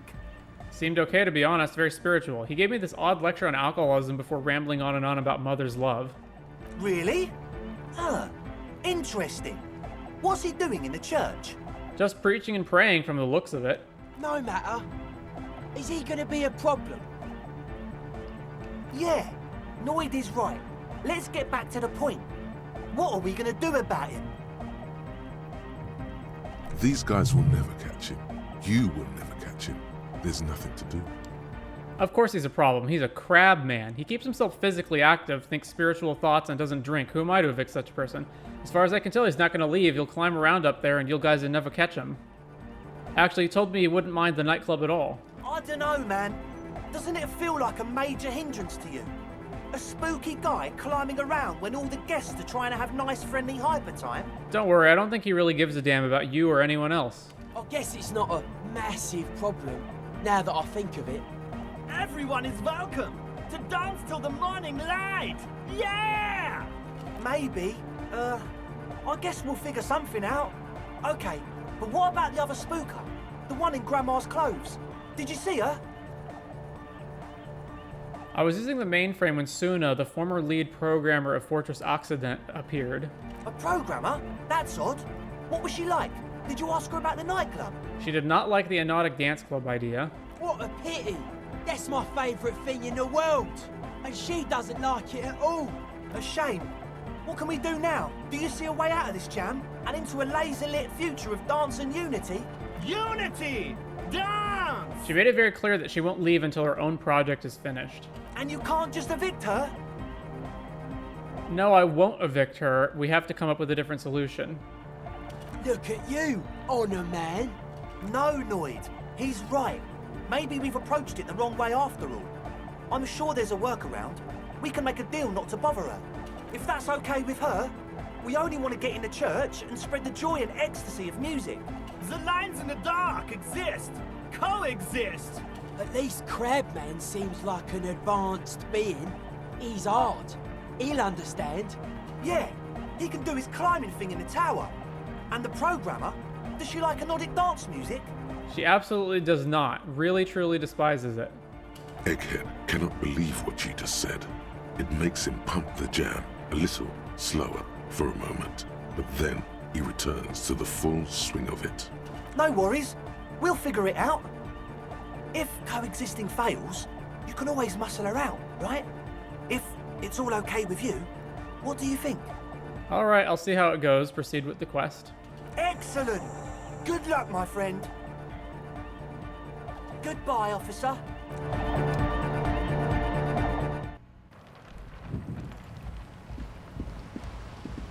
Hello again.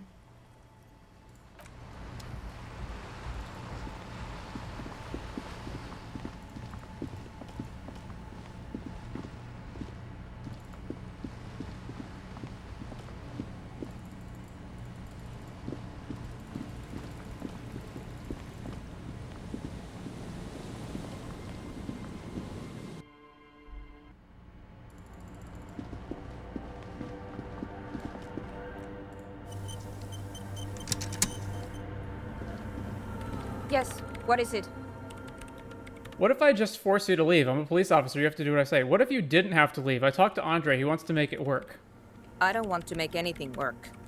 Hold on. You don't want to make anything work? Yes, anything. I don't want to make anything work. Suggestion. Convince her to cooperate with the Ravers. +1. Research not going well. Discover Fortress Occident. Discussed FA with Dicemaker. Easy. When her research is done, she can move out. Listen, about your research, you mentioned earlier that it's not going very well. Maybe I can help with something. What? No, I don't really need any help with the project. But if I could help you finish the project, then you wouldn't have to live in a church next to the Boom Boom anymore. Just think about it. She thinks about it. A glassy look in her eyes. A gust of wind brings more snow in from the broken gallery. It touches her hair. All right. Bring me the game's offsite copy from my old workspace, if you really want to help. It's stored on a filament memory, and I'm unable to go and fetch it myself. Is it the filament you're looking for? Show her the production schedule. No, that's the production schedule you stole and accessed without authorization. I don't need it. In his defense, it was simply lying in the desk drawer of an abandoned cubicle. Okay, but still. What is an offsite copy and why do you need it? It's a backup of my former employer's project, the radio game we were working on. It's stored on a filament memory, just like the one inside this radio computer. She's making it extra simple for you. The backup itself is destroyed now, but I'm hoping to use what's left of it to pinpoint the exact location of the anomaly. You just have to go to my old workspace and get the filament. Hold on.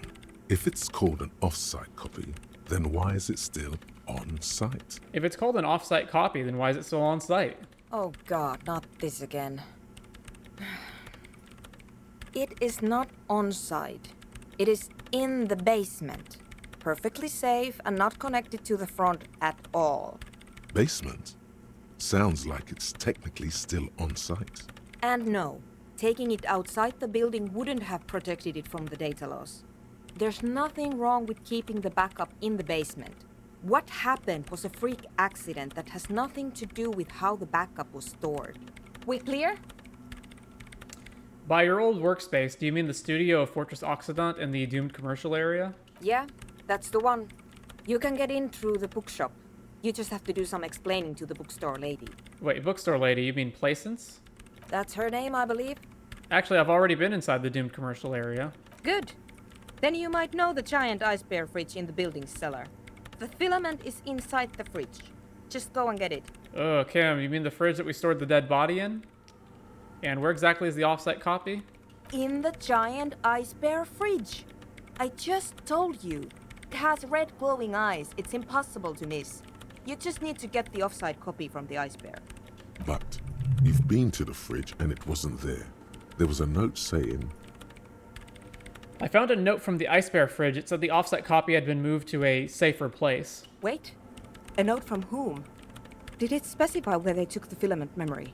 It said the offsite copy had been taken to a nearby ice cream maker. The note was signed by someone named Sulislaw. Jawiza. Of course. Our project lead, Sulisław Jawiza. God, he was always so hell-bent on keeping the copy somewhere safe. And feature creep, and the Valley of the Heads. Like it would have made a difference. The offsite copy was perfectly safe when the data loss happened. That data loss was anomalous. And the heads... I won't even get into the heads. Millions of them. Go find that copy from that ice cream maker, will you? Thanks. Valley of 1,000 Heads. You like the sound of that. I found the ice cream maker, but couldn't get it open. It's completely frozen. This is getting ridiculous. Can't you just defrost it? Or, I don't know. I don't know about the ice cream maker. Just figure something out. Why can't you go and get the filament yourself? The bookstore lady hates me. Says I'm part of the curse. Wait, are you part of the curse? Of course not. Anyway, I don't have my keys anymore and she won't let me in. Why does she think you're part of the curse? Because she's from Martinez, and people from Martinez have never ever seen a radio computer. She thinks it emits elemental evil. That's a bit biased, don't you think? Yeah, people in Martinez don't really like to get with the times. Don't be too harsh, that's only because of their socioeconomic situation. What if it does emit elemental evil? Narrow your eyes. It doesn't emit, it receives. You sound just like her. She started praying when she first saw my rain. Turned to higher powers. The lieutenant coughs like he's amused. Once I came in one morning, only to find that my terminal was full of those strange trinkets and amulets. Wards. It looked like some Semenine magic. By the way, we put a dead body in that fridge. Wait, what? Whose dead body? You know, we don't actually have to tell the entire world about the fridge. Whose body is it? Don't worry, I put it there temporarily. It's all part of an official investigation. You put it there? You put a dead body inside the ice bear fridge. The investigation warranted it. Okay. Very cool. Thanks for keeping me in the loop. We would appreciate it if you kept this knowledge to yourself, miss. Who would I tell? My mother? I don't have anyone to tell. And if I did, I wouldn't. I don't care. Alright, I'll go look for the offsite copy. She thinks for a moment, then reaches behind the radio computer and hands you what looks like an oversized pry bar. And here's my Qualsund multitool. You might need it to hack loose some ice. It opens everything. If you get me the offsite copy, then you can keep the Qualsund. Alright. To the ice bear fridge.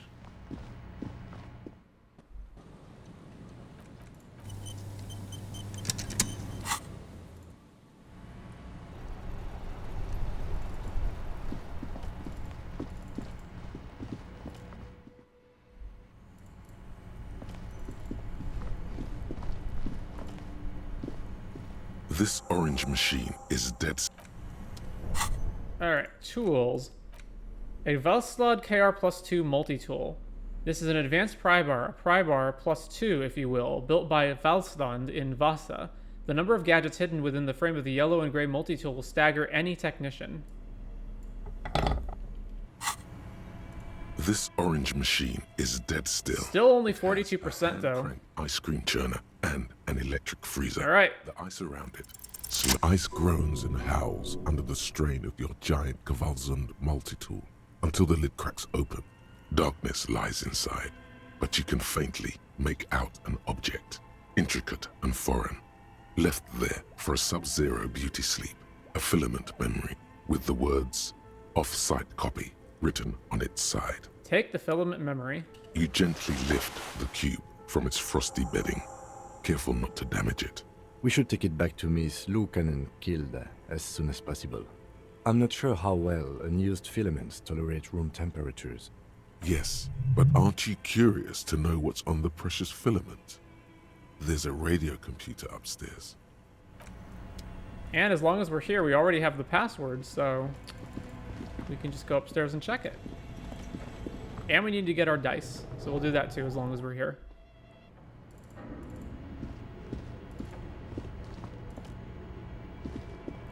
Tiles on the cube are still smoldering. Insert the production schedule. Like a smooth draw, the filament, Press play. the speaker. Good evening. Please repeat. Let's try the password. Good. Say afterlife death. Please repeat. Good. I've unlocked the... Really? She just used the same password? Maybe those radio computer guys aren't that paranoid after all. Fortress Accident. Is there anything else I can do for you today? That's all for now. Thank you. Tiles on the cube are still smoldering. Press print. Casting the frame with a quiet determination. The printer starts printing. A piece of paper unfolding like a handheld fan. A black crisscross of letters covers its surface. Read the printout. It's a project report written by the lead producer, Andrew Andy Schott, about Whirl Untethered, a radio game developed by Studio Fortress Accident. The first few pages give an overview of the capital and workforce, while the rest of it seems to be a production schedule. Read about capital. I want to know about money. In its short time of existence, Fortress Accident SCA managed to burn through truly insane amounts of money. The first tranche of seed financing brought in 150,000 Ria, but then came the delays. Eventually, the damage reached 400,000 Ria, with only half of the game finished. Gosh, where did they get all this money? Let's just say it was a real adventure for their Igaunian investor. Read about the workforce, who worked there and how long. Fortress Accident employed 18 people, the bulk of the team composed of writers and concept artists. There were also radio programmers, sound engineers, a CEO, 2 marketing experts, and a single overburdened producer who developed a habit of popping Pyrrolidon in the basement to escape his obligations. Why did Fortress Accident have so many concept artists? Wait, why did a radio game need so many artists? It didn't. It didn't need so many concept artists? No, definitely not.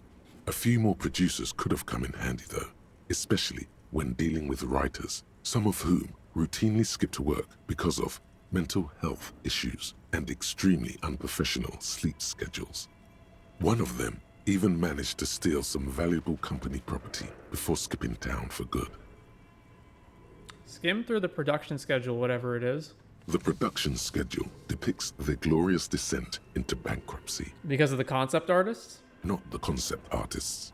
It wasn't even the writers, with their panic attacks and 3-hour lunches. It was impossible not to fail. The project was too large, and no amount of money could satiate the ever-expanding ambitions of the development team. They tried to make a 4 million real game with 400,000 in their bank account. They thought they could bridge the gap with pure willpower and imagination. They couldn't. I could have bridged the gap. No, you couldn't have. What do you mean? I totally could have. Definitely not. Not a chance. Even then, success remained within an ever-narrowing margin of possibility that, despite everything, never entirely disappeared. That is until they discovered the Valley of the Heads. The what? At the 11th hour, the lead designer, Jimsk-born Sulisław Jalisa, decided that what Wirral Untethered needed was a secret mystical location at the extreme edge of the map. This place was to be the Valley of the Heads, where the heads of all the headless constructs could be found. The player would have been able to choose a head for their headless party member, and each head would have been voiced on air by a professional actor. This is some insane shit. Who are these people? The world had never seen their kind before, and might never again. How many heads were there? So many. The last count, there were approximately 10,000 heads for 10,000 headless men, all of which could be endlessly recombined. How many combinations could you make out of that? Do you really want to know? There seems to be a calculation here, but it may take a while. Yeah, how bad could it be?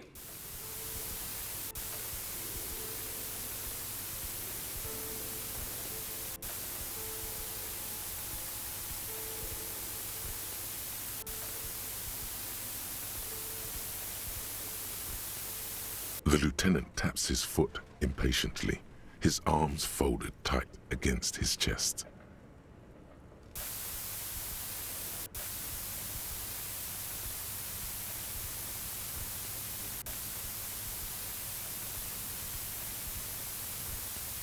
What if you broke the radio computer?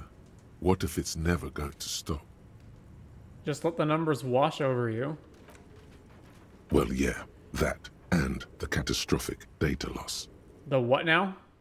On the nature of the data loss, there's ominously little information in the production log. It comes at the very end, where things get fuzzy and dark, where tables and numbers seem to vanish into an eerie nothingness, before the Egonian investors pulled the plug. What is clear is that one day, an unidentified numeric anomaly occurred on the East Insulindian lintel front, just as the Wirral Untethered project was being compiled that day. And the anomaly caused all the data to get lost in the air? When the project was returned, it was completely blank. The team spent weeks on the phone with Lintel, the service provider, but despite their diagnostics, they could never produce a satisfactory explanation or pay for the loss. What? They lost the whole game and wouldn't even pay for it? Always read the terms of service. And let's face it, they didn't have any money left for a legal action. Wasn't there a copy of the game, a backup? Mysteriously enough, it seems that the off-site copy happened to be on-site when the catastrophic data loss occurred. It was the lead programmer's responsibility to oversee weekly maintenance of the off-site copy and, well, keep it off-site. An explanatory note from the lead programmer has been attached.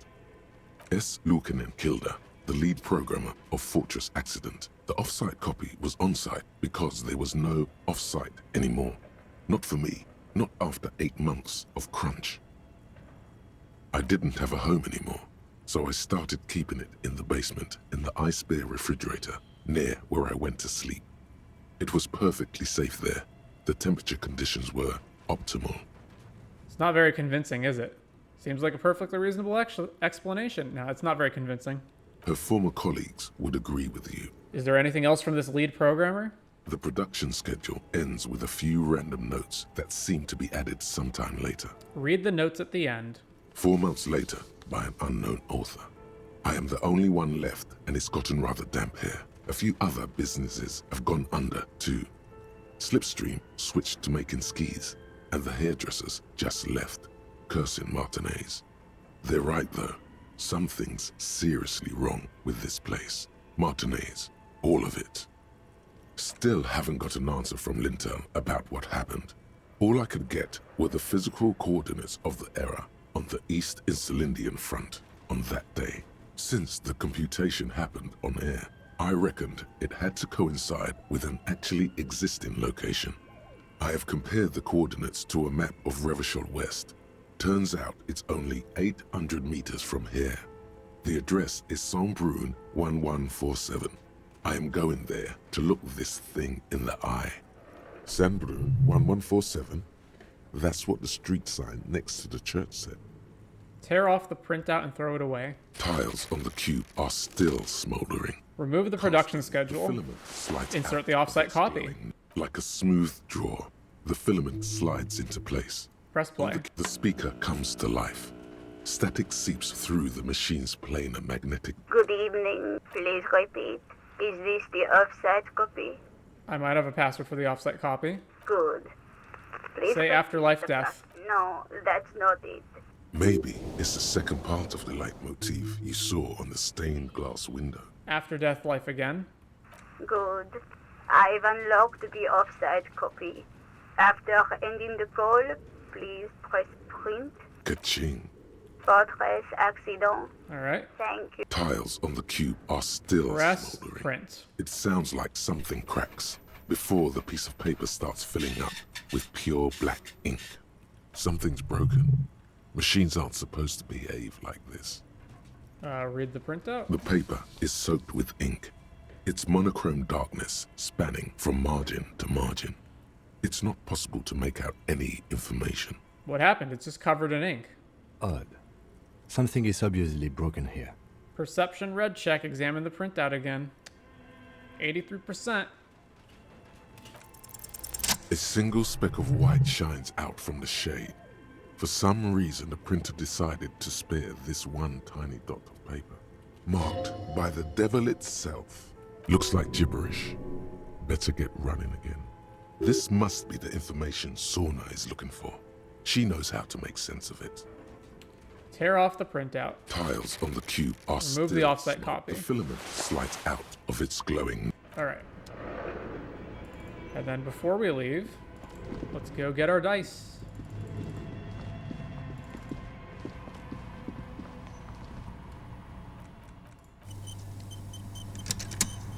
Oh, it's you again. Are you looking for a die? I came back to pick up my die. Very good. That will be 7 real for 1 custom die. Here you go. 1 universal die for Wiro Untethered. Look at it. It feels icy. Just holding this die in your hand sends a jolt of cold down your spine. Through the dark resin, you can make out a nugget of bone hewn from an alligator's jaw. I have more questions about this building? I'm listening. There used to be a hair salon here, right? Yes, I think it was called Androgynous Orlando or something similar. They weren't a big hit around here. Turns out that working class men don't like genderless haircuts. They're scared of that word. You wouldn't like it either. The others would laugh at you. A bit of experimenting every now and then isn't bad. What's wrong with a bit of experimenting? The customers should have been more open-minded. I would never let anyone androgynous touch my hair, not even if my life depended on it. I guess I'm a simple man. I don't really have any opinions on hairstyles. What's wrong with a bit of experimenting? I guess it just wasn't the time yet. More questions about the intercom? I'm pretty No, sure we're done it's with that. Sure, I'm listening. Good. I hope it clarified things a bit. Alright, so I need to up my Shivers count to unlock that. Wow, I have a lot of skill points. Okay. Where's Shivers? Shivers is only at 2, so level that up. Oh, it's you again. Are you looking for a dye? 8%. Why hasn't her business failed? What do I have that shivers up on the clothes? Oh, also I got the offsite copy and the standard anti-Morell die. The standard 24-sided role-playing die can be used to get results for several dice. It's made of alligator jawbone cast in acrylic resin and embellished with frost motifs. Looks like a minuscule blizzard is stuck in there. Note, look at the map tab in the journal to see which white checks have opened. I know there's Shivers related clothing. Where are they? This one has Shivers up.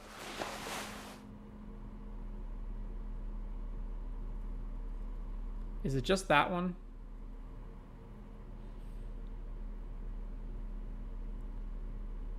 Okay.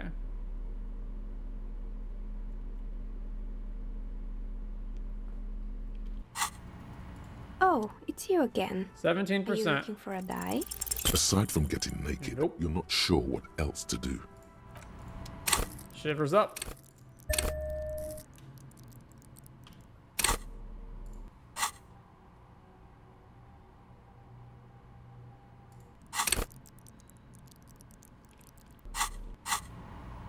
Oh, it's you again. 28%. Are you looking for a dye? A gust of cold air sweeps through the chimney. The stones and minerals on the shelves rattle as though agitated. For a moment, it almost feels as though you're outside the building, exposed to the atmosphere. Hey, Neha, the curse is real, and I figured out why it has spared you. Didn't we already talk about this? It's because you're not in the same building as the others. This isn't technically the doomed commercial area. What are you talking about? My address is exactly the same. Rue de Saint-Guérin 10. No, the old coal plant that used to be here was subsumed into the new venture. Its ruins swallowed up. Yet it has a different address in the heart of the city. No, this used to be a coal plant. Touch the safety curtains. You're in a chimney of another building. This doesn't make any sense. Are you saying my business was spared because of a technicality? I'm just using logic. It's windy in here. You probably haven't properly sealed the chimney crown. It has a different address in the heart of the city. Let's say I have my own methods. It has a different address. And what? Does it mean that I'm safe from failure? Don't let her become complacent. She still needs to ward her soul against the evil forces. Actually, it's only your workshop that's protected. You should still do something to defend your person. She starts laughing, her fingers trying to rub away the exhaustion from her face. What? Do you know what this is? She raises her hand to reveal a piece of metal shining on her index finger. A lucky charm, a summoning's word. It looks like a regular piece of jewelry to me. A lucky charm? It's a mourning ring. I made this when my first company failed. It was a small jewelry shop right here in the East Delta Commerce Center, built with the little I inherited from my parents. I drove it into the ground within a year. I didn't have what you would call a viable business plan. See, the curse is real. I bet you didn't run this little jewelry shop from the protective depths of the chimney. No, you're right. I didn't. It wasn't just a jewelry shop either. I always thought that it was just the world you were supposed to try again and again until you finally succeed. And now you're telling me what? That it was all because I didn't run my little shops and ventures from a dump inside an abandoned chimney? Yes, coincidence is all that safeguards us. Yeah.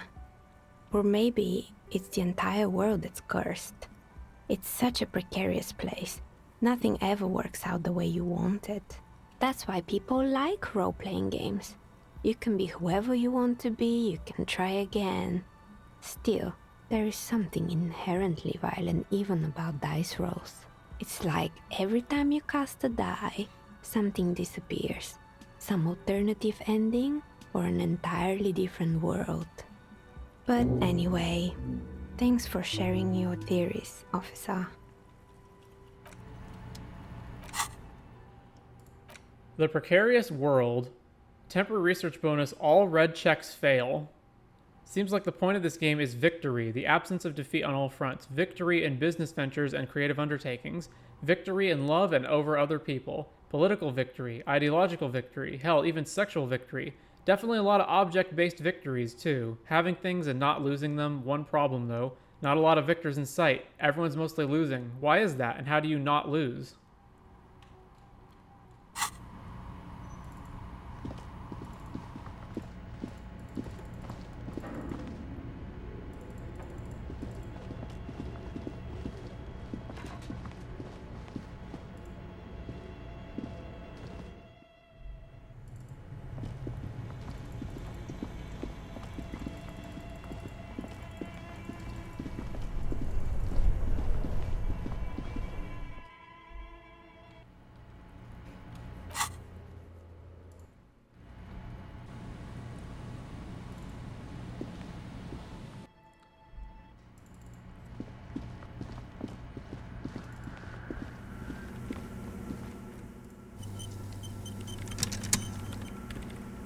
Yes, what is it?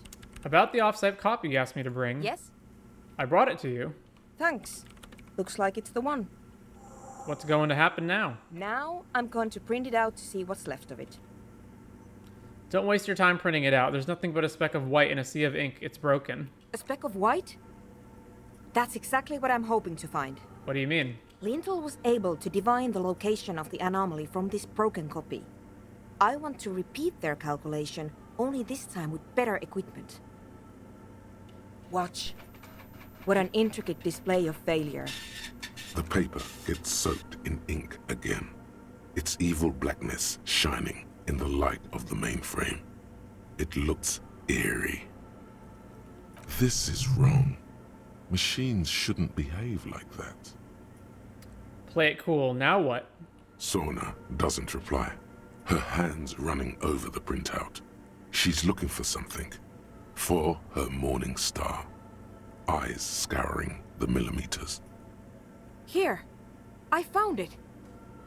It's that white dot in the same place I saw it before when I printed it out. Hold on. I'm still not sure it's a good idea tinkering with the... say nothing.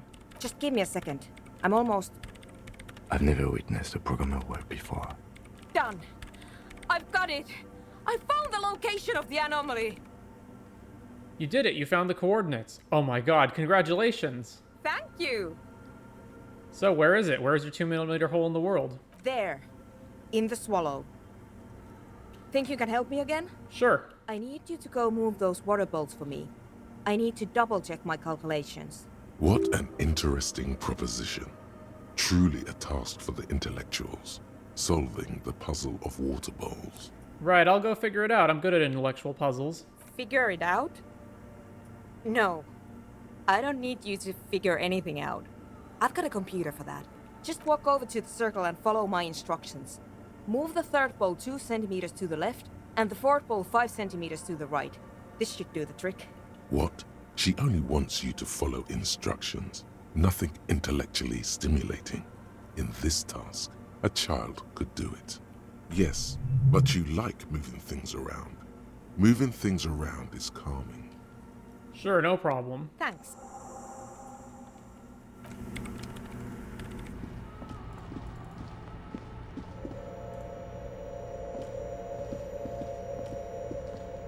It's awfully silent again, as if someone turned off the entire world outside those walls.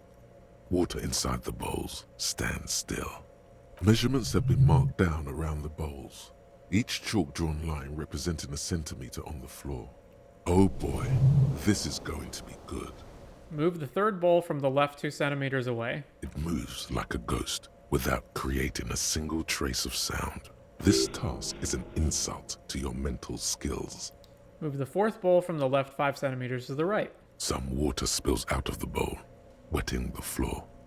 The lead programmer sends you an encouraging thumbs up from across the hall.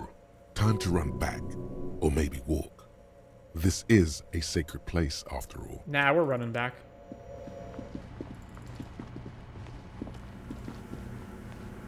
Yes, what is it? I have moved the bowls. It was mind-numbingly easy. What's next? Great. Everything should be aligned now. Okay, let's get this party started. Yeah, let's do it. Now the only thing left to do is to unmute the headphones. If we got the location right, we should then be able to hear whatever sound this anomaly makes. Wait, why did you have your headphones on mute in the first place? Honestly, I'm a little scared. Isn't it gonna just be silence and nothing else? I don't know. That's what I'm scared of. I don't know. It could be anything. I mean, what sound does the nothing make? How can you even listen to something that doesn't exist? What if silence is only what surrounds it, but the swallow itself is... You're right, we should be cautious. We don't know what we're dealing with here. Maybe. Maybe I'm just tired. Let's think about this logically. Why would nothing be terrifying if it's, well, nothing? Why assume that something that has no presence, existence, or qualities has to be terrifying? Because it reminds us of death. And we humans tend to think that death is pretty scary. It's scary, but we just have to face it. Yeah, you're right. Let's do it. The lieutenant takes a step back, and then nothing happens as Soona Lokinen-Kilda presses unmute on her keyboard. Nothing but silence. You can hear some small animal cross the floor in the chancel. It's that quiet in the sanctuary. Say nothing. She doesn't talk. Her eyes closed and brows knitted together in a state of deep focus. One hand cupping the headphone. Well? Damn it. Well, at least the world seems to be still alright. Yeah. Nothing happened. Let's move on. Despite her fear, she was hoping for something extraordinary to take place. What do you mean nothing happened? Did you find the swallow? No. My hypothesis was wrong. According to this, I should have heard something, if I got the coordinates right. Like I said, silence is only what surrounds it. But this is just another failure. Silence sounds like silence. That's all it is. You can try on the headphones. See if you can hear anything. But don't get your hopes up. Silence is silence? You're sure there's more to it? This can't be it. You should have a listen.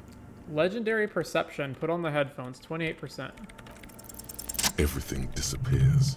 You are draped in silence like a drowning man staring into his puny little headspace. And then the pressure changes. What does it mean? It feels like flying on an aerostatic, or when your ears pop, or like a subtle difference in the atmosphere, a weather change hanging in the air.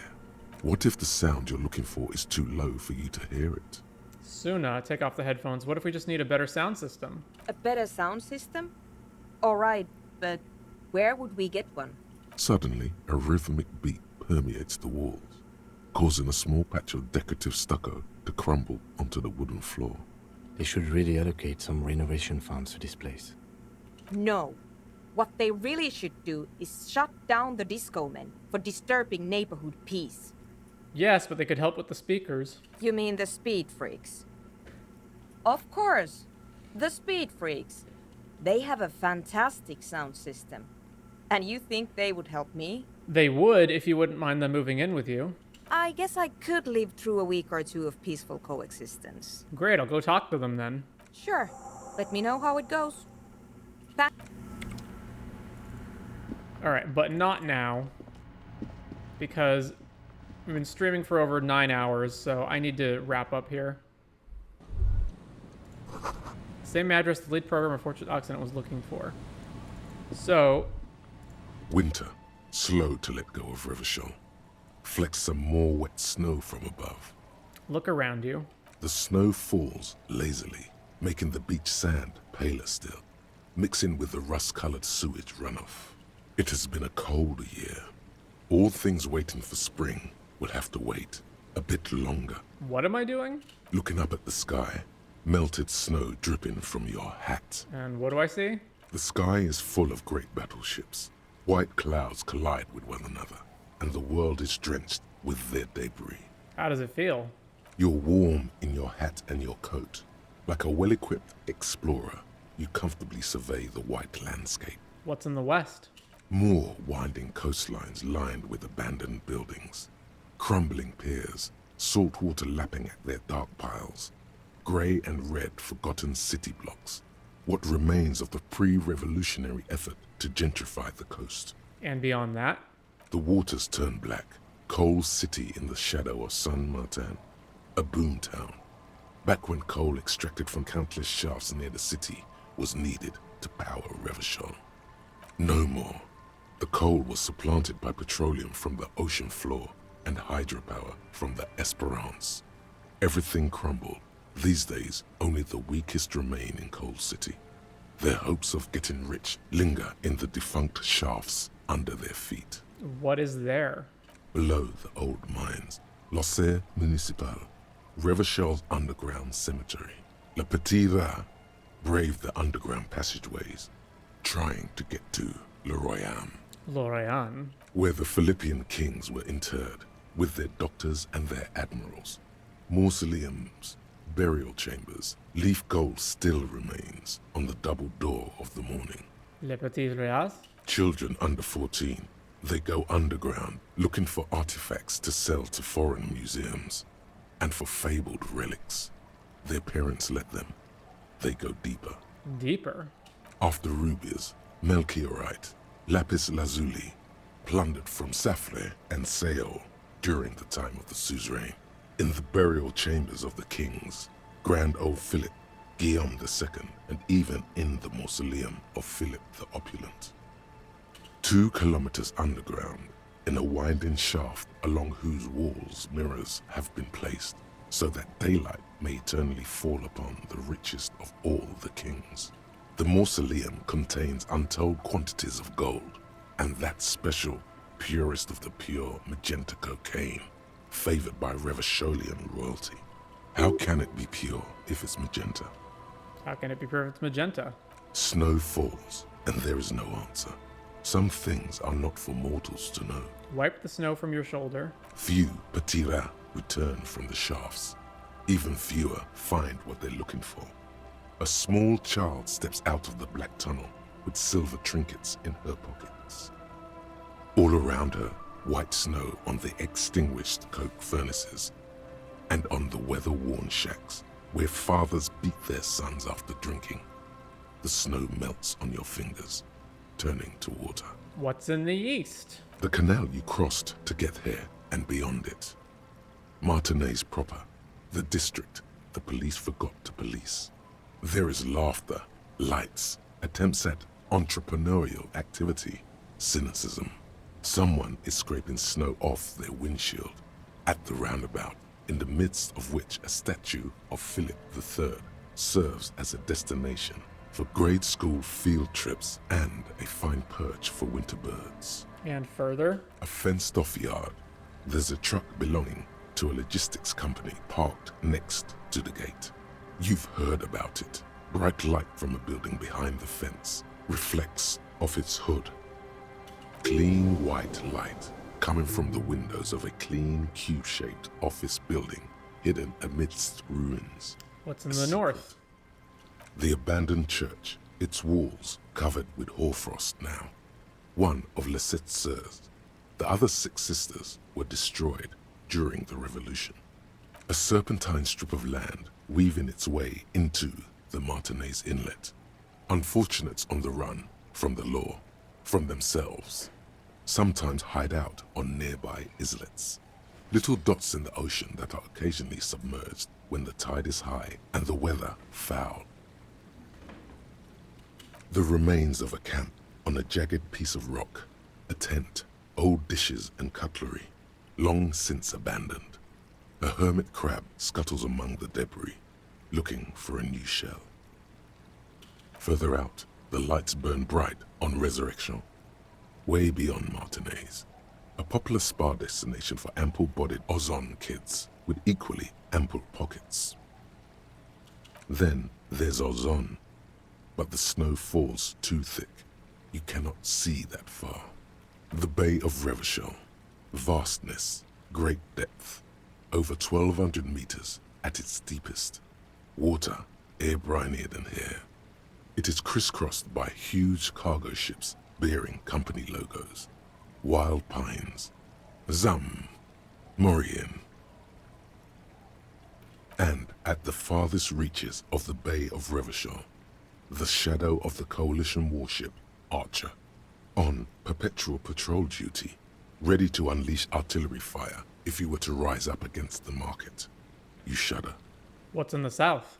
The raised motorway, 881, separating Martinez from Jamrock. Vehicles whoosh past one another day and night, while those who reside in the labyrinthine alleyways beneath the motorway attempt to carry on with their lives in the snow and the slush. And south of the 881 is the Pox. Was once a park, a place for reflection and recuperation for the patients of the old military hospital. In the 20s, it was used as a quarantine center during a measles outbreak that killed many children. Most everyone has avoided the hospital and surrounding park ever since. The Pox is completely wild now. Evergreen thickets covered in snow and industrial dust. Feral dogs and even wolves roaming in packs. The police try to keep the deepest corners cordoned off. Heavy drug users do slip through and hole up in the old military hospital, hoping to find something to get high on among the hastily abandoned supplies, or just to overdose in peace. A line of motor garages with armored carapaces hunched in the cold. A mechanic is hard at work, patching up bullet holes in the side of a Capri 40. These are the garages of Precinct 41. Snow settles on the roof of the repurposed silk mill. It serves as your station. Shivering RCM personnel hurry in and out of the main entrance. Around you, the snow continues to fall. To the west, the ocean swells. No, it was home. I want more. The stairs descend to central Jamrock. A man named Cooklove has a snow-covered stall there, in the market across the bridge. He sells kebab infested with fly larvae to your colleagues who believe eating it will make them immune to food poisoning. Snow falls on the utility district, the library, the florist, the Sarah Mauritian restaurant that offers homemade wine, and also on the brothels and drug dens, and the chop shops of the Zemlyaki. All of this built around a lake that formed in a meteorite strike. At the center of this lake, there is a little ship. There are lights at the bottom of its hull. They are lights directed toward the seafloor, looking for something, like whiskers. A chill comes over you. What's above? Down your back. Coalition aerostatics hang like apparition under the cloud cover. Occasionally, lights flash as they maneuver through the falling snow. What's below me? Layer upon layer of sand, poisoned with industrial runoff. The storm drainage, hidden bunkers. Rats scuttle. Tell me a secret of the sands, Wind. Someone stuffed a big old polar anorak into a concrete pipe under the boardwalk. It would keep you warm. You would probably never happen across it, but who knows? Stomp your feet for warmth, brushing off the snow. We should keep moving. Who knows when the snow will let up?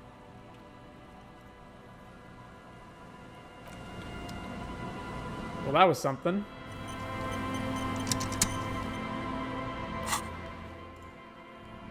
So even though there's more to do on that plot line, we can finish it tomorrow. But we're not quite done yet.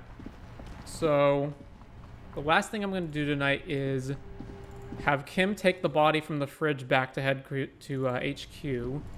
And then while he is gone, I will go talk to Lilienne and ask her out. The bear's eyes are still glowing red. Let's bag him, Kim. Take him away. The lieutenant takes the body away. You work alone for the rest of the day. It's belly. All right. He takes out a shiny black body bag and starts pulling the plastic over the dead man's face. I will need a little help carrying him. You take the hands. I'll take the legs. Bag the corpse and drag it to the motor carriage.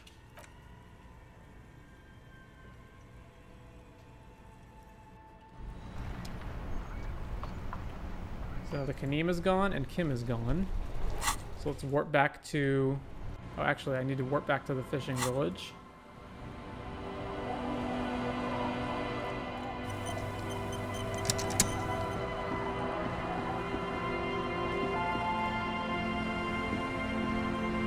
Aye, the sea's gonna calm down soon. I can feel it. The wind is turning southeast. What's on your mind, officer? That's my motor carriage in the sea, by the way. Point to the sunken vehicle. Oh. That's good to know, I guess. Why is it in the sea? It's an installation, wet your lips, very conceptual. It is a sign of the carnage to come, the great calling. I wasn't feeling it. It was an accident, I'm sorry. I got drunk and apparently drove it into the sea. An official investigation has been launched by me to determine just that, ma'am. It's an installation. An installation? Us poor people are stupid and don't get installations. All I see is a heap of trash. This actually calls for a funeral, I think. You are suggesting we honor the carcass of my former motor carriage? No, that's senseless sentimentality. Inanimate objects don't have souls. I'm actually in the middle of a murder investigation right now. You're suggesting we honor it? Aye. Feels deserved, don't you think? Falling in the line of duty like that and all? I don't think they have funerals for motor carriages. What an odd thought. Maybe I should. Why odd? Our things are a part of our life world. They're made with our human sweat and they share human history. We should care about them as we care about humans. To some extent, at least. Life world. Someone's been reading up on last century Gottwaldian philosophers. Play it cool now. Alright, I'm in, but organizing a funeral takes a lot of time and effort, doesn't it? Oh yeah? You won't even be able to get it out of the water before early June. And where are you going to bury it? Who to invite? What music to play at the wake? Take it from someone who's been through a few funerals. It's easiest to just leave them there and let nature take care of it. It's going to be quite a few years before nature is able to completely take care of a motor carriage. You could always come back in a few months and see if you still want to give it a proper send-off. It's a pity we don't get to do more frivolous side activities like rejuvenate the doomed commercial area or... I understand, believe me. I really do. I think about all the frivolous side activities I could be doing every time I go out there with my nets. But daydreaming is a rich man's game. At sea, you can't afford to be careless and dream. Anyway, what are we talking about here again? She needs to go on a date with another drunk, badly. Oh yes, she does. You need to get your drink on. 11. There is no other way for human beings to procreate. Not after 6,000 years of yeast cultivation-based mating rituals. I like you, but I'm afraid to be around you because you're a woman. I want to be close to you, and there's but one way to intimacy. Since the dawn of mankind, Al Ghul has watched over the reprocreation of our species. Lay with me. Let's celebrate the Ghul. Alcohol makes closeness possible. Let's connect. All of these are bad options, so I guess I'll go with the least threatening one. Okay. Where's this going? I need to be drunk. You do too. Please get drunk with me on a drunk date. Absurdly and pointedly phrased. You can be quite funny, officer. Anyway, what did you want? She doesn't even understand you asked her out. Perhaps you're too sober to pull it off right now. Try again later. Let's up suggestion, I guess. Oh, did I ever change my clothes back, by the way? No, I didn't, did I? What did I have on originally? Conceptualization. Oh, this one has up suggestion.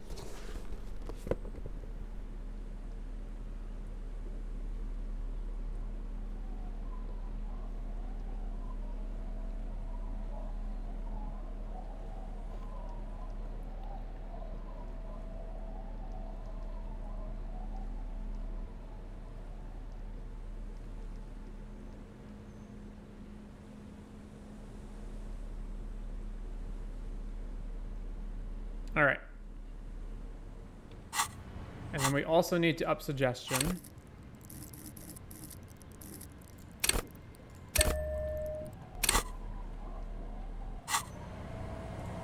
Aye, the sea's gonna calm down 17%. All right. The wind is turning. Get the drink on.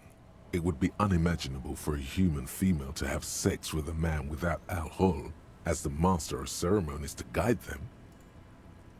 Okay, absurd. She doesn't even understand. More suggestion. Oh, I'm getting -2 from thoughts? Wompty Dumpty Dom Center is -2 to suggestion? Guess it is. Alright, up suggestion. Hi, the sea's gonna calm down soon. My god, that's Feel just... it. Alright. Hi, the sea's gonna calm down. Alcohol, man. Nope. Okay. Absurd. She doesn't even understand. Suggestion to level 7.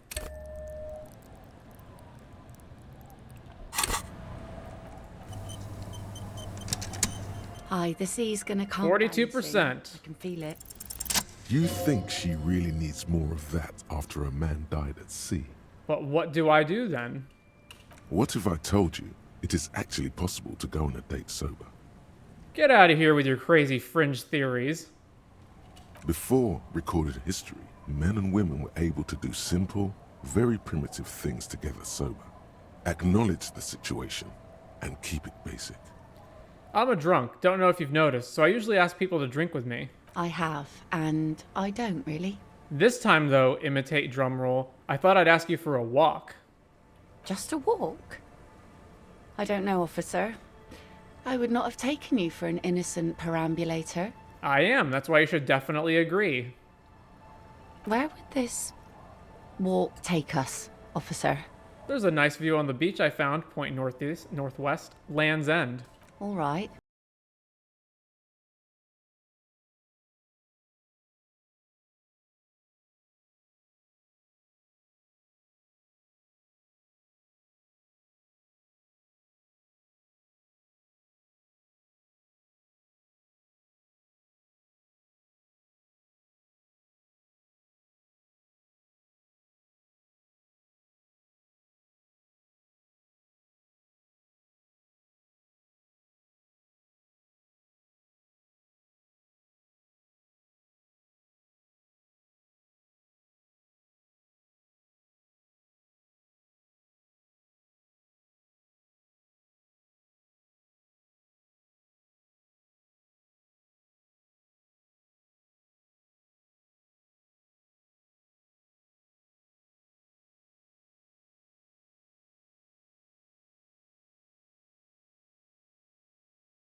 Aye, so here you are.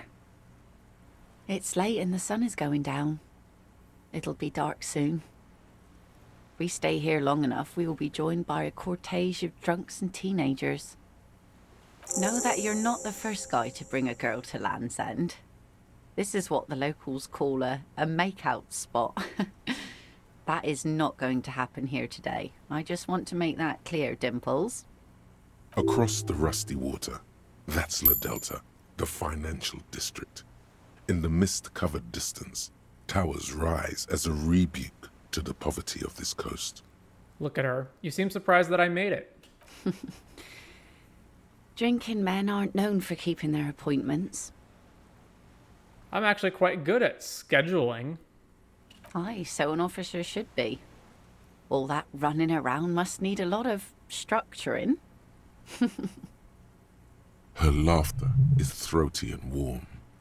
It rhymes with the waves and the cries of the gulls. She lets out a little laugh as she turns to face the sun reflected in the waves. At this time. Alright. As she turns to face the sun reflected in the waves and the skyscrapers rising across the bay, you cannot help following her steady gaze. You should say something. anything. Maybe the tequila sunset thing. You know, a past incarnation of myself called himself Tequila Sunset. I wonder why that is. No, keep quiet about your sordid past. The remains of the dying sun are reflected in the waves and the skyscrapers rising across the bay. Your mind clears for a moment as your senses take it all in. Not just the glass skyscrapers, fragile looking in the shimmering air. River Esperance flowing into the bay. Isn't it strange for this all-powerful thing, the sun, to be so generous towards us? You know, the best time to go out fishing is usually towards sunset, when the water is warmer. The sun also falls on the Capeside tenements and war-torn ruins. An old sea fortress juts out, seemingly impervious to the sheen cast over everything else, shaking you out of your reverie.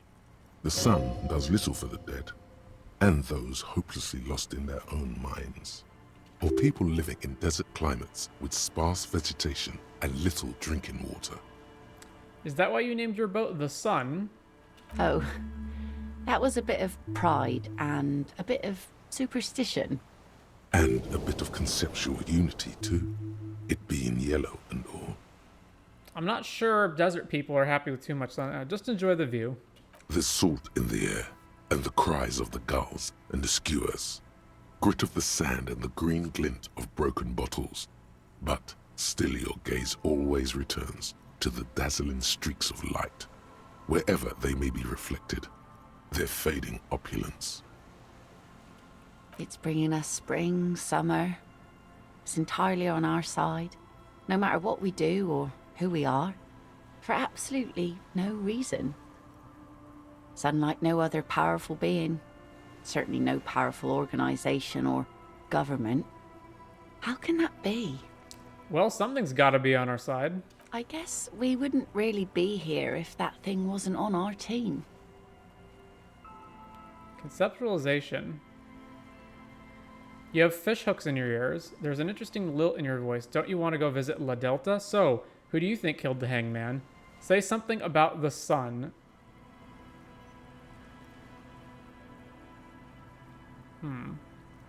+2 your lost love, +1 artful background. You have fish hooks in your ears. These aren't real fish hooks, silly. They're earrings shaped to look like fish hooks. A drunk called Rosemary brought them to me. I kept them. She's right. They're made mostly of plastic. A cheap novelty gift you can buy from a flower shop or a kiosk. The wind ruffles her hair, silver-streaked in the moonlight. There's an interesting lilt in your voice. Thank you. I'm half Ubi. My mother was from Ubi Sunt. Not a lot of sun there, I hear, though I've never been. The wind ruffles her hair, silver. Don't you want to go visit La Delta? It's enough that my fish goes there. 50 real a piece they asked for spring cod. +1 because you had time to think. I feel like talking about the hanged man will be anti-romantic, so let's do this first. Here we go. 2 different approaches to cap this off with style. Stare into the sun. Yeah, a massive thermonuclear reaction, 5 billion years old. The sun is a god. The only fault with the sun is it shines on us all as well as our enemies. Now let's do the more poetic one. Aye. And a benevolent one. When did you last have one of those on your side? In my early 20s, maybe, when I had my love with me. Well, now you have that giant thing to watch over you. So, to hell with love. You know, the wind's gonna pick up soon, and I have to go, but... She takes her sword out of the scabbard. The blade shines in the gathering dark. Have this. The sun's good, but it doesn't stick things. Are you sure you don't need the sword? Anymore. Look at it. No. Men around here are too drunk to pose a threat to me. Think we can do this again sometime? Doubt it. But thank you for the company. This is as far as it goes with her. You'd need to put a year between you and your last drink for anything more. Thank you for coming on this walk with me. Farewell.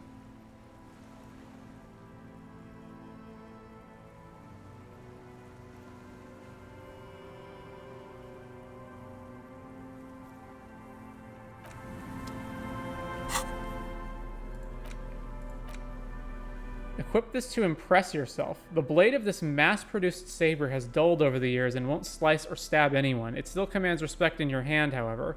Holding on to its bake-light hilt fills you with a sense of purpose and a memory of the date.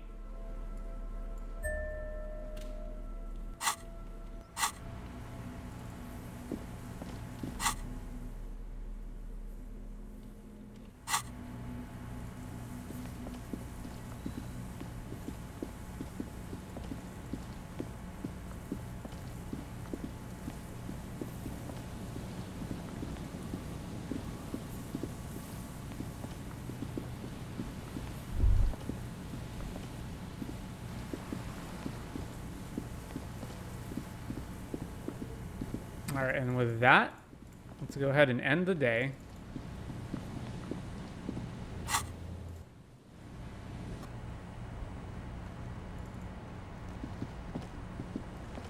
It's getting late, and it's snowing. Time to call it a day.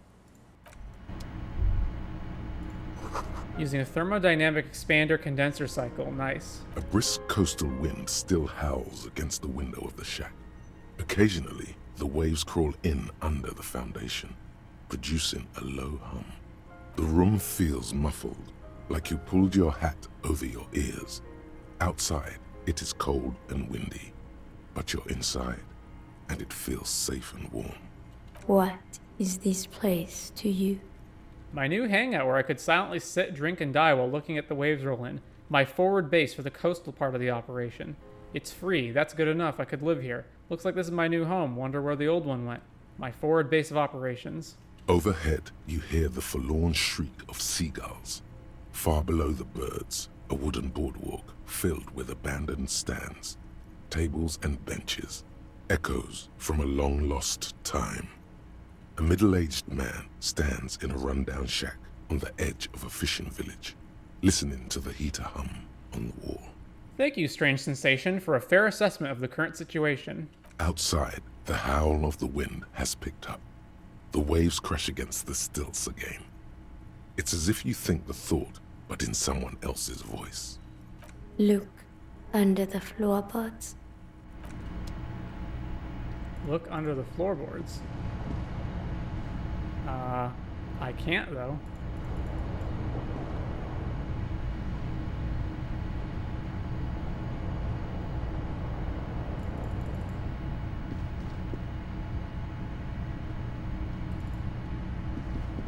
Nowhere to click on under the floorboards.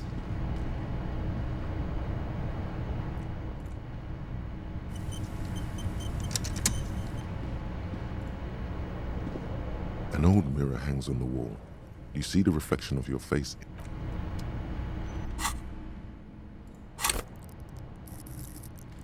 Alright, let's leave that for now and we'll do all the white checks that we can tomorrow. The bed is comforting, if a bit run down. Still, you've earned a rest. Go to sleep. Across the room, the heating system hums its soft lullaby. The mattress feels soft and sheets warm. It only takes you moments for the world to fall away. Thoughts, baby. A million little lights in the dark. You're one fine instrument, brother. All those faces and all those names. All that laughter and screaming and scheming around. Every corner and every street. Recorded in you. Forever. On Faraday. Spinning, spinning. Tell me, am I dreaming? No. You're spinning tapes at the discotheque. The great unceasing disco of the mind. The flash. The bang. The endless learning experience. Spinning in eternity. On and on it goes. For untold hours. At the disco where you first asked her to dance. Rising. Rising. above the dark curvature, the great wingspan of sleep, studded with stars. Behold, there are millions of them down there. The first time, the last time, the smoke in her mouth, the plotted flowers, the faces turning, changing. It's the world, Harry boy, and you're made of it.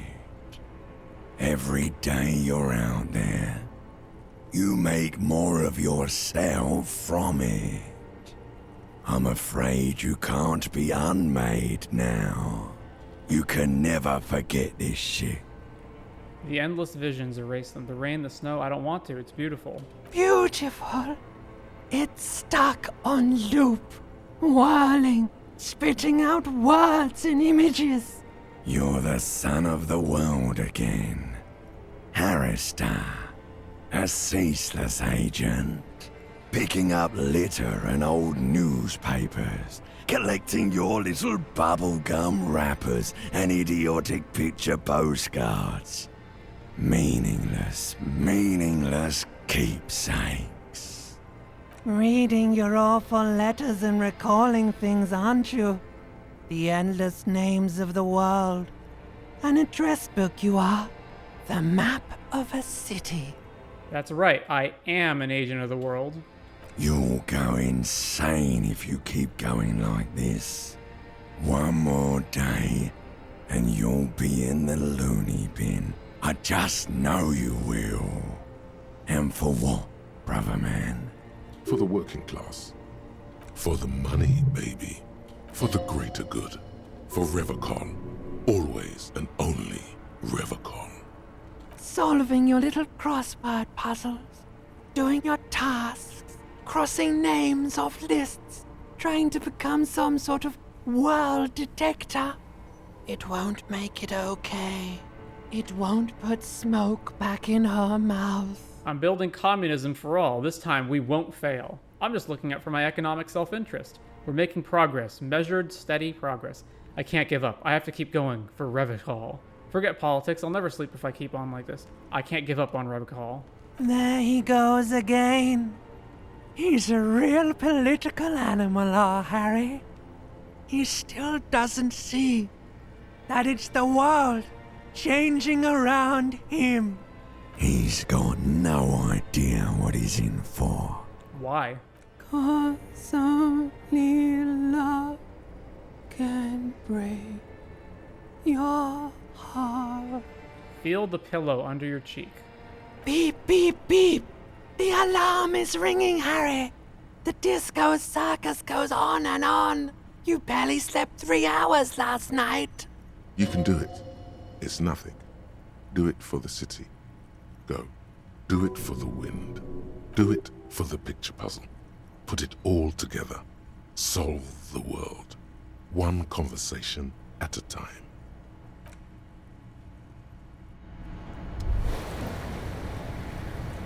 You were right, brother.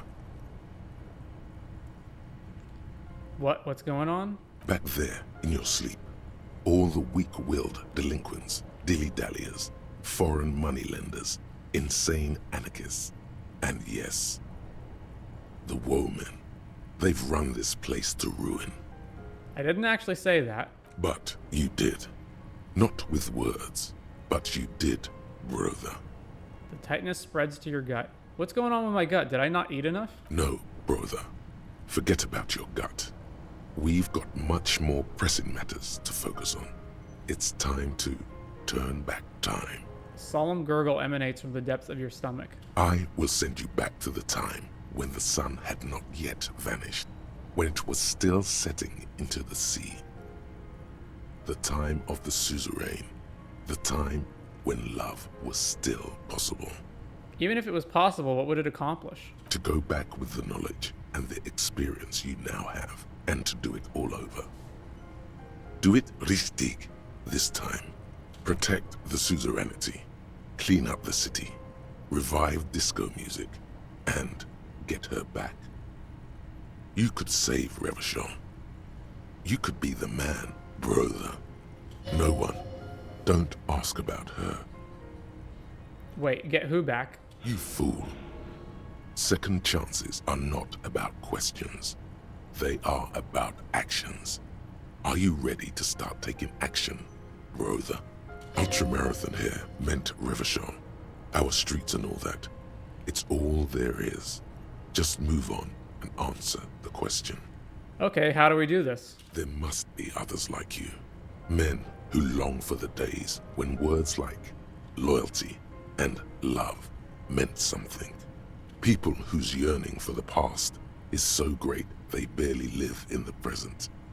Those are the men you need to find. Those are the guys who know. So how do I find these men? Think. Maybe you've already met someone like that. No one misses the good old days like Rene. Gary would probably appreciate old Revachol. The fat lorryman was giving off that longing vibe. Measurehead seemed to long for the glory days of his 70s ancestors. That gray-haired lorry driver might know something. No one misses the good old days like Rene. Now we're making bank. A man with guts and a memory. I felt it too. He could be a treasure trove of wisdom. Who else? That gray-haired lorry driver might know something. No, not her. She's a woman. Anyone else? Measurehead seemed to long for the glory days of his 70s ancestors. Now, there is a man who values the past with passion. And you know how the saying goes. He who clings to the past shapes the future. That is not a saying. It makes no sense. Measurehead is exactly the kind of man who'd know how to step back into the past. No one else comes to mind. Okay, don't worry. That's what your gut is for. Feeling these things out. Let me be your eyes, and when I know for sure someone's got that special something, I'll tip you off. 3 to 4 traditionalists should do it. No need to go crazy with those guys.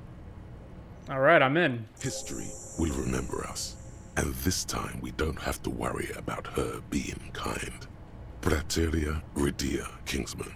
Charge for Revachol. Charge for love. You were right, brother. What's Back going on? there, in your sleep, all the weak-willed delinquents dilly-dally. We're just getting this again? Not with words, but you did. No, I will send you back to the time when the sun had not yet vanished. Okay. To protect no one. Don't ask about it. There must people think.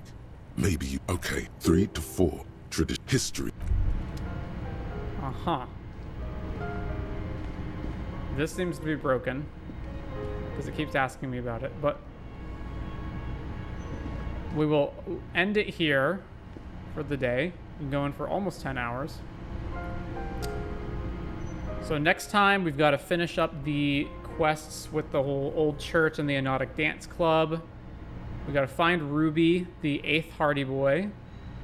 We got to finish talking to Klaasje and potentially arrest her. Get into the back room of the Whirling in Rags through the Cobalt door. And run around the map and finish up all of the other white checks. We've also got to call into the station and get the info on Lely, as well as the info on the library card for the drunk on the boardwalk, and go talk to his wife. So stick around for that.